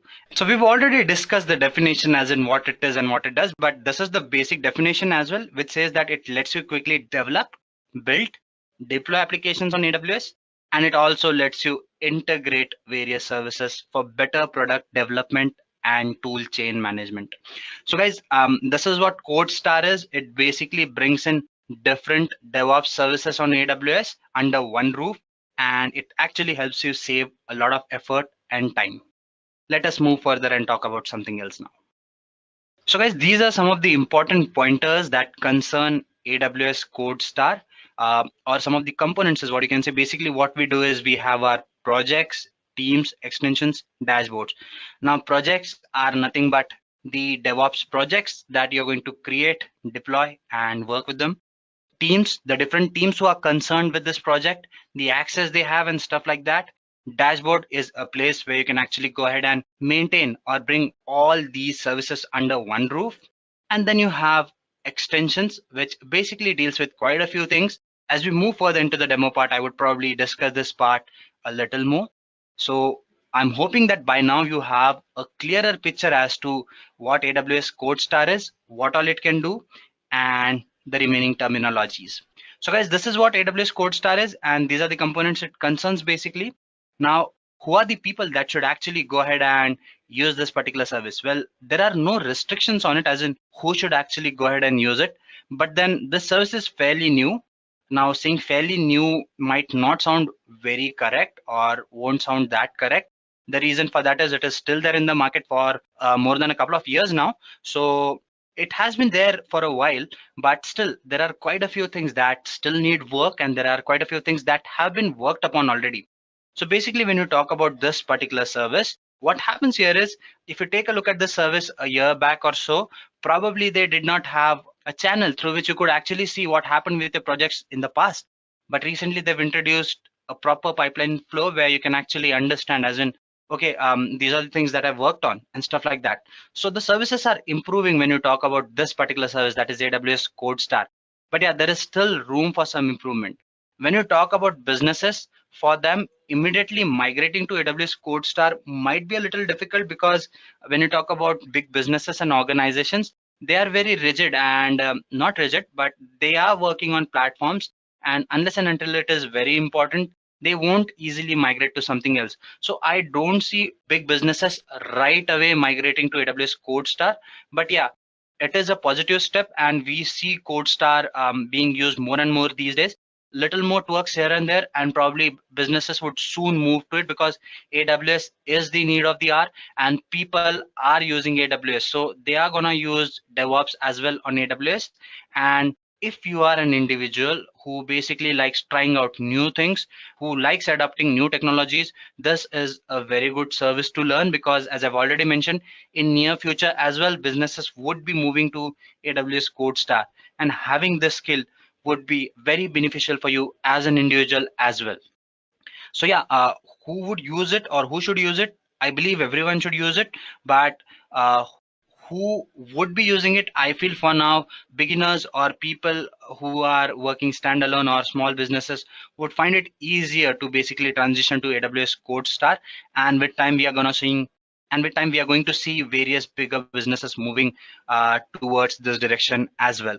So yeah, again, if you are somebody who likes experimentation, trust me, this is a very good service to have. Having said that, guys, we've discussed quite a few pointers, as in what this service is, what it does, what AWS is. Let us quickly switch into the console part and see what does this service has to offer to you in the form of demo. So guys, what I've done is I've actually gone ahead and I've switched into my AWS console. This is something I tell in all of my sessions. If you are completely new to AWS and DevOps, and if you wish to practice AWS or DevOps on AWS, you should actually go ahead and create a free tier account on AWS website. All you have to do is search AWS free tier in any of your browsers, and you would be navigated to that particular link. Open that link, and actually you have to just go ahead and fill in certain details, like why do you want to use this account, certain basic details like what your name is, what organization do you work for, and what is the purpose of you using this particular service or AWS services. And after that, one important thing is you would have to enter in your credit card and debit card details. Do not worry, AWS does not charge you unethically or without your consent. All it does is it provides you some of the services for free for one complete year, and there is certain limitation on these services. So if you exceed those limits, then AWS has the right to charge you. So basically what you have to do is you have to actually go ahead and first take a look at the limits that these services are in, and most of those services are in limits. So even if you use them properly or to a greater extent, you won't be charged unless and until you leave a particular server running for like hours, which is a paid server. You won't be charged. So make sure that you take care of these things. And you can also set in alarms where you'd be notified if you're reaching a particular limit for a particular service. In that case, you might be alarmed and you can turn that service off. So if you're worried about getting charged, do not worry. Just go ahead and create a free tier account. Once you do that, guys, you would be having an access to this console, which is very friendly and nice to use. Now, there are so many services that AWS has to offer to you. If you click on this services icon, you can take a look at all the services that are there. I mentioned that there are somewhere around 100 services. If you just come here and scroll down, probably you can access all those services that AWS has to offer to you. There you go. These are the services that are there. And most of these services, we've talked about these services in our previous sessions. So if you're interested in knowing about those services, you can visit our YouTube channel and probably look for those services as well to understand those services to a better effect. Having said that, guys, we are going to go ahead and talk about AWS CodeStar in particular, and we are going to see how easy it is to actually go ahead and carry out all the DevOps operations with a lot more ease using this particular service. So what do? We go to the search bar and type AWS _. It says the service isn't there. That is hard to believe. Yeah, there you go. So guys, this is what the beginner's console looks like. I've deleted all the applications that I had created in the past because I wanted you to have this fresher look to the service, as in how does it look when there's nothing or no application running. I mean, if you start fresh, this is what the console would look like, and it gets updated every now and then, so you can switch to a newer console as well if you want. So guys, let's just go ahead and create a project first. So what I'm going to do is I'm going to go ahead and create an application. Now, when you create an application, guys, I've talked about that you have a project when you talk about 𝐄𝐝𝐻. I discussed this in the components part. So when you talk about these projects, basically you have various options when you create one, and you have n number of templates that are available. Say, for example, you can see that there is a project template for Go. Go is a programming language, and these are the basic availabilities with it. So you're free to choose the programming language that you want to use. You are free to choose the platform on top of which you want to put in your application. You can see that there are options here as well for filtering those things, and you can decide what kind of application do you want to put on top of that particular platform. So you have all these options. If you scroll down, you would actually take a look at, or you can take a look at all the services that are there or types of projects that you can create. So should we choose one of these, or should we just go ahead and filter one for ourselves? So let us just go ahead and create a web application, guys. Where do I want to put it on? Let's say Node.js for now. And what is the platform? Let us have Amazon EC2, which is a basic virtual machine provider, or I would say a service that lets you create computation instances. So yes, we have these three. So when we select these three options, these are the options that we have. Let us create a web application using Amazon EC2, and then it would ask you for certain details, guys. Project name. So let us call it, say, my sample project, maybe. I'm very bad at naming conventions, so forgive me for that. And guys, with that, you would get this ID, which is very important. If you want, you can edit it right now. The reason I'm telling you this is it would be associated with all the resources that are created in the background. So you might want to keep a track of it, or if you want to edit it, you can edit it to suit your needs. Because if you're working on multiple projects, at times you need to keep a track of all these things. So once you do that, guys, you've actually gone ahead and selected a template. You've put in the details. Which repository do you want to use? So again, guys, I've mentioned that with AWS, you have code commit, which acts as a version control device. For open source projects, people normally use GitHub, which is very popular. But with AWS, we normally prefer using AWS code commit. It is an in-house version control device. So let us stick to that for now. In case if you wish to know more about GitHub, again, you can take a look at my previous sessions. I've talked about these things. So repository name, this is what it is. And let us just go ahead and say next. So guys, these are the processes that are going to happen. You have your source, which is code commit. You are going to use services, not we, but this would happen in the background. But for build, we would be using code build. It would be tested. It would be deployed using code deploy, and you can monitor it with 𝐄𝐝𝐻 itself, which basically uses various parameters from different services to do that for you. Once you're done with it, AWS 𝐄𝐻 would like permission to administer the resources. In short, these services which I just mentioned. So we can just say create a project. Guys, this is important. We are mounting our application on top of AWS EC2, and to log into EC2, you basically need a key pair. So you can actually go ahead and visit the AWS EC2 service, and on the left hand side, you have an option of creating a key pair. It is fairly simple. You have to enter a name and download it and keep it with you somewhere safe. You can do that. We won't be needing this key to a greater extent today, but let us just go ahead and select one. So you can create one, or you can select the one that you have. So I'm gonna select this sample SSH, which is already there. I acknowledge the fact, and then I say create project. So guys, the project is gonna go ahead and work. Now, I mentioned that there are some extensions and stuff. You can actually go ahead and pick up certain tools that help you work with the code. Say, for example, I wish to commit a change to a particular code. I need to change that code. So how do? I can use a particular editor like Eclipse. You can use Visual Studio if you want. or you can directly use command line interface as well. You have a choice to do that and configure this later as well. So if you want, you can just go ahead and say skip for now.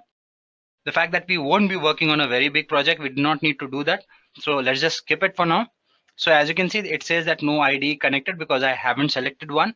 And guys, this is going to go ahead and set up a particular project for me. So setting up a project takes a longer while. The reason for that is a lot of things happen. You have a particular piece of code and a number of codes actually. I'm going to show you that piece of code as well once we go back, because a template application is being generated which would be available for display. So that is why it takes a longer while.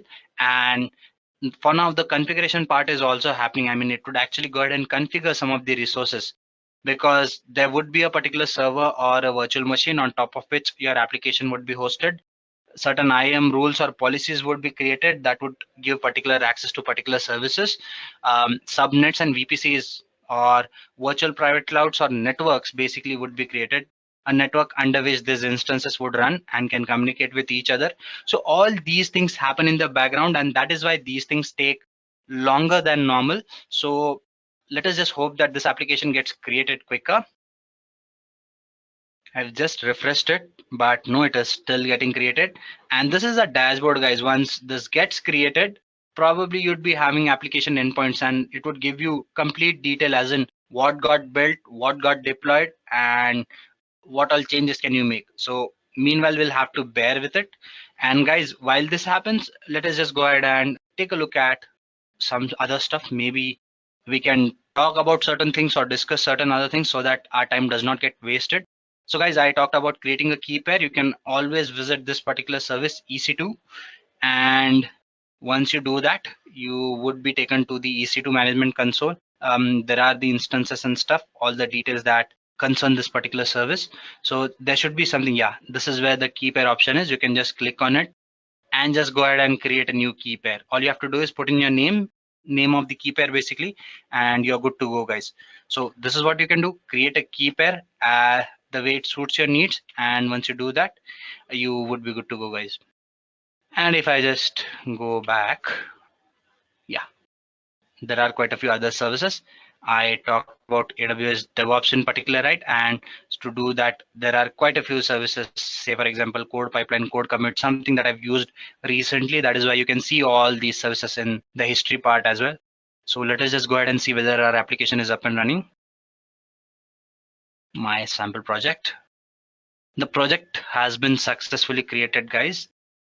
You can see that there is status update, initial commit made by AWS CodeStar during project creation and committed 2 minutes ago. So it was committed. You can see that this is the source code commit.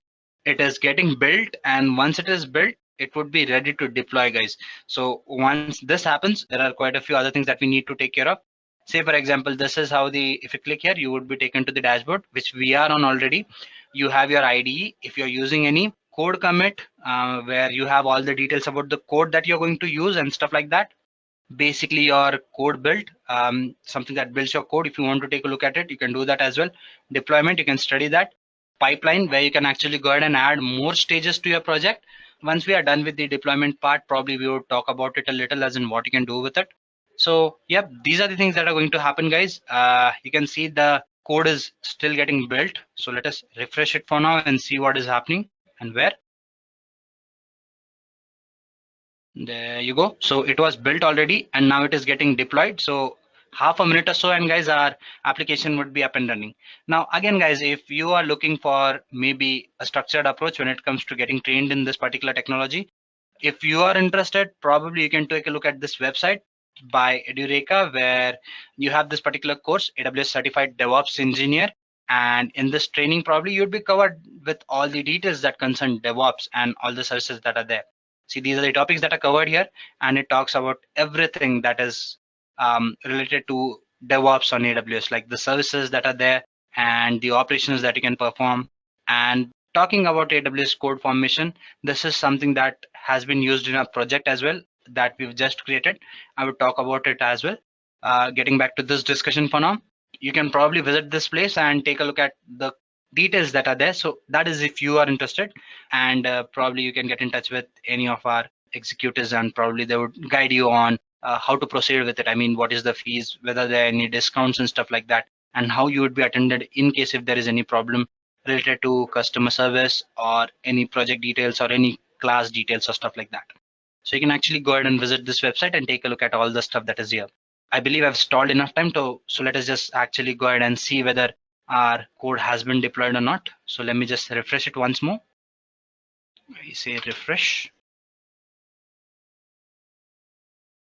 It is still getting deployed, guys. Will happen soon, do not worry about it. And guys, then you have Jira as well. You can integrate with Jira. What it does is it lets you track your items and issues with AWS CodeStar, and you can actually integrate with Jira as well. So there are any commitments or any changes that you have to do using Jira integration, you can do that as well. It is fairly easy. Just connect to it and enter in few details and you would be more than good to go, guys. And once this application is up and running, probably your CloudWatch. I mentioned the fact that AWS connects with other services to give you monitoring details. CloudWatch is one such service which gives you all the details. So once this application is deployed, the changes would be visible here, as in what happened, how it got deployed, and all those things. Okay, this is taking longer than normal, guys. Normally it does not take this long, but yeah, it is taking this long for now. So the fact that our code has been committed already. So guys, let's just go back to the code part.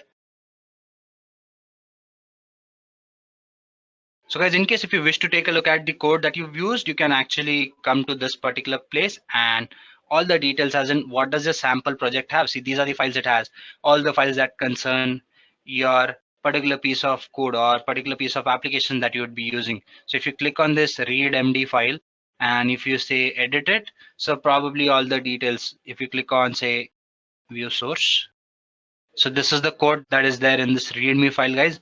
You can actually go ahead and make changes to it. You can say edit and you can change this file as well. You can do that by using basically your CLI as well, which is your command line interface, where you can actually go ahead and commit all the changes that are concerned to this particular service. And you can see that all the pull request commits and branches are taken care of when you talk about this particular service. Coming back to this particular project that we've launched, which is taking very long than normal. Let us see what has happened. There you go, guys. So our project has been successfully deployed as well.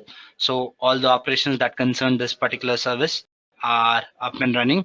If you click on this particular endpoint and open it, you can see that an application has been deployed. We just created a Node.js web application using this particular service, and it is responsive, guys. You can go to home, that is, it will take you to AWS home and tell you about the services, and you can contact them as well. If you click on this thing, you would be redirected to Twitter basically. There you go. You have the Twitter details as well. So guys, yep, we've pretty much actually gone ahead and we've launched an application. Again, I've talked about the pipeline and stuff. So this is the pipeline. You can actually go ahead and make changes to this pipeline as well. So if I click on this pipeline icon, probably I can actually go ahead and add more stages to it, guys. So this is how the pipeline would look like.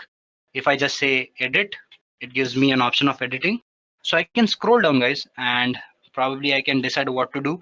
Say for example, this is the deploy stage, this is the build stage. After build stage and before the deployment stage, say I wish to basically, okay, we have it here. Say I wish to approve particular pieces of codes or builds on my own.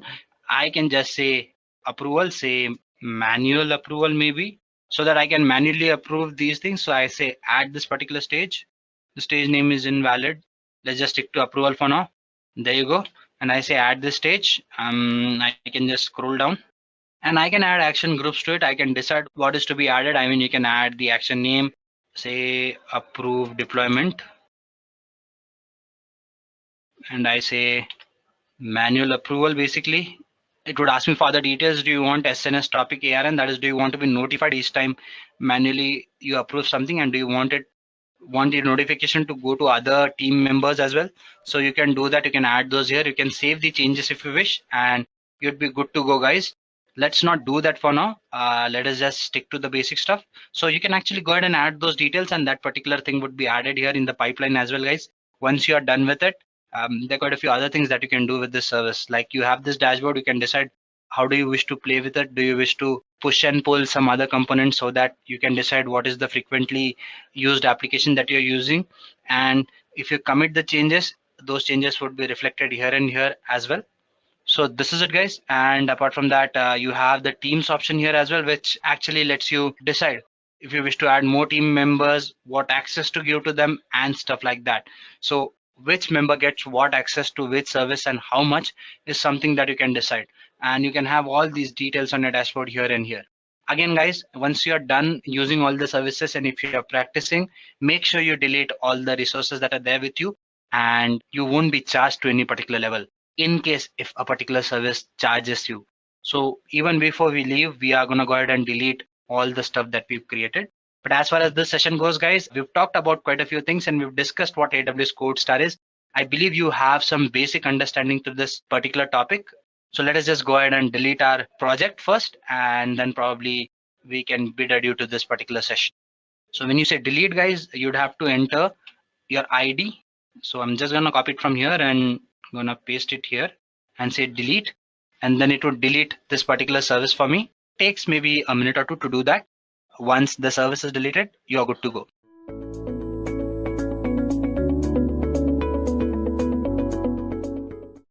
Why do you need AWS OpsWorks?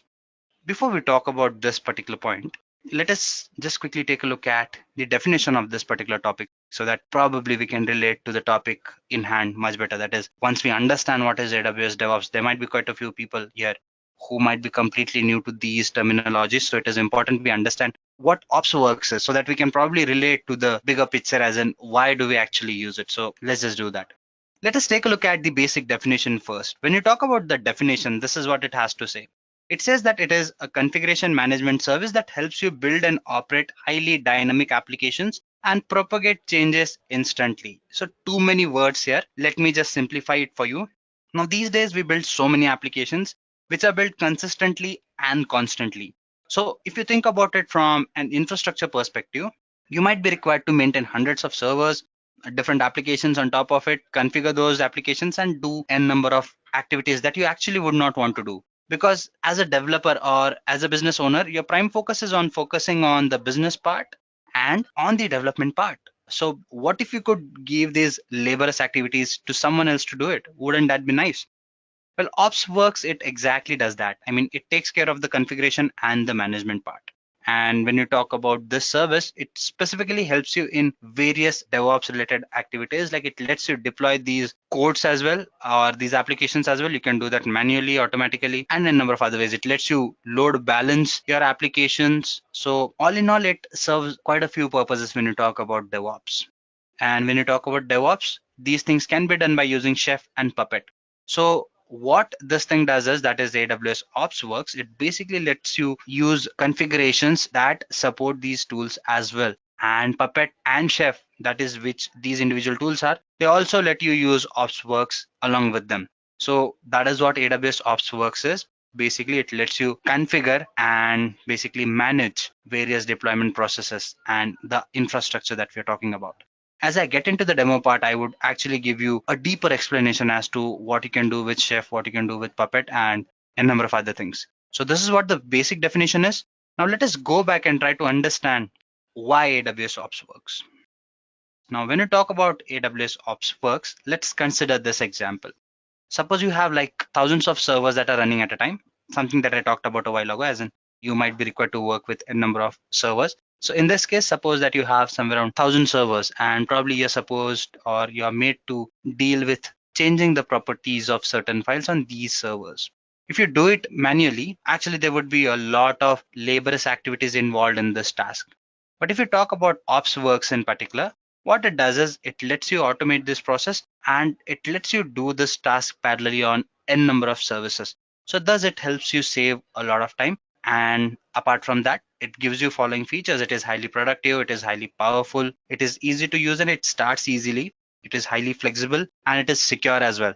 The plus point of it is you can run any kind of application on top of it. So that is not your concern. I mean, you do not have to worry about the kind of applications that you can run on top of it. Since you can run any kind of application, all you have to do is focus on the configuration part, then let go of the worry where you focus on what kind of application should I deploy. So guys, this was the reason why you should actually go ahead and learn AWS OpsWorks.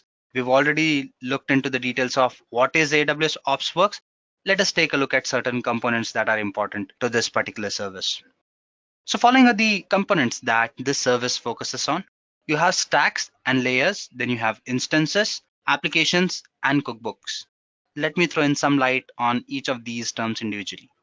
Stacks and layers. Now, when I talk about building applications, basically you're talking about so many things. I mean, you're talking about code, you're talking about configuration files, you're talking about installations and stuff like that. So all these things have to lie inside a container, right? Inside a box where these things can be managed. So that stack of these resources is called as a stack. I mean, the name remains the same, but that is what it is. And then you have something called as layers. Now, again, these operations that I just talked about, say, for example, you are supposed to install certain softwares. So you need to have a stack or maybe a substack that basically holds in these installation files, right? So that substack is called as a layer. It basically lets you have more classified approach towards the resources that you have. So a subclassification inside a stack is called as a layer. And then you have instances. I've talked about instances already as in what it is. Again, if you talk about computation, I mean, you would be carrying out the operations that I just mentioned, right? So you need some source that lets you perform all these computations and a platform to perform these computations on top of these applications, right?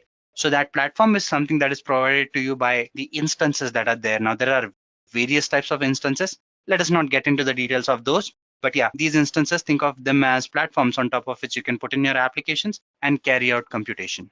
Then you need certain applications that you can put on top of it. So these applications, again, you can build those on your own. You can use custom applications depending upon your need. AWS or most of the cloud platforms that you would be using, they would give you these options where you can have your customizations, or you can actually go ahead and use the default applications that are there on these cloud platforms. Specifically with AWS, it is definitely true.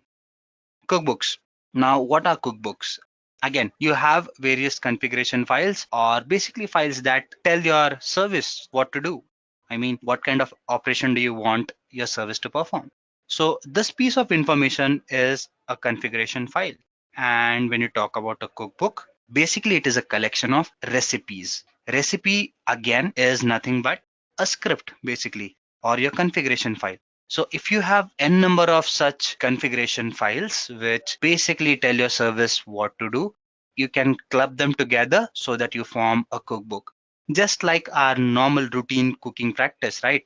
If you talk about a cookbook, it would have a number of recipes and each recipe would tell you what different dish to cook, right? So if you apply this logic into OpsWorks, or basically if you apply this logic into configuration process, that is what recipes and cookbooks would be like.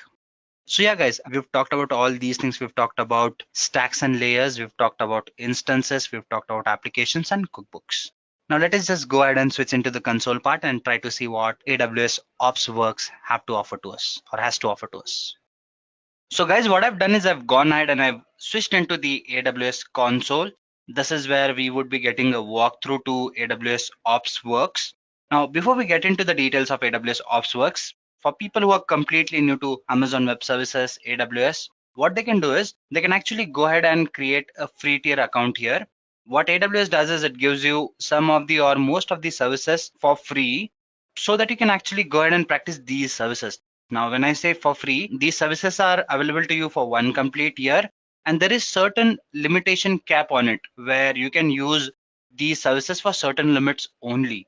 So what I would suggest is you actually go ahead and log into the AWS website, this particular website, or you can just go ahead and search for AWS free tier in any browser and you would be redirected to this page. There you'd have to go ahead and sign in or probably sign up. And once you create an account, you would be having all these services made available to you. What is the process for signing up? You have to put in certain details like why do you want to use this account? Who are you by profession? And what is your intention of using this account? Plus, you'd have to enter in your credit card or debit card details because there is a certain cap on these services. And if you exceed those limits, you would be charged post that. But again, the limits are more than enough if you wish to get started. So I would suggest that you put in your details for your credit card and debit card and you won't be charged. You can stay rest assured about that as well. So guys, once you do have an account, you can actually go ahead and use the services that AWS has to offer to you. In this case, we would be going through OpsWorks. Now, when you actually move into AWS console, you have this find services option where you can put in the details of the service that you want to use. In this case, it is OpsWorks, right? So it would be there in the suggestion here for your use. If you've recently used it, it would be shown in that option as well, or in the recently visited services as well. So you can visit it either ways. Let us just click on this icon. Today, for some reason, the internet is a little slow, so few things are taking longer than normal. Now, if you've opened or used this service for the first time, or you're using this service for the first time, this is what would appear to you, a fresh screen for a beginner. I'm purposefully using this account because I want you all to see how it looks from a fresher's perspective. So guys, once you do that, this is where you have all the stuff that you can do. Now, in the previous part of this session, I've discussed about stuff like stacks. I've talked about recipes and cookbooks, right? So that is what we are going to do. We are going to go ahead and create a stack. We are actually going to go ahead and deploy an application and see how it works using AWS OpsWorks. So as you can see, if you are a fresher, you can actually go ahead and start fresh. With this, what it does is you create your first stack.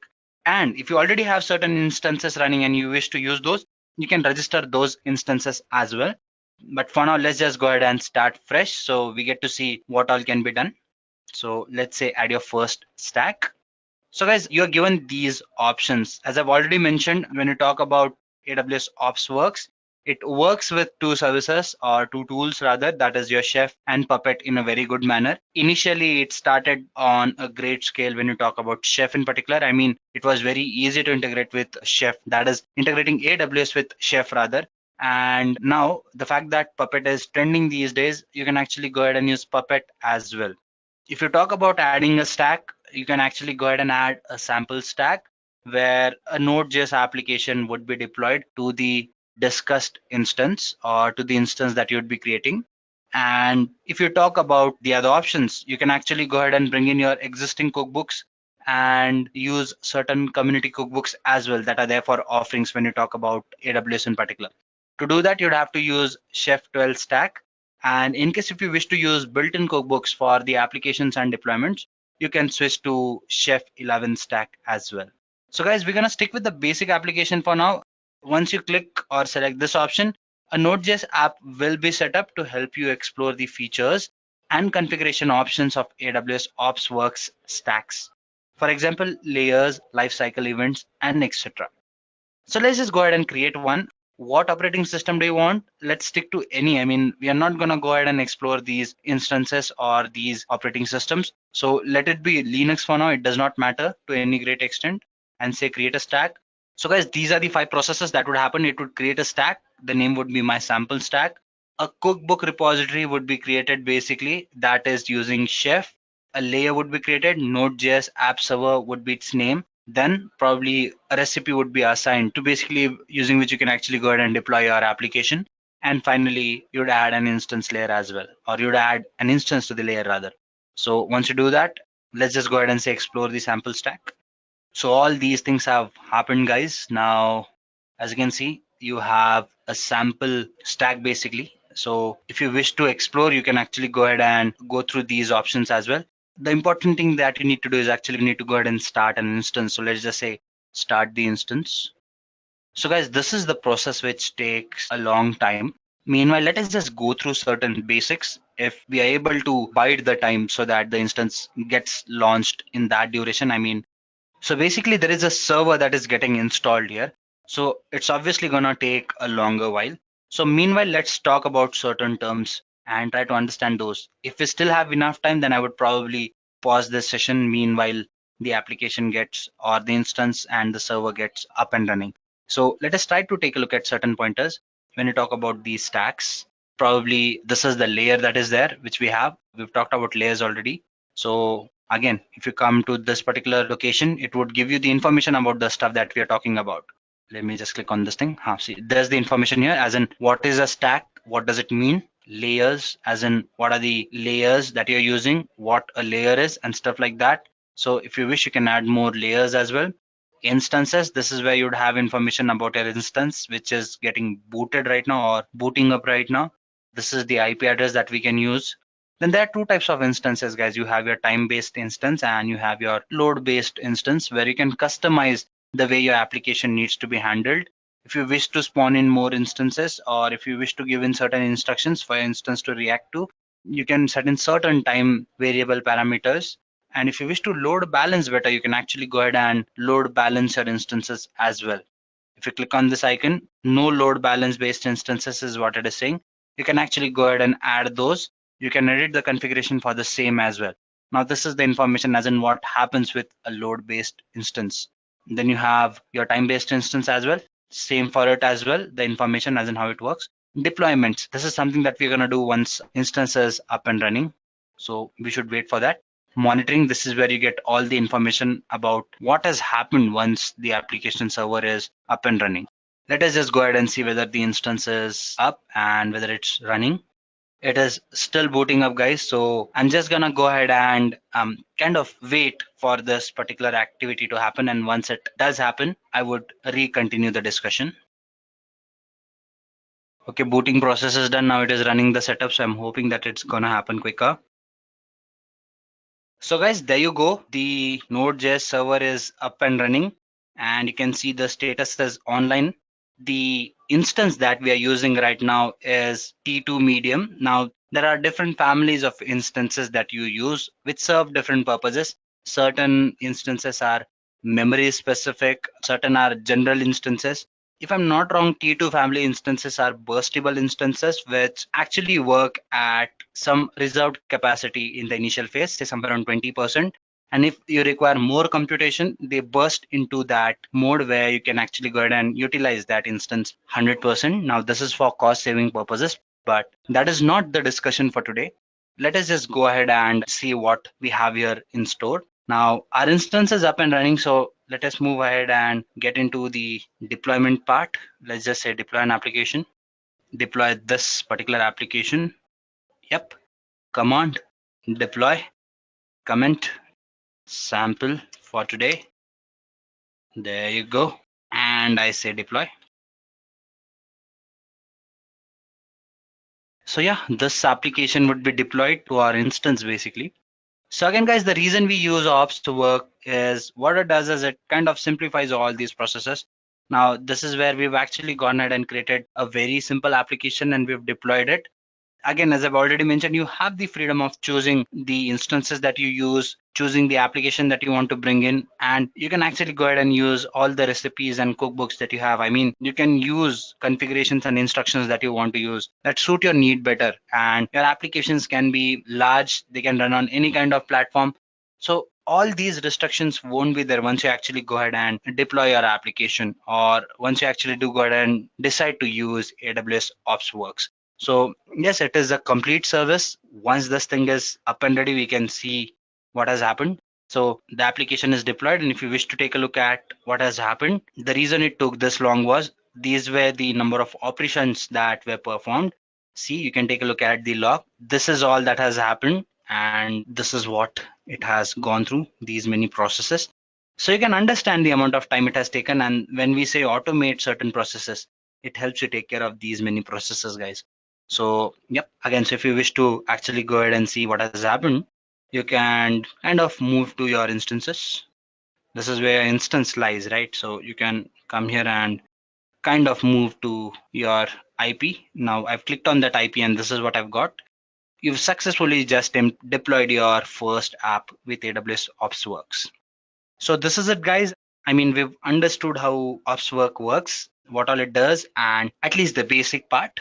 One more important thing that you need to notice, guys, when you do actually go ahead and create these applications, when you actually go ahead and do all these things, you should understand one thing, that these things might cost you. So it is very important that you actually go ahead and clear all the stuff that is there with you. So it is very important you stop your instances. It is very important you delete your applications that are there with you. So first and foremost, it is important you delete your application.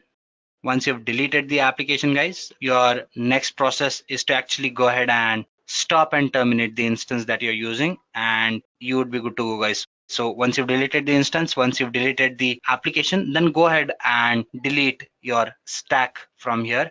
because you might be charged otherwise. So ensure that you carry out these practices.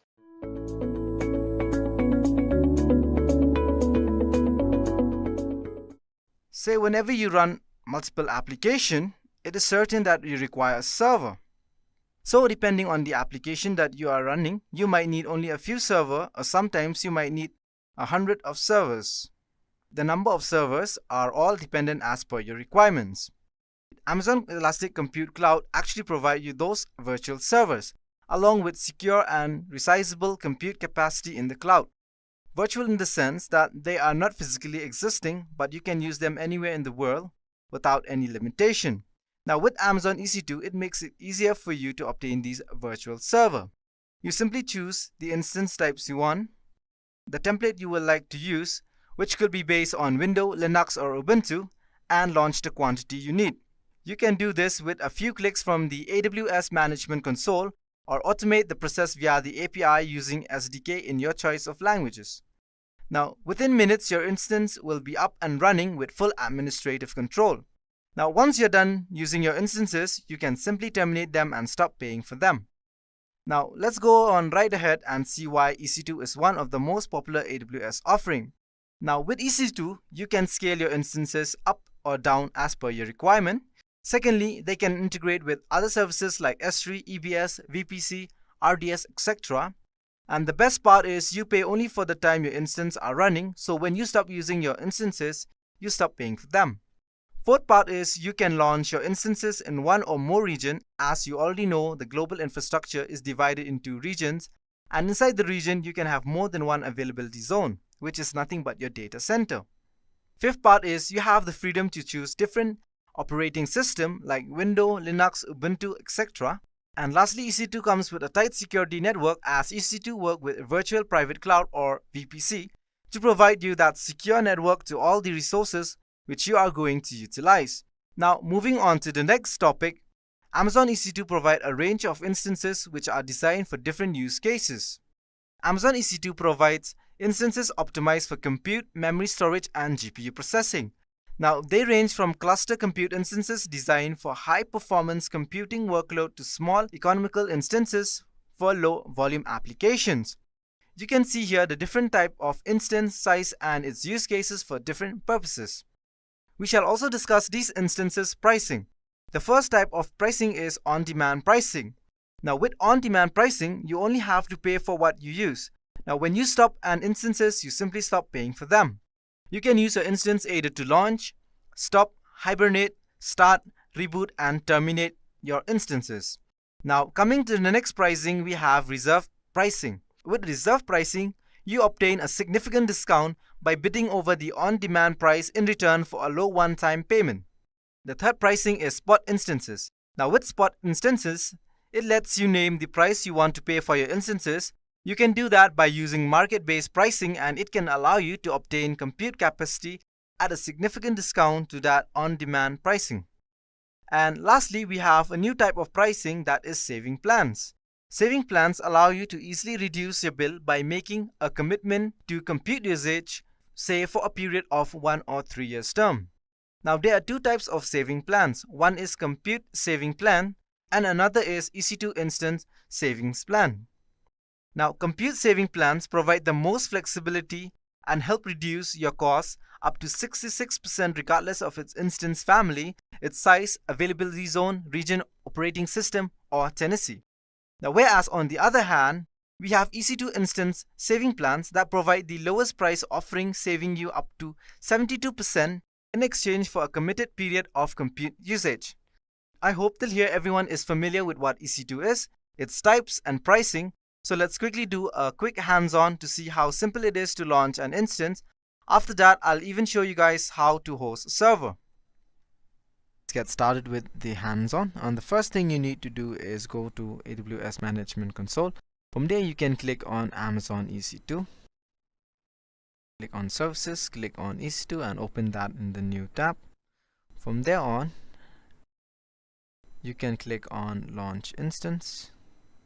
Click on Instance, then Launch Instance. So you simply click on Launch Instance. We give it a name for your instance. In this case, I'll be naming it as Ubuntu demo and scroll down and click on Ubuntu, which is a free tier by the way, and simply click a new key pair. Scroll down and set your key pair. If you guys don't know what is a key pair, you need not worry. I'll be explaining you guys what is a key pair and why do we need one in the later part of the video. So simply click on .ppk and click on create new key pair, and we'll name that as Ubuntu key for use, and click on create key pair. So we simply keep everything to default for now and click on launch instance. Once you click on that, simply wait for a few minutes. Until then, let me give you a brief walkthrough on EC2 dashboard. Once you click on that, simply wait for a few minutes. Until then, let me give you a brief walkthrough on the EC2 dashboard. You can see here in the dashboard the instance that is running in your AWS management console. Say its instances, then the security groups, IP address, etc.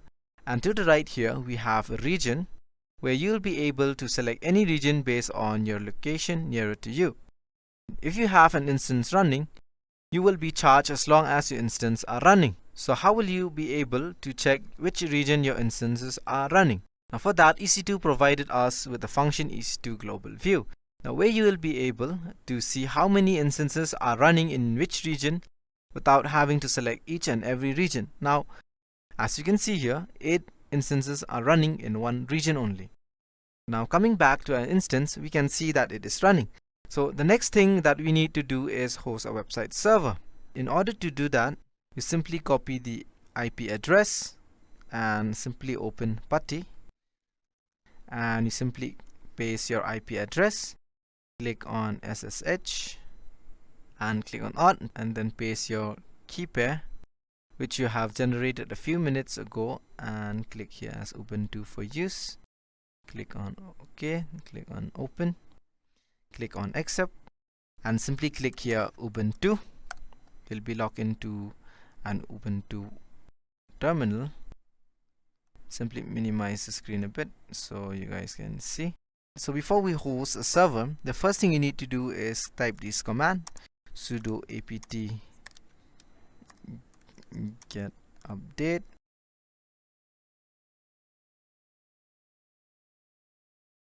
So once the message prompt is done, so the next thing you need to do is install Apache 2. So in order to do that, type on the code sudo apt get install Apache 2.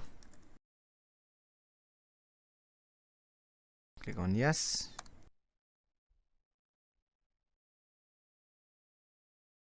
And it's done. So in order for a server to be hosted, the next thing you need to do is go back to AWS Management Console, go to description, where in this part we need to change our security groups. Since we've been hosting a server, we will be needing an HTTP request. So in order to do that, you simply go on action and edit inbound rules and simply add on rule. Click on HTTP, and for custom, anyway IP version 4. Simply click on save. Once that is done, you can go back to your instance, Ubuntu demo, click on Ubuntu demo, and simply click on the IP address. Go back to a new tab and simply paste your IP address. As you can see here, we have been prompted with an Apache 2 default page. And if you guys wanted to replace this Apache default pages, you can do this file is located at /var www/html index.html. So we can do that by simply go back to PuTTY, C common directory. This is the direction of your Apache. As you can see here, this file is located at /var www/html/index.html. So we can do that by simply go back here and write here HTML and with an ls, and you can see here the file name is index.html. Now in order for us to make some changes on the file, we simply have to remove it first. Sudo remove index.html, which is the name of the file. When that is done, we can simply edit it in the HTML template by typing the code sudo nano index.html. We are provided with an HTML template.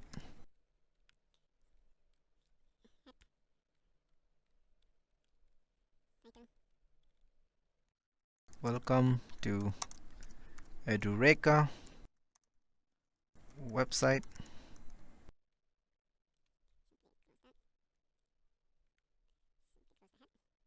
So that will be our heading, and simply provide a body. And say, put a new line. Right here is, hello guys, this is Damon from Edureka. Simply close the body, and we close down the HTML. Exit. Exit. Once that is done, simply reload this page, and you can see here you have already added that Apache 2 file. Hello guys, this is Damon from Edureka with that website name as welcome to Edureka website. So that is it guys for the hands-on on how to host a server. Now getting back to our presentation, we shall understand what is Amazon Machine Image. So what is an Amazon Machine Image? So just as its name suggests, Amazon Machine Image is basically a template or information of your operating system to launch your instances. So it can either be an Ubuntu or Windows, and then Java, Python, etc., where these files or these template will be converted to an AMI template and create an n numbers of AMI template. Now when you launch an instance, you must first specify that AMI. So whenever you launch an instance, you can use multiple instances for a single AMI. For the same configuration, in this case, we can use multiple instances for the same AMIs, say v2. Or you can use different AMIs to launch different instances for different configuration like v2, v3, v4, etc. Now in the next slide, we shall also see an AMI lifecycle. The first thing you need to do is create a template in Amazon EBS Snapshot. Then you need to register your AMI. After you have registered your AMI, you can then use it to launch new instances, or you can use it to copy an AMI with the same region or different region. Now when you no longer require an AMI, you simply deregister your AMI. Now let's go back to the AWS Management Console, where I'll show you guys how to create your own AMI. So guys, let me show you how to create your own AMI. In order to do that, you simply go to your instance, click on your instance that you have just created, and click on Action, click on Image, and click on Create Image. So we'll provide that a name. It'll be as an AMI image for demo. The size will be 8 GB. Set everything to default and simply click on Create Image. As you can see here, your image request has been created. Simply close that, go back to AMI, and you can see here your AMI image has been created and your status is still pending. So this is how you create your own AMI. Now coming back to the slide, we have Amazon Elastic Block Storage. So Amazon Block Storage is nothing but a level block storage. In today's session, we will be discussing about Amazon EBS Volume, Amazon EBS Snapshot, and EBS Lifecycle Manager. So coming to the first type, we have EBS Volume, which is a durable block level storage device that you can attach your instances. Now once you have attached a volume to an instance, the EBS volume can be used as a physical hard drive.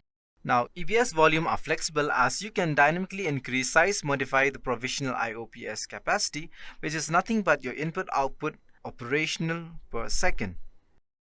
Now that we have understood what Amazon EBS volume is, let us understand what Amazon EBS Snapshot is. Now EBS Snapshot are used for backing up data for your EBS volume to an Amazon S3 bucket snapshots. When I say they are incremental backup, it means that only the block on the device that have changed after your most recent snapshots are saved. Now by doing this, it minimizes the time to create the snapshot. Thirdly, we have the Lifecycle Manager. which we can use to automate the creation, retention, and deletion of EBS snapshot and EBS pack AMIs. Now, secondly, it automatically copies snapshots that are created by a lifecycle policy to up to 3 AWS regions. With Lifecycle Manager, fast snapshot restores enable you to restore volume that are fully initialized at the creation and deliver all the provision performance. And the fourth point is automated cross-account snapshot copy, which means it uses cross-account sharing in conjunction with a cross-account copy event policy to automatically share and copy snapshot created by a policy across accounts. Now coming back to the hands-on demo, I will show you guys how we can modify the EBS volume. In order to do that, go back to your instances, click on Ubuntu demo, click on the IP address, open PuTTY, and simply paste your IP address, click on SSH, click on auth, and simply browse your key pair. There'll be Ubuntu key for use. Click on open. Here you can write as Ubuntu. Once the authentication has been succeeded, we will minimize the screen so you guys will be able to see. We'll type LSBLK, and you can see here that our EBS volume is 8 gigabytes. So in order to do that, click on launch instance, click on the instance you have just created, go down to description, and you can see here an EBS optimize. Click on the root device, click on volume. As you can see here, size 8, click on action and click on modify volume, and in this case I'll be changing it volume to 100 GB, and simply click on modify and click on yes, click on close, and go back to PuTTY and type on LSBLK, and you can see here our volume has increased from 8 gigabytes to 100 gigabytes of disk. So that is how you modify your EBS volume. Now coming back to the slide, we have networking and security in Amazon EC2. So the first networking that we will be looking into is host multiple website or multiple IP addresses. Now what this does is it hosts multiple websites on a single server by using an SSL certificate on a single server with a specific IP address. Now it operates network appliances such as firewall or load balancer. They have multiple IP addresses for each network interface. Now it redirects internal traffic to a standby instance in case your instance failed by reassigning the secondary IP addresses to the standby instances. And the second point we have is elastic IP addresses. Now what is an elastic IP addresses? Elastic IP addresses is nothing but a static IP address which is designed for dynamic cloud computing. An elastic IP address is allocated to your AWS account and is yours until you release it.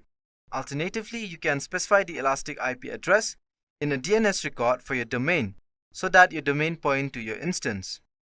So guys, let me show you what an elastic IP address does. So in order to understand what an elastic IP address does, first thing you need to do is click on EC2 and go to your instances. As you can see here, I've already stopped or terminate the instance dates. So in this case, I'll be using an Ubuntu demo. As you can see here in the description, there is no IP address for this following instance. So what if you require to add an IP address to this instance which have been stopped? So in order to do that, you simply go to an elastic IP and allocate an elastic IP address. Simply allocate. Once that is done, simply click on the IP address. So we'll be allocating this IP address to the stop instances, that is Ubuntu demo. So in order to do that, simply click on associate elastic IP address and choose your instance. This is an Ubuntu demo, and click here on associate. As you can see here is 3.7.138.126, right? So in order to check that, you can copy that and paste it in the next tab and go back there and simply click on your instance that you have stopped, that is Ubuntu demo, and you can see here that it's an IP address has been attached to your Ubuntu demo which have been stopped. As you can see here, 3.7.138.126, which is nothing but your static IP, elastic IP address. So that is how you associate your IP address to any instance which has been stopped or terminated. The next thing we have is security groups. A security group acts as a firewall for your EC2 instances. You can add rules to your each security groups that allow traffic or from its associated instances. They control the incoming and outgoing traffic. Inbound rules control the incoming traffic to your instance, and outbound rules controls the outgoing traffic from your instance. When you launch an instance, you can specify one or more security group. If you don't specify a security group, Amazon EC2 uses the default security group. The next thing that we're going to look upon is key pair. So what is a key pair? A key pair is a set of security credentials that you can use to prove your identity when connecting to an Amazon EC2 instance. Now, a key pair consists of a public key and a private key. Amazon EC2 stores the public key on your instance, whereas you store the private key. The private key allows you to securely SSH into your instance. We shall see EC2 use cases in the real-life application. The first use cases is run cloud native and enterprise application. Now, Amazon EC2 delivers secure, reliable, high performance and cost-effective compute infrastructure to meet demanding business needs. And the second use cases is Sqoop for HPC application. Now, it accesses the on-demand infrastructure and capacity you need to run HPC application faster and cost effectively. And the third use cases is developed for Apple platform. As the name suggests, it is used for building, testing and sign on-demand macOS workload. Access environment in minutes, dynamically scale capacity as needed and benefit from AWS pay-as-you-go pricing. And the fourth use cases is train and deploy ML applications.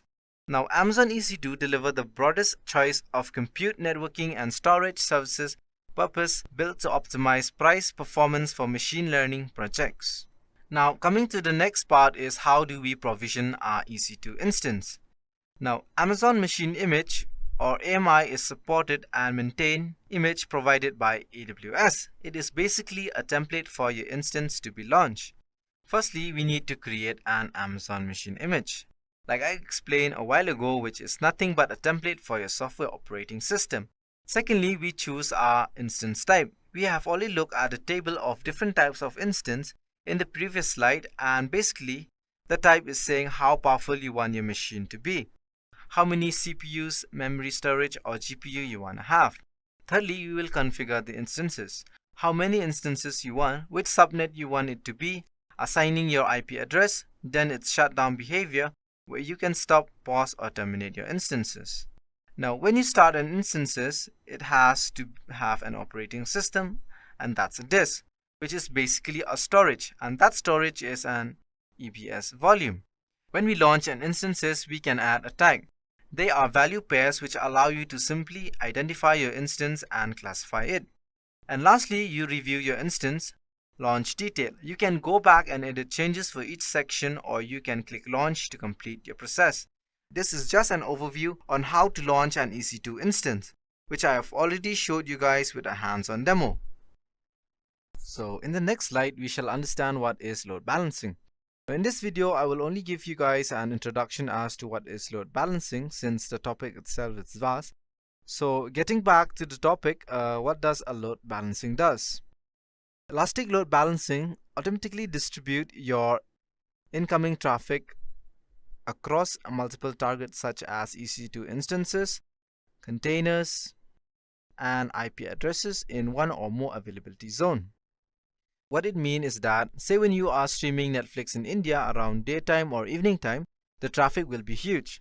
Since a lot of people will be streaming at the moment, what a load balancer does is it manages those traffic and distribute the load to another server, which is available in different region or zone, and increase the number of EC2 instances so the load is balanced without disrupting the overall flow, and it increases the availability and fault tolerance of your applications.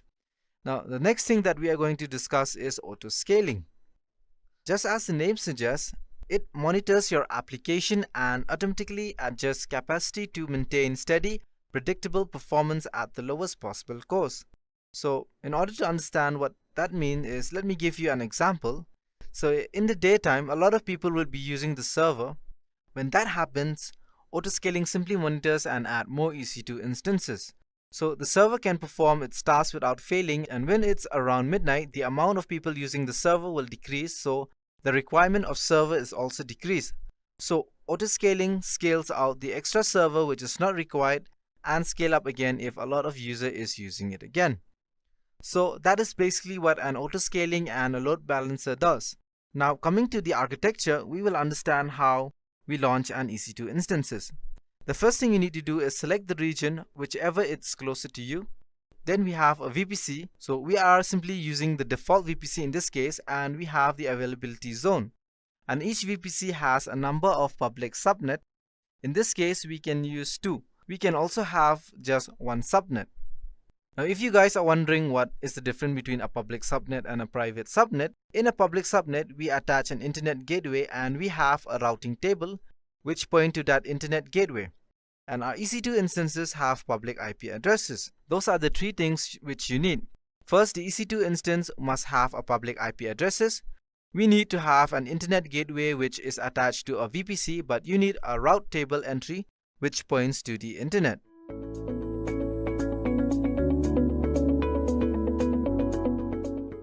So let us move further and talk about ECS a little more. It is a highly scalable, fast container management service which makes it easy to run, stop, and manage Docker containers on a cluster, which actually lets you host your cluster on a serverless infrastructure. So let us talk about these terms as I always do. Let us discuss them, decode them, and break them into smaller chunks and try to understand them a little more. It is a highly scalable, fast container management service.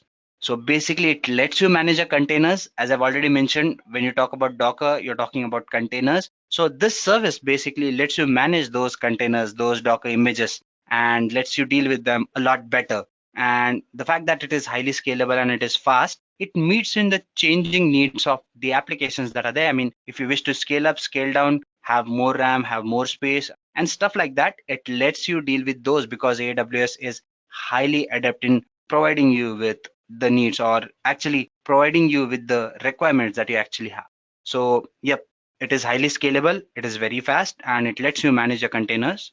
What it does is it makes it easier for you to run, manage, and stop your containers whenever you wish to. And the fact that these containers, they run on top of a cluster, so you have a cluster which is nothing but, basically think of it as, again, a bigger container that lets you manage your containers better. What a cluster is, what do these things are, or what do these things mean? I would be talking about those in detail as we get into the demo part. But meanwhile, that is what the definition says. And the important part here is, and the important part in this definition is, it basically lets you host your clusters on top of serverless infrastructures. What is a serverless infrastructure? Basically, it is a place where you never get to know. That would be a wrong term to use, never get to know. I would say you are never required to worry about your servers. You're upscaling, downscaling, maintaining and monitoring your servers. Somebody else does it for you. So that is not your concern. And that is why we call these infrastructures as serverless infrastructures. Your AWS EC2 is a very common example for that. So guys, let us move further and try to understand some of the other terms, or let us just actually go ahead and move into the demo part. So probably we can understand these terminologies and the topics that I've been talking about in a better way. So guys, what I've done is I've actually gone ahead and I've switched into my AWS console, and this is how it looks like. This is what I tell in all my sessions. For people who are completely new to AWS, they can actually go ahead and create a free tier account, and they can have access to this portal for free for 1 complete year, where most of the services are free under certain limits. I mean, if you basically cross those limits, you would be charged, but if you stay in those limits, you would not be charged, guys. So if you're interested in practicing AWS, definitely those limits are enough, and I would suggest that you create a free tier account. How do you do that? Go to AWS free tier or search for AWS free tier on your browser, and then probably try to sign up or create an account. They would ask you to enter in details like, why do you want to use this account? Who are you? and some other details. And then they would ask you to give in your credit card or debit card details. Yes, these are mandatory, guys, because if you exceed those limits, you would be charged. But that happens very rarely that you would exceed those limits. Plus, you can have certain alarms set that tell you that, okay, you're crossing a particular limit. If you wish to know more about that, you can take a look at our video called as AWS CloudWatch, which talks about these things in a lot more detail. So once you do have an account, you can join me back here and we can get started with this session.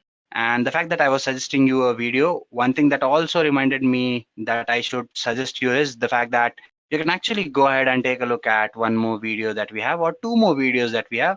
One is, I think it is called as virtualization or virtual machines tutorial by Edureka, which basically talks about virtualization in general. And you can also take a look at one more video called as Docker on AWS, which talks about quite a few terms, that is containers, virtualizations, in a better depth or in more depth, so that you can probably understand those concepts in little more detail in case if you've not understood those in this session. Having said that, guys, now let us just go ahead and try to understand how you can actually go ahead and run your Docker images on top of ECS, which is Elastic Container Service. So how do we go there? We searched for it. We type ECS and it would take you to your ECS service. Again, guys, if you are completely new, this is how the console or your first page would look like. So if you've created more applications here, those would be visible. So the fact that this is a fresh account, let's just say get started. So guys, this is what we are going to do here. We are going to go ahead and create a container definition, task definition, service, and cluster. And then we are going to run our container on top of our cluster. When I say a container, you can think of it as your Docker image basically. So guys, what am I doing here? I'm basically actually going to go ahead and choose an image for my container. There are quite a few options. You can use your Nginx. You can actually use a Tomcat web server. You can actually go ahead and configure as well. If you click on this configure, you would be entering quite a few details manually. If you wish to skip that, you can actually go ahead and use this image in general. Now, let's just go ahead and do that. It is a sample app. It says HTTP 2.4. Memory is half a GB, and that is the CPU details. So I select this and I scroll down. What is a task definition? It is a blueprint for your application. It describes one or more containers through attributes. Some of the attributes are configured at the task level, but majority of them actually get configured as per the container.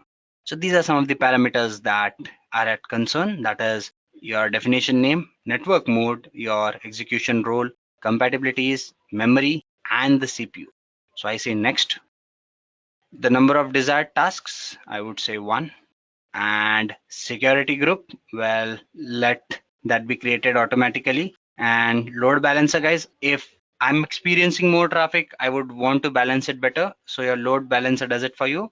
Listener port is 80 and HTTP. Now these are networking details. I hope you are aware about it. And then I say next. So guys, by now we have our container definition and task definition. We now actually need to go ahead and configure our cluster as well. So let us just go ahead and give it a name, say sample for today. Forgive me, guys, I'm bad at naming. Do I need to review the details? I'm just gonna go ahead and say create. So now, guys, it would prepare somewhere around 10 services or 10 operations rather. So these are the operations that are happening here, and it might take a little longer than normal. So let us just hope that it happens quicker. If not, I'm gonna pause this video meanwhile, and once it gets up and running, I would get back to you. So guys, as you can see, we've actually gone ahead and run all the services that I mentioned, 10 out of 10. And this is what it has done. Additional service integrations, log group, you have CloudFormation stack. Then you have basically your VPC, subnet 1, subnet 2 security groups, load balancer. So guys, a security group is created that takes care of security. Your load balancer ensures that all the traffic gets distributed evenly in case if there is a lot of traffic. You have your VPC that helps you connect all the instances that are there inside a particular network.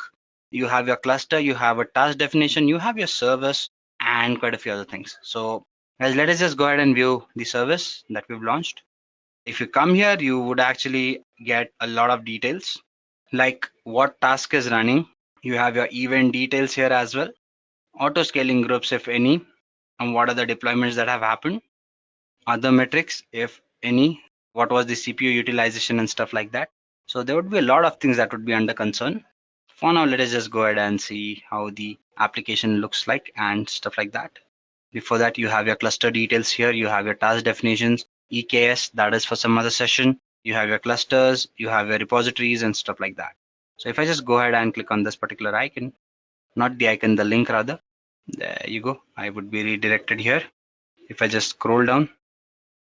So guys, basically this is your load balancing group that is here, and these are some of its basic configurations that are there. This is the name. This is the ARN that is there, which concerns this particular service, the ports and all that we've already assigned, VPC and your load balancer. These are some of its attributes that are there. We can actually go back or scroll up, and probably we can not scroll up. Let's just come down here somewhere. Yeah, description. You're actually gonna go ahead and take a look at some of the targets that are there.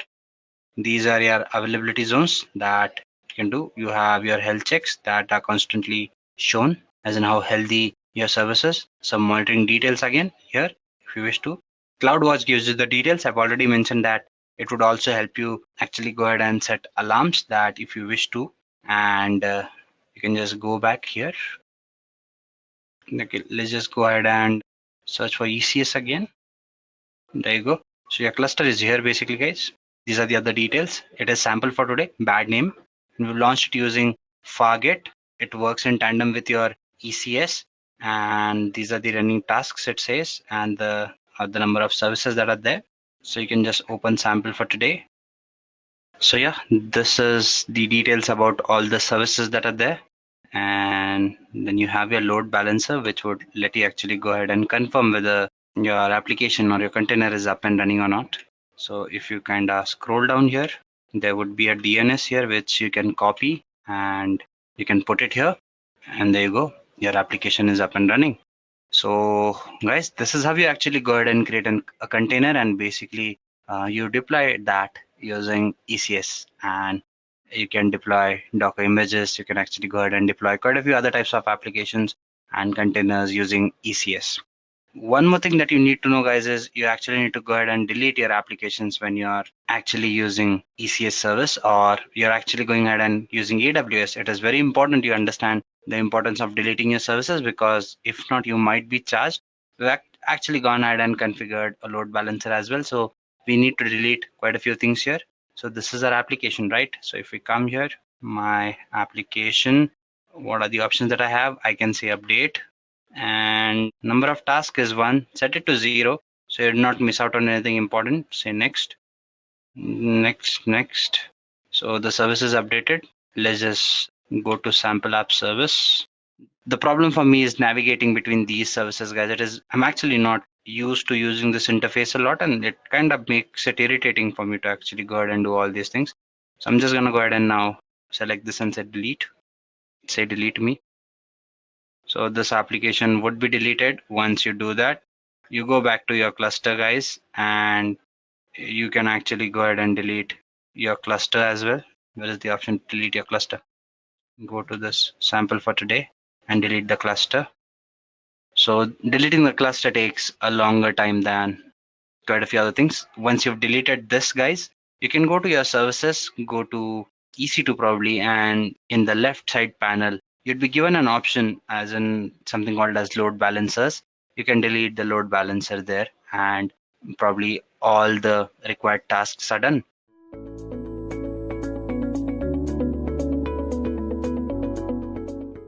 What are containers? Containers are an executable unit of software in which application code is packaged along with its libraries and dependencies. So it can be run anywhere, whether it is a desktop, traditional IT, or the cloud. Containers are small, fast, and portable because, unlike a virtual machine, containers do not include a guest OS in every instance. Now, as I've mentioned about virtual machine, let us take a look at container and virtual machine's architecture. Here, virtual machine has a host operating system, its infrastructure, and a layer called the hypervisor, which is a software that creates and runs the virtual machine. Then it contains the guest operating system, which is the virtual copy of the hardware that the OS requires to run, along with that application and its associated libraries and dependencies. Now, when you look at containers, instead of virtualizing the underlying hardware, containers virtualize the operating system. So each individual container contains only the application and its libraries and dependencies.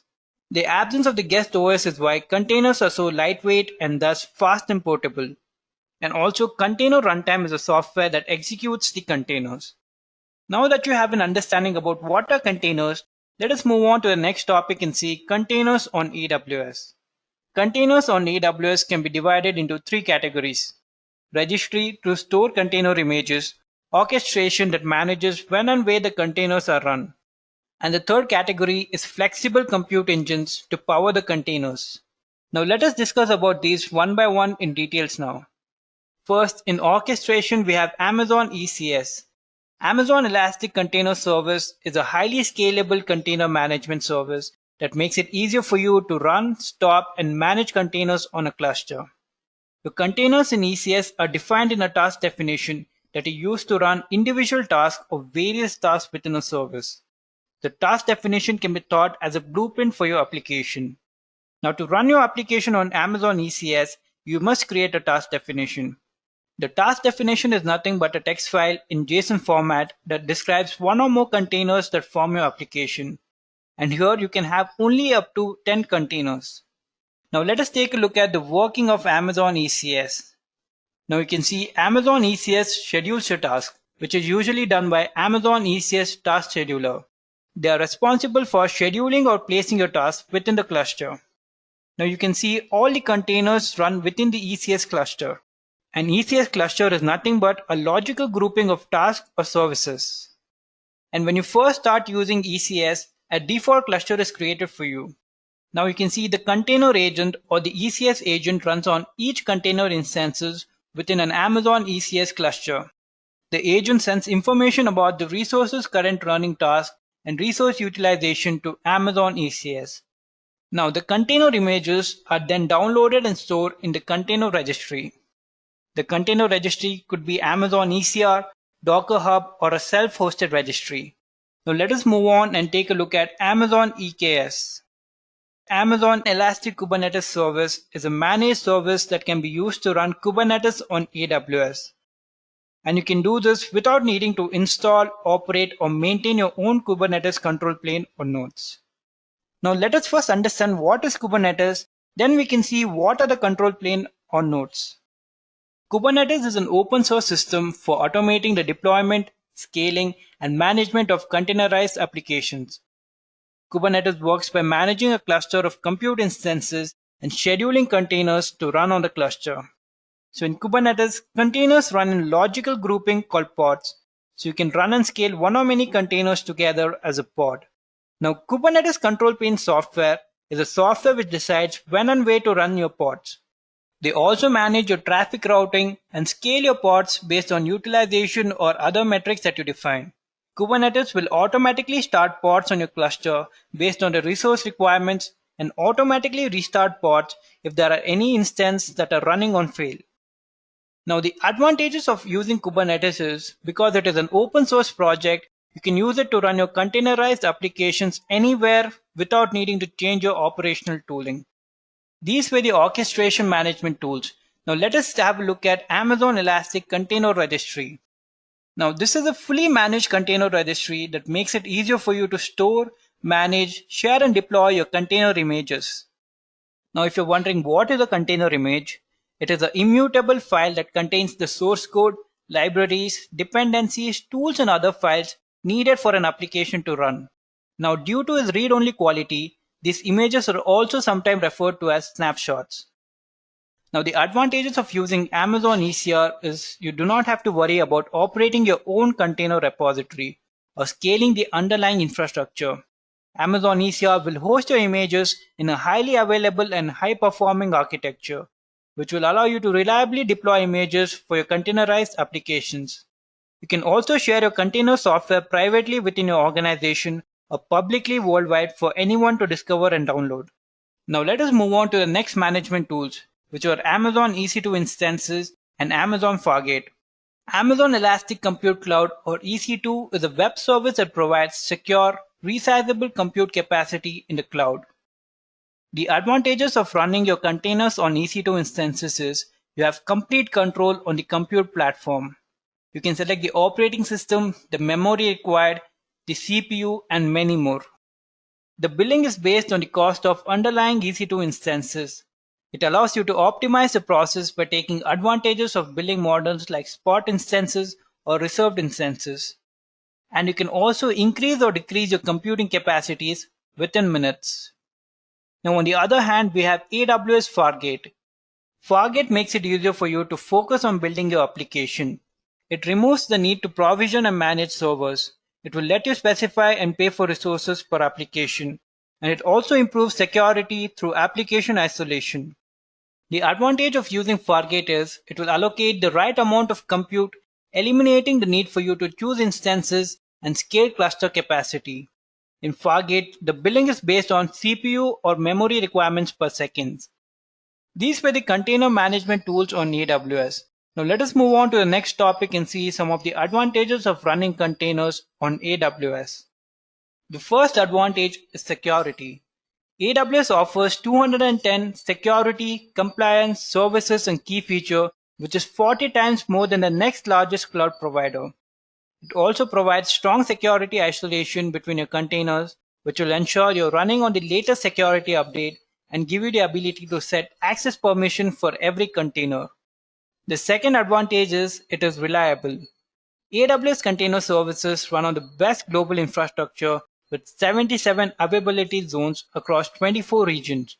They also have service level agreements for all their container services. The next advantages would be it gives you a variety of choices. It offers choices of services to run your containers. You can choose AWS Fargate if you want serverless compute for containers, or Amazon EC2 if you need complete control over a compute environment. You can also choose from ECS or EKS for container orchestration. AWS Container Services are deeply integrated with AWS by design. So you can use various AWS services. For example, for load balancing, you can use Amazon Elastic Load Balancing. For monitoring, you can use CloudWatch. For networking, you can use VPC and so on. These were just some of the advantages of running containers on AWS. Now let us move on to the next topic and see some of the use cases for containers on AWS. The first use case is microservices. Containers provides process isolation that makes it easier for you to break apart and run application as individual components called microservices. The next use case is batch processing. You can pack batch processing and ETL jobs into containers. Now, if you're wondering what is ETL, ETL stands for three different terms, which is extract, transform, and load. This will allow you to start your job quickly and scale them dynamically in response to demand. The next use case is machine learning. You can use containers to quickly scale machine learning models for training and run them close to your data source on any platform. Moving on to a fourth use case, which is hybrid applications. Container lets you standardize how code is deployed, making it easier for you to build workflows for applications that run between on-premises and cloud environments. The final use case for today is application migration to the cloud. Now, container makes it easier for you to package the entire application and move them to the cloud without needing to make any code changes. These were some of the use cases for running containers on AWS. Now let us move on to the demo part and see how can you deploy a container on AWS. Now for the demo, let me switch to the AWS console. Now we'll start by searching ECS. Here it is. Now this is what the Amazon Elastic Container Service page looks like. So when we scroll down, we can see some of the advantages of ECS. It says you can run containers at scale. It provides flexible container placement and it is integrated and extensible. Let's get started. Here we can see a diagram of ECS object which contains the container definition, task definition, service and cluster. We will look into this one by one. So first we have container definition. So container definition is choosing an image for your container. So you can start quickly and define your container images. So these are some of the sample container images. You can edit it from here. You can change your container name and also the container image. Next we have private repository authentication. It is an authentication for your private repository. So if there is a container image you want to pull from it, you should mention your secret manager ARN or the name of it. Next, we have the memory limit, which is set to 512 MB. And after that, we have port mapping. Port mapping is nothing but which allows your container to access port on the host container. Let us not make any changes in that and move on to the task definition. As I've mentioned before, task definition is a blueprint for your application. So here we have the task definition name and the network mode. The network mode is the Docker networking mode used for the container. Next, we have the task execution role, which is the IAM role used by your task. The compatibility is the launch type you use. In this case, it is Fargate. You can also use EC2 instances. Next, we have the task memory, which is 0.5 GB, and the task CPU, which is 0.25 virtual CPUs. Now, if you want to make any changes in this, you can just click on edit and you can make some changes. But now I do not want to make any changes, so let me click on next. The next step is you define your service. A service allows you to run and maintain specified number of instances of task definition. For example, you can run and maintain 3 instances of task definition in an ECS cluster. Here you have a service name, which is sample app service, and the number of desired tasks is 1. Application load balancer distributes the incoming traffic across the various tasks running in a service. Now, if you do not want to use a load balancer, a security group is created to allow all the public traffic to your service only on the container port specified in the previous step. But if you want to use an application load balancer, 2 security groups are created to secure your service. In today's demo, let us not create any load balancer, and we'll click on next now. The last step is to configure your cluster. As I've mentioned before, clusters are logical grouping of tasks or services. First, we have the cluster name. Now let us change it into Edureka ECS. Next, we have the VPC ID and subnet, which will automatically be created. After we set this, now let us click on the next button. We will have to review our details now. Everything looks good. Now let us move forward and create our own container. We click on the create button here. Usually creating a service might take up to 10 minutes. Here you can see your cluster name, your task definition name, and in some time even your service name would be visible over here. And you can also add additional features after your service is created. Now you can see 7 out of 9 is complete. We're just waiting for 2 more. Now the loading is complete. Let us view our service. We click on view service. And here we have the detail of our service. Here we have the cluster name, the status, the task definition. We also have the launch type, which is Fargate, the service role, and is created by whom. As we have not used load balancing, you can see we have no load balancer. Here are the network access details. Now when we click on task, it will show you that there is 1 running task. And when we click on events, the first event is the task is started, the second is deployment is completed, and the third is it has reached a steady state. Now under auto scaling, you can see there is no auto scaling resources configured for this service. So moving on, we'll see what is deployments. Deployment consists of the task placement and the service deployment options. And in metrics, we have the CPU utilization and the memory utilization. As I have not assigned any tags, so even this would be empty. You can click on logs and see at what time what task was running. So now let us go to task and click on our task. Now here we just have to copy our public ID and paste it in a new window. Here, now your application is running on a container in Amazon ECS using Fargate. So this was our demo application. Now let us go back and see how you can delete the service and the cluster. Now just click on cluster over here. So here you have your cluster name and it is running on Fargate, and you can see the running task is 1 over here. So now let us click on the cluster name, and we have an option here to delete our cluster. So we click on this and type in delete me, and then click delete. This process might also take a few minutes. Now we get a confirmation message saying deleted cluster, your cluster name successfully. Now this is how you delete your cluster.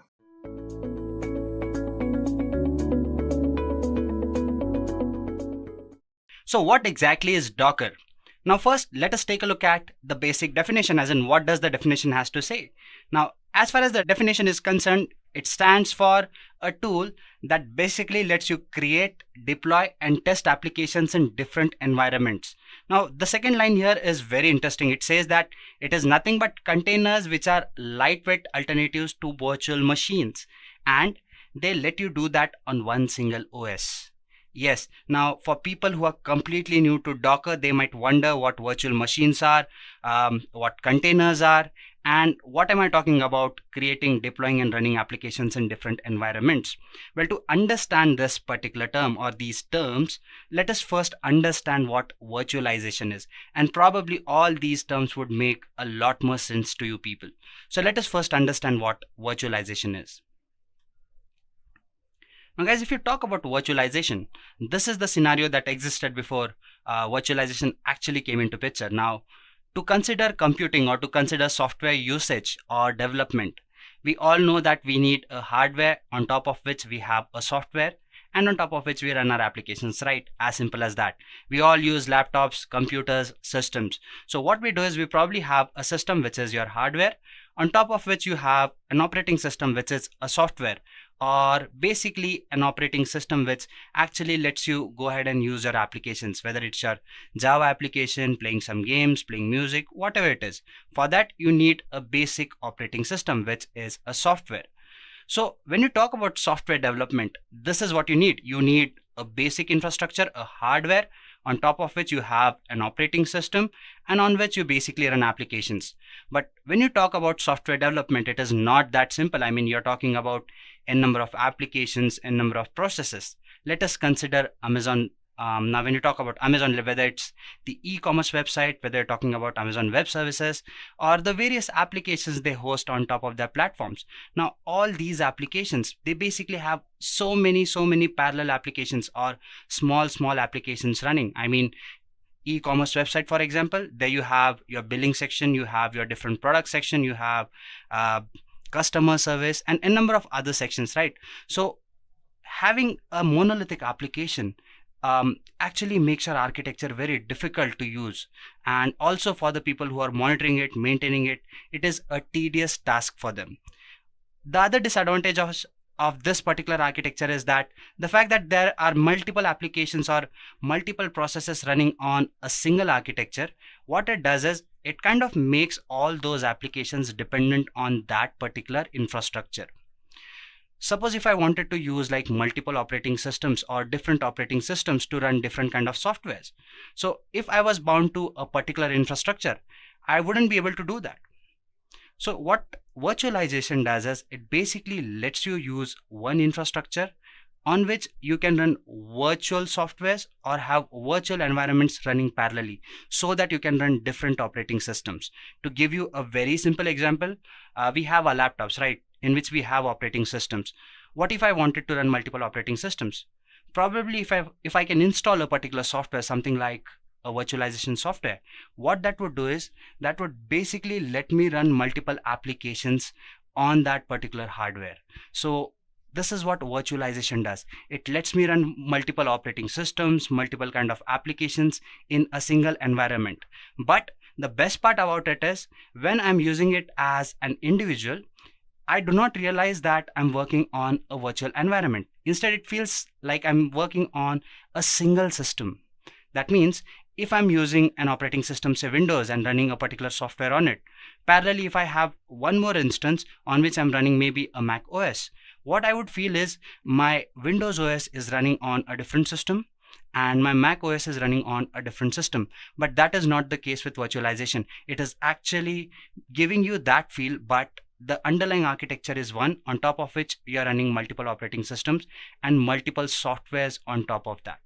Now, if you actually go ahead and take a look at the architecture, this is what it looks like, virtualization in particular.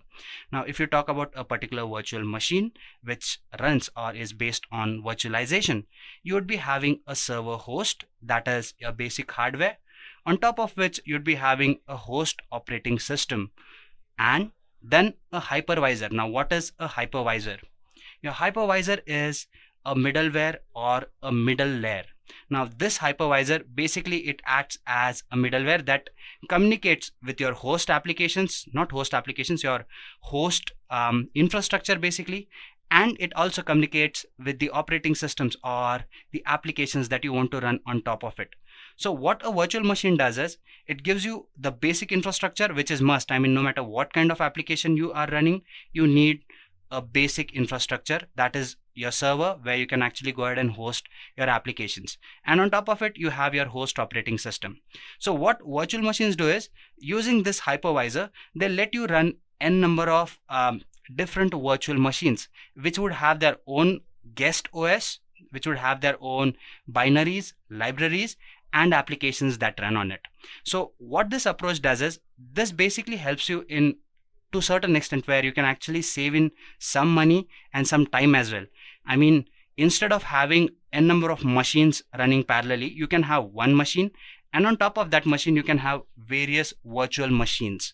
So you're actually saving up costs for running various hardwares or various servers. Instead, on one server you can have various virtual machines. So yes, you're saving costs as well, and the fact that you can switch between different OSs and different instances or environments, that also helps you save time. But again, is this the most efficient way? For certain applications, definitely yes. If you need privatization, you need more private approach towards your applications, towards your operating systems, towards your binaries, libraries, then yes, virtual machine is a good approach. But in case if time is something that is very important to you, probably you wish to save more space, in that case you have a better option. That option is your containerization. Now take a look at this diagram, and probably I would again get back to virtual machines and have a discussion on these topics. Now when you talk about containers, it is similar to your virtual machines. Yes, so here too you have basically a server and a host OS. I mean, that is understandable. As I've already mentioned, you need an underlying architecture. So that is what you have. But on top of it, you do not have a middleware. Instead, what you have is you have a Docker engine. And the best part here is you do not see a guest OS. Directly what you see is you see containers instead of your virtual machines. And even in those containers, what you see is you see your applications, you see your binaries, you see your libraries, and those things. So how is containerization better? Well, what containerization does is it actually saves you from certain factors, like you do not need a hypervisor, you do not need a guest OS here. So that means the process, that is your virtualization process, in which virtual machines spawn a completely different guest OS, that takes time. But in case of your containers, that time is saved. How? Because you do not have guest OSs here. So if a virtual machine takes, say, certain minutes to launch, your so-called container would take seconds to launch. So yes, you're saving time, and the fact that you're not using extra resources. I mean, if you are spawning a guest OS, some space extra would be consumed and would be occupied. That is not the case with containers. So if you talk about more efficiency, yes, containers in certain aspects are more efficient. But again, guys, do not mistake me for the fact that I'm saying that containers are better than virtual machines. No, that is not the case. It depends upon the applications. What kind of applications are you using? For certain applications, virtual machines are better.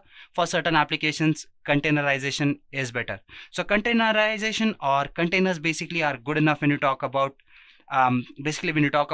speed, or you need faster deployment, faster creation and testing of applications. So in that case, containers serve much better. So again, what are the exact differences? Where should you use virtual machines and where should you use containers? Well, that is not the discussion for today. For some other time, probably we would have discussion on those topics. For now, our main focus is containers and Docker. So this is what a container is, and I believe by now you have a clearer picture as to what a container is, and if you go back, you would be able to relate to this definition in a much better manner. So back then I said that Docker is a tool which is designed to make it easier for you to create, deploy and run your applications. Now using containers, that actually becomes true. And the fact that containers are lightweight alternatives to virtual machines, probably this sentence is making a lot more sense to you people now. So yes, this is what Docker is. It basically lets you spawn these containers using which you can actually create, deploy and run your applications much faster by using containers. So again, what is the other benefit, or what is the anomaly that Docker containers overcome? Now, if you all know what DevOps is, which is an approach that brings in developers and operations team, what DevOps strives at is basically bringing in these two teams. Why? Because developers normally develop softwares and operations team probably maintains those softwares. So when you talk about maintaining that particular software, what happens is the software that is developed in your development environment might not work in the production environment.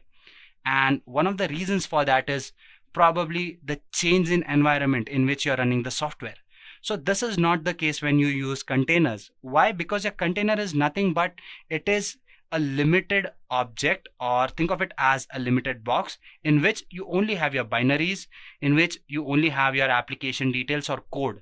So basically when you pick up this container and if you run it on any machine that supports Docker, probably your image would run the way it ran. So testing your images, or rather your applications, becomes much easier when you use a container.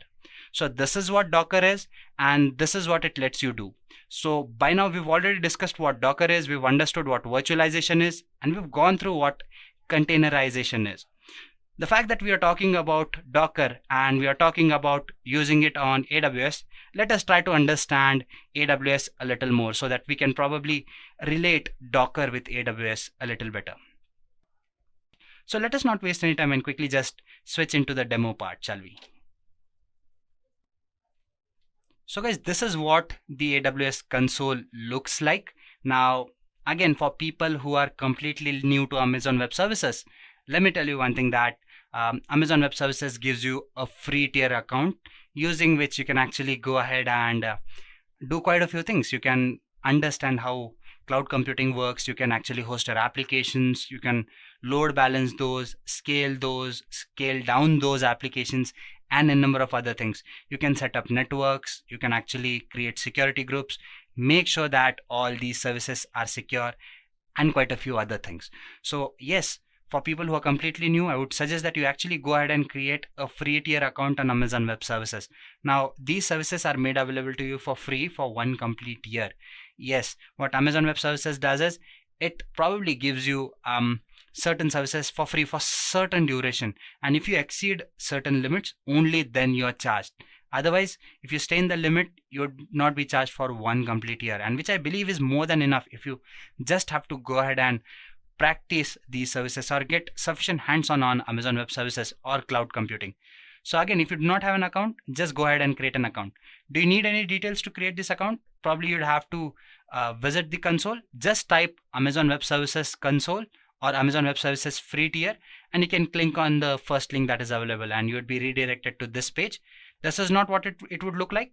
Instead, what would happen is basically a sign up page would come in where you'd have to enter your email ID, maybe what is the purpose that you're visiting this particular website, and probably they would ask you to enter in your credit card or debit card details.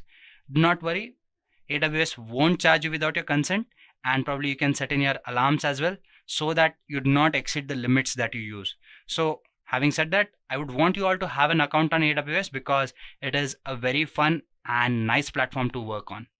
So once you do have an account, this is what you have at your disposal. Let's have a quick introduction to what are the services that are here and what all can be done with it. Once we are done with it, we'll probably jump into the Docker part and we would see what we can do with Docker on Amazon Web Services. So guys, as you can see, there are quite a few services here. There are compute services. You have your EC2, Lightsail, ECR, ECS. We would be using ECS today, and to some part I would be talking about EC2 as well, which is your elastic cloud compute.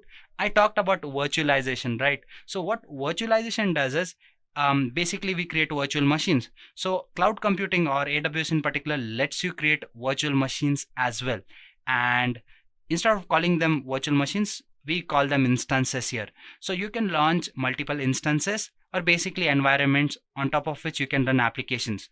So one way to actually go ahead and host your Docker applications or containers is you can actually launch an EC2 instance, and on top of it you can actually go ahead and probably install Docker and then host containers or have containers which you can run to run your applications.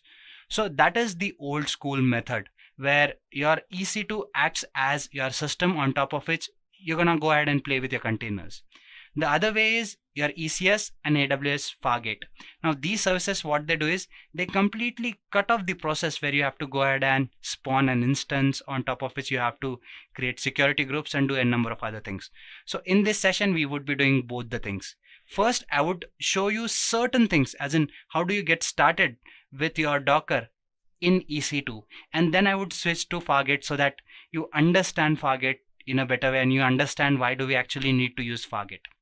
So let us do that. Let us just go ahead and launch a simple virtual machine, not a virtual machine, rather an instance using EC2. So if you click on EC2, this is what you'd be redirected to. You can launch an instance by clicking on this icon. So as you can see in the marketplace, you have quite a few options. You can choose AMIs. AMIs are nothing but images. Basically, when you create a template or create an operating system, it has a by default template which AWS saves as in the form of images. So these images are nothing but templates for your respective environments or operating systems which you might want to use. Now, when you talk about Docker, it has to be on Linux. I mean, yes, there is a way you can do it on Windows as well, but preferably it is Linux. So let us just go ahead and launch a Linux instance first. So this is a free tier eligible. That means I won't be charged if I launch this instance. So I do that. And then there are certain details. What is the family of your instance? There are quite a few families. You have T2 micro, you have various other actually families which you can actually go ahead and explore. Now again, if we keep discussing those families, this session would go too long. So let us just stick to the basic or the free tier resources that we have. You can actually go ahead and explore these resources if you want. If I go to the next button and I click on it, it would show me some other settings. For now, my main concern is this part. Yes, the security group. So when I launch an instance, I need to log into my instance to maintain security. So you have certain security groups which ensure that these are the rights users have when they try to access these kind of instances. So we need to actually go ahead and set up a security group to some extent. So there is one rule which says that I allow traffic from SSH. Protocol here is TCP, and this is the port it is using. I can actually go ahead and add one more rule. I can say HTTP. There you go. And allow traffic from anywhere basically. Now I can say review and launch. In order to sign into my instance, I need a key pair, which is a security measure. So I need to create a a key pair rather. And make sure one thing, guys, that if you do create a key pair, you save it properly. So say, let us name it, say new. I'm very bad at naming conventions, guys, so please forgive me for that. Again, guys, you have to take care that this key pair is well maintained. You do not lose this key pair. So if you do create one, you just need to save it somewhere. And then I say launch an instance.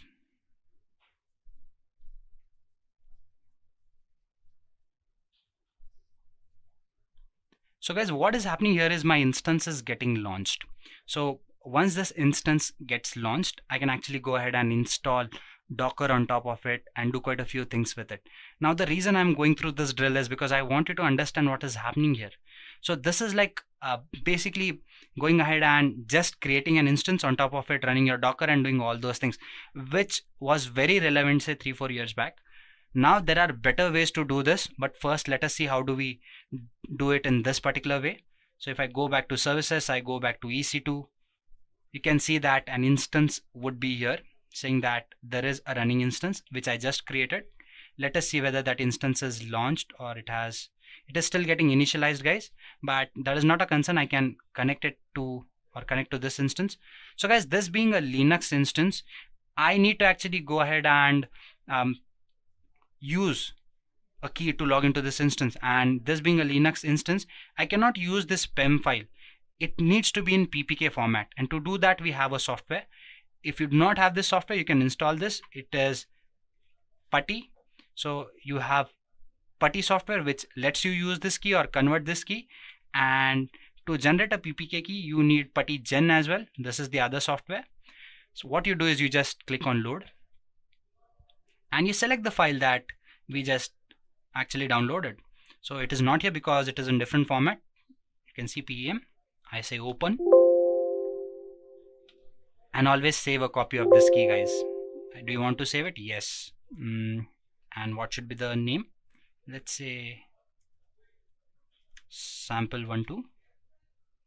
I say save. So the key is saved here. Now I can actually go ahead and launch my instance. First, let us confirm whether our instance is up and running, whether it has initialized or not. Okay, it is still initializing. Let it get initialized, and once it is done, probably we can actually go ahead and connect to this instance.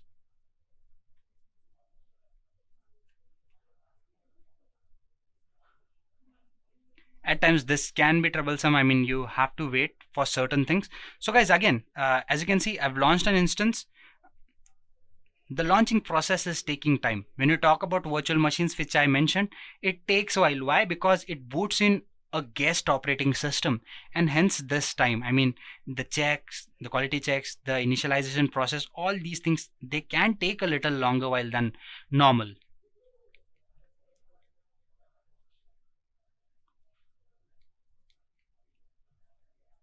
Okay.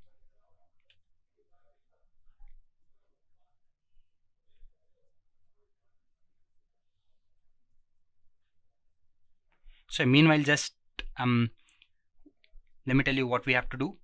The fact that we have a key now, probably we can actually go ahead and connect to this instance by using this PuTTY configuration. You have to enter in your host name, and you have to enter in that PPK file as well. So let us see whether these status checks are complete or not. Yeah, as you can see, the status checks are complete. So when I say connect, I get certain details. Now these are the important things. This is the stuff I need to copy. There you go. And I paste it here in this host name. Okay. And then I go back to this place. I click on data, and here, if I come back, the first part before at, I can copy that, and I can just come here and paste it here. Now I need to actually go ahead and select the PPK file which I saved. So to do that, I click on SSH, and in that I click on authorization. I browse, and here is the file. I say open. I say open. Yes. So guys, what it has done is it has launched a virtual machine, on top of which I'm gonna install Docker now. How do we do that? First, let us check whether I am the right person, or I have signed in as a right person. Yes, EC2 user, this is me. So I should say sudo yum update. Why? It would get in the necessary details that are needed to install Docker on top of it.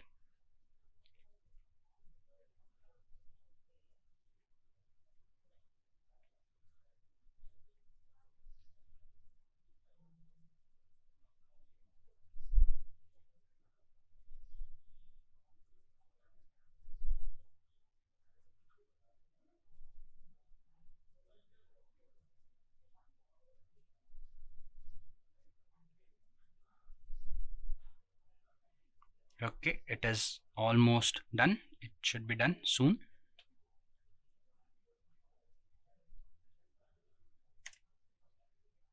There you go. So next, what we do is I say sudo yum install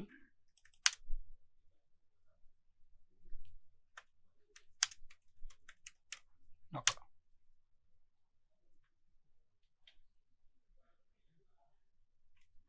Okay, I made a spelling mistake here.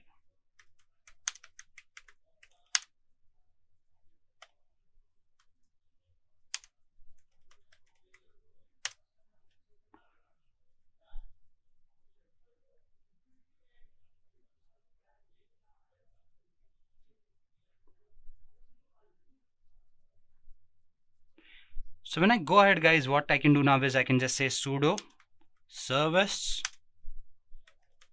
docker start. I'm not doing it fairly well today. Sudo service docker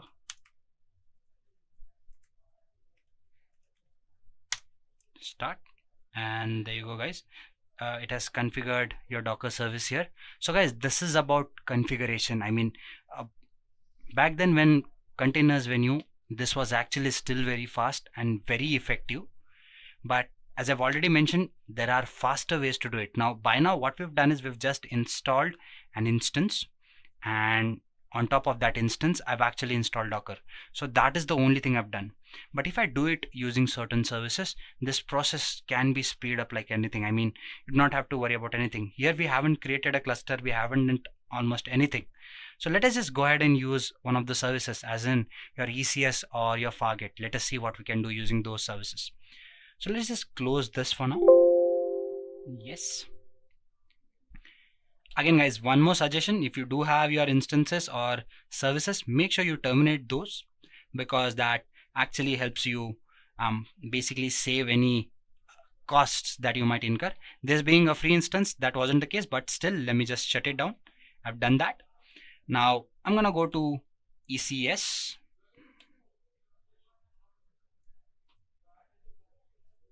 This is a fresh account, so you do not have any applications running here. So let's just say get started. So guys, this is what we are going to do. We're going to go ahead and create an image that is basically your container definition, as in your basic code, your application, whatever you want to run. In this case, we would be using a sample application. Then we would be having a task definition, where this task definition, what it does is it has some other attributes which are not there in my container definition or in my image, to manage my so-called containers or to run my so-called containers. And then you have your service, which tells your cluster or your Docker daemon rather to run a particular container image and use a particular task to do that. So we would be doing all these things, and we would be creating a cluster, and let us see how long it takes now. So guys, there is a sample application. You can actually go ahead and edit. You can use any kind of container definition you want. You can customize it to meet your needs as well. You see there's an option here which says customize. You can do that as well. For now, let us use the basic application, the sample application. So that is selected by default. Task definition, guys, again, this would be basic or by default. You can make changes here. You can change the name. You can decide what network mode to use.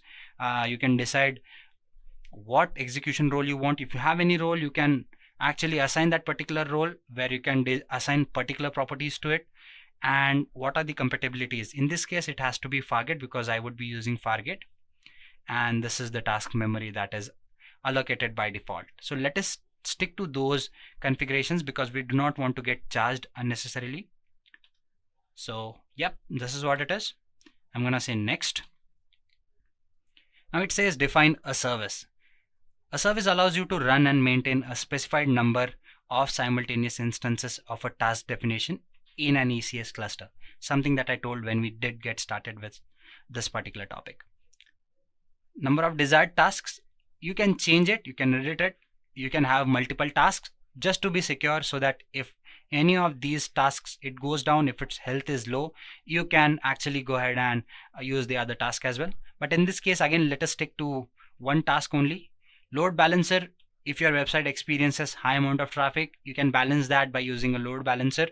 Let us create one for sample. So it would be using this port as the listener port, and protocol would be HTTP. So I say next.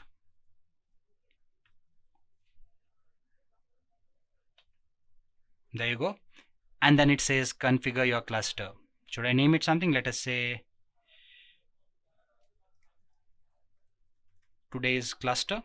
Again, guys, I'm very bad at naming conventions. Please forgive me for that. You have a VPC ID and subnets, which it automatically creates. You can let them do it for now, because again, this is a basic application. So I say next. And it asks me to review all these things. For now, I'm gonna say create, because I know what all details I have entered. So as you can see, guys, it is spawning a cluster and a container for me. And now let us see how long it takes to spawn a container. Now guys, there are 10 processes that are happening here, 3 of which are done. And let us see how quickly the other processes also take place. Again guys, in this case we are not worried about anything. I wasn't concerned about probably creating security groups. I wasn't concerned about creating a virtual machine. I wasn't concerned about using EC2. I wasn't concerned about anything. My only concern was what is the cluster I want, what is the application I want to run on top of it, what is the image I'm using, and all those things, the basic information. And once you enter that basic information, your cluster would be created. Again, creating your images won't take that longer time. Yes, creating clusters might take. Now your cluster can hold multiple containers as well. So yes, certain processes might take a while. So in this case, we can see that 7 services are complete out of 10. Probably we are left with 3 more to go, which should be done very quickly, I'm sure. Maybe say half a minute more.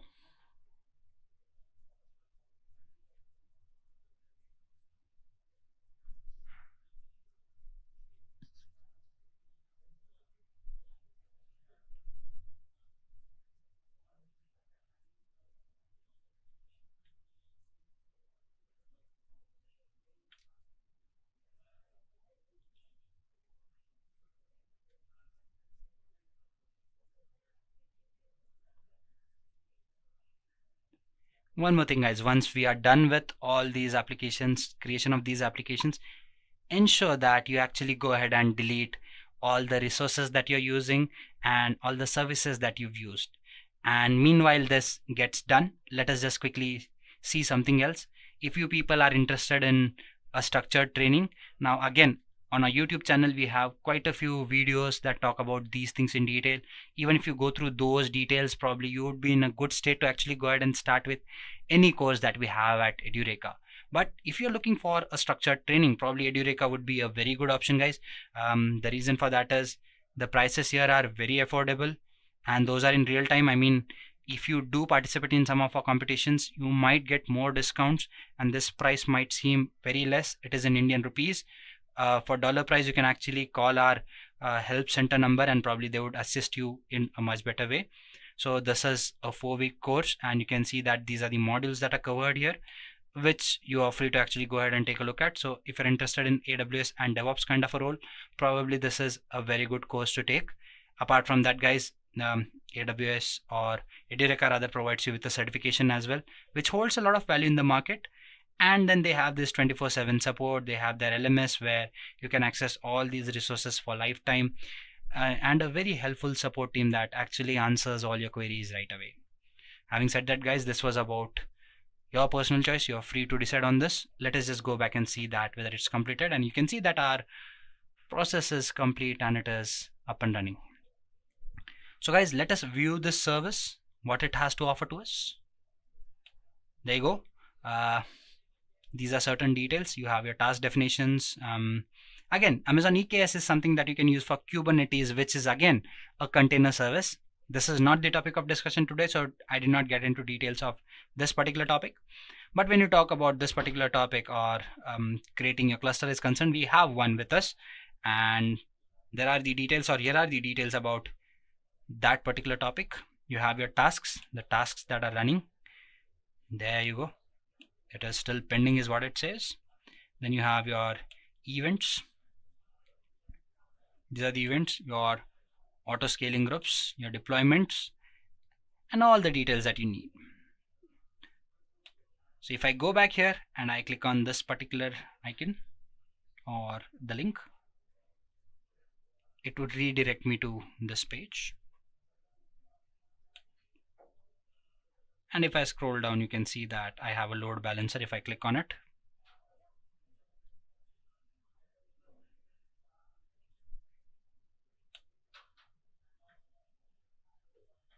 I have a DNS name here. I copy it and I paste it here.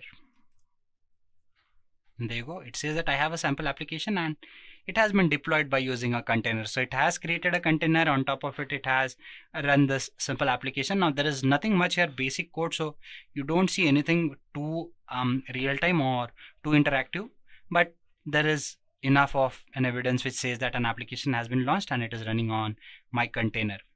So there you go guys. This is what it is. Probably you have all the details. You can just go back and take a look at other things as well. If you wish to explore these services a little more, you can always do that. So let us just say ECS, and now it would show my cluster here, today's cluster. It was a very bad name, but forgive me for that. Yep. So guys, now that we have all these things, again, if you are doing this for experimental basis, I would suggest that you delete all these things. How do you do that? You click on this icon. First thing that you do is you say update. This is just a security measure. Number of tasks, set it to 0 so that even if you miss out on deleting these, you won't incur too much damage. And then say update. Now that I've updated this service, I can go back and I can just say delete. How do you delete it? You say delete me.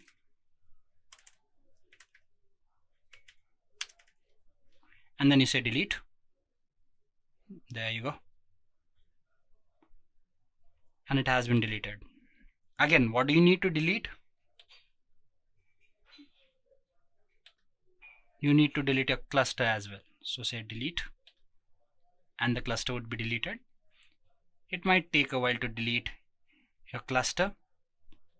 Before that, okay, let's just delete the cluster first.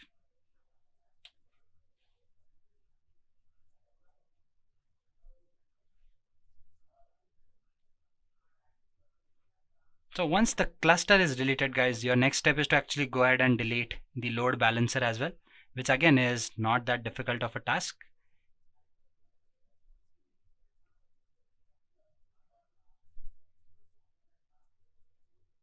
So guys, we are almost nearing the end of today's session. Once we are done with the deletion process, probably we would be bidding adieu to each other.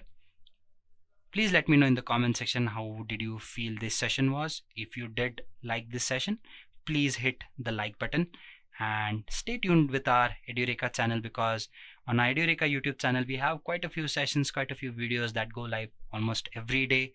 And if you are somebody who likes to learn, who likes to explore new technologies, understand what is up to date in the market, probably you would have a lot of things to digest, a lot of things to learn when you talk about this YouTube channel.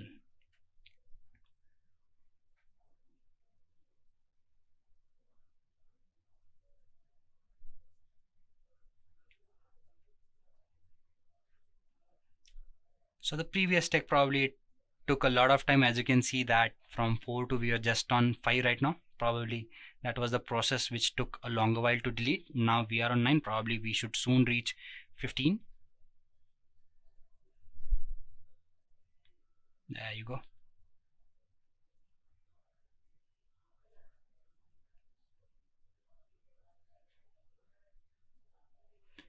And the cluster is deleted, guys. Now we go back to EC2 console and let us hope that our load balancer is also deleted, because I deleted the application. So with that, the load balancer should also go. If not, we would delete it manually. Yes, it has been deleted. So all our resources have been deleted, guys. We've actually gone ahead and understood what containerization is. We've understood how Docker works and how you can actually go ahead and create a container, a cluster, and launch an application using AWS. And all this happened quickly because of Fargate, and we saw that EC2 took a longer while to do that. So I believe I've talked about quite a few things, and I hope that I've cleared quite a few myths that you people had about Docker and virtualization.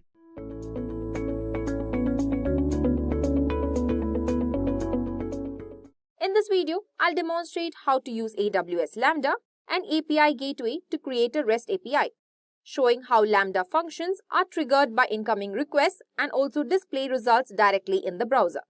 Now let's take the example of Netflix, which is one of the world's leading entertainment services with over 260 million members in more than 190 countries, and is transforming its infrastructure with AWS Lambda. Netflix is no stranger to complexity. Each quarter, they deliver billions of hours of videos to millions of customers worldwide. Supporting this demand requires a powerful, agile infrastructure, and Netflix as an AWS customer relies on AWS Cloud Power to keep up. With Neil Hunt, Netflix's Chief Product Officer, leading the way, Netflix plans to use AWS Lambda to create rule-based, self-managing infrastructure to replace outdated, inefficient processes, reduce errors, and free up time. By integrating Lambda, they have set their sights on automating tasks that are once required hands-on management. With Lambda, Netflix now has the potential to improve efficiency, reduce costs, and also deliver a more seamless experience. Here's how Lambda has already helped solve some major challenges. First, we have is encoding media file. Netflix receives huge volume of media files from studios. With Lambda, every new file triggers rules that break down, encode, and reassemble content for streaming. This automation speeds up the encoding process, reducing wait times and manual effort. Next, we have is backup for disaster recovery. Previously, data backups were time-intensive. Now, Lambda can trigger backups whenever new data is saved, ensuring all data is backed up automatically and securely, and rerunning failed backups when needed. Similarly, two more problems: security and conformity, and then dashboards and monitors. By building this rule-based, self-managing infrastructure with AWS Lambda, Netflix is turning its vision of a fully automated and efficient system into reality, serving millions of members with a smarter, faster, and more secure service. But how? You only have to spend running the code once. So, there is no wasted resources and no need to worry about under or over provisioning servers. Pretty cool, right? AWS Lambda really helps businesses like Netflix, Flipkart, which handle high volume tasks without the stress of managing all the infrastructure. Now let's understand what exactly means by AWS Lambda. AWS Lambda is a serverless computing service provided by Amazon Web Services that allows you to run code without provisioning or even managing servers. Alright, let's dive into a demo where I'll show you how to use Lambda function and API gateway to create a REST API. We'll also see how it triggers the Lambda function and how it all works together. Let's get started. Now, as you can see this AWS platform, let's start with the first step. Now let's create a Lambda function. This function will act as our API backend.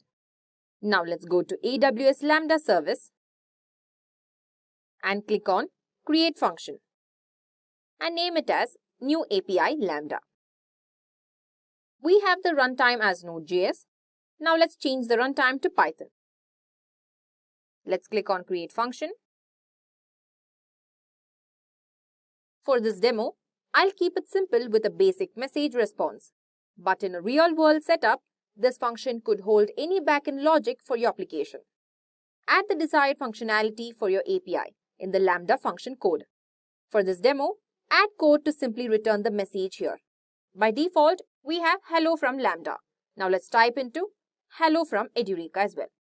Moving forward, now click on deploy.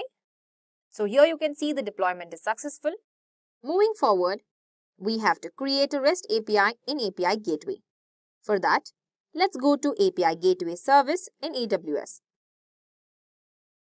and select REST API.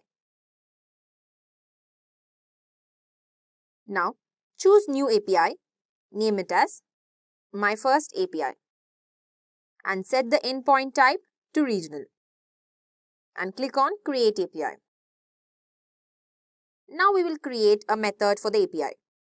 Select the /resource in the API gateway and click on Create Method. Then choose Get as HTTP method. For the integration type, select Lambda function. Choose the Lambda function created in the previous step, that is, New API Lambda. Click on the Create method. Confirm any prompts to grant API gateway permission to invoke the Lambda function. Here you can see that the API is successfully created by the Get method. Now let's configure the integration and test the setup. If you see here, this is how the API works. First we have the client. The client sends a request to the API. So in method request, the API checks the request like permissions and then an integration request. The request is forwarded to the Lambda function and then comes the Lambda integration. Lambda processes the request and returns a result. Next in the integration response. The Lambda output is formatted for the API. And in the method response, the API prepares the response for the client. At the last in, we have the client. The final response is sent back to the client. This is how the flow works from the client to the Lambda and back. So we can also test this API. For that, let's deploy the API. In API Gateway, go to Actions, Deploy API, create a new stage. Let's put the stage name as Dev and click Deploy. Now the API is deployed. Now let's invoke the API. Copy the invoke URL from the deployed stage. Paste the URL in a browser like Chrome or a tool like Postman to test the GET request. Here you can see the response as status code 200 along with hello from Edureka. So this is a short demo using the AWS Lambda function and API Gateway to create a REST API.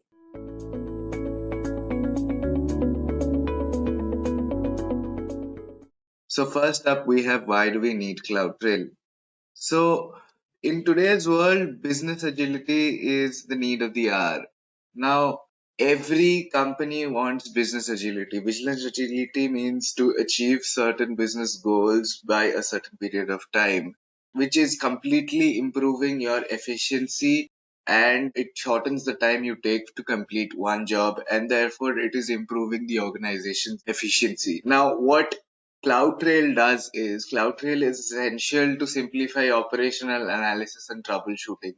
So it is a service which directly contributes to achieving business goals.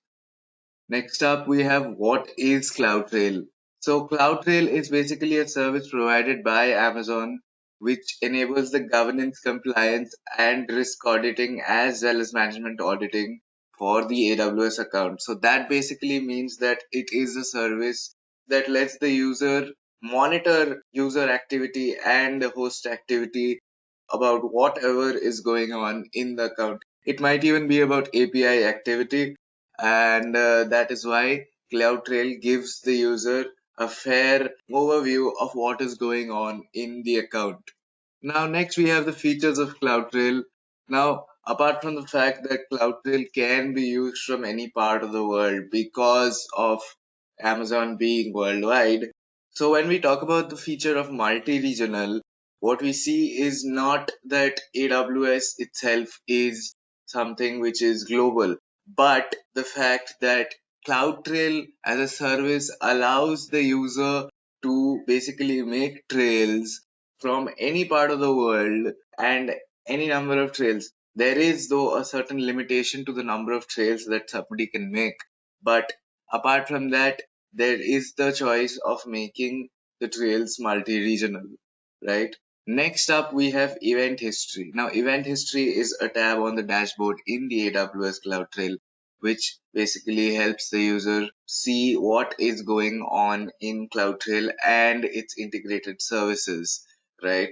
So it basically gives an overview of whatever is going on in CloudTrail and its integrated services like S3, like Lambda, like DynamoDB, right? And it basically shows, and it basically is used by the viewer to see if there is some unnatural activity going on in the account as well. The third feature is an optional feature, which is file encryption. Now, file encryption is basically done by AWS KMS, which is Key Management System. So this basically allows the user to encrypt the logs that are created to basically maintain the integrity of those log files. And finally, we have file integrity. Now, file integrity is a feature of CloudTrail which basically checks for file validation. Now it checks if all the files are not corrupt or not. Any form of corruption in any of the log files will destroy the integrity of the file. Now, these are the features. Now let's come to the functionality of how CloudTrail is working, right? Now, what exactly happens when you switch on, when you go to AWS CloudTrail? So basically, there is some sort of activity that's going on, right? Suppose you basically log into CloudTrail, or you do something, you delete a table with some of its integrated services like DynamoDB. Now, as soon as there is some sort of activity going on, CloudTrail captures these activities and records them as an event, right? And what happens then is these recorded events are then logged and dumped into an S3 bucket, right? What happens further is not just events from CloudTrail are logged and integrated, but as well as its integrated services such as DynamoDB and Lambda are also logged inside CloudTrail, and we can view them in event history as well. So these are the integrated services that are there with AWS CloudTrail. First, we have AWS S3, which is Secure Storage Service, which is basically a storage service provided by AWS, which is also an integrated service with CloudTrail.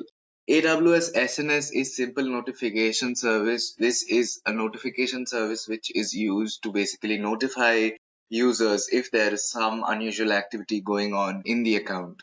Then we have DynamoDB. A DynamoDB is a NoSQL database which is also integrated with CloudTrail, and Lambda is similar to DynamoDB as well.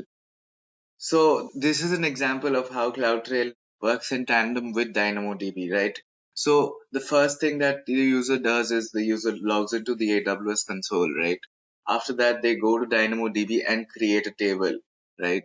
After that, as soon as the table is created and there are certain inputs inside the table, these activities are simultaneously recorded by CloudTrail because of the fact that DynamoDB is completely integrated with CloudTrail, and this happens automatically. So the logs are stored in event history and then can be viewed later by the user, right? So this I will show you in the demo and you'll get a better understanding of how it works. Now this is the event history tab in CloudTrail along with the exporting of DynamoDB data into an S3 bucket. Now this, the second one, we don't think we need, but it's still something that we can do from DynamoDB. Next up, we have the limitations of using CloudTrail. Now, CloudTrail has a lot of benefits, but there are certain limitations to CloudTrail as well. Like we talked about CloudTrail being multi-regional, but the number of trails per region is limited to 5, right? The next one is 2 transactions per second. So 2 transactions per second can happen. That means 2 events can happen, work in tandem at the same time, right? That's a limit though. So the third one is event selectors. Event selectors are basically used by the user so that they get to choose which events they want to work with. Now those event selectors are limited to 5 per trial. And finally, we have the event size, which is limited to 256 kilobytes, right? So up next, we have a demo on AWS CloudTrail. So this is basically your AWS management console. And here we can see basically the recent services that I have visited. So here we go to CloudTrail, right? Let's see what's there. Right, here we go to Trails.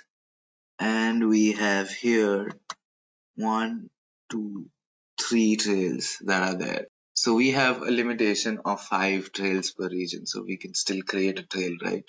And of course, here we see that no data is being logged right now because it costs you extra to keep logging data. And this is a free account. So we go to create trail. Now, the first thing that you have to do is put trail name. Now that can be anything. For example, I can write it as trail X. You can have anything from underscores to @ in the names, but now you cannot have a space in between, right? So here you get an option for creating a new S3 bucket where the log data will be stored, or you can use an existing S3 bucket, right? So I choose to use an existing S3 bucket. So here we go, and here we browse for the existing bucket.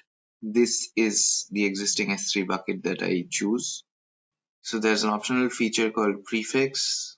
So this is basically log file encrypted. So this is basically log file encryption enabled, right? So this is encrypted. So this is enabled. I can choose to disable it or enable it. So I am enabling it, right? And let's say another key, KMS3 is my alias, right? So log file validation. So validation means log file integrity will continuously be checked, which is enabled. And notification is disabled. I can choose to enable it or disable it. We'll choose to disable it. So CloudWatch logs is also an optional feature where it allows the user to basically move the logs into CloudWatch, which is another service provided by AWS as well, right? So tags are completely optional here. So next we go to choose events. Now there are three types of events. We have management events, we have data events, and we have insights. Management events are free and can be viewed in the event history tab for 90 days, right? They basically show the user of how the management of the resources that are there present in the AWS account, they take place. So they are called management plane operations. Next, we have data events. Now, data events are not free to the user and cannot be viewed in the event history tab. So they are called data plane operations and give an insight to the user about how the data and the resources are being used in the AWS CloudTrail, right? And insights are basically any form of, let's say, unusual activity that takes place, right, in your account. These are recorded as insights. So here only management events are enabled. I can enable insights or not, because management events is the only thing that is free. So all of these data events and insight events will incur costs, right? So here we can both read and write the management events that are there, right? And we obviously don't want to exclude the KMS events because we have enabled KMS. So next up, we see the general details of what our trail is going to be like, right? And then we just go to create trail, and we have our trail X, right? So let's see if that gets logged. Let's go to dashboard. So this is logging data right now, right? Trail X. And as you can see here, it has already been created. So it basically takes some time to, log data into event history tab, right? So this just shows what happened when I logged into the AWS console. It shows me that I have logged into the console. So if you wait for a while, you will see basically what all you can do. So next up, we'll see what DynamoDB does and how it works in tandem with the CloudTrail, right? So let's just go to DynamoDB.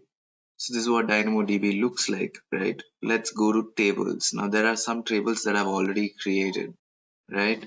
And we go to orders. Let's see what's there in orders. To see what's there in the table, we can go to view items, right? So this is one of the items that is there. So there are certain actions that I can take regarding this particular item. So I select this item, I choose to, let's say, delete it, and it's deleted. So there is some sort of change in the DynamoDB table that I've already created, right? So let's go back to CloudTrail and see if this is working, right? There we go. Right. Here we see a lot of things. Here we see that it is S3. So basically here we see what exactly is happening, which bucket I am using to store the logs. Here we see that we have created an encryption key for the encryption of the log files as well. Okay, so in a while, in 5 minutes, you will see that there is some sort of change in the DynamoDB folder as well, because it takes time. It takes at least 5 minutes. That might be a bit long for you, but it takes 5 minutes to basically to see the changes made inside the CloudTrail. Let's just try one more time. Right, so what we can do here is that we can go to trails and stop logging the data here, because what happens here is that you can incur costs if you go on and on. So we'll take the safer option and stop logging the data. But when you go back here, this is what you see. Now this is some activity that is taking place in DynamoDB as well, right? And this is listed as an insight. So it doesn't really know what is going on because there is no data in the table that is there, because there's only one item that was there in the table which got deleted. So there is some sort of insight. So this is basically what CloudTrail demo is like. Next we come to CloudWatch versus CloudTrail. Now CloudTrail and CloudWatch are two services that are provided by Amazon. Now, CloudTrail is a management tool which is basically used for the governance, compliance, and risk auditing. So basically here you can continuously monitor what is going on in your account and your related accounts and integrated services as well. So this simplifies the security analysis, the resource tracking, and as well as troubleshooting, right? While CloudWatch is basically a monitoring and management service which provides data and actionable insights to monitor your resources. So what it does is, unlike CloudTrail, which keeps the requests of all the data in the AWS account, CloudWatch focuses more on the performance and how to optimize the resources that are already being utilized. So it is mostly based on operational health, right?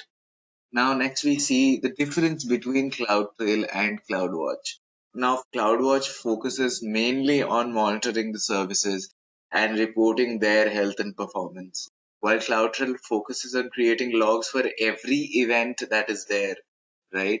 Now, in CloudWatch, the user can analyze logs and optimize resources for better performance, right? And in CloudTrail, it is all about compliance support. So all the events are logged and can be viewed by the user to ensure business agility and adhere to certain standards that are there. Now, CloudWatch basically delivers data for 1 minute, in 1 minute for detailed monitoring and in 5 minutes for basic monitoring.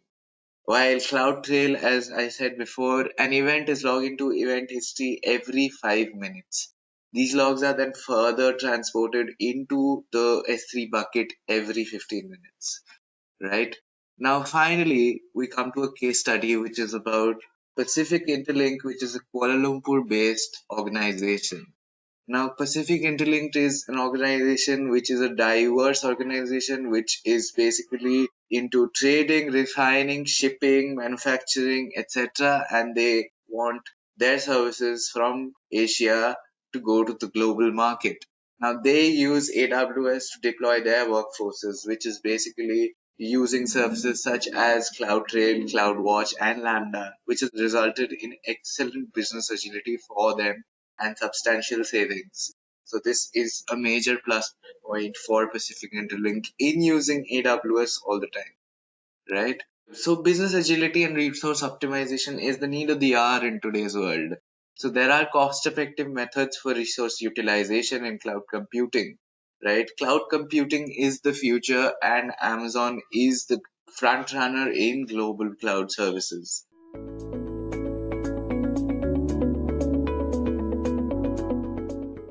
So what is Amazon Cognito or AWS Cognito?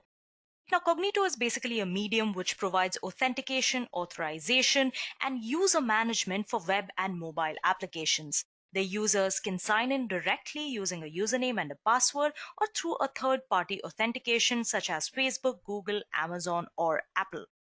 Now, Amazon Cognito is a managed service. So it basically enables you to add users quickly from your mobile and web applications by providing inbuilt sign-in screens and authentication functionalities in your app. So obviously, it plays an extremely vital role in application development on the AWS cloud ecosystem. Now, Cognito has three basic functionalities, which is user management, authentication, and synchronization. So Cognito basically takes care of your security authorization and synchronization for your user management processes across devices for all of your app users. It can also be used for authenticating your users through external identity providers, which also includes counting social identity providers like Facebook, Twitter, Google, LinkedIn, so on and so forth if you wanted to. And the best thing about this is that it can also be used to authenticate identities for any solution that is in accordance with the SAML standard. So temporary security credentials can be provided to these authenticated users with limited privileges to securely access your AWS resources. Now, there are two important components involved in Amazon Cognito, which we are going to discuss in detail later in this session. These two components are user pools and identity pools. Now, user pools are basically directories which dispense sign-in and sign-up choices to the application users, and identity pools enable you to grant your users access to other AWS services. Both of these components can either be used separately or together. depending on your nature of requirement. Now that you know a little bit about what Cognito is, you might have gotten the grasp of the fact that Cognito enables developers with secure access to the application's resources. But why Amazon Cognito specifically? Why should you use it? As we all know how important today's security is, especially in the digital world, to have a secure sign-in into the application is the core requirement of the day and age. This is something which cannot be overlooked by the development teams. It may also come unvaryingly tiresome to create custom codes for these user interfaces. Thus, to simplify the whole process, Amazon Cognito comes into the picture. Developers use this managed service that already offers an inbuilt sign-in interface with indigenous AWS security features to monitor and manage activities. Cognito basically creates these plug-and-play options for developers. So with it, developers now have the liberty to maintain the application state, which could otherwise be extremely taxing when end users access apps from multiple devices. And it's not just security. You get consistent experience across multiple devices, which basically means if your application is multi-device, using Cognito would make your life as a developer much easier. Setting up a multi-device authentication using a single user account is especially hard. From a security standpoint, Cognito is built to handle multi-device authentication seamlessly, which enables your users to use the same login on the web and mobile and desktop applications. And in terms of your user experience, as well as ease of implementation, multi-device authentication is a big win for Cognito. Apart from this, you also get the advantage of guest logins and social media logins for users who would like to try out a product or a service before making a purchase decision. Cognito also syncs your guest user data into an actual account when the user decides to go through with full sign-up process. With its integration with third-party authentication systems like Google and Facebook, it provides you more options for your users while signing up for your product. Cognito also allows you to set up password policies to secure your user accounts, which prevents users from setting up passwords. It's usually advisable to force users to set a strong password to prevent them from being vulnerable to security threats. Multi-factor authentication can also be configured using AWS Cognito, which adds an additional layer of security. If your business handles sensitive data, using multi-factor authentication will help secure your data from being accessed by unauthorized entities. And finally, you have the advantage of marketing analytics. Cognito integrates with AWS Pinpoint to provide you with analytics on user behavior, helping you to better segment your audience or your demographic. You can also keep your customers engaged by sending them product-specific information, run targeted email campaigns, and reach your customers across all devices using multi-channel messaging, which includes emails, SMSs, and push notifications. All in all, AWS Cognito offers a complete user identity management system that allows you to build great user experiences for your customers across multiple devices. With a few cons here and there and a lot of pros, AWS Cognito is a great tool to implement a secure and scalable user authentication for your product or service. Now, as I had mentioned, there are two important components involved in Amazon Cognito. You have user pools and identity pools. So first up, you have a user pool. Now, a user pool is a user directory in Amazon Cognito. With this, your users can sign into your web or mobile applications either through Cognito or through your social identity providers like Google, Facebook, Amazon, or Apple. Whether your users sign in directly or through a third party, all members of the user pool have a directory profile that you can access through your SDK. After successfully authenticating a user, Amazon Cognito issues JSON Web Tokens or JWTs that you can use to secure and authorize access to your own APIs or exchange for AWS credentials. Apart from this, you have the Cognito identity pools or federated identities. Now, the Amazon Cognito identity pools enable you to create unique identities for your users and federate them with identity providers. With an identity pool, you can obtain temporary limited privilege AWS credentials to access other AWS services. So the Cognito identity pools support public providers such as Amazon, Facebook, Google, Sign-in, and Apple, Amazon Cognito user pools, OpenID Connect providers, SAML identity providers, and developer authenticated identities. Now that you know what user pools and identity pools are, let's go ahead and set them up on our AWS console. So today we will be setting up AWS Cognito, which is a custom login pool, such as your login with email.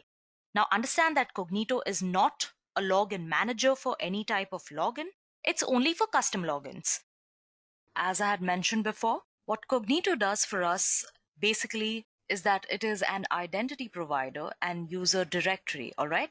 So it makes it very easy for developers to add sign-in registrations, sign-out functionality to their web applications or mobile applications. So Cognito basically provides identity tokens for signed-in users for authentication and handles the entire authorization backend for us. So in this particular demo, what we'll be doing is we are going to be creating a Cognito user pool, which is basically a database of users, and then using a client-side library to implement sign-in and sign-out registrations. We're also going to call the various Cognito API methods, and we'll do this all using JavaScript in the front end. Now, Cognito uses JSON web tokens to manage sessions and stores the tokens in a local storage on the client side. So the great thing is that there is no need to manually refresh or manage these tokens, as the library takes care of all of this for us behind the scenes. So for this particular tutorial, I am going to be using a starter app. You can get any starter bare bones app from GitHub, or you can create one using the AWS suite. What I have here is the code to a very bare bones React application. It's just a starter app. So you'll have a basic React application with basically a blank sign up page, registration page, login page, and that is all. So first of all, I am going to navigate to the folder where I want my app to live, and I am going to directly open git bash here. So let me just increase the font size. I hope this is visible enough for all of you. And then I'm going to simply start out by cloning the repository on GitHub where I have my app code saved. So what I'm going to do is I'm going to copy the URL here and git clone.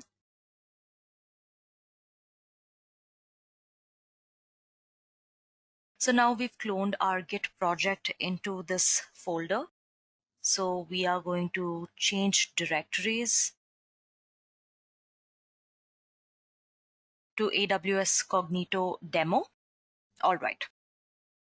So once we are inside this directory called AWS Cognito demo, I am going to install all dependencies using npm install. Now this will surely take some time, so kindly be patient with this. Okay, so now all our packages are added. So now we're going to go ahead and start the application. So npm run start. And this should basically open our application in our browser. So this is basically our homepage. This is what it looks like. And it has a couple other pages. But what we're really interested in here is the login and the registration page. Yeah. The login page is obviously where old users can log into their profile, and the registration page is for newer applicants. This is a very bare bones React.js application. Don't even worry if you've never used React.js. You'll still be able to follow along just fine. This is a Cognito tutorial after all. So now with that, let's go ahead and set up our AWS Cognito user pool in our AWS console. So here, back in the browser, I'm going to go into my AWS Management Console and type Cognito. Now here you can see the Amazon Cognito homepage. Now to initiate a user pool, I'm going to click on Manage User Pool. And as you can see, I just have one user pool. But for this particular demonstration, I'm going to create a new user pool. So I'm going to click on Create a New User Pool. So first things first, we are going to name our pool. We're just going to call it App Pool because it's a pool for our app. So I've got my pool name now. So today we are going to go briefly through all of these steps to create a user pool. We have attributes. It basically is to define the way you want your users, your end users, to sign in to your app. Now that is your choice. You can either have your users sign in via email, phone number, username, so on and so forth. So I'm just going to select the first option, which is also allow sign in with verified email address. So my users can use a username and optionally use their verified email address to sign up and sign in. I'm going to leave the rest as is and click on next step. Now the next step is policies. Now this is basically a certain guideline for your password. So we have the standard minimum length of 8, requires numbers, special characters, uppercase and lowercase letters, which is pretty much the norm these days. If you have noticed any of the sign-up forms online, we can also choose to only allow administrators to create users. But for this exercise, we are going to allow users to sign themselves up and make some use of our registration page. And we are giving 7 days for the temporary password set by administrators to expire if not used. With that, we are going to our next step, which is multi-factor authentication, which basically refers to your OTP, phone SMS, and phone call kind of authentication, which is an added extra layer to your regular username and password type authentication. This sort of MFA is usually applied when we are considering payment gateways and such things, which are highly crucial to have a robust security. In this page, you can also choose how will your end user be able to recover their account if they lose it. And you have a bunch of different options. You have your email and phone and various different options. I'm just going to leave all of this as is and move on to my next step. Now the next page is for message customization. Now this comes into play when a new user signs up for your app, then the app sends them a confirmation email with a link in it. Or sometimes there's also a code. So here we are using default Cognito to send emails, and for our verification message, we are going to use link instead of code, because that's just easier for the end user. So apart from this, we are going to leave this page as is and go to the next step. We're not going to worry about tags right now. Devices. No, we don't want to remember any devices. Now you have app clients. Now here we have to add our app client, which in our case is the React Starter app that we have. This will be given a unique ID and an optional secret key to access this user pool. I'm just going to call it app, and I am going to uncheck this generate client secret box just because it doesn't sit well with the JavaScript app that we have. We're going to clear this and keep only enable SRP. So whenever we want to make changes using the CLI, it is going to let us. So now we are going to create app client and click on next step. Triggers, we are not going to do any. So we're going to move to the next step. And finally, we are at the review page. So for some reason, my user pool name has not been saved, so we're just going to call it app pool.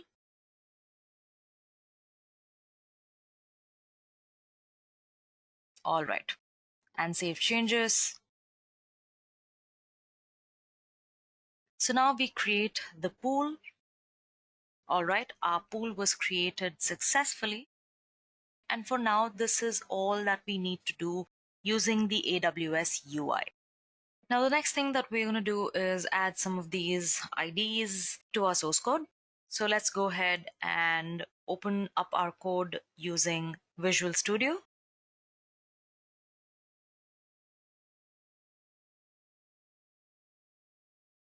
Now you can see your source files on the left. What we are going to do is we're going to go to source code, components, auth, and open the auth.javascript file. So this is our auth.js file. It looks like this. You have an object called config.config_set. For some of you, this might be a separate file depending on the boilerplate you're using. Under that, you have several properties. You have region, identity pool ID, user pool ID, and the client ID. So all we have to do now is go back to our user pool and pick out all the details and fill them here and save the file. Yes? So obviously our region is US East 1. We don't have an ID because we do not have an identity pool.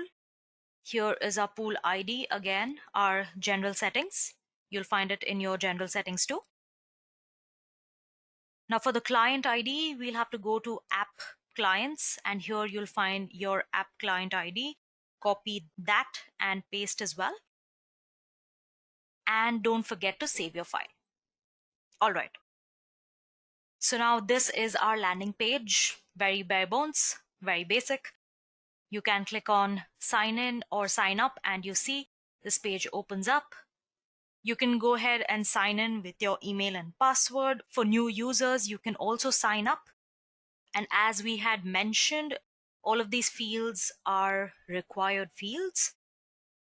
You can also sign up with your email and password. It'll suggest you a strong password. And that is how you configure your sign up form using 𝐶ognito. Now you guys have to agree this was way simpler than all of the backend coding that you could have done instead of it, right? And that is how you create a sign up form with a few simple clicks, all using the AWS 𝐶ognito. Now the steps might vary a little depending on the code of your app, but the basics will remain the same. You have to log into your AWS console and follow all the steps with 𝐶ognito.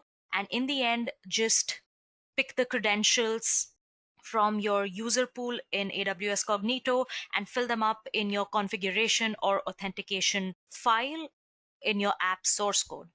It's basically 3 or 4 simple steps if you think about it to make sign-up, authentication, and syncing extremely easy for individuals who are not yet comfortable with backend coding, right? With that, let's move on to the next section.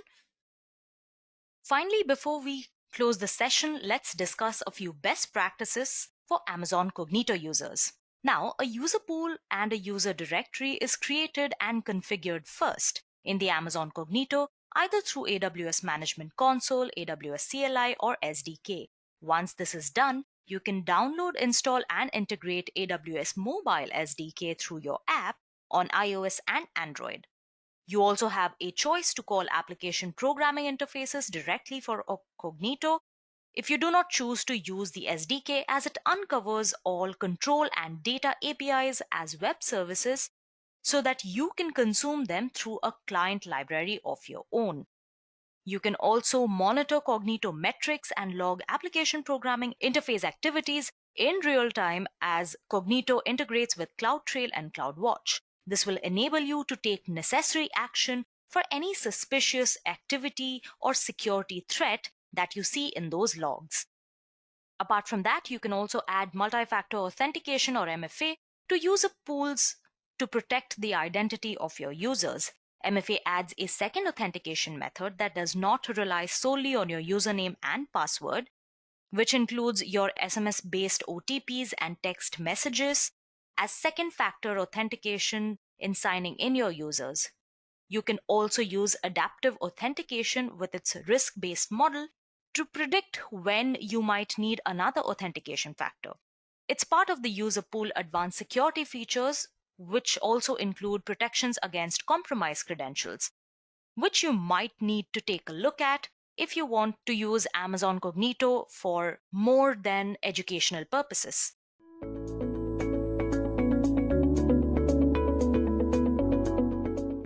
So what is static website and how is it different from a dynamic website? So when you talk about static website, what you can see is that static website are a series of HTML pages where each HTML page is representing a separate web page for the website, right? So it displays the same information to everyone who accesses the static website. So with static website, every user has same information displayed. The entire thing is consisting of HTML, CSS. So generally there is no servers used in static website. So up next we have dynamic website. So what is dynamic website? A dynamic website uses server technology like PHP. Now PHP is something like that dynamic websites use because they want to create the web pages that the user visit dynamically when they're visiting the website. So when you talk about dynamic website, it is unique for each user that visits. The content that is there is unique for each viewer. For example, if a static website is, let's say, a basic HTML hello world page, a dynamic website would be the Gmail homepage where you have different content for everybody. So the login credentials are different, the passwords are different, your themes are different. So it changes and it's different for everybody, right? And server-based technologies is used like PHP and many more, and it's deployed through a web app. So this is the basic difference between dynamic website and static website. So if I had to sum up, what we can see is that in static website, the same info is displayed to the users, while in dynamic website, the information displayed is unique for each user, right? And then static website consists mostly of HTML and CSS pages, while dynamic websites is based completely on PHP and other such server technologies. So you can dynamically create the website, right? And finally, we see that in static websites, there is no need for servers, while in dynamic websites, it is deployed through a web app. So there is server technology that is being used. Up next, we come to why host a static website on AWS S3. So why do we have to host a static website on AWS S3? Now, if you look closely, S3 allows you to basically host static websites. So it only hosts static websites, whereas there is a significant cut in costs because it has no server technology and no server is used, right? And if you look at the other services that are there that allow web hosting, you can see that even EC2 allows static web hosting, right?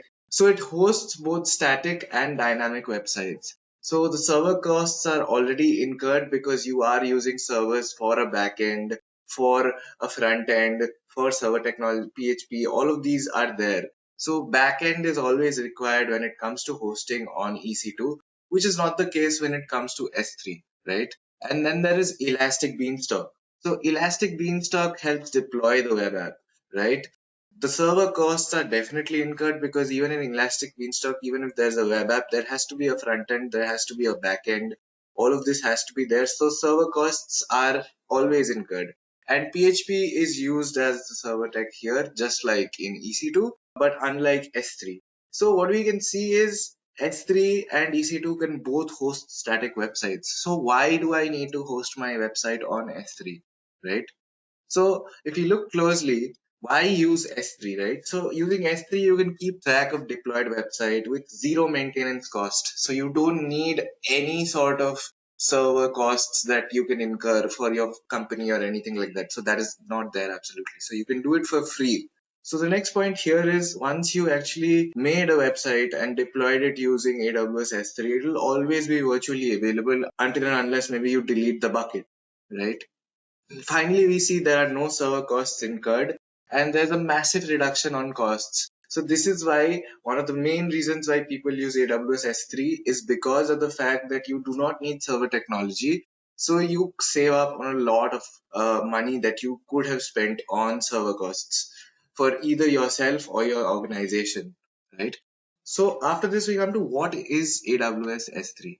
So if we talk about AWS S3, it's nothing but a storage service that is provided by Amazon Web Services, and it is basically something which is free tier accessible. Now, free tier is something that Amazon Web Services provides its users where you can access services and its features for a certain amount of time or for a certain capacity, right?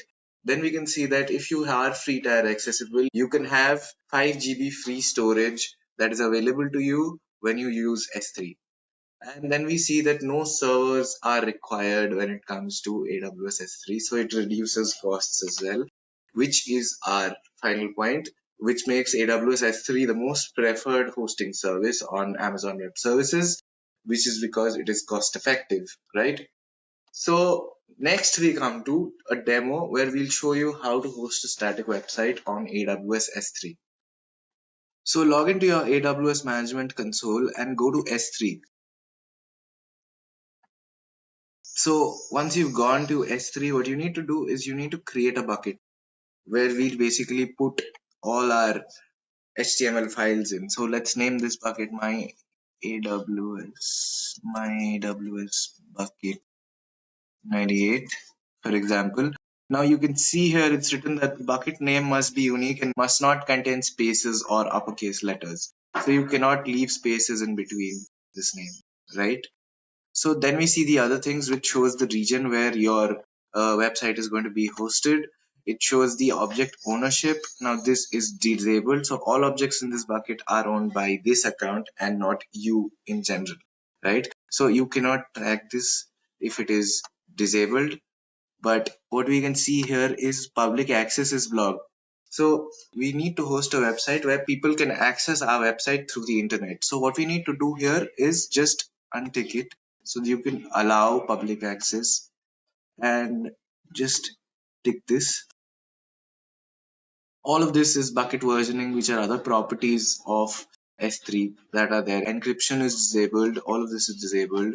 There are advanced settings that we can check out if you want. There's the object log. So we just create the bucket now. So your bucket's created. Now what we need to do is fill up this bucket with your HTML files. Now before you do that, what you can do is you can just go to properties and go to static web hosting and enable this, right? So enable this.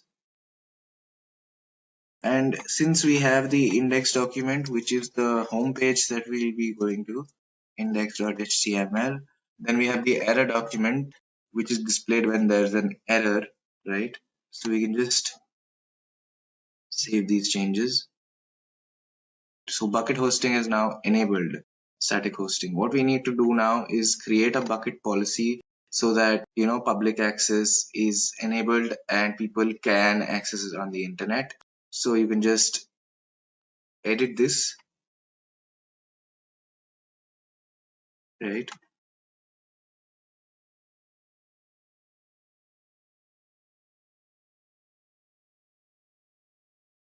Right. So what we can do now is I have a bucket policy here, so we can just copy paste this and put it here. So what you can see here is here you have to put ARN AWS S3 and the name of your bucket, right? Once that is done, what you can do is save these changes and bucket policy is now there and this is publicly accessible, right? So we can just go back to this and upload folders now, right? So you can add these files now.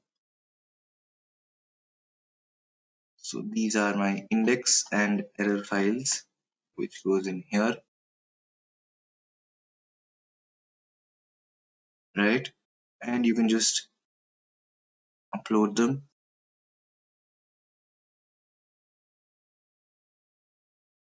So these are now successfully uploaded and you have your HTML pages in your S3 bucket, right?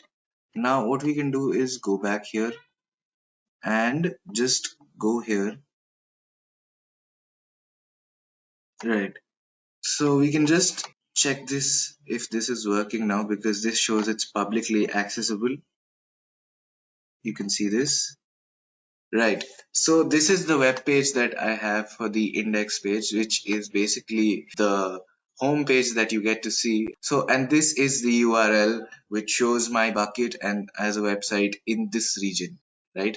So now let's now check if my error page is working. Let's say XYZ and just, yeah. So this is the other page that I have where it's just written error page because there's an error. So you've basically added something else other than your URL specified. And once the wrong URL has been typed in, you have an error, right? So that is basically how you host a static website on AWS S3.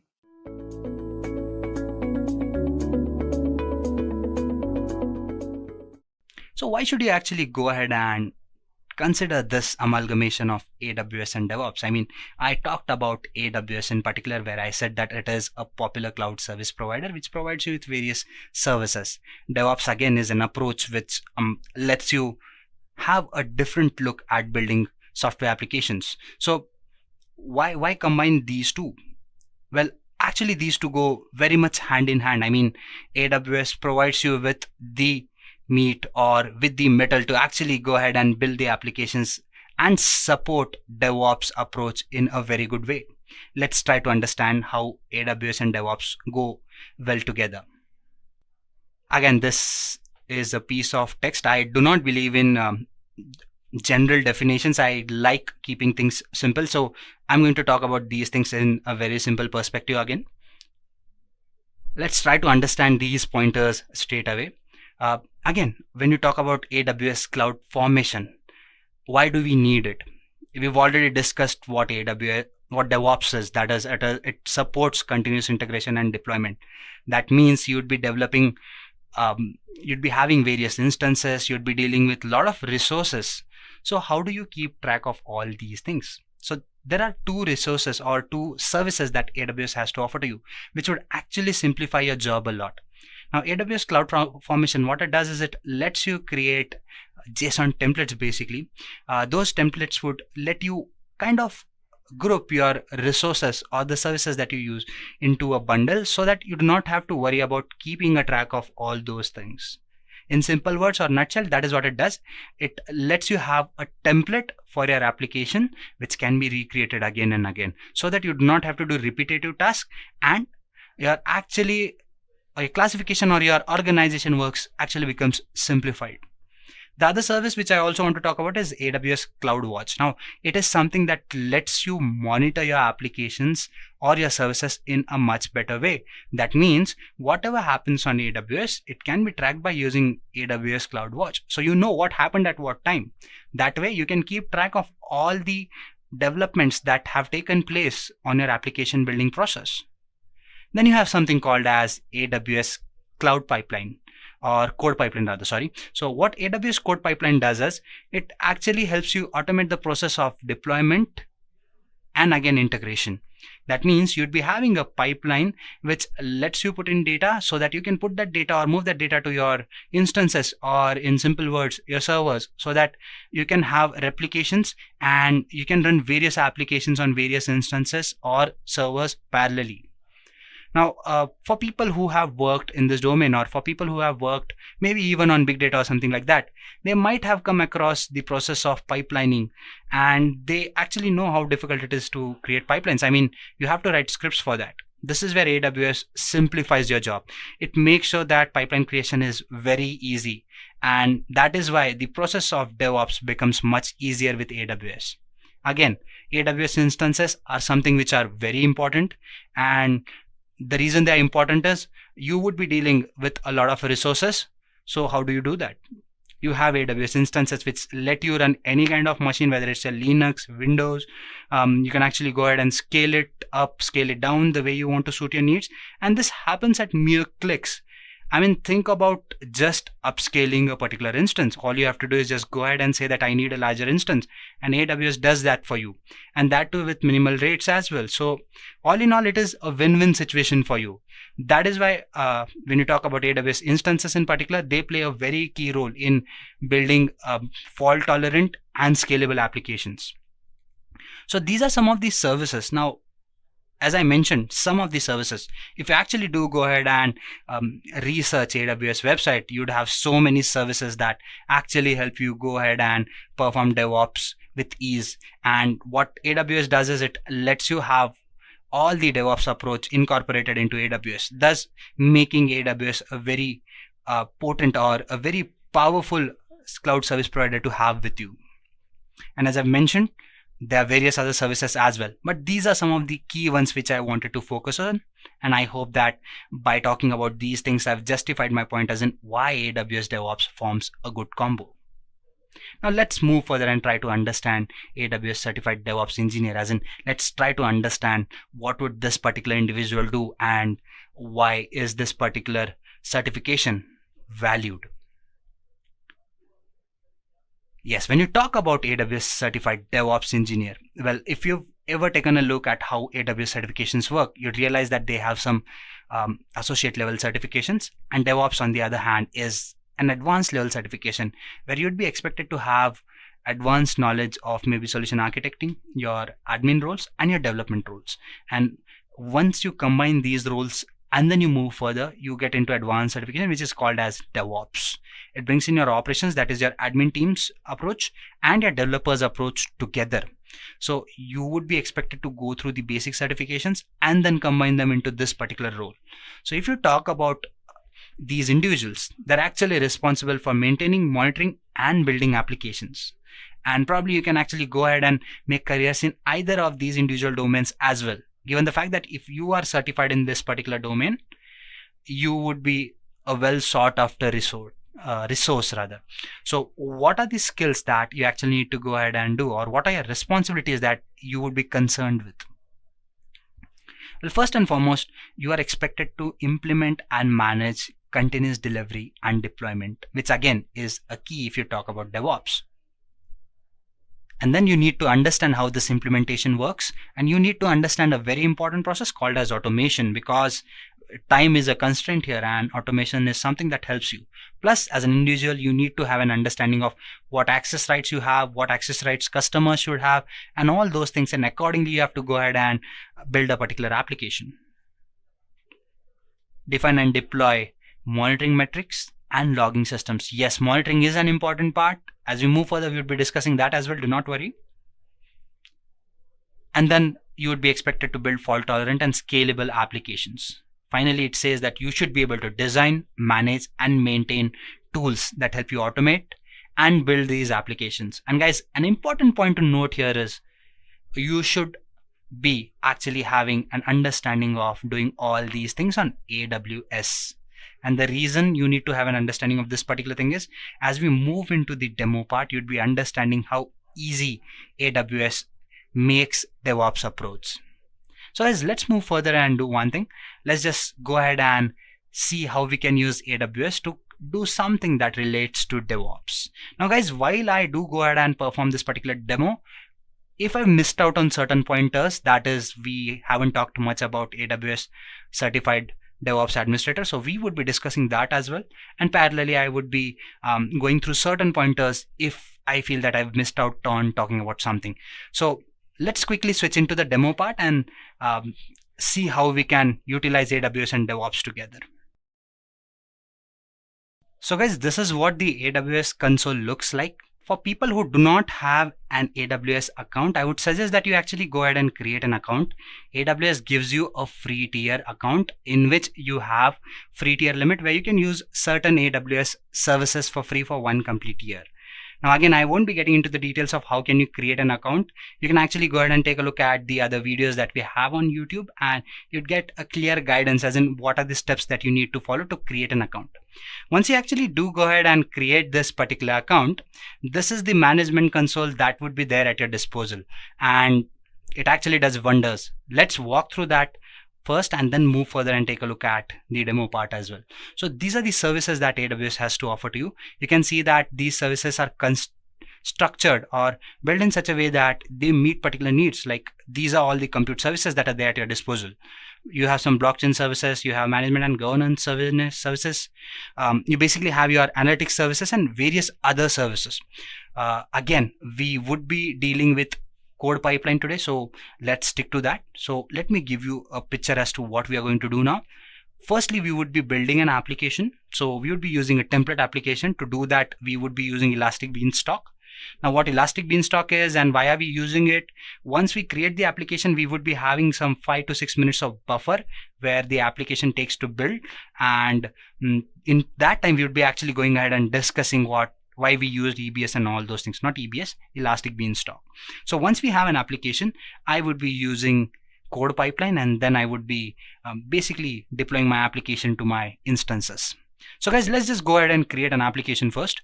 To do that, either type Elastic Beanstalk here and you'd be having that, or you can just click on your history if you've used that in your recent times.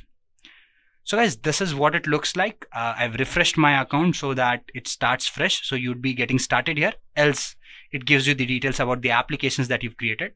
Having said that, let's just get started. So guys, creating an application in Elastic Beanstalk is very easy because it is platform as a service. When I say platform as a service, it provides you with a platform on which you have ready to use templates. You just have to put in your code or use the existing code to build an application. So the process becomes simplified. Again, this is where AWS comes into picture because it simplifies your task. We'll be talking about this particular thing in detail, but that is after we create the application. First, let's give it some name, say demo. It's a fairly odd name, but let's stick with it. Demo sample app is what I'm going to call it. Platform. Again, as I've told you, it's a platform as a service, so you get to choose a platform. So let's say we want to build it on maybe PHP. Do I need to use my code? Right now, I would be using a sample code so that it stays short and simple. You can actually go ahead and use your own codes as well if you have any plans. And then you just click on create.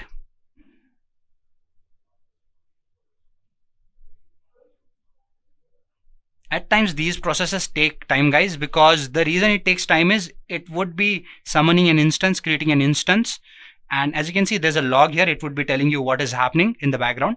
So guys, what happens exactly here is an instance is created. Again, you have security groups that are associated with it. Plus you have IAM users and all those things that happen in the background. So that is why this process takes a longer while. Now, again, it being platform as a service. Now, if you all know what cloud computing service models are, you would understand that this particular service, that is a PaaS service, gives you a platform which is nothing but a ready to use template in which you have to put in certain details and then create an application.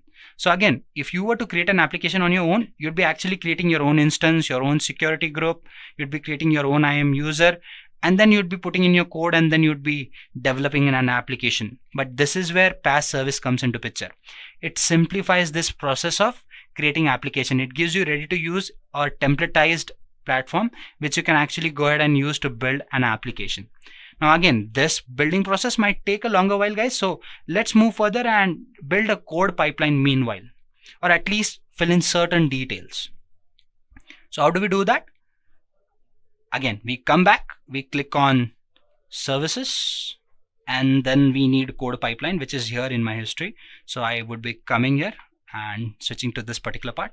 So meanwhile, our application is up and running, or it is getting created. What we are going to do is we are going to go ahead and try to create a pipeline. So how do we do that? We click on this icon, create pipeline. Okay. It says, do you want to use a new console? I do not want to. I would be happy with using my previous console as well. If you need a better experience, you probably want to switch into something new, you can do that as well. You can always have this option of coming back to this particular interface as well. So guys, pipeline settings, I need a pipeline name. So let's call it, say, sample pipeline. There you go. Now it would ask me, do you want to use an existing role? If you had one, you could have used that. If no, you can create one. So by default, that is the one, and this is the role name that it is creating. Allow AWS Code Pipeline to create a service so that it can be used with the new services what is asking, or the pipeline. Do you want to do that? I would say yes. Let's stick with it. And again, where do you want to store your artifacts? Well, for now, let's store it in the default location. When I say the default location, what it does is it probably creates a bucket if there's none, and then it stores data into it. You can actually go ahead and specify a particular bucket as well. In case if you have certain data that you've already created and put it in a bucket, you can actually go ahead and customize the location and change it here. For now, let's stick to the default one so that it creates a bucket for this particular job. And then I say next. Source provider. Guys, we would be actually going ahead and deploying our application. So for that, I need a piece of code, which I'm going to go ahead and pick from GitHub. Now, again, I happen to tumble or fall across a particular piece of code, and I would be using that. I'm not sure it is the best piece of code, but that should do my job for now. So let's just go ahead and say GitHub because I want to pick it from there. Connect to GitHub. I have an account on GitHub, so I would be authorizing that account. It has authorized that account here, and again it would be asking me for that particular GitHub file or the repository. Now repository is nothing but a piece of code that is there, which you can actually copy and use for your own sake or make a duplicate copy of it. So I'm actually gonna go ahead and make a copy of it. So I probably have this particular link here. I'm gonna copy it and paste it. Not worry guys, I would be sharing the link with you people as well. Once the session goes on YouTube, you can actually have that link as well. So this is what it says. It is some old account, that is why it says Vishal ServiceNow, because I used to work on ServiceNow back then. And again, branch, pick it from the master branch is what I would say. Yes, there you go. GitHub Webhooks, stick with it, no problem. So when I say next, an application would be created here. No, wait, we have to actually go ahead and give in a build stage. In this case, we don't need to do that. So I'm going to say skip. Yes. And I need to find a deployment provider, for which we are actually going ahead and creating an application. That is our AWS Elastic Beanstalk. There you go, guys. So that would be approved. Application name, ours is demo sample app, if I'm not wrong. Yes. And the environment is demo sample app env. I hope I've entered this data correctly, but that is what it should be. Guys, let's check whether our application is up and running. I'm gonna refresh this particular piece of, yes guys, it's green. That means the application has been loaded. Now again, one important point that I would like to mention is I talked about everything getting created in the background. So you can have information about everything that is happening, as in at what time what happened. They've checked the environment health, as in whether the instances are up and running, whether the instance was launched successfully, how was the application, or what were the processes that were implemented, everything. See, it was waiting for EC2 instance to launch. Now that is a type of an instance which was launched. We would be taking a look at that as well. But see, it has notified saying that it might take few minutes. So meanwhile this was happening, we actually gone ahead and put in the details for our code pipeline. So guys, this application is up and running, and our code pipeline is also almost up and running or ready to go. So let's say next. It would give you a peek, as in, okay, these are the details that you've entered. Do you want to commit these details? And I would say, please create a pipeline. Guys, while it creates this particular pipeline, let's just go ahead and take a look at, okay, no, wait, I believe it has done the process quickly. So we can actually wait for half a minute. Maybe. So guys, first your source would get into picture, and it would see whether the source jobs are done, that is getting in the GitHub repository and then actually going ahead and fetching in that particular repository. So it has done that. Now the next step is to deploy this particular application. So guys, meanwhile this application gets deployed on my instance, I would be showing you that, do not worry. Let's just take a look at something else. Now if you type AWS certified DevOps engineer, you come across Edureka's live. That is not something that you want to see. If you talk about AWS, this is the page I would want you to visit. For now, it is in some other language. It asked me whether I wanted to translate it. I said no. You can actually go ahead and translate it to English if you know English. If you know this language, you can do that as well. So guys, here's the information where you can actually go ahead and find out as in, okay, what are the roles and responsibilities? How does the exam shape up? What are the what is the fees? How much time do you need to invest in all those things? So you can visit this website and get all the information. Again, if you're looking for a structured training, there are people who normally prefer structured training. In that case, you can actually go ahead and try out this website as well, where at Edureka we have this course, which would be, it has already been launched, but the first session would start somewhere in the end of the month, and you can actually go ahead and take this particular session. The fees is very less, and probably if you stay tuned with Edureka's channel, you might get more discounts as well, because this price is very real time. Again, you can get all the information as in what is the course curriculum and stuff like that, what are the topics that would be covered, duration and all those things. So if you want to take a structured approach, which is a very good thing to do if you want to actually go ahead and succeed in this certification, this won't be that bad of an option. Let's just go back and see whether our pipeline is up and running.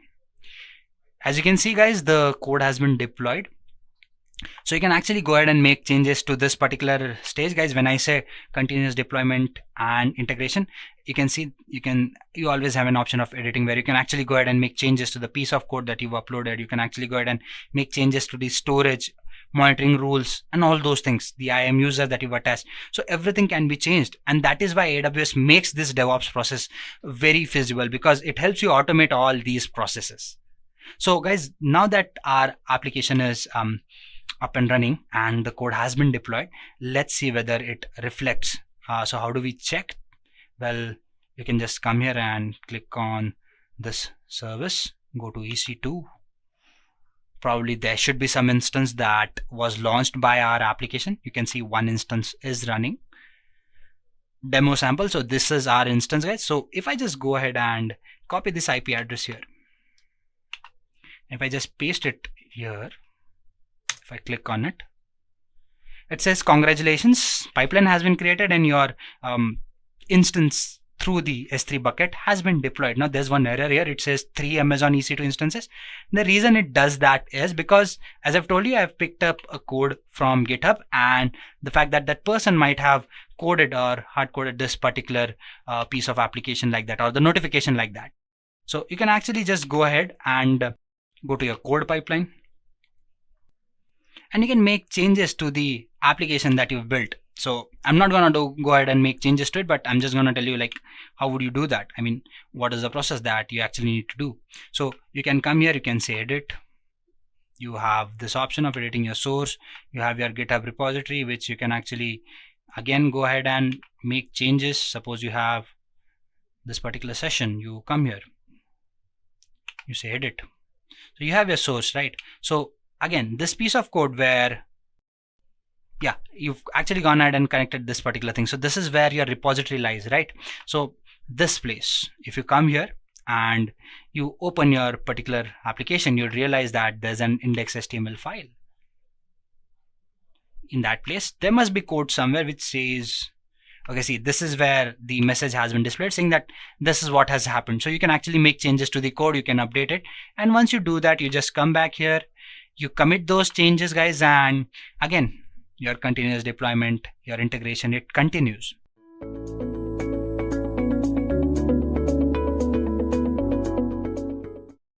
Let's move on and compare AWS DevOps versus Azure DevOps.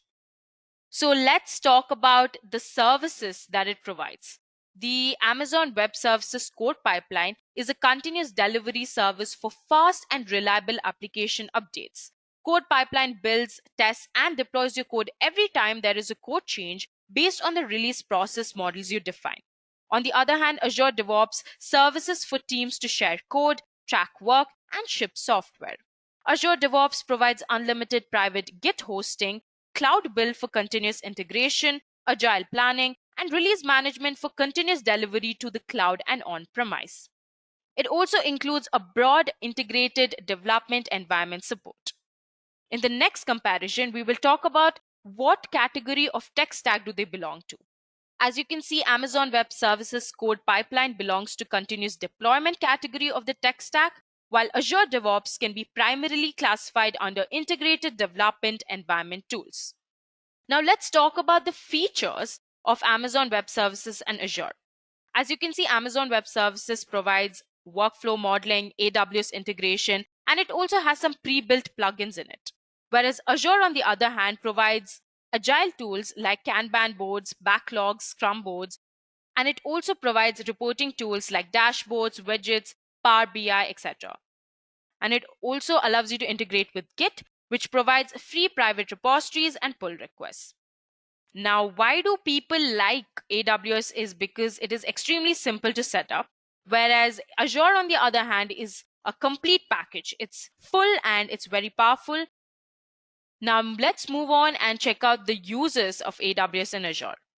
As I've already mentioned, AWS is extremely simple to set up. It also has several managed services. It can be easily integrated with GitHub, and it also has parallel execution. Deployment is completely automatic, and there are manual steps available, so you're never lost.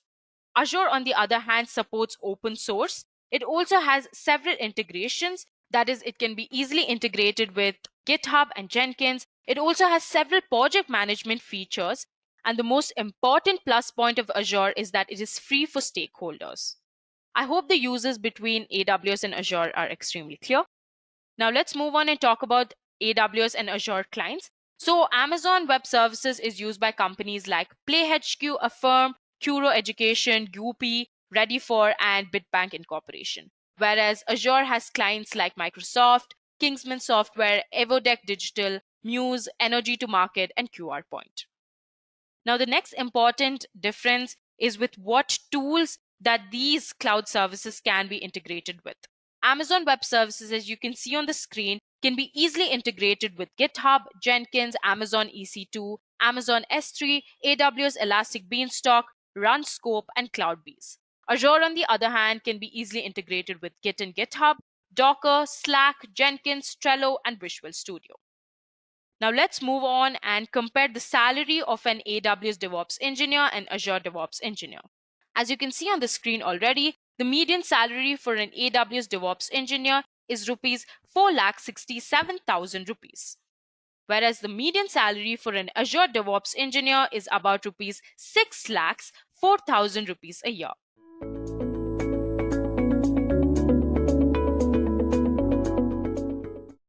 Now let's start with the basic level questions. The first question is, what is AWS?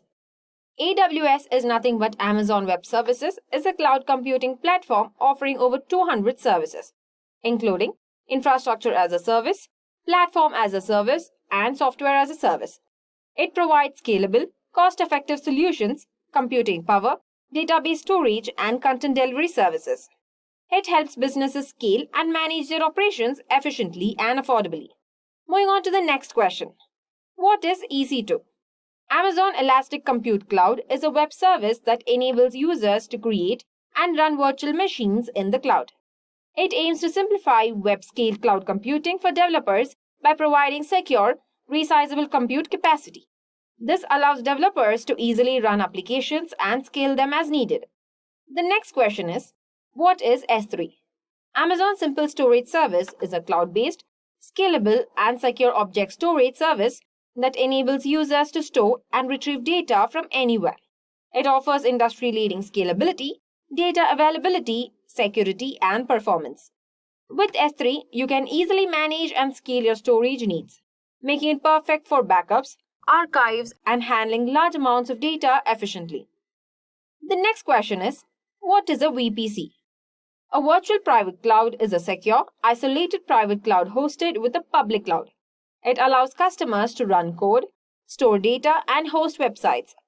VPC roles define which peer devices process, bridge protocol data units, and respond to address resolution protocol requests, allowing for seamless integration with public cloud providers. In simpler terms, a VPC provides a private network within the cloud, giving you control over your resources, network configuration, and security settings, while still benefiting from the scalability and flexibility of the public cloud. Here is the next question. Explain AWS Lambda. AWS Lambda is a serverless computing service that allows users to build applications without managing servers. It's ideal for applications that need to scale up rapidly and scale down to zero when not in demand. It allows users to execute code in response to events like data changes. In other words, Lambda automatically handles the infrastructure for you. So you can focus on writing code and responding to events without worrying about server management, making it cost-effective and flexible solution for modern applications. The next question we have is, what is autoscaling? Autoscaling is a cloud computing feature that automatically adjusts resource allocation based on a user demand, monitoring metrics like CPU usage and incoming traffic. It allows organizations to scale cloud services like server capacities or virtual machines up or down. In other words, autoscaling adjusts resources automatically to match your needs, ensuring efficient performance and cost savings. It helps handle changes in demand without manual intervention. Here is another question. What does ELB stands for? In other words, autoscaling adjusts resources automatically to match your needs, ensuring efficient performance and cost savings. It helps handle changes in demand without manual intervention. In simpler terms, ELB helps evenly distribute traffic to your servers, ensuring no single server gets overwhelmed. It automatically adjusts to handle traffic changes, keeping your applications running smoothly. Here is another question. Define CloudFront. Amazon CloudFront is a self-service, pay-per-use content delivery network service from AWS that securely transfers global content, including static and dynamic files, without long-term commitments or minimum fees, ensuring high performance and security. CloudFront speeds up the delivery of your website content to users worldwide and protects it with strong security measures, all while being cost-effective and easy to use. Moving on to the next question. What is RDS? Amazon Relational Database Service is a cost-effective web service that enables users to set up, operate, and scale relational databases in AWS Cloud. It enables efficient data storage, organization, and access for business purposes like modeling, reporting, and analysis. An easy way we can say, RDS makes it easy for you to manage your databases, handle your data efficiently, and focusing on using that data for your business without worrying about the underlying infrastructure. The other question we have here is, what is DynamoDB? Amazon DynamoDB is a serverless, key-value NoSQL database service optimized for high-performance applications. It delivers single-digit millisecond performance at any scale, improving relational database performance. Or in other words, DynamoDB allows you to quickly and easily manage your data, giving you fast access to information without the hassle of server management. So, you can focus on building great applications. Moving on to the next question. Explain Route 53. Amazon Route 53 is a DNS web service that connects user requests to internet applications on AWS or on-premises. It translates domain names into IP addresses, allowing computers to communicate and verify reachability, availability, and functionality. Route 53 helps you ensure that when someone types your website's address, it gets directed to the right place quickly and reliably, making sure your site is accessible and working properly. The other question we have here is, what are security groups? A security group in AWS acts as a virtual firewall for EC2 instances, controlling incoming and outgoing traffic. It filters traffic based on rules, allowing users to specify protocols, ports, and IP addresses. These security features are crucial in cloud computing to ensure the security of resources and maintain a secure network environment. In easy way, security groups help you protect your EC2 instances by controlling what traffic is allowed in and out, keeping your resources safe and your network secure. Here is another question. Difference between public and private subnets in AWS. The key differences between public and private subnets in AWS are: in public subnet, resources can access the internet directly. But in private subnet, resources cannot access the internet directly. The public subnet is connected to an internet gateway, but the private subnet has no direct route to any internet gateway. Lastly, public subnet used for public-facing applications like web servers, but the private subnet used for sensitive data and internal applications. Let's move on to the next question. What is IAM? AWS Identity and Access Management is a web service that enables users to control access to AWS resources and services securely. It is a cybersecurity discipline that deals with user access to digital resources and their usage. IAM systems prevent hackers and ensure users have the necessary permissions to perform their tasks, ensuring that only authorized users can access AWS resources. Or in other words, IAM helps you manage who can access your AWS resources and what they can do, keeping your data safe and ensuring that only right people have the right permissions. Let's move on to the next question. Define EBS in Amazon. Amazon Elastic Block Store is a scalable, high-performance storage service from AWS that is designed for Amazon Elastic Compute Cloud instances. It allows users to create storage volumes and attach them to EC2 instances, enabling them to create file systems, run databases, or use them in various ways. EBS is easy to use and scalable. Or in other words, EBS provides you with flexible and reliable storage that you can easily connect to your EC2 instances, helping you store and manage your data efficiently as your needs grow. The next question here we have is, what is SQS?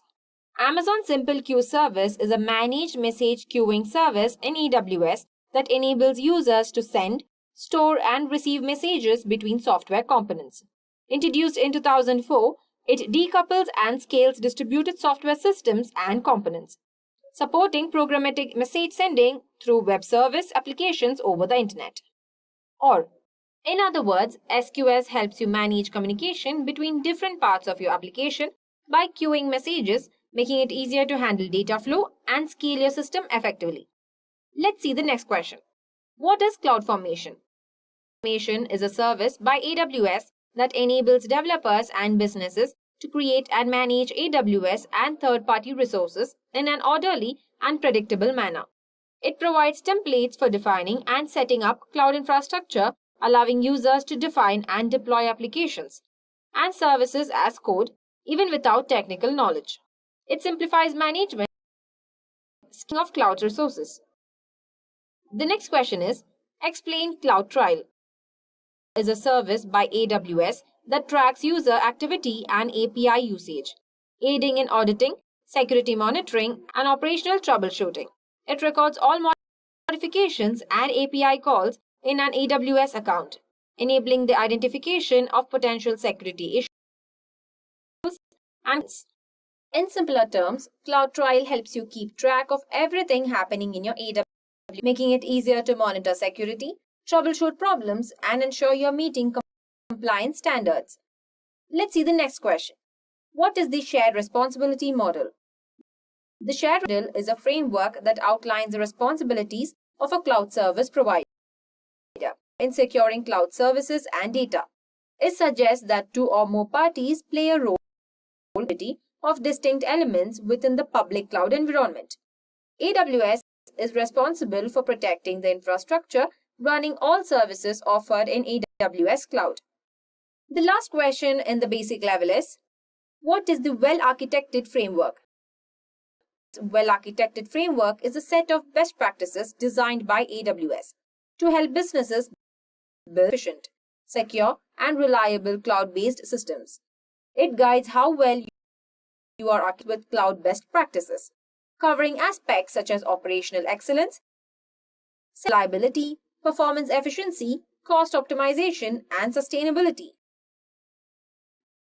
This framework helps you design and maintain your cloud systems by providing guidelines to ensure secure and cost efficient, covering all the key areas of the successful cloud. Now let's start with the intermediate AWS interview questions. The first question we have here is, what are EC2 Spot instances? In AWS, EC2 Spot instances is a virtual server that lets you use extra cloud capacity at a big discount, up to 90% cheaper than regular prices. You can place a bid to use it, and as long as your bid is higher than the current price, you can keep running your server. The next question here we have is, what is Elastic Beanstalk? Elastic Beanstalk is a service that helps you easily deploy and manage web applications on AWS. It supports different like Go, .NET, Node.js, PHP, Python, Ruby, and even Docker. Elastic Beanstalk automatically handles the setup, such as creating a runtime environment, managing servers, and scaling the application as needed. Moving on to the next question, what is a NAT gateway? A NAT gateway is a service in AWS that allows your private servers to connect to the internet. For example, if your servers need to download updates or access external web services, they can do so through the NAT gateway. The next question we have is an elastic IP. An elastic IP is a static, public IP address provided by AWS that you can assign to your resources, such as an EC2 instance, unlike a regular IP address that might change when you stop or restart your instance. An elastic IP remains the same, making it easier to manage your connections and ensure your server is always accessible at a consistent address. Here is another. What are S3 lifecycle policies? S3s are rules that you configure in AWS to automate the management of your data stored in S3. These policies allow you to automatically transition objects between different storage classes based on their age or delete them when they are no longer needed.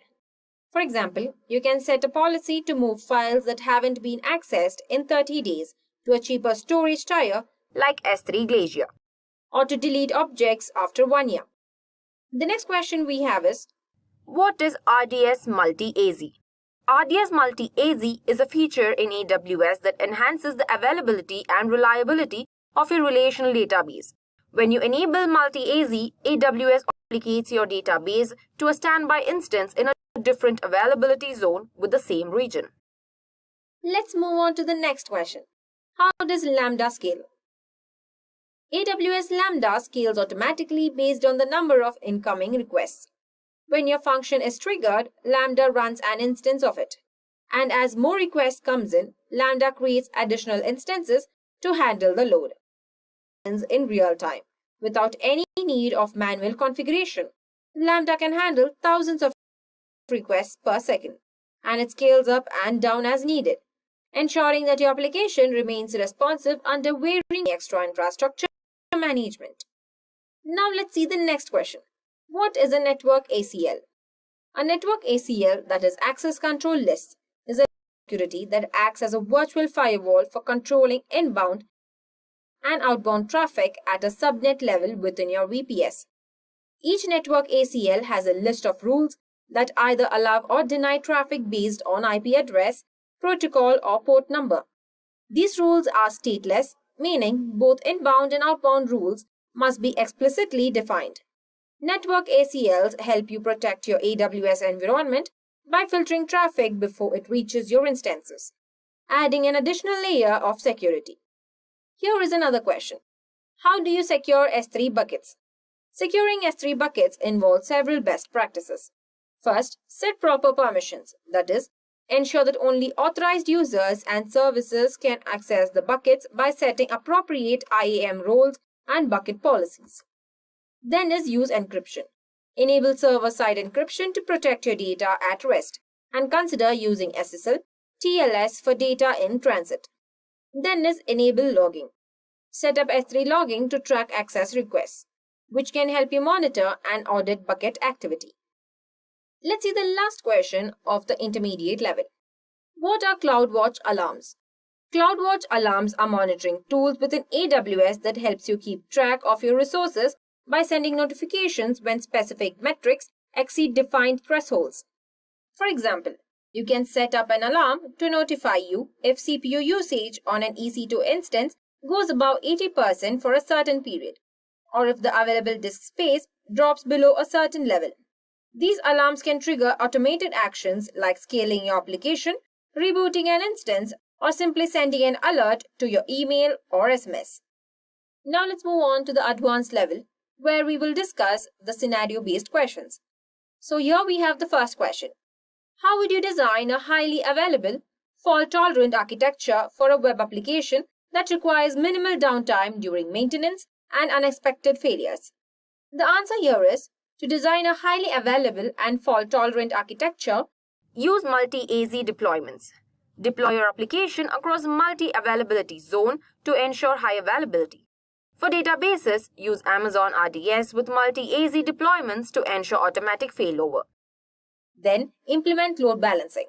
Use an application load balancer to distribute traffic across multiple EC2 instances in different AZs. Then, auto-scaling. Set up auto-scaling groups to automatically adjust the number of instances based on demand and health checks. Next, health checks and monitoring. Use Amazon CloudWatch to monitor instance health and also set up alarms for automatic recovery actions. Lastly, we have blue or green deployments. Utilize AWS Core Deploy or Elastic Beanstalk's deployment policies for blue or green deployments to minimize downtime during updates. The next question is, your application requires low latency access to data stored in S3, but you have users distributed globally. How can you optimize the data access performance? The answer we have is, implement Amazon CloudFront as a content delivery network to cache and deliver S3 data from the edge locations closer to your users. Additionally, use S3 transfer acceleration to speed up uploads and downloads. Moving on to the next question. Describe how you would secure data in Amazon S3, ensuring that access is controlled and data is encrypted at rest and in transit. To secure data in Amazon S3, firstly, enable encryption. Use server-side encryption with AWS Key Management Service to encrypt data at rest. For in-transit encryption, ensure SSL TLS is used when accessing S3. Next is implement bucket policies. Set up bucket policies and IAM roles to restrict access based on user or service requirements. Then, use access control lists. Configure ACLs to grant or deny access to specific users or groups. Here is another scenario-based question. You need to ensure that a critical application can automatically recover from regional outage and continue to serve users with minimal decryption. How would you architect this solution? The answer is, deploy the application across multiple AWS regions using Amazon Route 53 for DNS failover and AWS Global Accelerator for global traffic management. Implement cross-region replication for databases and use auto-scaling groups across regions. Here we have the last scenario-based question. How would you architect a scalable, fault-tolerant data processing pipeline using AWS services? To architect a scalable, fault-tolerant data processing pipeline, first point is data ingestion. Use Amazon Kinesis data streams or AWS Glue to inject and process data in real time. Next is data storage. Store raw data in Amazon S3 for durability and cost-effective storage. Then we have the data processing. Use AWS Lambda for serverless processing or Amazon EMR for large-scale data processing tasks. Then we have the data transformation. Utilize AWS Glue for ETL operations to prepare data for analysis. Next, data analytics. Use Amazon Redshift or Amazon Athena for data acquiring and analysis. Last we have is the fault tolerance. Implement retries and error handling in Lambda functions and use S3 versioning to recover from data corruption. In summary, preparing for an AWS interview requires a solid understanding of core AWS services, architecture best practices, and hands-on experience with cloud solutions. As focused on key topics like EC2, S3, Lambda, IAM, and VPC, as well as concepts like scalability, security, and cost optimization. Practice explaining your real-world experiences and stay updated on new AWS features. With clear, concise answers and confidence in your knowledge, you'll be well equipped to tackle any AWS-related interview questions. And with this, we have come to an end to this full course on AWS DevOps. If you enjoyed listening to this full course, please be kind enough to like it, and you can comment on any of your doubts and queries. We will reply to them at the earliest. And do look up for more videos and playlists and subscribe to Edureka's YouTube channel to learn more. Thank you for watching and happy learning.